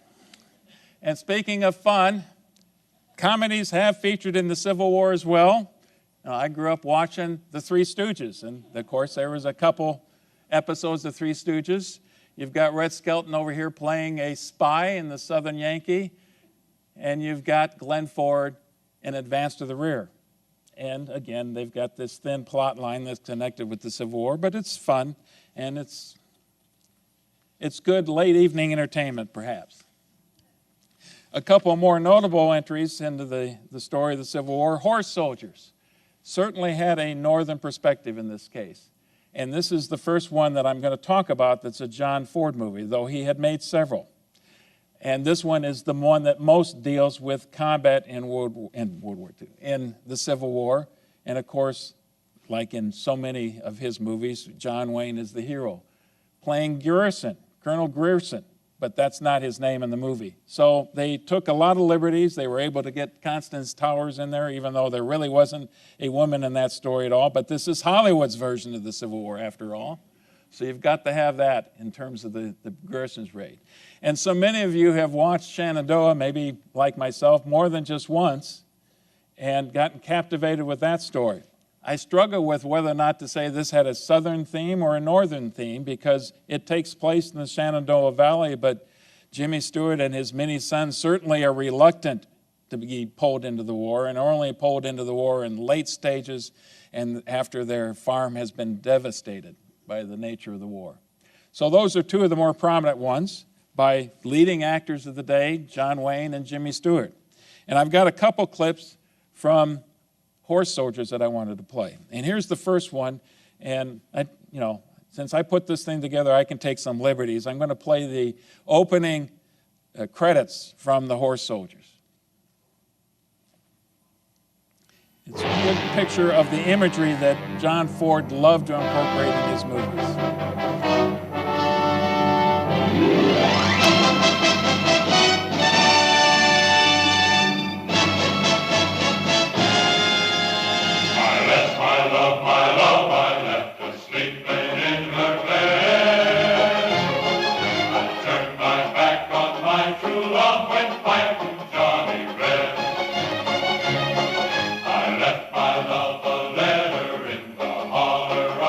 Tree.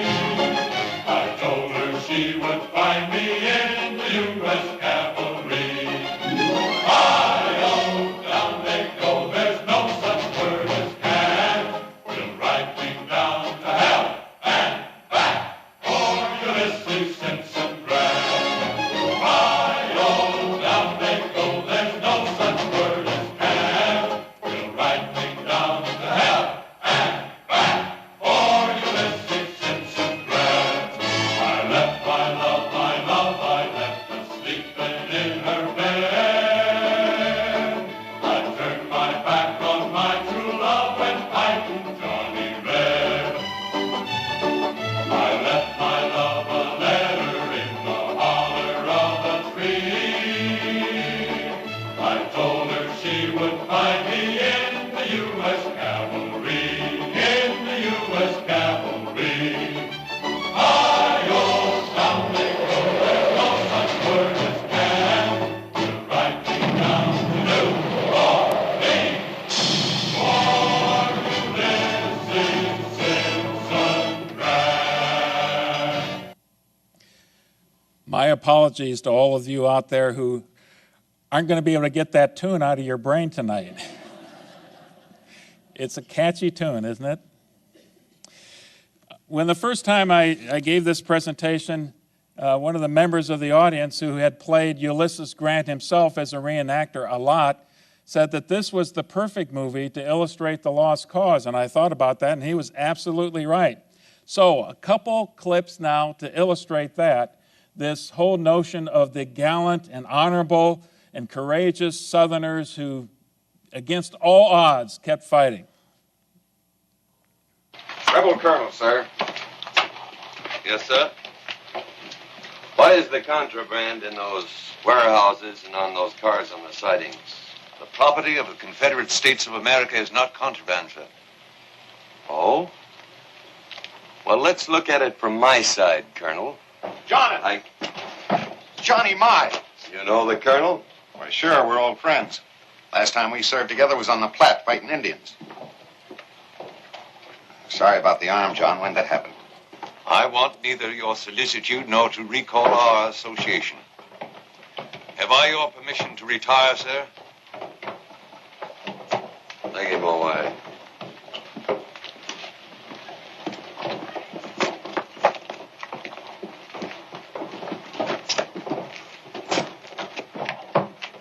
I can't figure a man like Miles giving up that easy.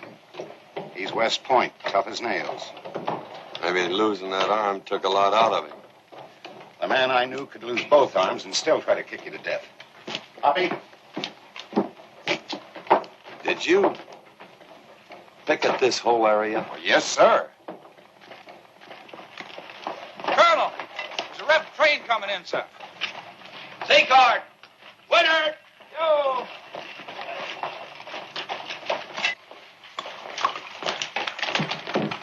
That glass closed. Well, must be a supply train. Rolling right into our laps. I never saw a supply train without guards on it before. Yeah, they wouldn't be too alert, John, down here in their own territory.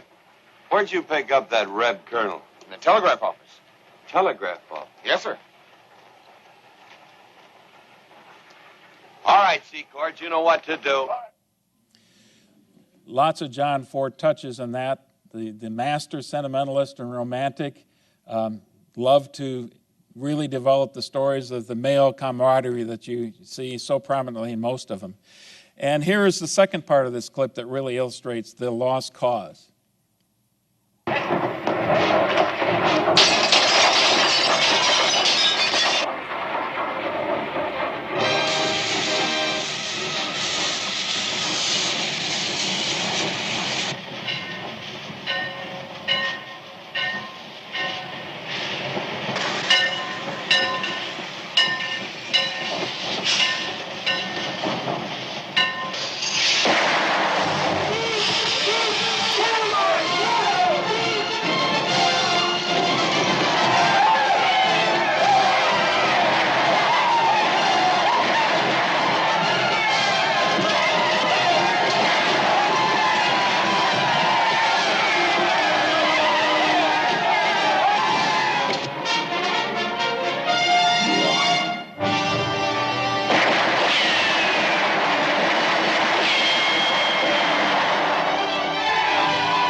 Try to avoid a fight.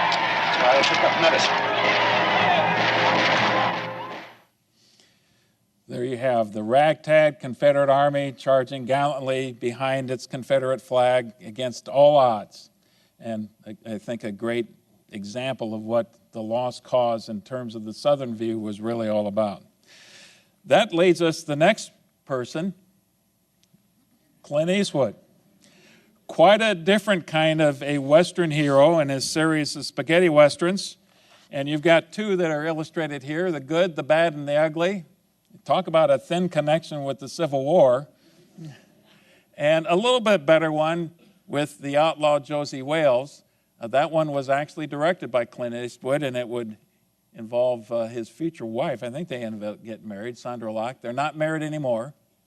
But I wanted to play a clip not from the one where there's a better connection, but the only portion of the good, bad, and the ugly that you can honestly say that's about the Civil War, but not very accurate. Come along now. Follow me.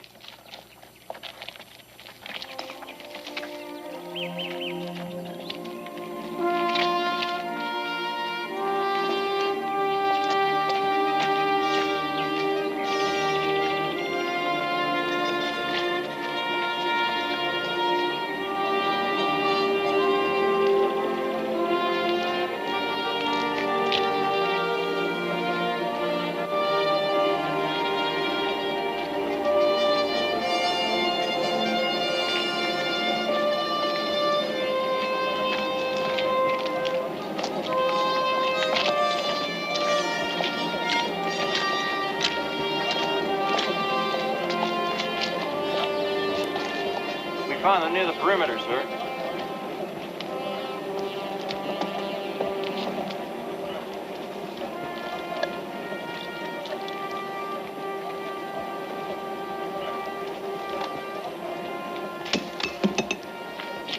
Where do you hail from? Illinois. You? I'm with him.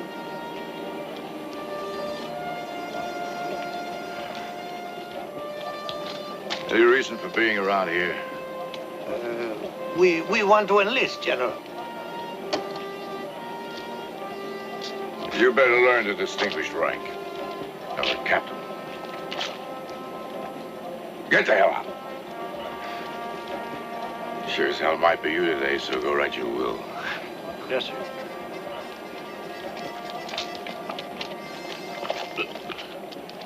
So you want to enlist? You gotta take a test to prove it.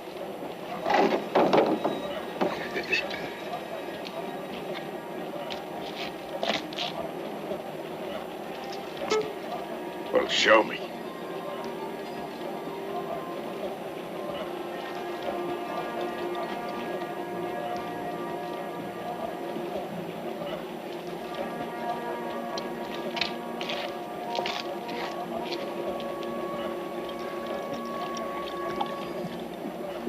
Hey. You've got a career. At the least, I'd say you'll make colonel. Really? Sure. I don't remember that test myself when I joined the military, but it worked for Clint Eastwood. And the little screen has treated the Civil War, especially in the 1970s beyond, several times, at least during the era when they were making miniseries. And we've got three featured here, North and South. Blue and Gray actually came first, then North and South. And here's one that's not really a miniseries, but I would highly recommend it, although it's not the easiest film to watch. And that's Andersonville, directed by John Frankenheimer, one of the great directors of the 1960s and beyond. He doesn't have a lot of films to his credit necessarily, but he certainly earned his Best Emmy award for this one. It's very graphic, and it's good history as well, I think. There's certainly elements that are beyond the historical scope, but the basic themes of it are pretty historic and definitely worth watching. Glory. I mentioned that I really liked Audie Murphy's version of, oh, my brain's not working tonight. Red Badge of Courage. This would be the other one that I would highly recommend to watch. There are elements of this that are kind of beyond the scope of history as well. Pretty much anything that Hollywood produces, you can find flaws in that respect. But it does do justice to the 54th Massachusetts Infantry Regiment, an all-black regiment commanded, of course, by white officers. And I thought was a superb movie and gets to the essence of what it was like, if you want to get a feel for what it was like to be a Civil War soldiers charging a strong defensive position. This is as good as it's going to get, I believe. And that's what we've got here, the very early stages where they're about ready to assault Fort Wagner. And again, watch the role that the flags play in this, and the importance of that, not just in the Civil War battles, but in these movies as well, as a touchstone.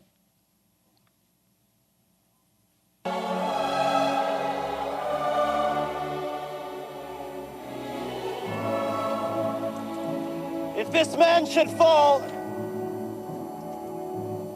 who will lift the flag and carry on?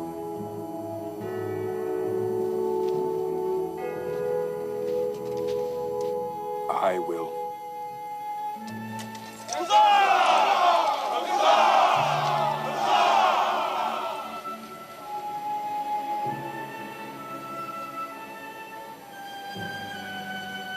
I'll see you in the fort, Thomas.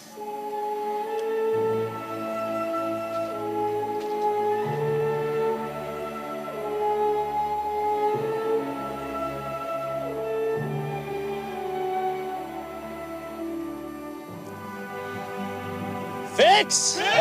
Bayonets!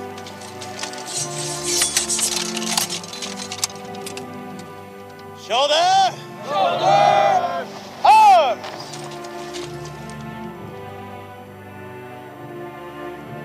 Charge! Bayonets!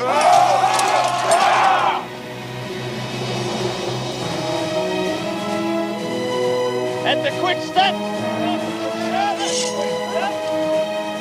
Forward!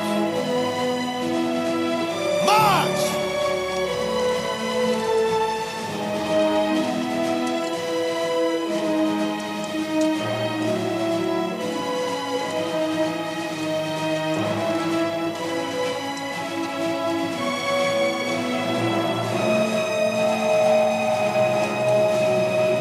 Double quick time!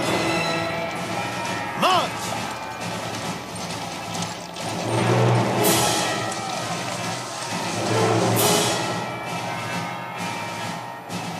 Steady, boys!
Denzel Washington won an Academy Award for Best Supporting Actor that year. 1989 was when the film was made. But the thing that struck me is it didn't win the Academy Award for Best Picture. Now, I admit to being biased and really liking these kinds of movies, but I thought at least the Academy could have recognized that it was one of the 5 best movies of the year, and it didn't even get nominated as one of the best pictures. So maybe that says something about Hollywood right now as well, or at least at that time.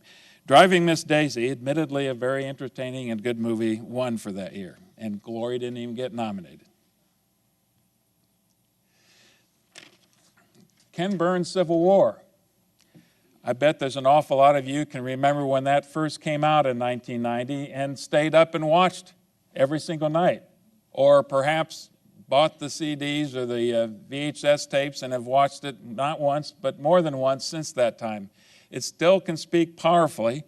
It definitely has the feeling that it has aged over time, but there's something about watching it continuously over a series of nights, over a period of time. It has a cumulative effect, and you really start to get the sense of the awesomeness of the Civil War, and the personalities come to life as well. One of the curious things, Shelby Foote became something of a heartthrob for a lot of Southern women after that.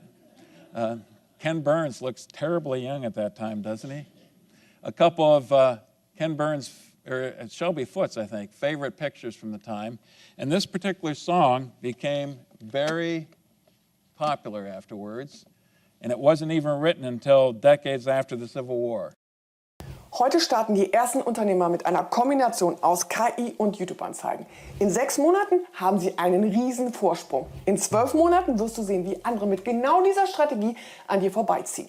Wenn du also diese Chance nicht deiner Konkurrenz überlassen willst, dann bleib dran. Ich bin Miriam Bittercourt. Seit 2021 unterstütze ich Unternehmer, Coaches und Berater dabei, mit YouTube-Werbung zuverlässig neue Kunden zu gewinnen, strategisch, strukturiert und ohne sich auf Social Media aufzureiben.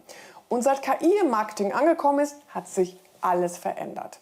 Auch bei YouTube-Werbung. Alle sprechen über KI, aber kaum jemand zeigt, wie man sie sinnvoll nutzt, statt sich von Werkzeugen überwältigen zu lassen.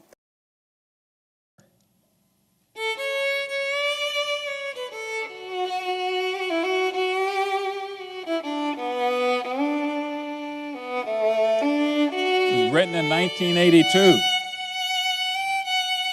And when Ken Burns heard it, he knew he had to be using that. And it is a very evocative piece, isn't it?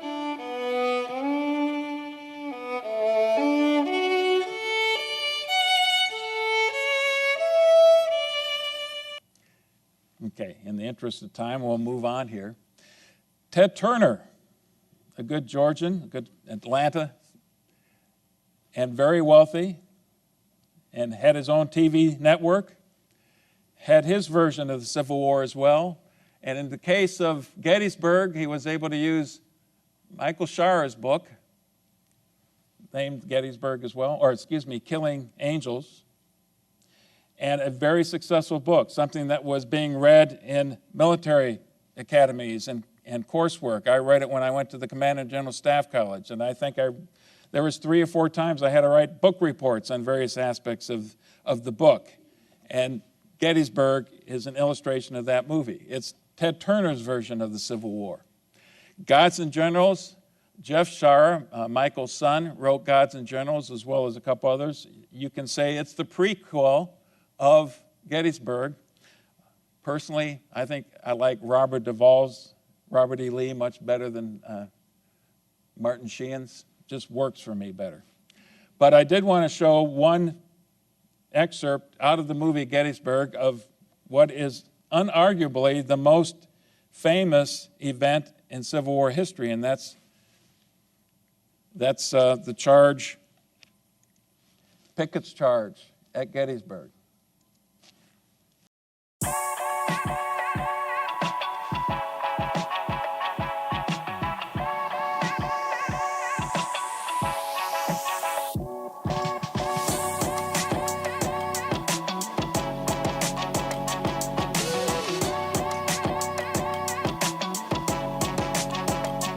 Im Wesentlichen hatten wir 2 große Handlungsfelder, eigentlich funktional getrieben. Einmal mehr aus dem Controlling-Bereich, das betrifft unser Management-Reporting. Wir sind eine international wachsende Gruppe mit damit auch zum Teil heterogenen Systemen. Und irgendwie mussten wir die Daten zusammenbringen. Das lief oftmals über Excel. Und mit wachsender Größe, mit wachsender Gruppengröße konnten wir das nicht mehr effizient handhaben. Das war der eine große Painpoint, den wir zu der Zeit hatten. Das zweite war natürlich auch das Thema Planung. Gerade im Vertriebsbereich, wir sind ein Markenartikelunternehmen, ist das ganz essentiell für unsere Unternehmenssteuerung. Und auch hier hatten wir viele Excel-Lösungen im Einsatz. Das heißt, die klassischen Themen Geschwindigkeitsverlust, fehlende Flexibilität und Versionierung waren mit die größten Herausforderungen, die wir hatten. Und die wollten wir professionell angehen und entsprechend lösen. Wir haben eine relativ lange JDocs-Historie bereits. Wir haben 2012 mit der Open-Source-Variante Palo begonnen und sind mit weiterer Lernkurve hin zu JDocs, erst on-premise und jetzt auch in der Cloud. Und das ist letztendlich mit eines der Erfolgstreiber auch gewesen, weil wir uns in diesem Prozess, in dieser Entwicklung selbst weiterentwickelt haben. Wir haben unser Know-how aufgebaut und konnten alles aus der Fachabteilung heraus betreuen und aufbauen. Das war mit eines der großen Pluspunkte, warum wir uns für JDocs entschieden haben. Und am Ende war es auch diese Skalierbarkeit der Lösung, dass wir basierend oder kommend von unserem individuellen Problem eine Lösung gefunden haben. Und das in einem guten Preis-Leistungs-Verhältnis, das freut letztlich dann auch den Controller. Erstmal ist es für uns natürlich ein Single Point of Truth. Und damit einhergeht, dass wir im Unternehmen an Schnelligkeit gewinnen und letztendlich ist Zeit dann auch wieder Geld. Und dieser Effizienzgewinn ist es eigentlich, was uns den großen Mehrwert dann auch bringt. Darüber hinaus sind wir in der Lage, von einem operativen Controller bis hin zum Top-Management und auch viele weitere Stakeholder mit der Lösung abzuholen. Und auch hier bekommen wir natürlich Effizienzgewinne. Und das unterstützt uns letztlich als Controlling, die richtigen Entscheidungen in einem Business-Partnering-Ansatz dann auch zu treffen. Also vor allen Dingen und als erster Schritt wird JDocs weiter in unsere Systemlandschaft integriert. Das heißt, wir möchten weitere Datenquellen erstmal anbinden und mit wachsender Datenanzahl bekommen wir natürlich auch deutlich bessere Aufsatzpunkte, gerade für Assisted. Und das ist auch dann der nächste Schritt, dass wir mit allen KI-Trends, die wir jetzt gerade um uns herum auch sehen, diese Trends für uns nutzbar machen, um wiederum unsere Qualität hinsichtlich der Daten und Datennutzung effizient auch nutzen zu können. Im Prinzip kann man es ganz gut darstellen als anpassungsfähig, skalierbar und beherrschbar. Anpassungsfähig, weil wir damit die Möglichkeit bekommen, uns an diese aktuell doch sehr volatilen Zeiten anpassen zu können. Skalierbar, wir kamen von 10 Nutzern, sind jetzt bei 150. Und beherrschbar, wir haben ganz viel oder 90% davon im eigenen Fachbereich entwickelt und managen es auch aus dem Fachbereich. Und das zeichnet die Lösung letztendlich auch aus.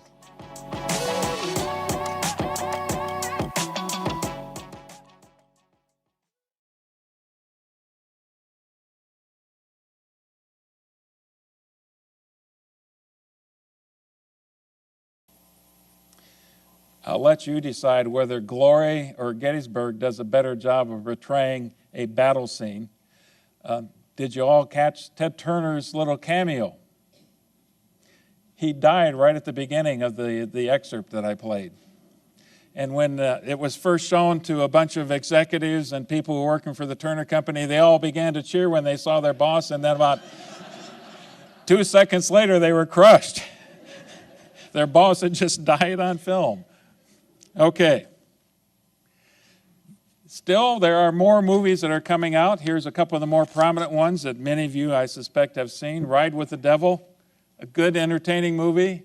Cold Mountain, both definitely had a Southern theme. So it still is with us to a certain extent. And even both Gods and Generals and Gettysburg, you know, there's supposed to be this balance of portrayal of the North and the South in these important battles and the figures, but there's much more screen time for the Confederate heroes than there is for the Northerners in those two movies.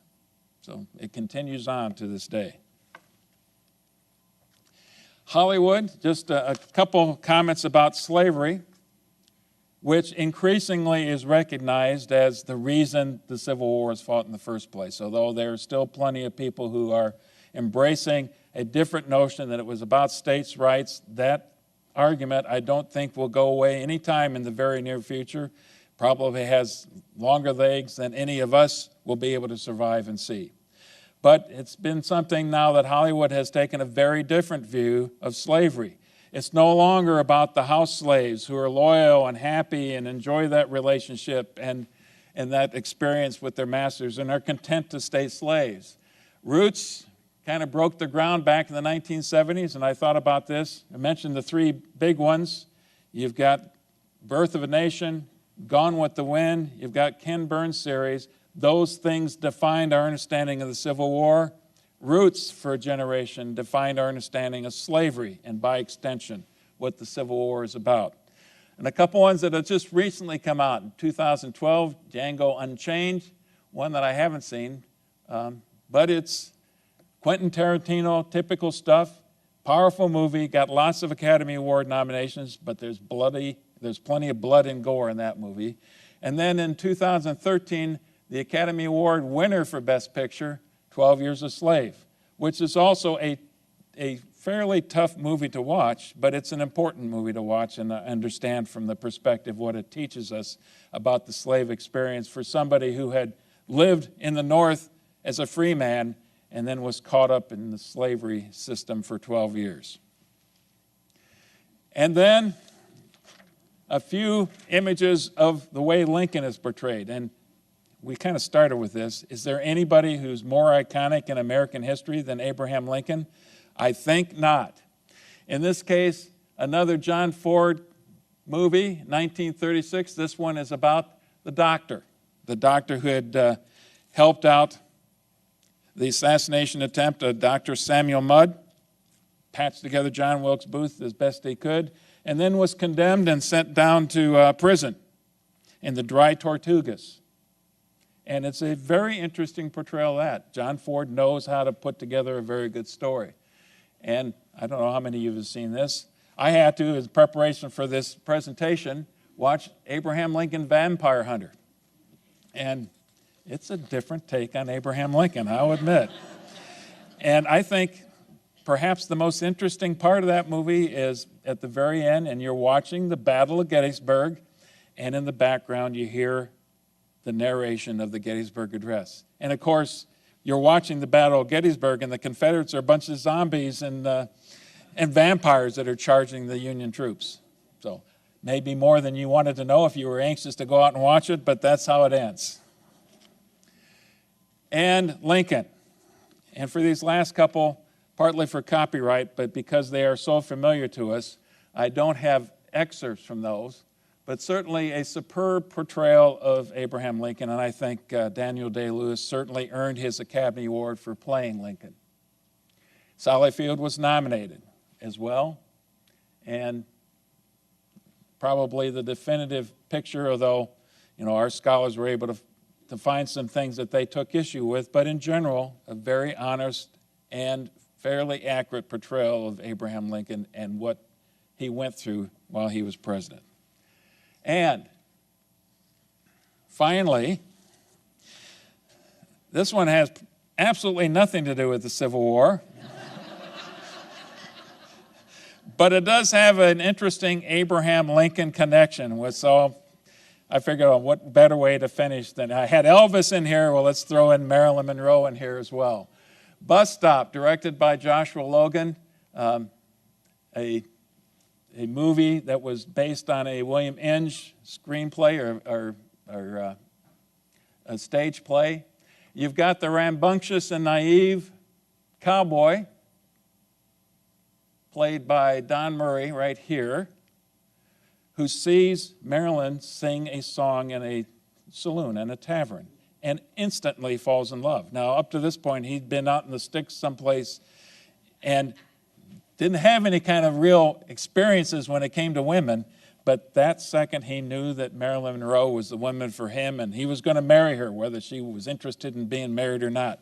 So the scene we see is the next morning, because Arthur O'Connell convinces him, you need to convince her that you're not just all muscles and brawn, that you've got a brain to you as well. So here's Don Murray's attempt to wow Marilyn Monroe with his incredible intellect.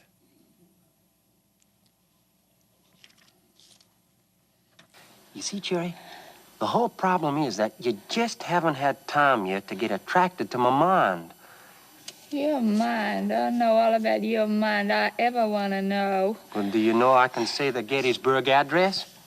Busting in you like a wild Indian, some kind. Cherry? What? 77 years ago, our fathers brought forth on this continent a new nation, conceived in liberty and dedicated to the proposition that all men are created equal. Now we're engaged in a great civil war to determine whether that nation or any nation so conceived and so dedicated can long endure. Well, we are met here on a great battlefield of that I hate war. parades. I'm not going to that The world parade. will not long remember nor little know what we say here, but it'll never forget what they did here. Wow. Rather, it is for us to live and to be Please let me sleep. so concentrated and so dedicated. If you go any further, Mr. Lincoln, you're going to miss the parade.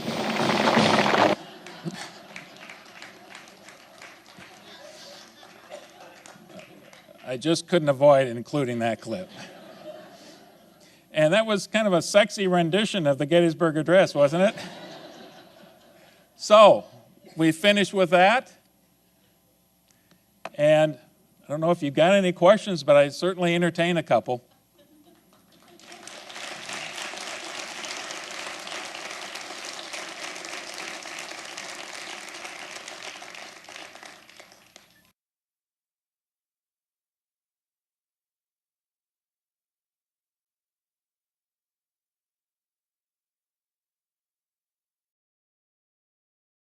Falls Sie dieses Jahr noch nach einem ganz besonderen Urlaub suchen, kommen Sie nach Tansania.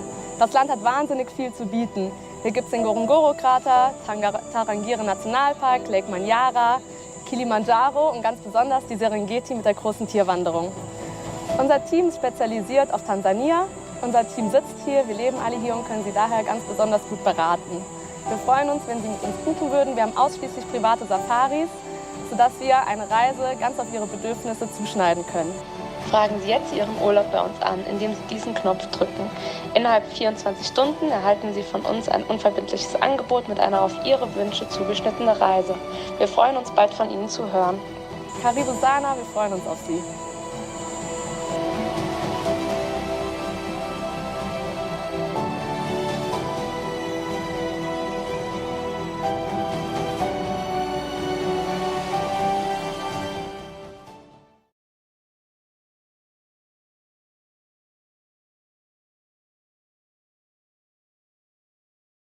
ChatGPT gets 123 million visits a day, and most people still use it like a toy. Here is how to use it smart. It's 2025. AI can build a pro-level website within a couple of minutes. Meanwhile, you're still asking it how to write emails? Seriously? You've got one of the most powerful tools ever invented sitting right in front of you, and you're barely scratching the surface. Tomorrow, we kick off the 28-day AI challenge for beginners over 40. Just 15 minutes a day to level up. In 1 week, you'll feel unstoppable. In 2 weeks, you'll have your strategy. In a month, you'll wonder why you didn't start sooner. Tap the screen to join us.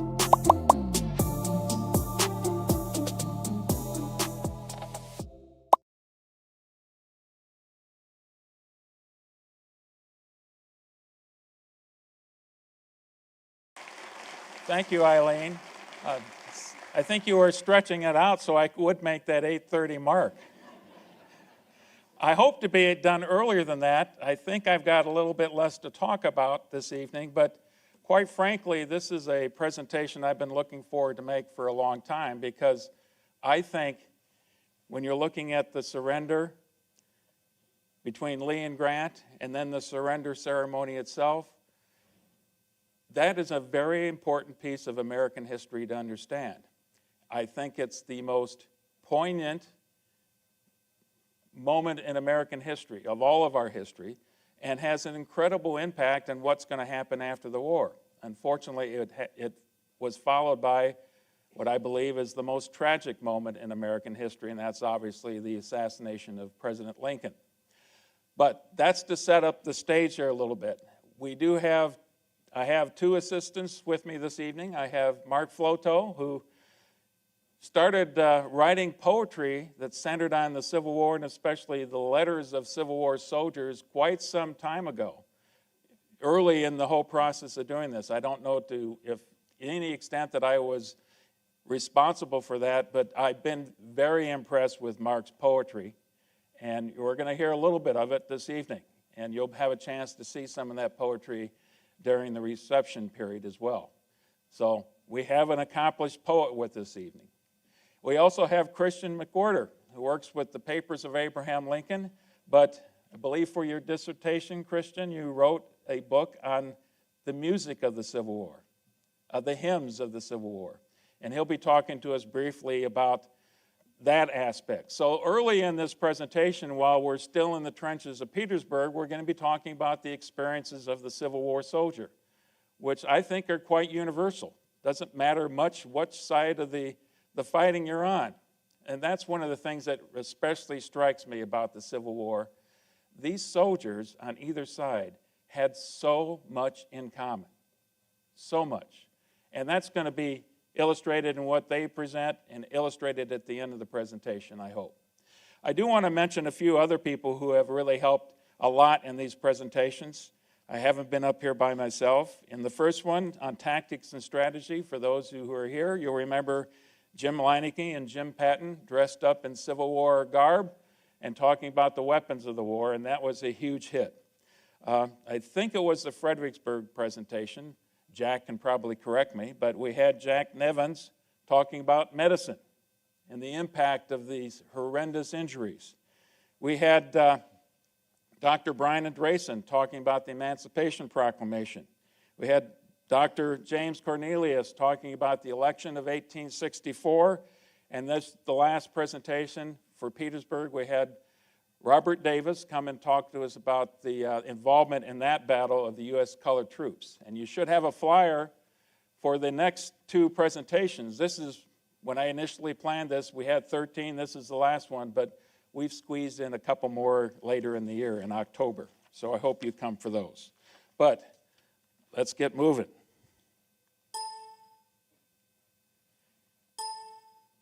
Well, that's a good start. Petersburg siege lines. For those of you who were here for the Petersburg presentation, this should look familiar. And what we basically have is Petersburg. As I mentioned last time, it's not technically a siege because they still are resupplied from the South Side Railroad. And these siege lines don't end right here. As you recall, they go across the Bermuda 100 right here, and they extend all the way up and wrap around Richmond, Virginia. So these are very extensive lines that the Confederates have to guard. And as we saw in the last presentation, Grant kept pushing the lines farther and farther west, and Lee kept stretching out his troops thinner and thinner as the war extended to the west. So that's where we start. Very quickly, the Union order of battle. And this is the first time that for order of battle that I didn't break it down by divisions. So you don't see the divisions. Most corps have 3 divisions each. In this case, we've got some new faces here in command. Lieutenant General Ulysses Grant, the only lieutenant general in the Army at the time, commanding the entire United States forces, not just here, but Sherman throughout the entire Western theater as well. The Second Corps, that was Winfield Scott Hancock's Corps. And at the end of our last presentation, actually October of 1864, he was just worn out. Hancock the Superb.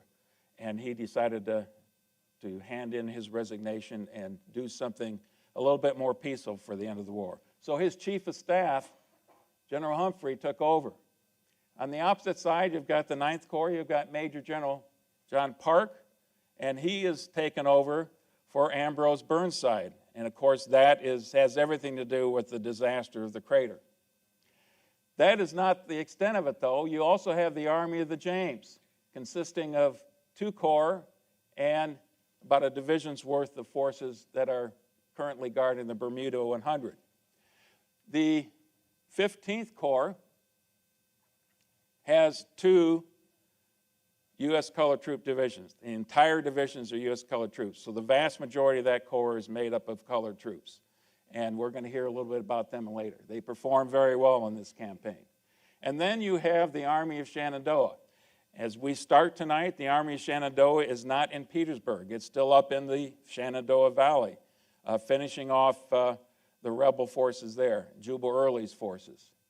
But by the time we get to March or April, Sheridan is going to be coming south and joining Grant's forces. And that's going to be critical for the rest of this campaign because he's got the bulk of the cavalry, and there is nobody in the Union Army who is more aggressive, who has that fighting spirit more than Sheridan does, Phil Sheridan. He has a cavalry corps under Major General Merritt, and when he was in the Shenandoah Valley, he also generally had Wright's 6th Corps with him, another good, solid fighting corps. Army of Northern Virginia, not much change here from what we've seen before. You've got James Longstreet now returned from this horrendous injury that he had at the Wilderness Battle. He came back to take command. It had been under the command of Lieutenant General Anderson, and Lee decided to go ahead and form a 4th Corps and give Anderson the command of that. But you notice it only has 1 division, so it's a very light corps. He also has the Department of Richmond, which at this time is commanded by Lieutenant General Ewell. There's a name that we've heard quite a bit before, been kind of out of the picture for a while. He has a division, Lee's division. This is Major General Custis Lee, one of Robert E. Lee's sons, his oldest son, I believe. But Custis Lee doesn't have much combat experience, and his soldiers don't either. They are primarily naval sailors that are beached and no longer have any ships to fight on, some reserve forces, some scrap forces that they've thrown together that make up the Department of Richmond. Then you have the Cavalry Corps, much fighting in the Cavalry Corps. Wade Hampton has been sent south to help out Johnston and to do some recruiting. So the former commander of the Cavalry Corps is out of the picture. That means that it transfers to Major General Fitzhugh Lee, Robert E. Lee's nephew. He is command. And you see one more Lee here, William Lee, otherwise known as Rooney Lee. That's another one of Robert E. Lee's sons who's one of the division commanders.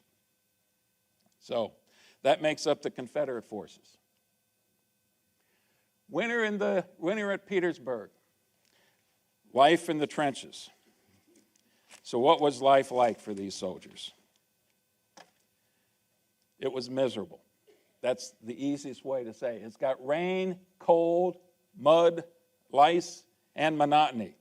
And there's going to be a lot of quotes that I read tonight because I think that really illustrates better than I ever could what life was like and what these situations were like. Here's a Maine soldier describing it. We had an indefinable dread, our nerves subjected to continual strain, which we know cannot end till the war ends, or we will be wiped out. A Confederate officer talking about life at the front described it this way. This life in the trenches was awful, beyond description. It was endurance without relief, sleeplessness without exhilaration, inactivity without rest, constant apprehension requiring ceaseless watching.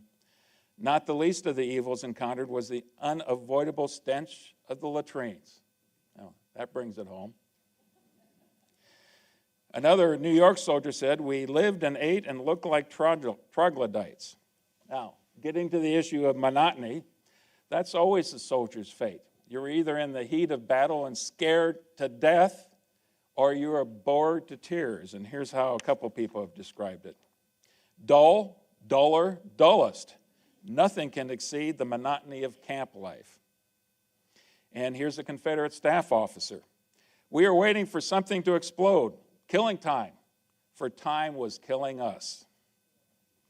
So, moving on then, I have a quote here of an artillery barrage, because when they're not bored to tears, as I mentioned, they're oftentimes scared to death, and artillery barrages became a fact of life, a normal routine. And they had artillery bunkers, mortar bunkers, but you still live for fear. If you got a direct hit, you might be in serious trouble. Here is one. soldier In the daytime, the description. burst of smoke from the Confederate mortars could be seen. A black speck would dart into the sky and hang a moment, increasing in size, rolling over and over lazily, and the revolving fuse would begin to whisper audibly as it darted towards us. At first softly, "I'm a-comin', I'm a-comin'," then louder and more angrily, I'm coming," and at last with an explosion to crack the drum of the ear, "I'm here." Snipers was another fact of life, especially for anybody who had the distinction, the honor of working on the picket line. You always wanted to keep your head down. You never knew who was scoping you out, quite literally, with their scopes right on your head, and they lived for fear. Although there were oftentimes or occasions and certain sectors of the line where there was kind of an unofficial truce where the snipers really didn't go at each other. Now, some of the hotly contested areas, like the crater, they never really got over the fact that the Union forces had tried to punch the lines there, so they took the business of sniping seriously there.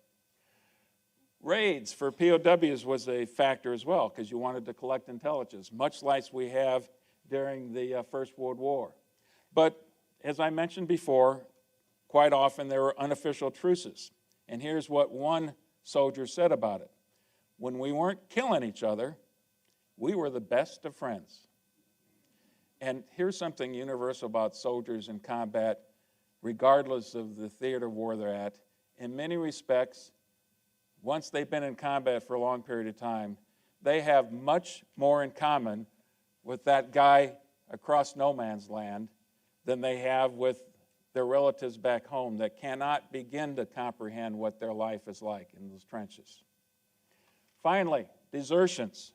By this time, especially in the Confederate side, but it worked both ways, the soldiers were demoralized and oftentimes thought that the only escape for them is to desert.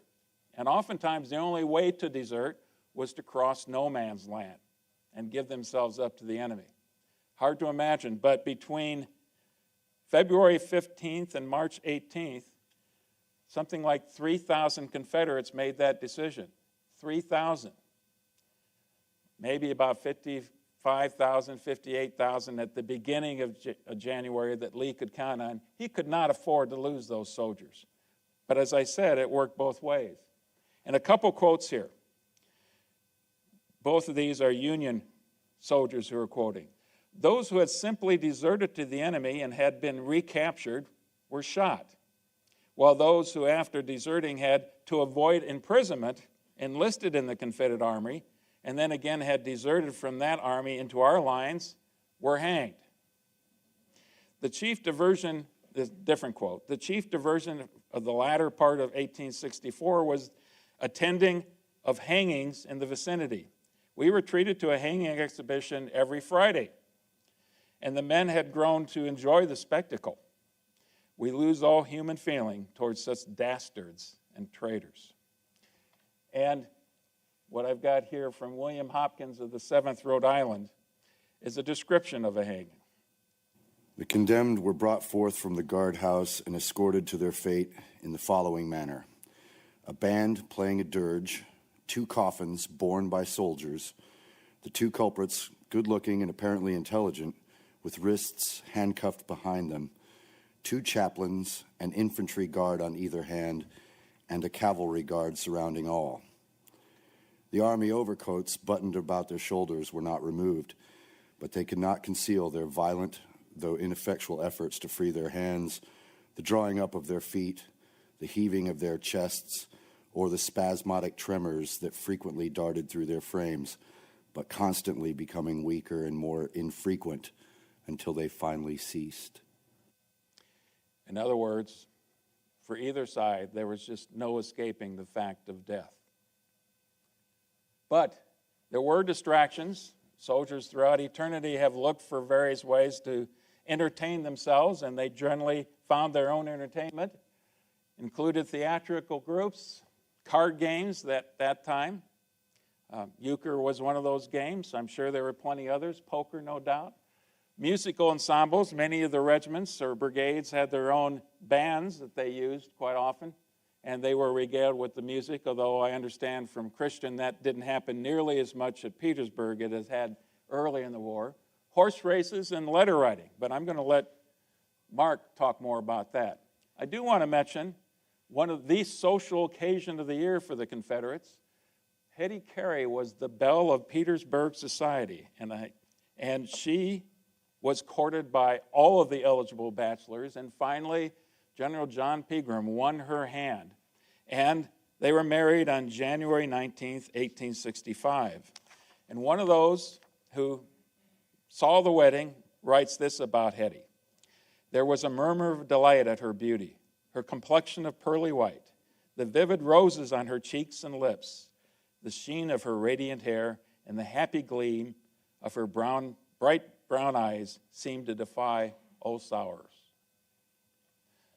The most beautiful belle of the South at the time, and now she's married. So those are the kind of distractions that they had. And at that time, I'd ask Mark to come up and tell us a little bit about the letter writing and poetry.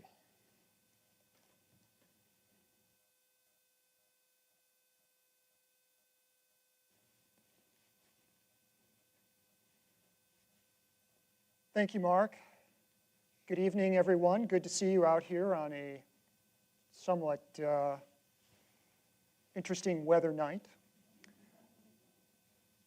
So Mark has asked me to give you some observations on what I've gone through in terms of letters from Civil War soldiers, especially those from Illinois. I've spent actually a number of months now over across the street at the Presidential Library going through Civil War soldiers' letters, particularly those that are originally from Illinois and in Illinois regiments, for example. First, a little bit of background. In terms of literacy, I've seen several different numbers for Civil War soldiers, both for Union and Confederate, and 80% is a good ballpark figure.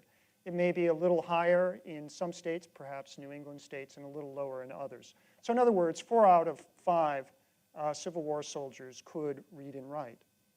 And very interestingly, letters were not censored by the military. So in that sense, soldiers felt very free to write whatever.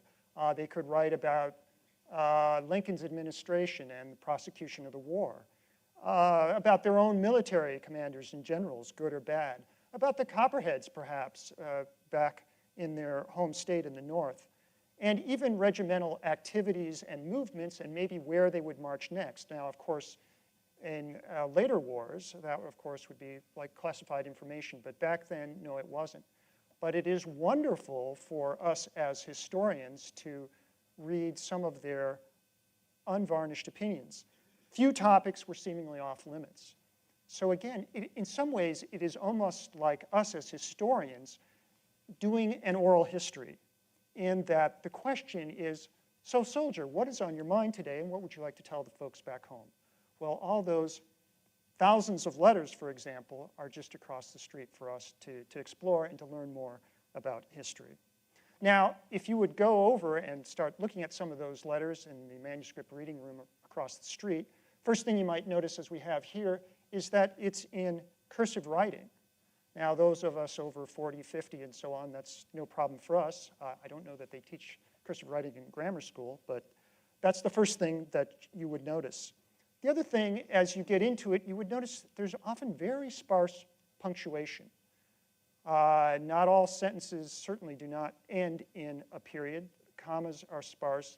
I probably read over 100 letters before I saw even a question mark, and it took about 500 letters before I saw an exclamation mark in any one of the letters. That just was not as common. And of course, the letters are going to reflect the era's sensibilities and writing styles. A typical letter, about, I'd say almost 1 out of 2, would start like this. Your favor of the 25th of March came to hand 3 days ago, and I now take pen to paper to answer you, where in essence that favor part means I received your letter and I thank you very much. As I read more and more of these letters, I realized that these letters, for many soldiers, were a necessity. And so I decided to title this slide, A Lifeline of Letters. I realized how important those letters, that communication, even though it took several days for a letter to get there and maybe, several days more or weeks to get a reply back, was very important to soldiers on both sides for their morale and even mental health. Because as you read the descriptions of combat and what's on their mind and so on, some of it very detailed, you realizing that they're unloading some of their feelings to folks back home. Now, they would write to loved ones, friends, lady friends, etc., but also sometimes to editors. They would send a letter, an open letter, if you will, to a local newspaper editor back home to let them know, I saw in your paper about the battle. Well, I was at that battle, and here's how it actually went. And they also knew that sometimes when they wrote their own private letters, say to their folks were going to share it with the extended family, maybe the neighbors. Sometimes their parents, for example, would take that letter and take it to the local newspaper editor. They were always happy to get it if it would help sell more newspapers. So they knew sometimes what they wrote, even if it was just to loved ones, that sometimes it also became public. And I would say every third, every fourth letter would beg, ask, plead, or cajole to write more letters or to write more in each letter that they sent. And so here is a short quote, write a heap. That means bury me with letters. Or as this private John Meath here in the quote, and I'll read it for you, from Cook County put it, I often noticed my companions how tired and fatigued they would look after a long day's march. Some of them would almost seem as though life itself was a burden to them. But oh, what a change has come over their countenance. A change from sorry to joy. What has caused it? Has there been a great victory or has peace been declared? No. The mail has come into camp and they have received letters from loved ones at home. Yes, that accounts for it. For the time being, all their hardships and suffering are forgotten, all through the medicine of a letter. I really like that thought, a letter as medicine. I want to end up here with a little bit about pickets and pickets trading. Pickets, if you will, are the peripheral eyes and ears of the Army. Whenever they're camped or they are in some sort of combat position, that is to keep them from being surprised by the enemy. And the enemy is doing exactly the same thing. So sometimes, even when they're in battle lines, but combat is not necessarily imminent, those pickets from opposing sides may be miles apart, but sometimes they were literally just tens of yards apart, especially when there was some sort of natural barrier between the two, like a creek or a river. So at that distance, if it was 100 yards, even 200 yards, and you're downwind, you can tell what they might be eating. You can tell if they have tobacco or not. You can hear them singing. You can hear them laughing, and so on. So there's often a lot of conversation then between pickets from opposing forces. And in the letters, they never say, oh, you would not believe what happened. We met the other picket. No, it always comes across as a matter of course, as part of picket duty. And for privates and corporals, it came up quite often, perhaps every week or so. So they sometimes got to know the pickets on the other side, and so they would trade. So why would they trade and meet with them? Well, I have some things up here, but I've also written a poem that illustrates some of these things. And the poem is for three voices, so I would like to have Mark Depew and Christian McWhirter come up, and we'll read this poem. Mark will represent a Union picket, and Christian will represent a Confederate picket, and I'm a third voice as a narrator. So, gentlemen, begin. You there, what is the news? Shouts he. You have any coffee, says me? No, there are these unwritten rules that sort the quick ones from the fools. What else you got to trade today? Can you spare some sugar this way? No officers should be in sight. They think fraternizing ain't right. Is that some bacon I'm smelling? Need tobacco. if you're selling. Just 100 yards. There's the signs to cross no man's land between lines.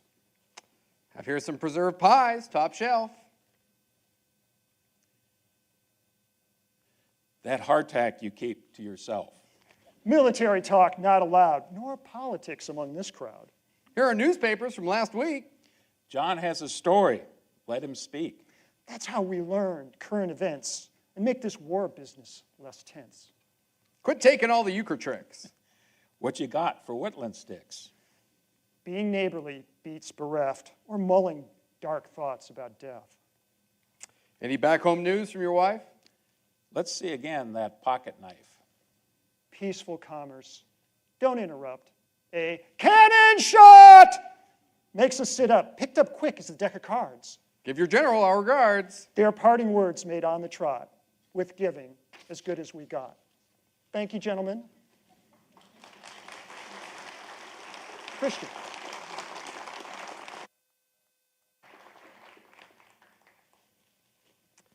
Well, good evening.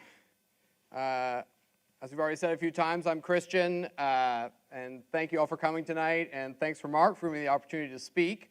Mark has given me what I think is the challenging task of summarizing music within the ranks in only 10 minutes, and I've also tried to make sure I don't repeat any of the information I gave last year. For any of you who came to my talk last year, I talked about music in the war, so we'll see if I pull it off or not.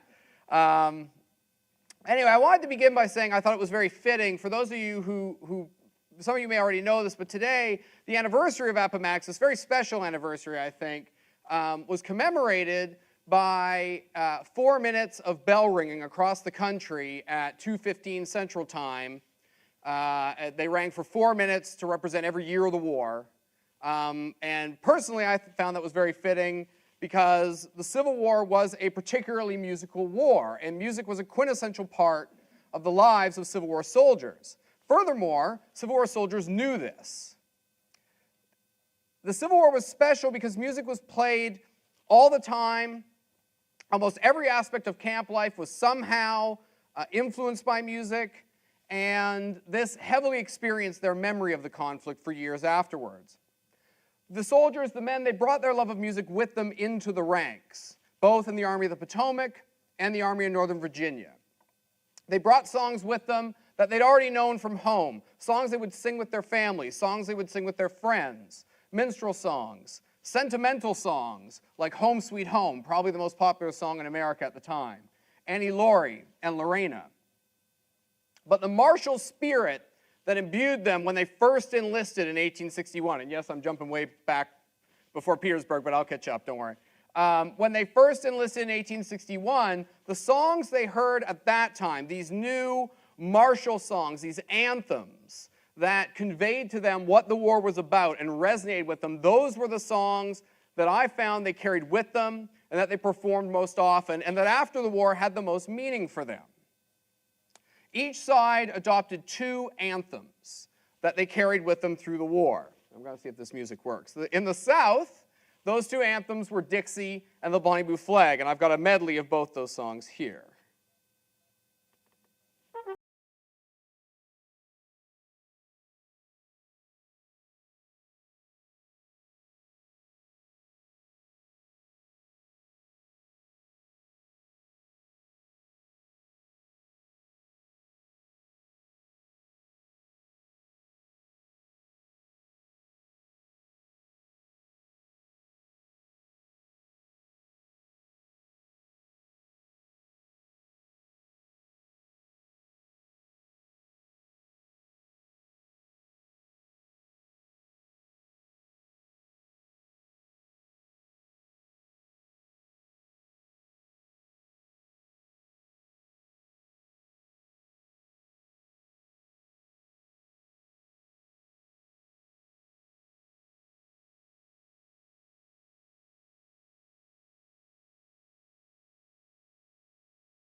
can get this stuff. Hang on. Let's do it the cheap way. There we go. All right. In the North, the two anthems that they embraced were John Brown's Body, which I won't play for you tonight, but it had the same melody as the Battle Hymn of the Republic, which most of you know, and the Battle Cry of Freedom, which is the other song I've got to play for you tonight, although it has a long intro, so bear with me. Es ist, als hätte ich Fühler und 1000 Augen für die Schönheit der Welt. Lichtjahre im Jetzt zwischen Küsten der Kosmos.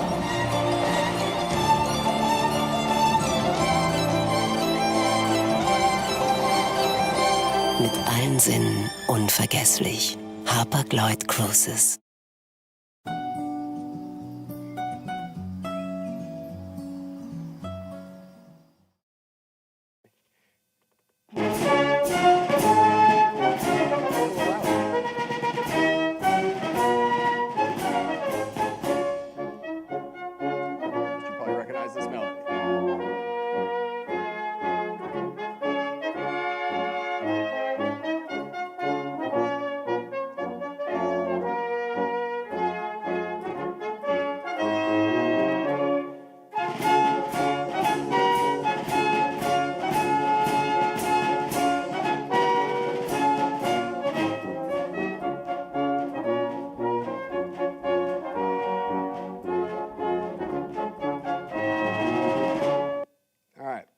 So these are the songs you would have heard them performing, and they carried these songs with them through the rest of the war. See, I told you I'd catch up. And so by the time they get to Petersburg, they're still singing and performing these same songs. And they take these songs through the siege of Petersburg. Sorry, Mark, I'm still going to call it a siege. And they take these songs with them all the way to Appomattox. But let me back up. The reason they love these songs so much is because these songs emboldened them. They explained to them why they were fighting the war. But also, by the time we get to Petersburg, these songs have gained a life of their own. The men on either side have come to link these songs with their wartime experiences, with all the suffering they've endured, with all the victories they've won, with everything that resonates with them for what their military life has been about. And in particular, these songs are important to them because they remind them of the people that they're enlisted with, those still alive and those who have died. And they become part of what we call small group cohesion among the military ranks. As a surgeon in the Confederate ranks, Junius Bragg recalled about Dixie. Dixie brings to mind the memory of friends who loved it, friends the light of whose lives were extinguished in blood, whose spirits were quenched in violence. However, by the time we catch up to where Mark is today, these songs have started to change a little bit for both sides. In the Union, they know victory's coming. They're really starting to feel like they finally got it now. And so they start to adopt new anthems. They still cherish these old ones, but they also adopt new songs that serve not just as victory anthems for them, but also really define for them what the war had been about and the way they want to remember that war. And again, we've got two anthems in the Union. One is the Battle Hymn of the Republic. The Battle Hymn of the Republic is written in late 1861, published in early 1862, but it really doesn't catch on in the North until late 1864, early 1865. And part of the reason for that is because its lyrics provide a sense of comfort to the Union soldiers for what they think they were fighting for. The other one is Marching Through Georgia. Marching Through Georgia is a very kind of jaunty tune, but it shares with the Battle Hymn of the Republic a sense that victory has arrived and that victory is an emancipationist victory. The way they embrace these two songs illustrates how far the Union has come from 1861, when it was a war just about Union, to 1865, when many men in the ranks are defining this as a war to save the Union and destroy slavery. And the songs they choose to celebrate the end of the war reflect that idea. And it's the way they choose to define themselves and what they had done.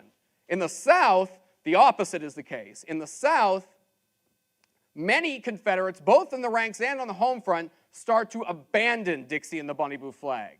For them, these songs remind them of how they are losing, of those days in 1861 when they felt emboldened, when they felt proud, when they thought they were going to win. Now when they hear these songs, they sound bitter to them. They cause pain for them. And there's a period, really over a decade, from 1865 through the Reconstruction, when a lot of Southerners reject these songs because they see them as a painful reminder of the rebellion they once waged. It's not until the veterans start doing reunions in the late 19th century that Southerners embrace these songs again.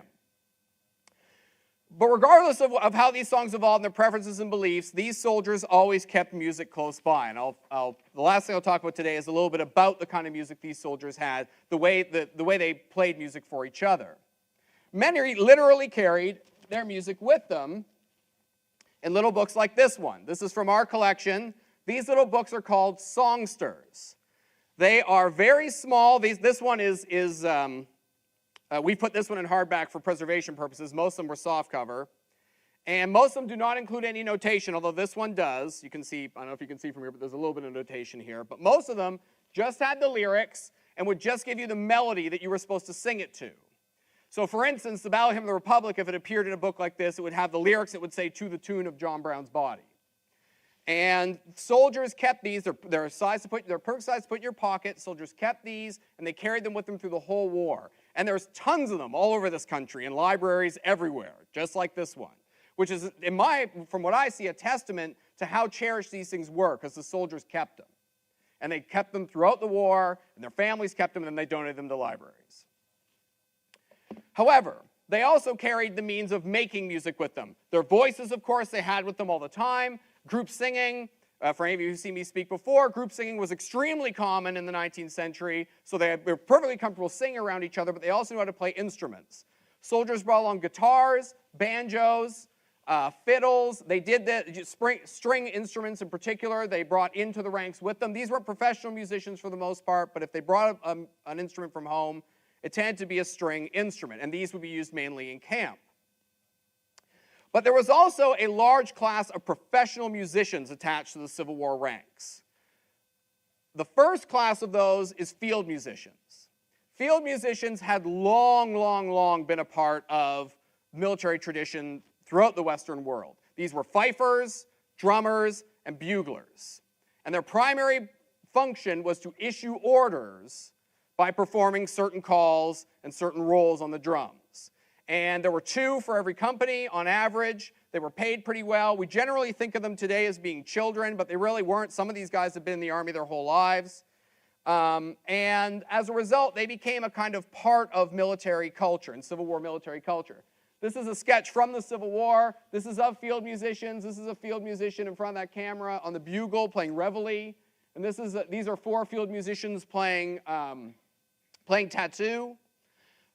These guys became kind of a romanticized part of the way soldiers were called and experienced their soldier life. Later in life, they would always remember that what these field musicians played, and it takes them, hearing reveille, hearing tattoo, hearing meal call, takes these guys right back into their time in the ranks.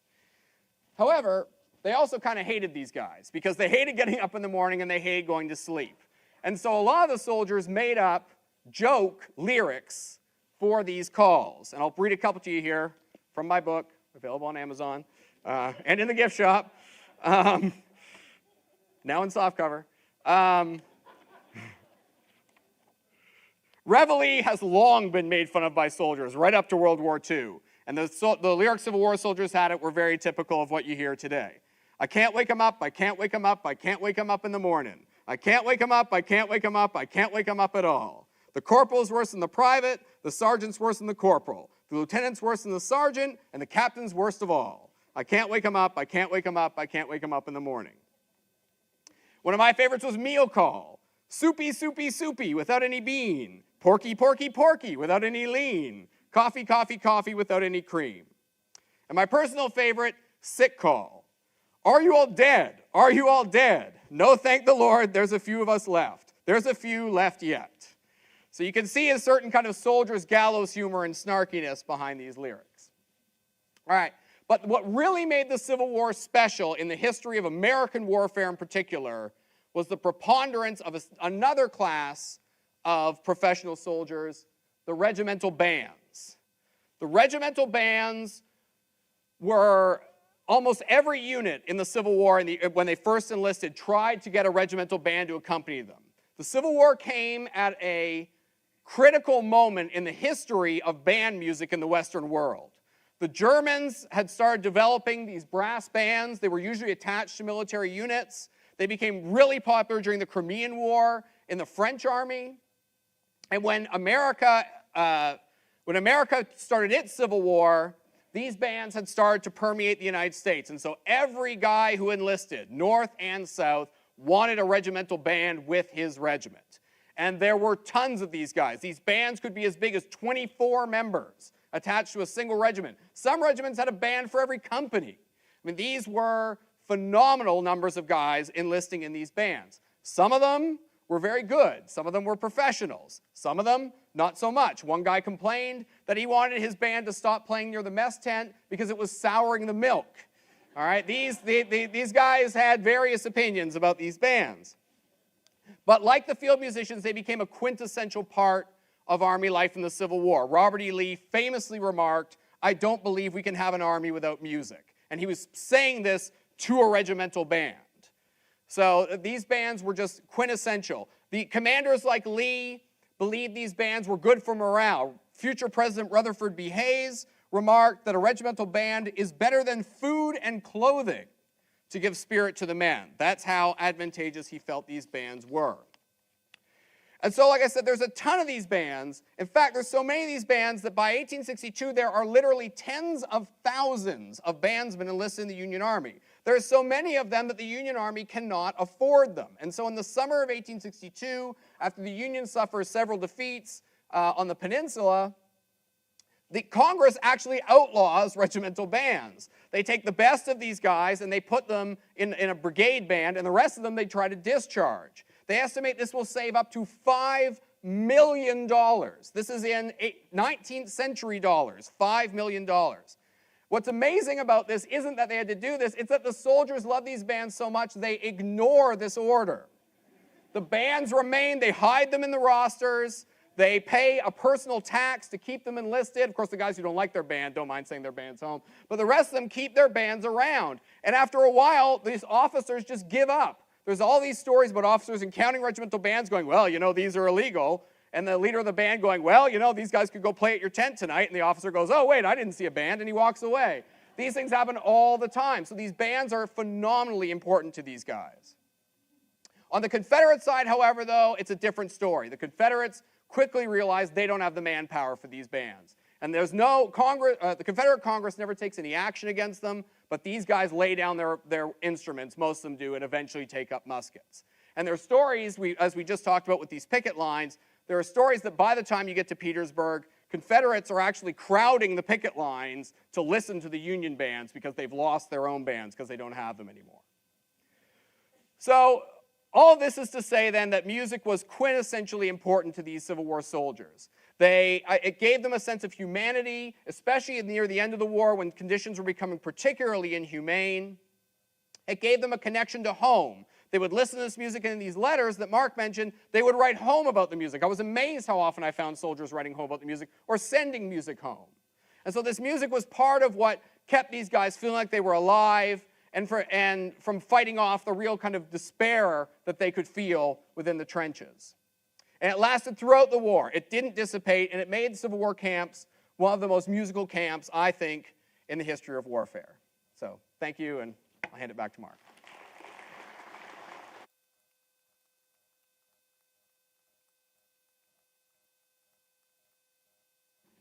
Thank you, Christian.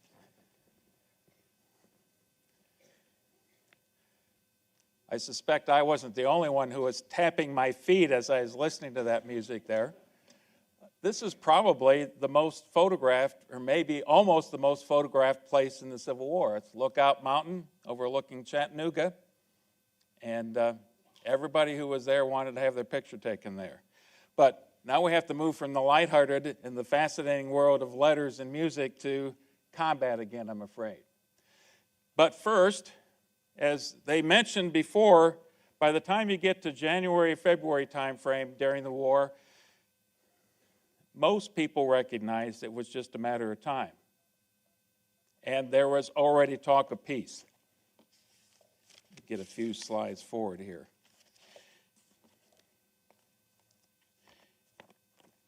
In fact, In 1864, Lincoln wrote to Horace Greeley, and he wrote this about the propositions, what terms of peace that he would expect. Any proposition which embraces the restoration of peace, the integrity of the whole Union, and the abandonment of slavery, and which comes by and with authority that can control the armies now at war against the United States, will be received and considered by the executive government of the United States. Now, once you get to January, and the Confederates start to realize that their days are numbered as well, but they're not nearly close to giving up in this notion of their own independence and their own nation, they start looking for options. Of course, their idea of peace includes sovereignty and includes the continued existence of slavery.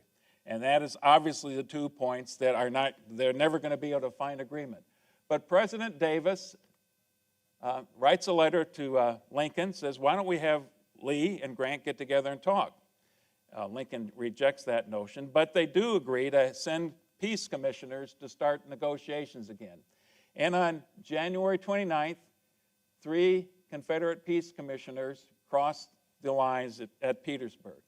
And Alexander Stephens, the vice president of the Confederacy, is one of those people who's leading that contingency. That's on the 29th. Consider the timing here.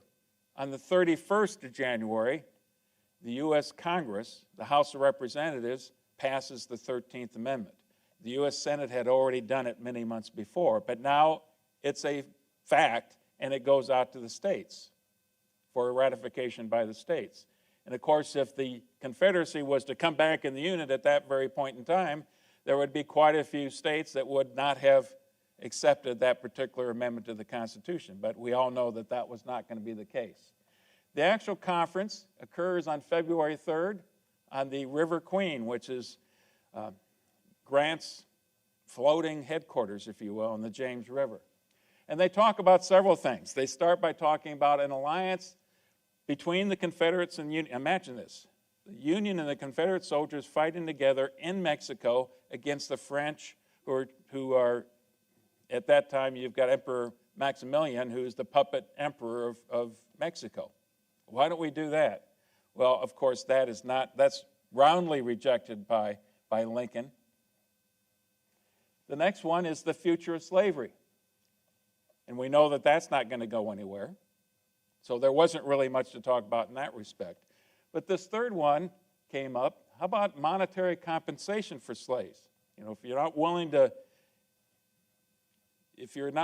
to let us keep slavery, and you're going to abolish slavery, that's property.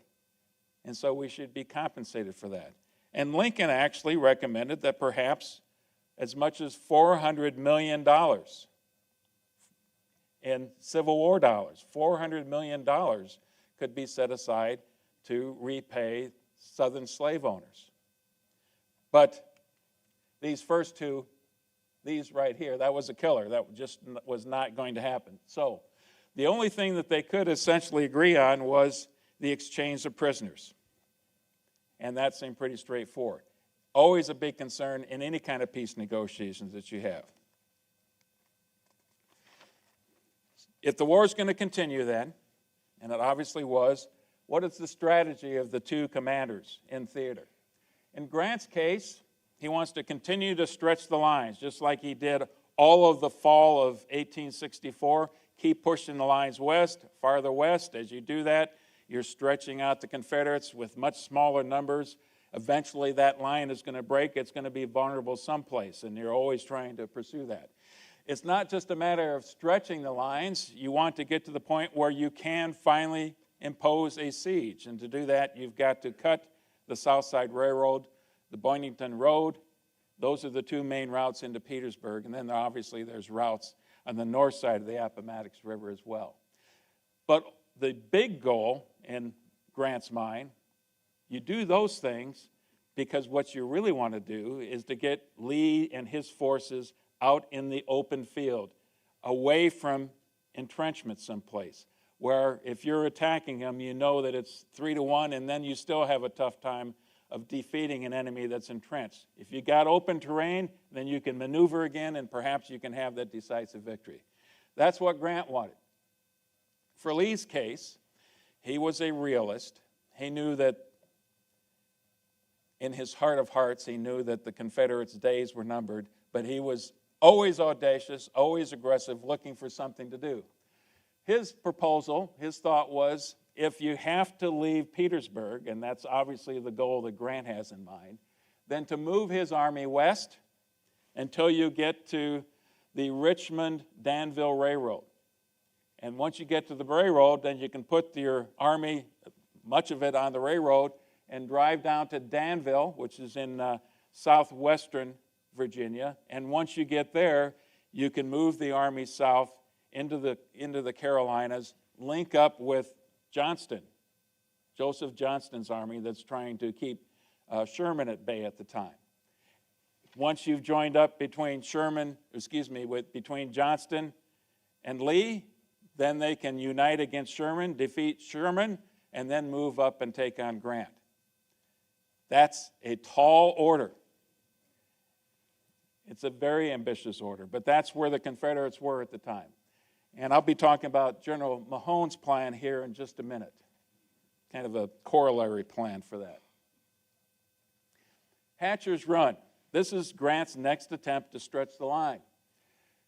And you see three basic blue lines here. You've got Gregg's Cavalry Division. It's going to make a sweep and move all the way here to Dinwiddie Courthouse and get close to the point where you can cut one of the supply lines into the Confederacy, into Petersburg. Then you've got Warren's 5th Corps that's going to displace as well, and you can see what the Union is doing. They're stretching their line. They're stretching it in this vicinity right here. And then Humphrey's 2nd Corps is going to be protecting the flank of Warren's 5th Corps as well. Those are the three movements. By the time you get to February 5th, already General Gordon is going to begin to attack. He's attacking the 2nd Corps here, first of all. As soon as that occurs, the other Union forces are going to start to shift back northeast to make sure that they're covering Humphrey. And like so many times, this is really a back and forth struggle. We could probably spend an hour just talking about the particular movements of something like this. February 6th, General Pegram attacks the 5th Corps. The Union line gets pushed back some, counterattacks, but pushed back again. It's during this engagement that General Pegram, who had just gotten married to the belle of the Confederacy, is killed in battle. There's a certainly ugly irony about combat in that respect. By the time you get to February 2nd, the 5th Corps counterattacks. They roughly stabilize the line. The Confederates lose less than the Union do in this battle, like they had almost every single battle before this point in time. But the bad part for the Confederacy is they've extended their line another 5 miles or so. They can't afford to keep manning the line like that.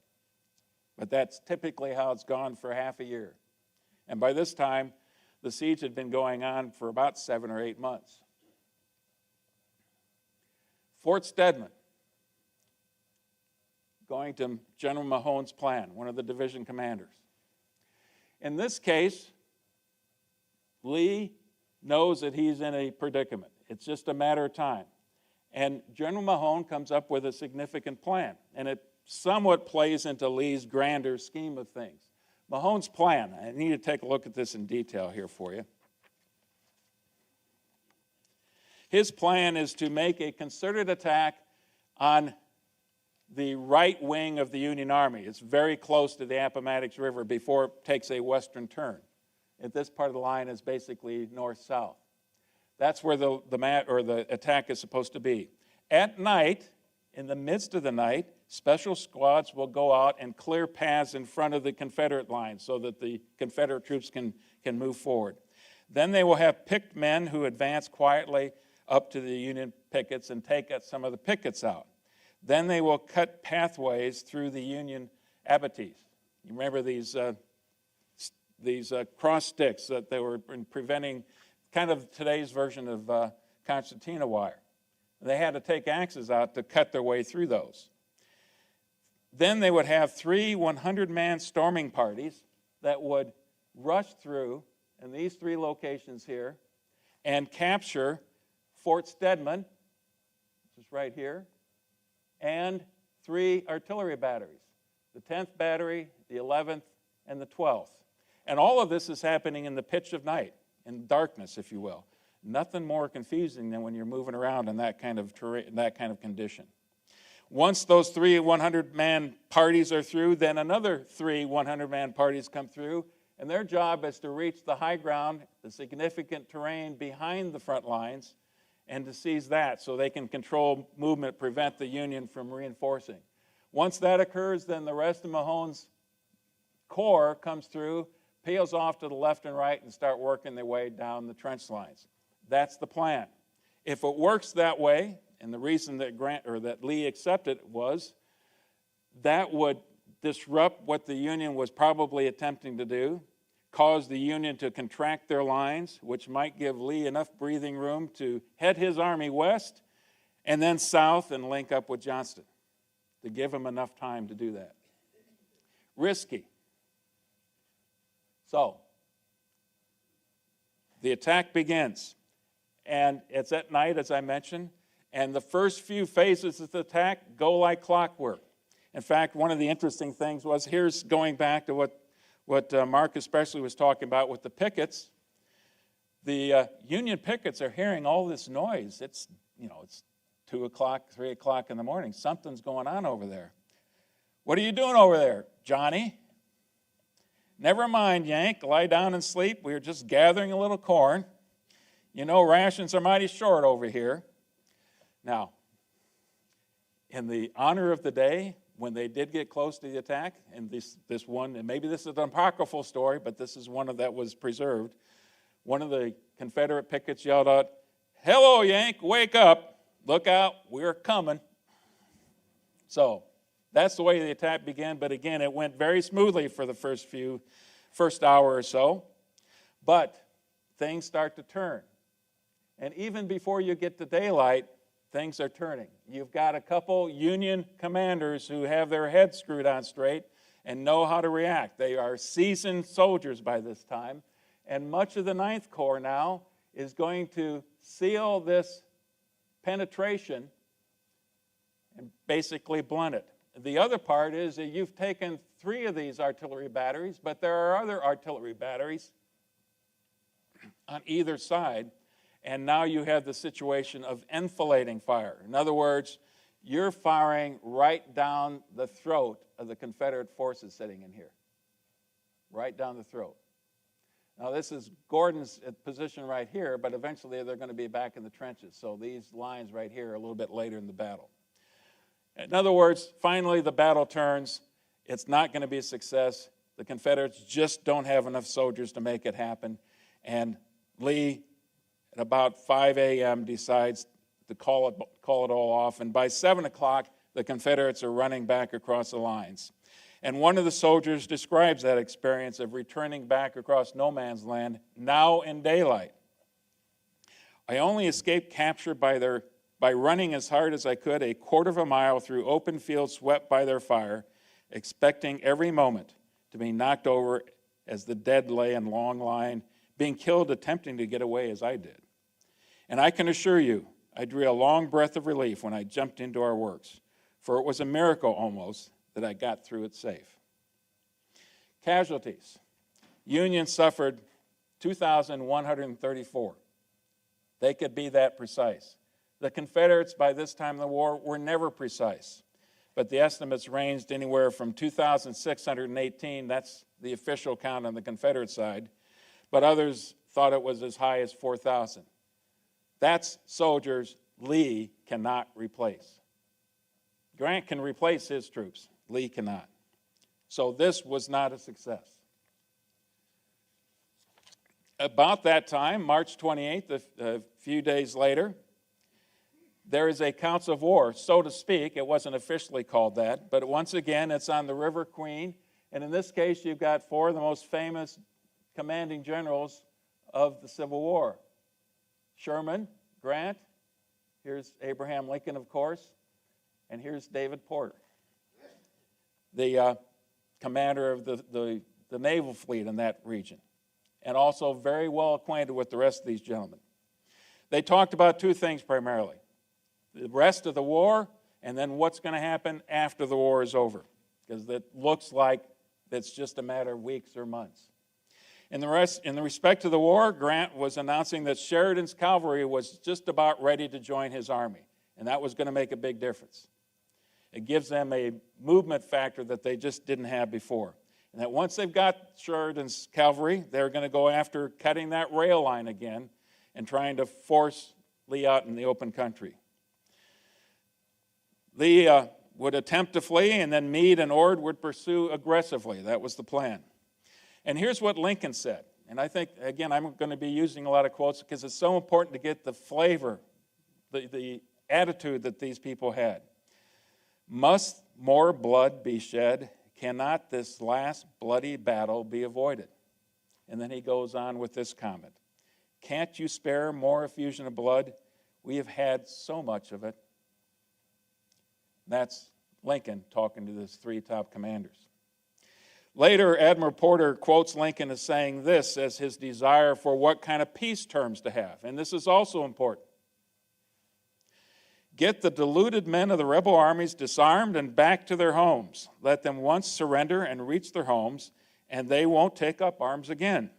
Let them all go, officers and all. I want submission and no more bloodshed. I want no one punished. Treat them liberally all around. We want those people to return to their allegiance to the Union and submit to the laws. Both Lincoln and Lee on his side, it's always referred to the other side as those people. Those people. I'm not sure we would use that kind of vernacular today in discussing our enemies, but that's what they used at that time. That gets us to the next major engagement, Five Forks. Now, this is the first part of the battle, the 31st of March, and you see some significant movements. And first of all, let's start with Sheridan.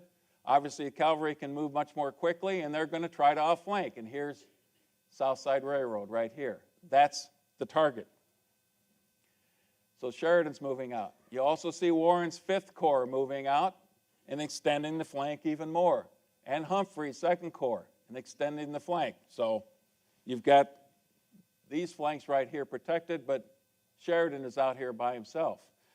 Lee, once again, pulls off a miracle, perhaps, and can find enough forces thinning out his lines so he can challenge what's going on that the Union is trying to do.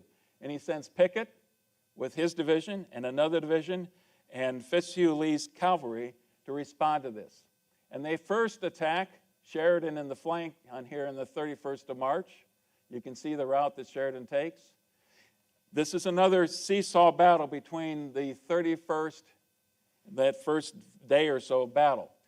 But it's also important to remember as we talk about this particular engagement, as so often is the case in the Civil War, weather plays a role. It played a little bit of a role tonight, but imagine heavy rain, cold, you're wet, you've got thousands of soldiers walking down unimproved roads, mud roads. And before you know it, you start to sink into the mud, your horses start to sink in the mud, and it's just very difficult to move much at all. Warren especially has problems in moving some of the terrain. You can see here he's basically trying to move up this stream bed to a certain extent. That is problematic. So, by the 1st, you have a situation, early in the 1st, you have a situation where Sheridan has his cavalry arrayed right here, and he's able to get Warren's corps over to his right. And he comes up with a very aggressive battle plan. But the weather conditions were so bad, and the reports that Grant was getting were so poor that he made the decision, okay, that we can't pull this off. Let's call off this battle. It's not going to work. Sheridan gets on his horse, rides to Grant's camp, and spends time haranguing Grant and convincing him, General, we've got to attack. We've got the Confederates where we want. They have open flanks. They're exposed. We've got them where we want them. Grant gives up. He turns it over to Sheridan, and when he does so, because he's heard some reports recently over a period of months, that Warren has been a little bit irascible and difficult to work with, he puts Sheridan in command and actually tells Sheridan, you have authority to relieve Warren if you want to, if you need to. Sheridan goes back, puts together this battle plan. Here you have Custer on the left flank, and he is directed to move to the the Confederate right flank, to outflank them. Warren's corps is primarily supposed to move straight north and get past the left flank of the Confederate lines, the exposed left flank. Their movement is going to go very poorly and slowly, as is often the case when you have those kind of weather conditions and that kind of heavy terrain. You know, the heavy shaded areas, you're talking about going through thick woods and oftentimes scrub brush as well. This is not easy terrain to move through. But that's the plan. The attack really doesn't get going until late in the afternoon. 4:15, you see Custer moving out successfully, more open terrain over here, and you see a couple of the brigades over here working well, just like they're supposed to, but some of Warren's units are kind of lost. They get muddled, but they get lost in the right way. And they end up flanking and getting behind the Confederates' lines. Now, all of this is kind of unknown to Sheridan some of the time. He hears about it after the fact. But this is the perfect environment. You've got the Confederates circled on both sides. So going to the next move here. In this case, now you've got a corps right here, Crawford's corps, moving towards this line right here, the road that's the escape route for the Confederates. You've got Griffin coming around from the backside, as you've got Ayers' division coming straight against this entrenched positions. And they are able to bust through and really destroy and had forced the displacement of McGregor's artillery battery up the line here. So the Confederates in this case are in a pickle like they hadn't been in a long, long time. Now, I think I failed to mention something in the last slide. General Pickett and General Fitzhugh Lee are the two senior commanders on the Confederate side. And since the weather was so bad and since they didn't expect the Union to do anything, they knew the Union pretty well, they don't do this kind of stuff, they don't make those kinds of risks, those two gentlemen decided to take an invitation and go to a shad bake about 1.5 miles north of the battle site. And at that shad bake site, just gorging themselves on this delicious shad, they were in this acoustic bubble and they couldn't hear the battle going on. And they'd also made the mistake of not putting anybody in charge when they left. That's a mortal sin for anybody in the military. You don't just leave your command and not tell people where you're going. So they're late to the battle. By this time they're coming in, but it's a bit too late to make any difference. And the battle goes very poorly for the Confederates. And you can see them rolling up the Confederate left flank. And you can see in this one already that Pickett's forces, what's remnants of them are heading back in the northwestern direction, escaping from the battlefield. And that's basically how it looks once you get done. Now, before this time, Lee had told Pickett, before Pickett decided to take a break and go to the shad bake, Lee had told Pickett, hold Five Forks at all hazards, protect road to Ford's Depot, and prevent Union forces from striking the Southside Railroad. I regret exceedingly your forces' withdrawal to Five Forks and your inability to hold the advantage you had gained. So a little bit of a reprimand even in that. Imagine how Lee's going to feel once he hears the word about this battle. There's the casualties. First casualty is this astounding victory, maybe the best in Warren's career other than Little Round Top, where he was the one who recognized the importance of that terrain and made sure Union troops got there in the Battle of Gettysburg, where he made his claim to fame. He is relieved by Sheridan, who is furious with what had gone on, even though they've had this astounding victory. Union casualties, look at the disparity there. Oops. 830 versus about 3,400. So much of that Confederate force was captured or killed. The large majority of them were captured. This battle now is known by many historians as the Waterloo of the Confederacy, because it was their death knell. The next piece then, the next phase of the combat, I think, is fascinating. What do you suppose Grant's going to do? The first thing he hears about the success they just had at Five Forks, and maybe a fourth of the Confederate force is out of the picture now. He knows that they are very thin across the entire Confederate line, and he orders a general advance the very next morning. And that's what you've got. April 2nd, you have attacks across the entire front. And we're just going to work from right to left here primarily.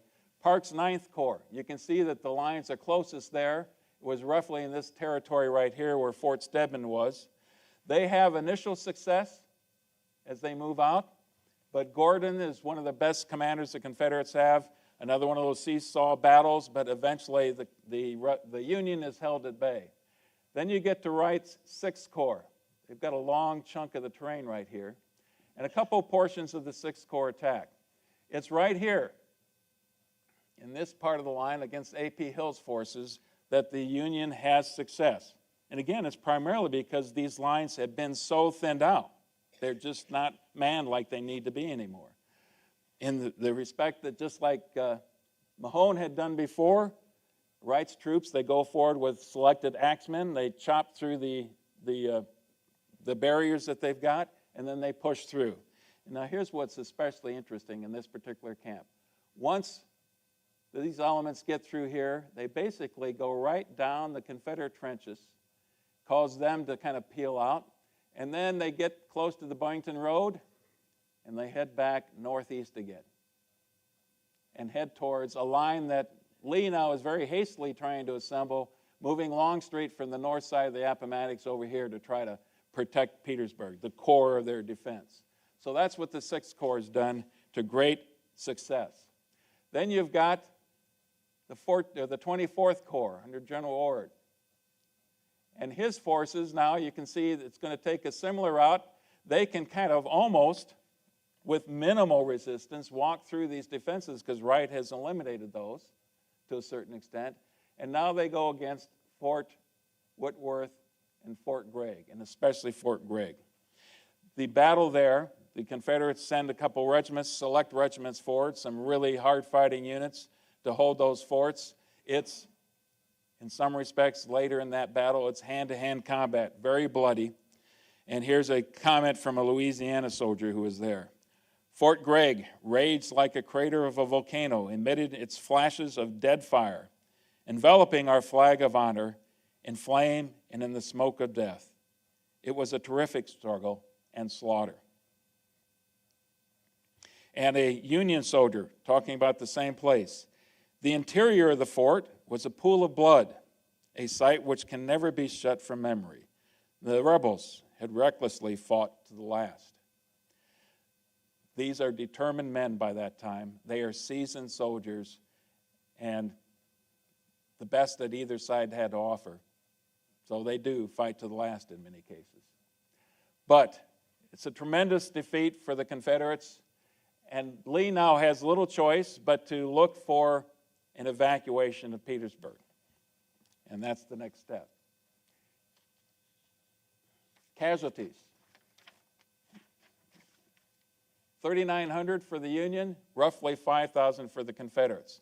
And if you remember from the Petersburg presentation, in almost every battle that we had before, those numbers are always reversed. The Union always suffered much higher casualties than the Confederates. And now it's gone the other direction for the Confederates. And as I said before, and I'll say a couple of times more probably, Lee cannot afford to lose those men. He cannot replace them. The evacuation of Petersburg. Lee's evacuation plan for his forces in Petersburg itself to cross the Rappahannock River, to get across and take a left turn and move towards Amelia Courthouse. And he had already arranged that 35,000 rations were going to be on store that they'd moved down from Richmond, waiting for his army in Amelia Courthouse. Once there, if they beat the Union, and this is the key for the rest of this, if they beat the Union forces there, they can get to the railroad and head south and go to Danville and then keep going south once they get to Danville into the Carolinas and join forces with Johnston, just like he'd wanted to do before. It's a midnight evacuation. So the stroke of midnight, beginning of April 3rd, is when the evacuation begins. And by early morning, I think it was 4:38, something like that, the first Union troops start to sneak into Petersburg, expecting to find pickets or something there, but finding little or nothing except the enemy that had evacuated. Now, in the process of evacuating, you certainly don't want to leave anything for the enemy, so Lee directs that any kind of military munitions be destroyed. So you're talking about wagons are destroyed. You're talking about rail cars are destroyed. You're talking about tobacco warehouses. So imagine a huge tobacco warehouse going up with smoke and the stench of that's filling the air as well. So you've got the Union troops. The 1st Michigan had the distinction of being first into town. And we do have another quote here. This one is General Porter Alexander, the artillery commander for the Confederates, and his comments is saying, Petersburg burning. It was after sunrise of a bright morning when we turned to take our last look at the old city for which we had fought so long and so hard. It was a sad, a terrible, and a solemn sight. The whole river front seemed to be in flames, amid which occasional heavy explosions were heard, and the black smoke spreading and hanging over There was no choice but to evacuate Richmond as well, the capital of the Confederacy, for 4 years. The place that they had been successful holding the Union Army at bay for all those years. The Confederate government flees towards Danville. That's where they're going to reset up their operations. And you can imagine the kind of things that the government officials wanted to take with them. Their wagons were filled with whole paraphernalia of all kinds of different items. But the city was turned over to the engineer squads, the explosive squads, because they're going to do the same thing that was done in Petersburg. They're going to destroy anything of military value. But there were some other things that were going on there as well. In one case, there was a whiskey factory that was discovered, and those barrels were emptied into the gutters. And what do you suppose would happen with those who are hanging around Richmond still, with all that whiskey flowing through the gutters? Yeah, they're going to scoop it up in anything they can drink, anything they can find. There were a lot of people who are left. Now, the prisoners who were in Libby Prison had already been evacuated down south in Georgia about a year before, but there were other kinds of prisoners. There were thugs and thieves and prostitutes and lots of deserters and lots of convicts, and they're kind of roaming through the city and causing general havoc wherever they go. And here's one description of what it was like at that time, watching the city burn in the background. It was an extraordinary night. Disorder, pillage, shouts, mad revelry of confusion.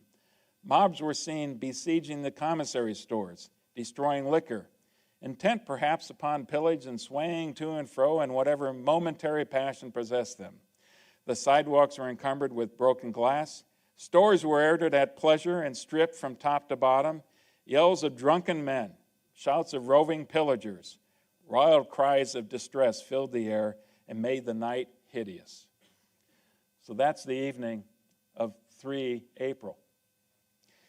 And what's interesting, that's what it looked like the next morning in much of Richmond. And it was the next day that Abraham Lincoln showed up. He arrives at the dock with, now by that time General Weitzel and his 15th Corps had already arrived. Remember, he had 2 divisions of U.S. colored troops, black soldiers at the time. By this time of the war, these are disciplined, seasoned soldiers, and not only that, but by all accounts, they behaved themselves exemplary manner. They helped the poor. They fed some of the people who were near starvation. They actually went to Mary Lee's home and made sure that she was protected, set up guards outside of that. But when Lincoln shows up, he's got Admiral Porter. He's got about 12 guards, all armed with carbines, and his 12-year-old son. And that's it. And there's no other Union soldiers in sight when they get there. They're almost immediately besieged by all of these ex-slaves who recognize Abraham Lincoln immediately and start to come up and kneel at his feet and want to kiss him and want to talk to him and touch him and anything they wanted to do at all. It was an amazing scene. In fact, one gentleman came down, knelt on his knees, kissed Lincoln's feet, and Lincoln immediately protested and said, this gentleman said, "Bless the Lord, the great Messiah," and some other things after that. And Lincoln replies, "Don't kneel to me. That is not right. You must kneel to God only and thank Him for the liberty you will enjoy hereafter." Again, to get a sense of the man and that moment at the time. Shortly after this, Porter is able to find a platoon of cavalry that come to their rescue, and after walking a couple miles, they even find a carriage for the president, and he can tour the city after that in the carriage for a while. But an extraordinary moment, taking some great risk, arriving very shortly after the scene of battle in a chaotic city. The Confederates' flight west, and you've got different version of these same maps, and hopefully you can tell. It looks rather confusing on here. But what you're looking at is various routes that the Confederates and the Union are going to be taking to the west. Now remember, as much as possible, Lee wanted to get a jump on the Union. That's the key. You get out of the city quicker, you have a chance of pursuing, of getting west and then getting south like you want. The trick is that you want to beat the Union forces. Now, at one point in time, Meade, General Meade, who's the commander of the Army of the Potomac, is talking to Grant and says, the thing to do here is to pursue. That's the ultimate thing that any general officer, a strategist, is going to want to do at this time. You pursue, you dog their heels, you engage in combat, you keep gnawing away at the back until you can catch up to them and destroy them. And here's Grant's reply at that point in time. My reply was that we did not want to follow him.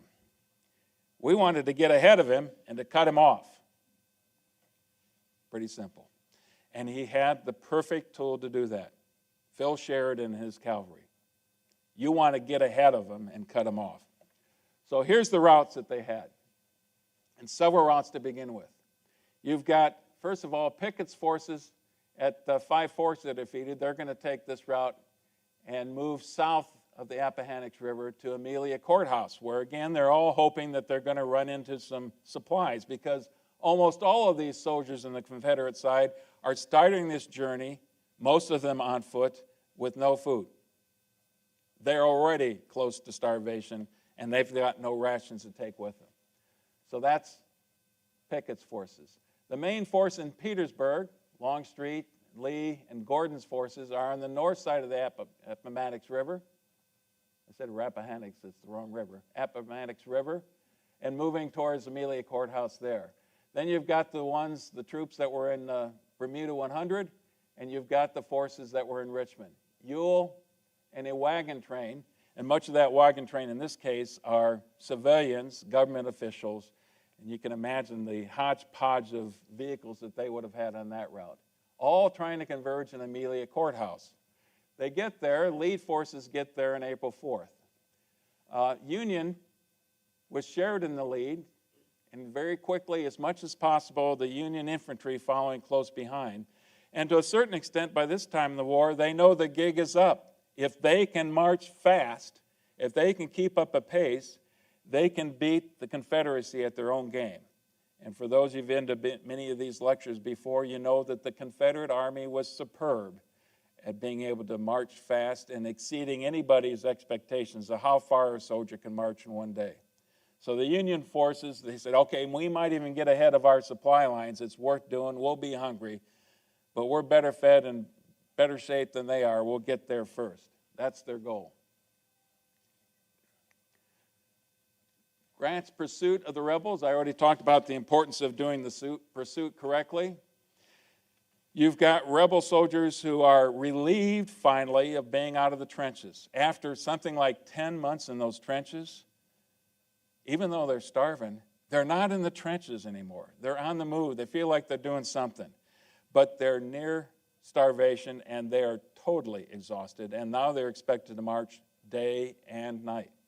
In many cases, day and night, without hardly any rest at all. What would you expect to happen? But hundreds and thousands of stragglers start to fall out. The biggest group of stragglers are those people from Richmond who weren't seasoned combat veterans in the first place, the ones who were under General Custis Lee's command. They started with something like 6,000, and quickly you've got, by the time you're in about 2 or 3 days, you're down to 3,000. That gives you a sense of the scale of the stragglers in that respect. But it's not just the men who are exhausted and near starvation. You've got the horses and the mules that are already there as well. And they're falling over, and they're dying, and they're caught in the mud. And before you know it, you're leaving more and more and more of the riffraff of your soldiers, but all the accoutrements of an army are laying by the side of these roads as well as they move west. They get to Amelia Courthouse, and Lee finds not 35,000 rations, but 0 rations. Nothing. And can you imagine the sinking feeling his army has at that time? There are munitions there. There are lots of artillery caissons there. That doesn't feed his army very well. And now Lee has a problem. He needs to get his army assembled at Amelia Courthouse, first of all. Instead of being scattered on 5 different routes, they need to consolidate there. And that's going to take almost a day to do that. But the other problem is there's no food. So he directs his quartermasters out in the countryside on the 4th and into the 5th of April. This is precious time he does not have. The Union is on the move. They send out to the countryside and basically go begging for food. By this time in the war, these farmers don't have any food. They've been stripped clean long before that. And basically the only thing these wagons come back with is some field corn. Corn that you'd want to feed to the livestock and not the troops. And that's essentially what the troops have to eat for the next couple of days. That is it. So you imagine how more people start to drop out and they decide it's better to surrender or just to kind of drift off into the woods someplace looking for anything to eat. And by this time, by the 4th and the 5th, you've got Union troops to the south. They have cut off. They're not in Amelia Courthouse. They are on the rail line a couple miles south of Amelia Courthouse. And so Lee knows he can't go south. He has no other course but to go west again and to move his troops as fast as they can physically go. The next place then where there is going to essentially be trapped is Sailor's Creek. Now I wanted to talk real quickly about the rebel order of march as they leave Amelia Courthouse. And this thing can stretch out over miles. Longstreet's in the lead with Heth's corps, that's easy to say, Heth's corps, in close following behind that. Then Anderson's small corps, remember there's only 1 division there, and Ewell's Richmond garrison follows that. And then the Army trains, and Gordon's corps follows the Army trains. After going a couple miles, they discovered, and of course the Army trains and Gordon's corps are the very last to be leaving, and they discovered that they really need to turn north, and so they take a movement north, and Gordon follows the trains as they turn north. That puts Anderson's small corps and Ewell's Richmond garrison basically at the tail end, and they're being dogged as they go through this whole operation. Once they get to Sailor's Creek, they cross about 3/4 of a mile, and they discover that they're in this vise again.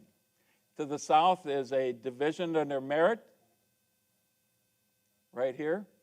Actually, a couple divisions of cavalry, and they take on Pickett, Johnson, generally Anderson's corps as well. And in the north, you've got Ewell in command.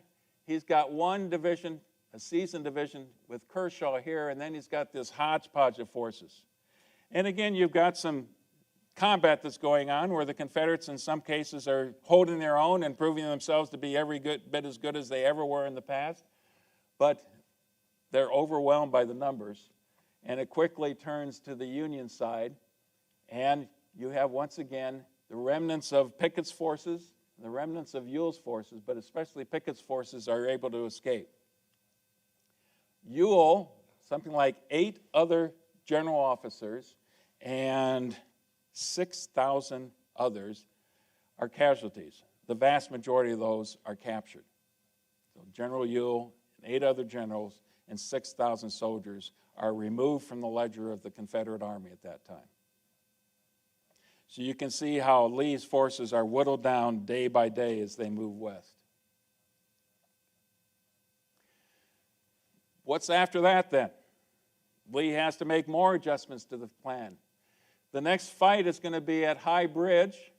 There's High Bridge. It truly is a high bridge. Right next to it, that's a railroad bridge right there that extends over the Appomattox River. Close to that is a wagon bridge that was much lower. But the Union forces, once again, there's a couple cavalry troops that get there first and try to control that bridge. The Confederates know they have to have control of that bridge. So Longstreet's rear guard takes them on the 6th of April. An attack and a seesaw battle, but finally Longstreet's troops are able to overcome the resistance because there just wasn't enough Union forces there, and hold the bridge long enough so that the rest of their army can get through, and then to continue to hold the bridge. And the rear guard action by the Confederates now is going to be Mahone's units, and the last thing they want to do is to burn those two bridges. Unfortunately for them, they're successful in burning parts of the High Bridge, but not putting to torch entirely the wagon bridge. So the Union forces are going to be able to use that bridge to continue the pursuit. And by the meanwhile, you've lost more soldiers in the plan. Now, Lee's plan is you hope to get to Farmville. And at Farmville, maybe you can get some supplies. And you see the Farmville is close to the rail line here. This is the South Side Railroad. And you really hope to get to Appomattox Station right here. Now, it's just a mile or so south of Appomattox Courthouse. Appomattox Courthouse was this major way station between Richmond and Danville, or Lynchburg, I think it was at that time. And then once the railroad was built a mile or so south of that, it's kind of a backwater. It didn't amount to too much anymore. But Lee had heard that on this rail line right here, there is a supply train waiting for him with some rations. But again, he's got to get there first. He can't afford to have the Union get there first. And put all these pieces together. His soldiers are starving. They're exhausted. They're falling out left and right. And he's just trying to get the forces, pushing them forward as much as he can. It's looking very grim. And both sides know it. So at this point in time, they start thinking about, especially the Union side, they start thinking about peace. And remember back to those comments that Lincoln made on March 28th on the River Queen, told his commanders at the time. That rebels would at once be guaranteed all their rights. I want no one punished. Treat them all liberally all around. We want those people to return their allegiance to the Union and submit to the law. So, late on April 6th, Sheridan mentions to Grant, if the thing is pressed, I think Lee will surrender. Grant passes some information back to Lincoln, who's keeping close link with on telegraph. And the comment that comes back from Lincoln, let the thing be pressed. Grant to Lee. Grant opens the first opportunity and writes to Lee on 5 p.m., April 7th. The results of the last week must convince you of the hopelessness of further resistance on the part of the Army of Northern Virginia in this struggle. I feel that it is so, and regard it as my duty to shift from myself the responsibility of any further effusion of blood by asking of you the surrender of that portion of the Confederate States Army known as the Army of Northern Virginia. 9:30 that night, that message gets to Lee, and in his tent, he's also got General Longstreet with him, his old war horse, his right-hand man. Lee reads it, passes it to Longstreet. Longstreet reads it, looks up and says simply, not yet. Not yet. So they have to have some kind of response to Grant. And here's the response. I have received your note of this date, though not entertaining the opinion you express on the hopelessness of further resistance on the part of the Army of Northern Virginia. I reciprocate your desire to avoid useless effusion of blood, and therefore Before considering your proposition, ask the terms you will offer on condition of its surrender. It's a glimmer of opening there. Not willing to give up the fight yet, but maybe it would be the kind of terms that Lee and the Confederacy could accept. Here's the response now that Lee gives. And remember, that Grant gives him. This is unconditional grant, unconditional surrender grant. That was the terms at Fort Donelson early in the war that he became famous throughout the newspapers and throughout the North. Unconditional surrender grant. Here's what he now offers to Lee. That the men and officers surrender shall be disqualified from taking up arms again against the government of the United States until properly exchanged. That's the essence of it. The men and the officers. And this is very significant to Lee and to his officers, who could very well be considered traitors. What's the definition in the Constitution of a traitor?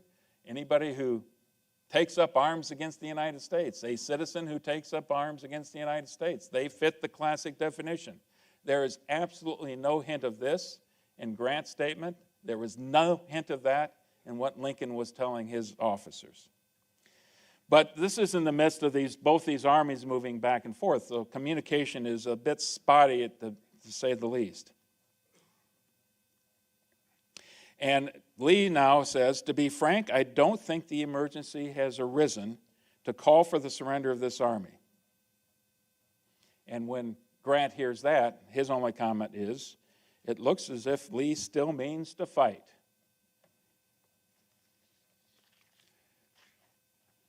Here's another very important, significant moment in American history that I think is lost to most of us. It's on this time frame, early morning of the 9th. Now the Lee's army is approaching or already arrived north of Appomattox Courthouse, and they know by that time there's at least some Union cavalry, it's on the south side, that has already gotten to Appomattox Station first, and those supplies first. At that point in time, one of his officers recommends that perhaps guerrilla warfare is the best approach to how to carry on the war. Now, I hadn't mentioned before what Jeff Davis's opinion was. He still wanted to continue the fight, and here's one of the things that President Jefferson Davis said about the issue of guerrilla warfare. We have now entered upon a new phase of the struggle, the memory of which is to endure for all ages. Relieved from the necessity of guarding cities and particular points, with an army free to move from point to point and to strike and detail detachments and garrisons of the army, operate in the interior of our own country, where supplies are more accessible, nothing is now needed to render our triumph certain but the exhibition of our own unquenchable resolve. Now, colorful words for a way to say guerrilla warfare is the approach we want to take from here on out. That's the only rational approach to take. And there were plenty of examples in the Confederacy where that was a tactic that was used. It was certainly not unknown to the South. You've got John Mosby and his raiders in the Eastern Theater. Probably the most famous, Nathan Bedford Forrest, perhaps the best cavalry commander the United States Army has ever produced. He fought for the Confederacy. He was the terror of the Western region. You've got John Hunt Morgan, who terrorized Kentucky and Middle Tennessee. And finally, in the truest sense of what it meant to be a guerrilla, or maybe a terrorist in the terms we would use today, William Quantrell.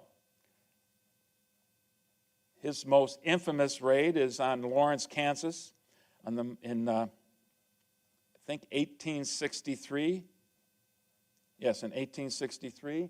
He raided the town. They basically rounded up any men and boys they could find, and by the time they left town, 150 men and boys had been slaughtered and much of the town ransacked, in the truest sense of what it meant to be a guerrilla warrior.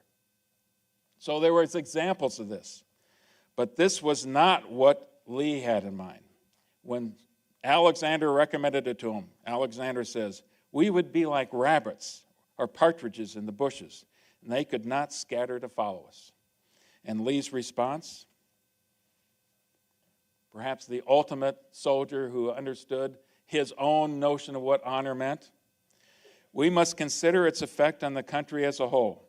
And as for myself, you young fellows might go bushwhacking, but the only dignified course for me would be to go to General Grant and to surrender myself and take the consequences of my act. That was Lee's comment, and that was Lee's decision, and the Army of Northern Virginia honored that.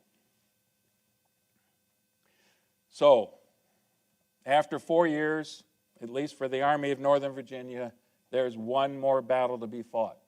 And that's on the morning of April 9th, and it's an attempt to punch through the Union cavalry and to get to those rations at Appomattox Station, and then to continue the fight and to move south and to link up with Johnston. You've already gotten a good picture of the condition of the Army by that time. General Gordon and his corps is given the opportunity to lead the attack south against Sheridan by that time. And that's really all they know that's there right at that moment in time. Sheridan and a couple cavalry units. They know that Meade, with a couple corps, is dogging him on the north. So Longstreet is doing all he can just to hold Meade off on the north side, while Gordon tries to punch through the south. Early morning attack, he's successful to push back the screen of dismounted cavalry. They get up to the crest of this small hill, and in front of them is arrayed 2 entire corps of Union infantry. In fact, the entire Army of the James is waiting for them on the south side. And at that time, Gordon knows that it's up, it's over. Colonel Venable, one of Lee's staff officers, rides up to Gordon and asks him his opinion of the situation. Tell General Lee I have fought my corps to a frazzle, and I fear I can do nothing unless I am heavily supported by Longstreet's corps. Longstreet has his own problems. Venable takes that message back to Lee, and Lee's comment, here's one that goes down in the history books. Then there is nothing left for me to do but to go and see General Grant, and I would rather die 1,000 deaths. That leads to April 9th then, later in the day. Now it's up to Lee to find a place to actually meet with Grant, and sends one of his staff officers into Appomattox Courthouse looking for that place, now that they have somewhat control of the city. And what they find is this home of Wilmer McLean. And here's one of the great ironies of the Civil War. Wilmer McLean, many of you know this story already, he lived in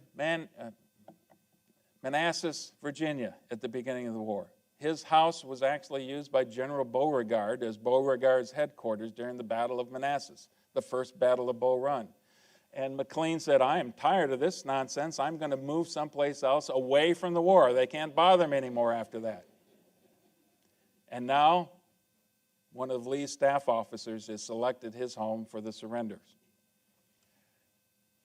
Lee arrives. Grant arrives 30 minutes later. Lee is dressed impeccably, wearing his best uniform, sword on the side, his dress uniform. Grant had been suffering from a severe headache, a migraine headache, for several hours, wasn't even able to sleep. As soon as he heard the word that Lee was waiting for him to talk about the surrender, his headache went away, got on his horse, he rode to Appomattox Courthouse, got there 30 minutes later. The two officers talked a little bit outside of McLean House. They had actually met way back in the Mexican War. Lee was a much more senior staff officer at the time. He didn't remember Grant. Grant remembered Lee. People who met Lee remembered Robert E. Lee. They exchanged a couple of pleasantries. They talked about that experience. Grant was a little bit nervous, melancholy about the notion of what lay ahead of him, and we think would be just the reverse. And it was Lee then that brought them back to the subject at hand. General, I think we need to talk about our surrender. So they walk into the house. Here is the best, most accurate picture of what that surrender ceremony looked like in the house itself. And as they discussed it, Grant finally took one of his order books out and started to write down the terms of the surrender, what the surrender agreement would actually be like. Once he got that done, one of his staff officers handed it over to Lee to read. And here, the best thing to do is to get a sense of what those surrender terms actually are, and I think that's on one of your handouts.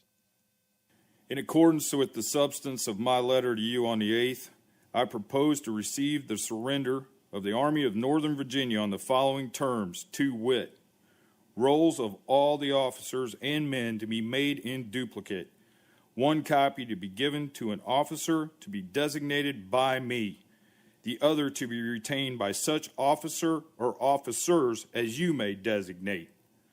The officers to give their individual paroles not to take up arms against the government of the United States until properly exchanged, and each company or regimental commander sign a like parole for the men of their command. The arms, artillery, and public property to be parked and stacked and turned over to the officers appointed by me to receive them. This will not embrace the sidearms of the officers, nor their private horses or baggage. This done, each officer and man will be allowed to return to his home, not to be disturbed by the U.S. authority, so long as they observe their paroles and the laws in force where they may reside. Lee received that order, took his glasses out, cleaned the glasses, put them on, read it, and here was his response. This will have a happy effect on my army. Generous terms. Then he reflected, and he mentioned that unlike the Union Army, the Confederate Army, the soldiers in both the cavalry and the artillery owned their own horses. And after all, it was planting season. And would it be possible if they could take their horses along with them as well? Grant immediately responded, well, that wasn't in the terms of the agreement. And then after reflection, changed his mind and says, if they can prove that they need them for their work on the farm, then they are free to take their horses along with them as well. And Lee says, this will have the best possible effect on the men. It will be very gratifying and will be do much towards conciliating our people. And that's the surrender. 3:15 Eastern Standard Time. Lee also mentioned there was 1,000 prisoners that they currently had, Union prisoners that were starving. They couldn't have any food to feed them.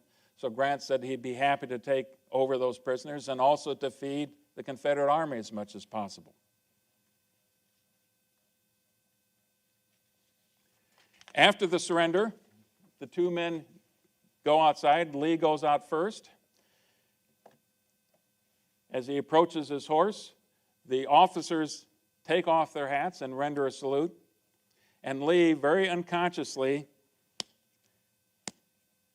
goes like this, clenched fist while he's wearing his gloves. Then he mounts the horse. Grant comes out, taps his hat. Lee does the same thing and then rides off. That evening, as word spread throughout the Union camp, there was great celebration, as you might expect. People hooting and hollering, screaming and yelling and just having a grand old time until Grant sends out the word. At once, I sent the word to have it stopped. The Confederates were now our prisoners, and we did not want to exult in their downfall. The war is over. The rebels are our countrymen again. These are amazing moments in history, I think. They reflect on the way they treated each other. They had to print out parole papers. The next 2 days, a printing press is set up, and they printed out these paroles that every one of the Confederates had to have with them if they were going to be able to not be harassed on the roads after that, to be able to prove that they were part of Lee's army and were surrendered. This was a point of shame for the Confederate soldiers at the time. Most of them carried it for much of their life on their persons. And 10 or 20 years from then, you can imagine the amount of pride that these soldiers would take. I was at Lee at Appomattox at the end of the war. Lee had to send some kind of message to his troops, and that's the next quote. Lee's General Order Number 9, otherwise known as his farewell address. After 4 years of arduous service marked by unsurpassed courage and fortitude, the Army of Northern Virginia has been compelled to yield to overwhelming numbers and resources. I need not tell the survivors of so many hard-fought battles who have remained steadfast to the last that I have consented to the result from no distrust of them. But feeling that valor and devotion could accomplish nothing that could compensate for the loss that must have attended the continuance of the contest, I've determined to avoid the useless sacrifice of those whose past services have endeared them to their countrymen. By the terms of the agreement, officers and men can return to their homes and remain until exchanged. You will take with you the satisfaction that proceeds from the consciousness of duty faithfully performed, and I earnestly pray that a merciful God will extend to you his blessing and protection. With an unceasing admiration of your constancy and devotion to your country, and a grateful remembrance of your kind and generous consideration for myself, I bid you an affectionate farewell. For decades after the war, just like young boys, young girls in the North would recite the Gettysburg Address and take great pride in that, many young Southerners were being taught to recite Lee's General Order Number 9, holding on to the significance of that. This isn't quite the end. One of the things Grant insisted on was some kind of a formal surrender ceremony. Lee was hoping that, keep it short. And they selected two people. On the Union side, they selected in Petersburg campaign. And General John Gordon on the Confederate side had been wounded himself 4 times, one of their best field commanders. Much of the Union Army was already leaving by the time the surrender ceremony occurred on the 12th. It was a cold, drizzly, rainy day. We're used to that around here right now. And I think it's much better to hear Chamberlain's description of the surrender than to listen to me talk about it. And 2 quotes in that respect. I was told that General Grant had appointed me to take charge of this parade and to receive the formal surrender of the guns and flags. Pursuant to these orders, I drew up my brigade at the courthouse along the highway leading to Lynchburg. This was very early on the morning of the 12th of April. The Confederates were stationed on the hill beyond the valley, and my brigade, the 3rd, had a position across that valley on another hill, so that each body of soldiers could see the other. My men were all veterans, the brigade being that which had fired the first shot at Yorktown at the beginning of the war. Their banners were inscribed with all the battles of the Army of the Potomac, from the first clear through the long list down to the last. The arrangement of the soldiery was as follows: the 3rd Brigade on one side of the street in line of battle, the 2nd, known as Gregory's, in the rear, and across the street facing the 3rd, the 1st Brigade also in line of battle. Having thus formed the brigades standing at order of arms, the head of the Confederate column, General Gordon in command, and the old Stonewall Jackson Brigade leading, started down into the valley which lay between us and approached our lines. But it was a most impressive sight, a most striking picture, to see that whole army in motion, to lay down the symbols of war and strife, that army which had fought for 4 terrible years after a fashion but infrequently known in war. Now, Christian told us before the importance of these regimental bands and of musicians. There were no bands. There were no drums. They kept it as simple as they possibly could. And to illustrate that, here's the second part of Chamberlain's quote. At such a time and under such conditions, I thought it eminently fitting to show some token of our feeling, and I therefore instructed my subordinate officers to come to the position of salute in the manual of arms as each body of the Confederates passed before us.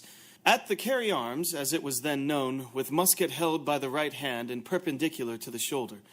When General Gordon came opposite me, I had the bugle blown, and the entire line came to attention. The general was riding in advance of his troops, his chin drooped to his breast, downhearted and dejected in appearance almost beyond description. At the sound of that machine-like snap of arms, however, General Gordon started, caught in a moment its significance, and instantly assumed the finest attitude of a soldier.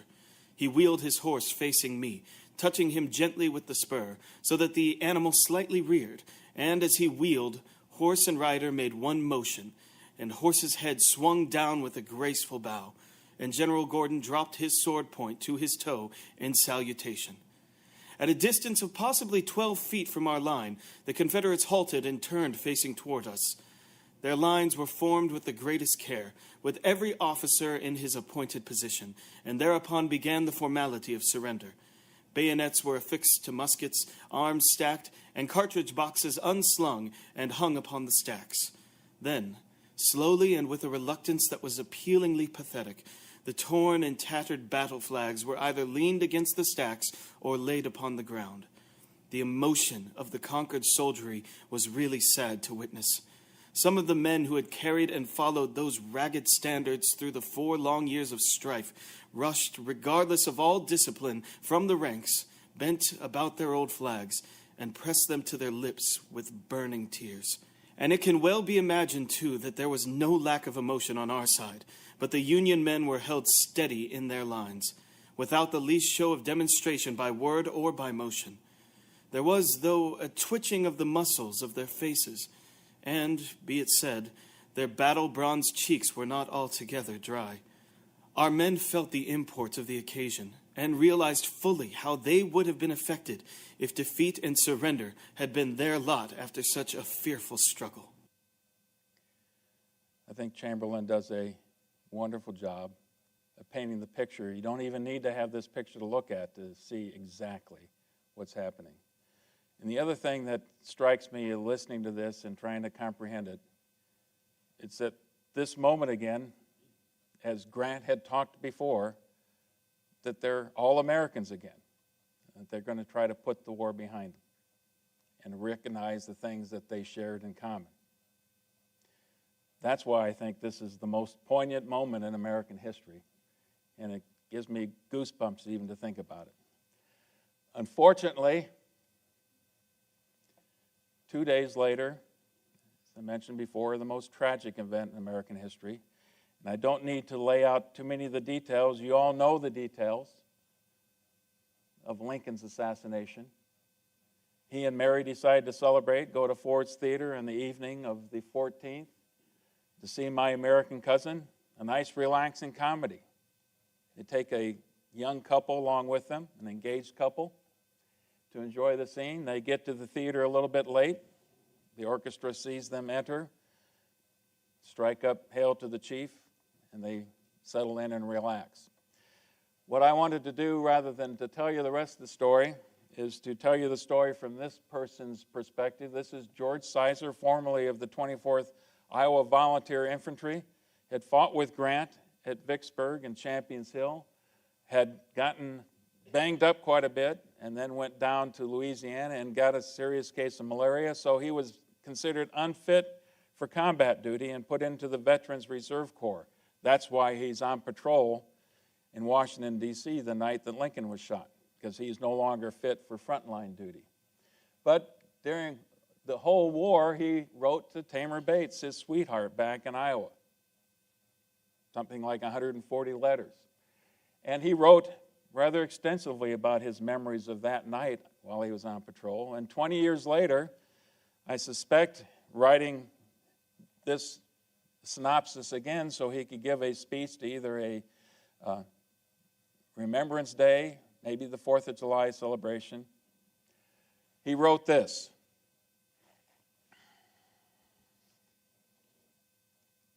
I was in Washington on duty in the winter of 1864 and spring of 1865, was on the 7th Street Patrol on the night of April 14th, and as everything seemed so quiet, we took a shortcut to our quarters, passing down N Street, on which lived Secretary Stanton. About halfway between his house and the War Department, we met Secretary Stanton, and about 50 feet behind him were 2 men who crossed the street and went off in the dark instead of meeting the patrol guard. I have after thought those men were dogging the Secretary for no good, but meeting the guard were driven from following him. We passed into Jackson Square and stood looking at the White House with its many lights. On our left was Secretary Seward's residence. All at once an alarm of fire rang out on the air, and the fire engine at the corner by the War Department started up the avenue with a rush, and we broke ranks at once, some going to see the supposed fire and some going to camp in Washington Circle.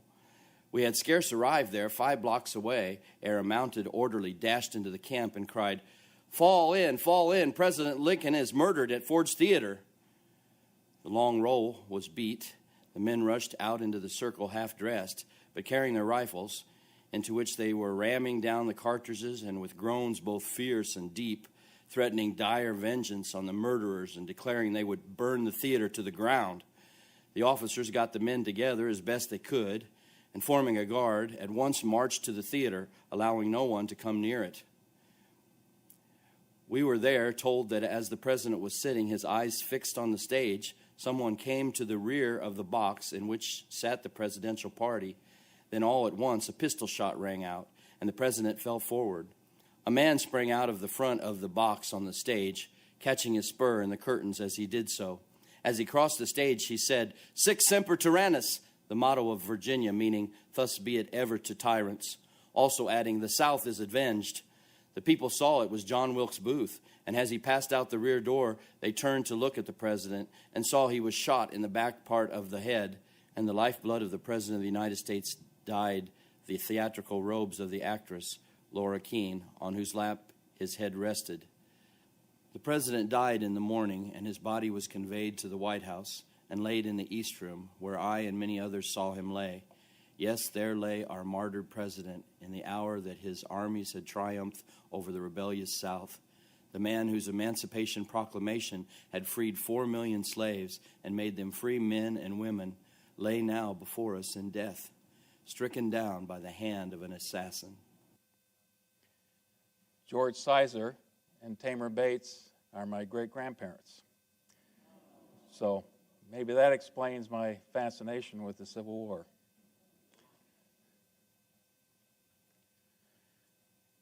Of course, Abraham Lincoln wasn't the only person who died during the war. There was, by many accounts, 620,000, maybe higher than that. Historians debate the number to this day. But where to put them all, where to bury them, especially those who are dying in Washington, D.C.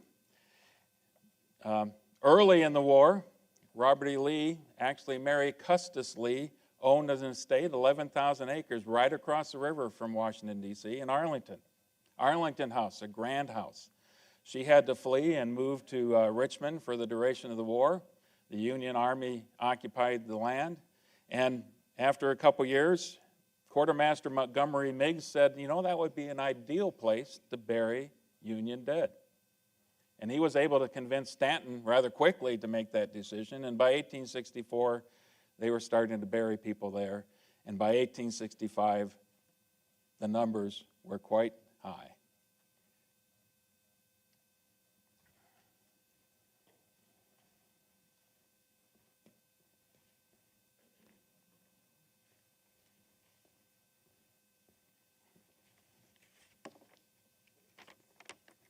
Epilogue. On the Potomac's western heights in Virginia, on Robert Lee's land at Arlington, is the soldiers' last bivouac. Neat camps of green and whitewashed wooden markers at attention, compassed across the landscape in silent stand down. Sentries and surgeons, enlisted and officers, killed and survived, wounded and spared, combat and support, infantry and cavalry, artillery and supply, Army and Navy, east and west, white and colored, both blue and butternut, all answered the call.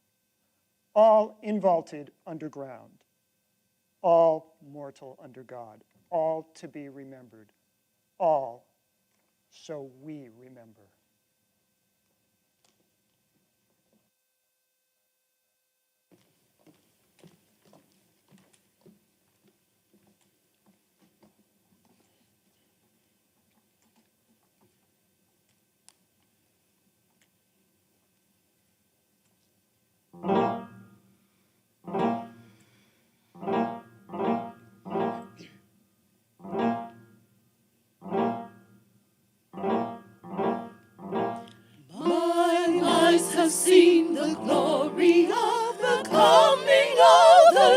destroyed. He is trampling out the vintage where the grapes of wrath were stored. He has loosed the fateful lightning of his terrible sword. His truth is marching on. Glory, glory, hallelujah. Glory, glory, hallelujah. Glory, glory, hallelujah. His truth is marching on. Truth is marching. Truth is marching. I have seen him in the watchfires of 100 circling camps. They have builded him an altar in the evening dews and dams. I can read his righteous sentence by the dim and flaring lamps. His day is marching on. Glory, glory, hallelujah. Glory, glory, hallelujah. Glory, glory, hallelujah. His truth is marching on.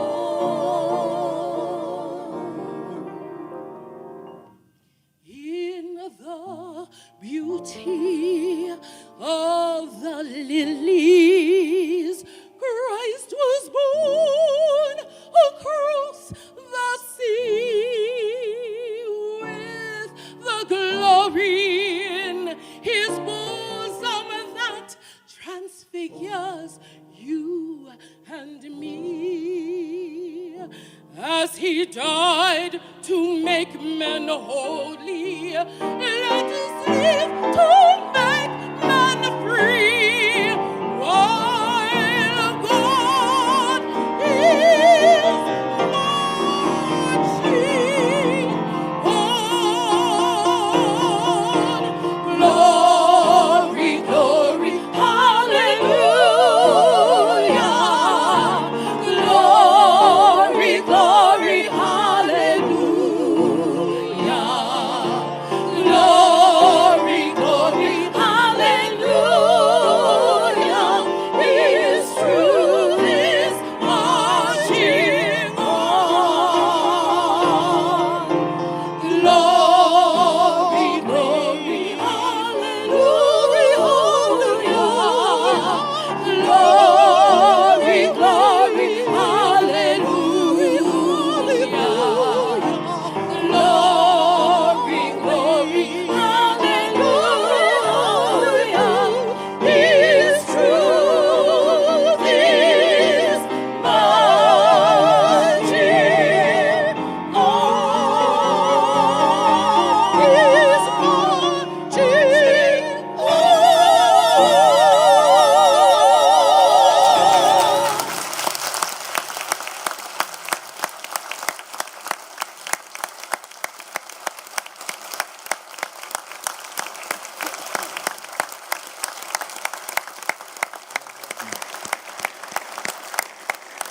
The four sopranos, ladies and gentlemen.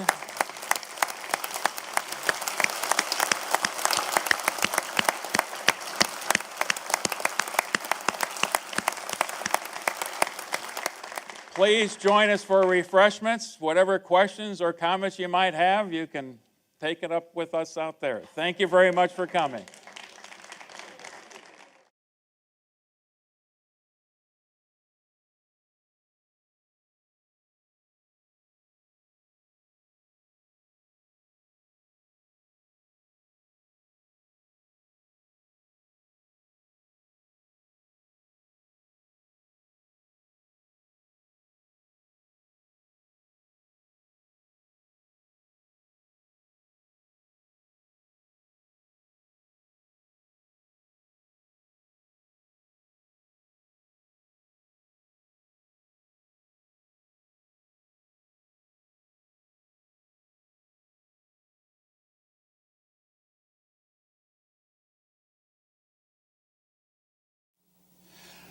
Vicksburg.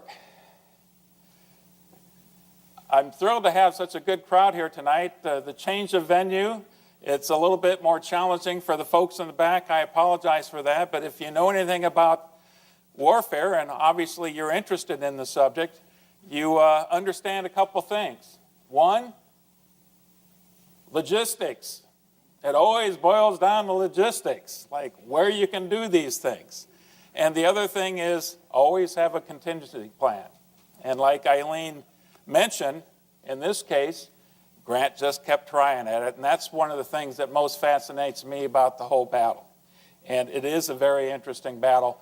To me, it's one of the two most important. The other one happens just 3 weeks from now with the defeat of Robert E. Lee at Gettysburg. And and all of you understand that those two are right up there equal with each other, and that historians have long debated which one actually was the more important turning point in the war. Was it Vicksburg or Gettysburg? Well, I was recently reminded of something else, that as far as the general public is concerned, there's only one battle that matters, and that's Gettysburg. Now, I was reminded of this because I got a call from a reporter from Peoria Journal-Star, I believe, who wanted to talk to me, and his question was, he'd been given an assignment. He said he needed to find out about all the Illinois regiments and Illinois' contribution to the Battle of Gettysburg. Well, I told him there was 2 Illinois regiments at Gettysburg, but there's 34 at Vicksburg. You ought to be talking about Vicksburg. And we have Grant, and we have McClellan, we have Grierson, we've got all these people that played such an important role in Vicksburg. No, my editor wants Gettysburg.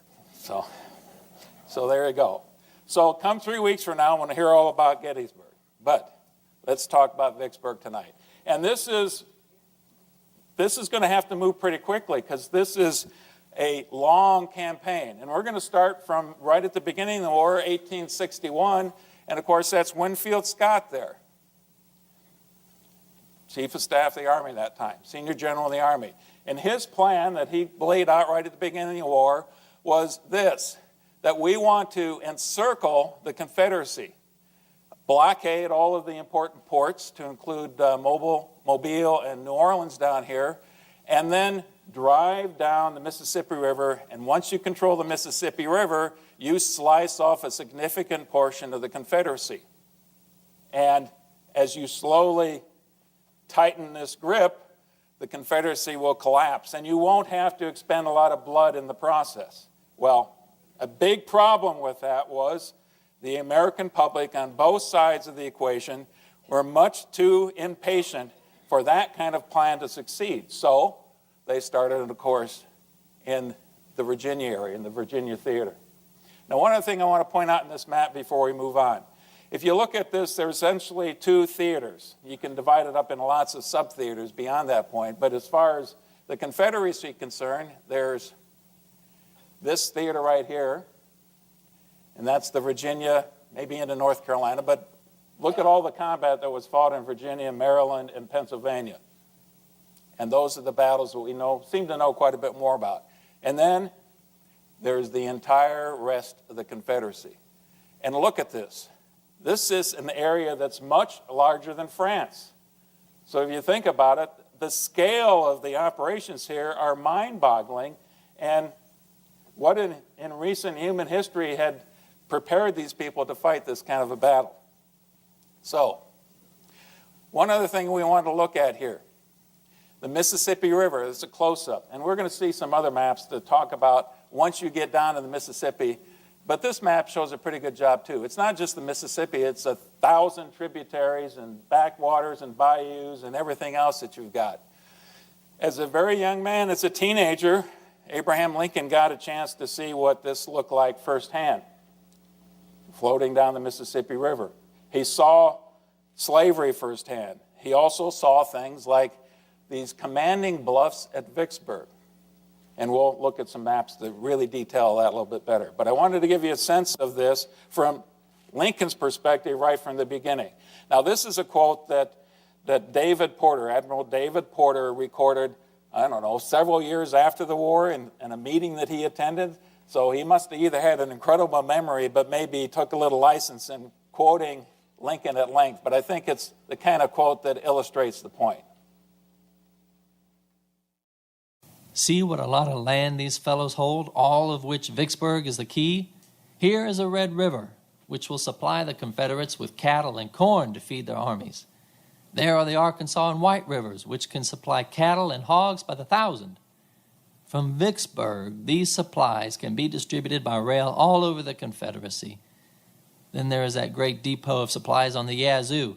Let us get Vicksburg, and all that country is ours. The war can never be brought to a close until that key is in our pocket. I am acquainted with that region and know what I am talking about, and valuable as New Orleans will be to us, Vicksburg will be more so. We may take all the northern ports of the Confederacy, and they can defy us from Vicksburg. It means hogs and hominy without limit, fresh troops from all the states of the far south, and a cotton country where they can raise the staple without interference. So that's Lincoln, his view of the importance of the river. A closer view of this, and now you can begin to see what the terrain is really like. This is Vicksburg right here, and if you can imagine, without all the units there, I don't want to get you confused by that. Look at here's the Mississippi River. I've highlighted that a little bit darker, but look at all the backwaters and other rivers and bayous and things like that. This is what happened over centuries, millennia, eons with the Mississippi River. It repeatedly would change its course. Oftentimes it would leave places like this, which are nothing more than where the river used to be, and then it changed its course, and now you've got all these backwaters and bayous and swamps and everything else. Now, on the eastern side of the river, the reason why I didn't go any farther east is right through here is a series of commanding bluffs, and Vicksburg is right at the heart of that. And notice the hairpin curve it takes right here at Vicksburg. What that means, especially in the sailing ship days, if you're sailing up or down here, imagine trying to change course as you're in a sailing ship. But it's just as difficult for a steamship or these gunboats. They have to slow down to take these hairpin curves as they're going around the river. And so you've got high commanding bluffs looking down into the river. You've got to slow down as you're going around. It's a tough place to get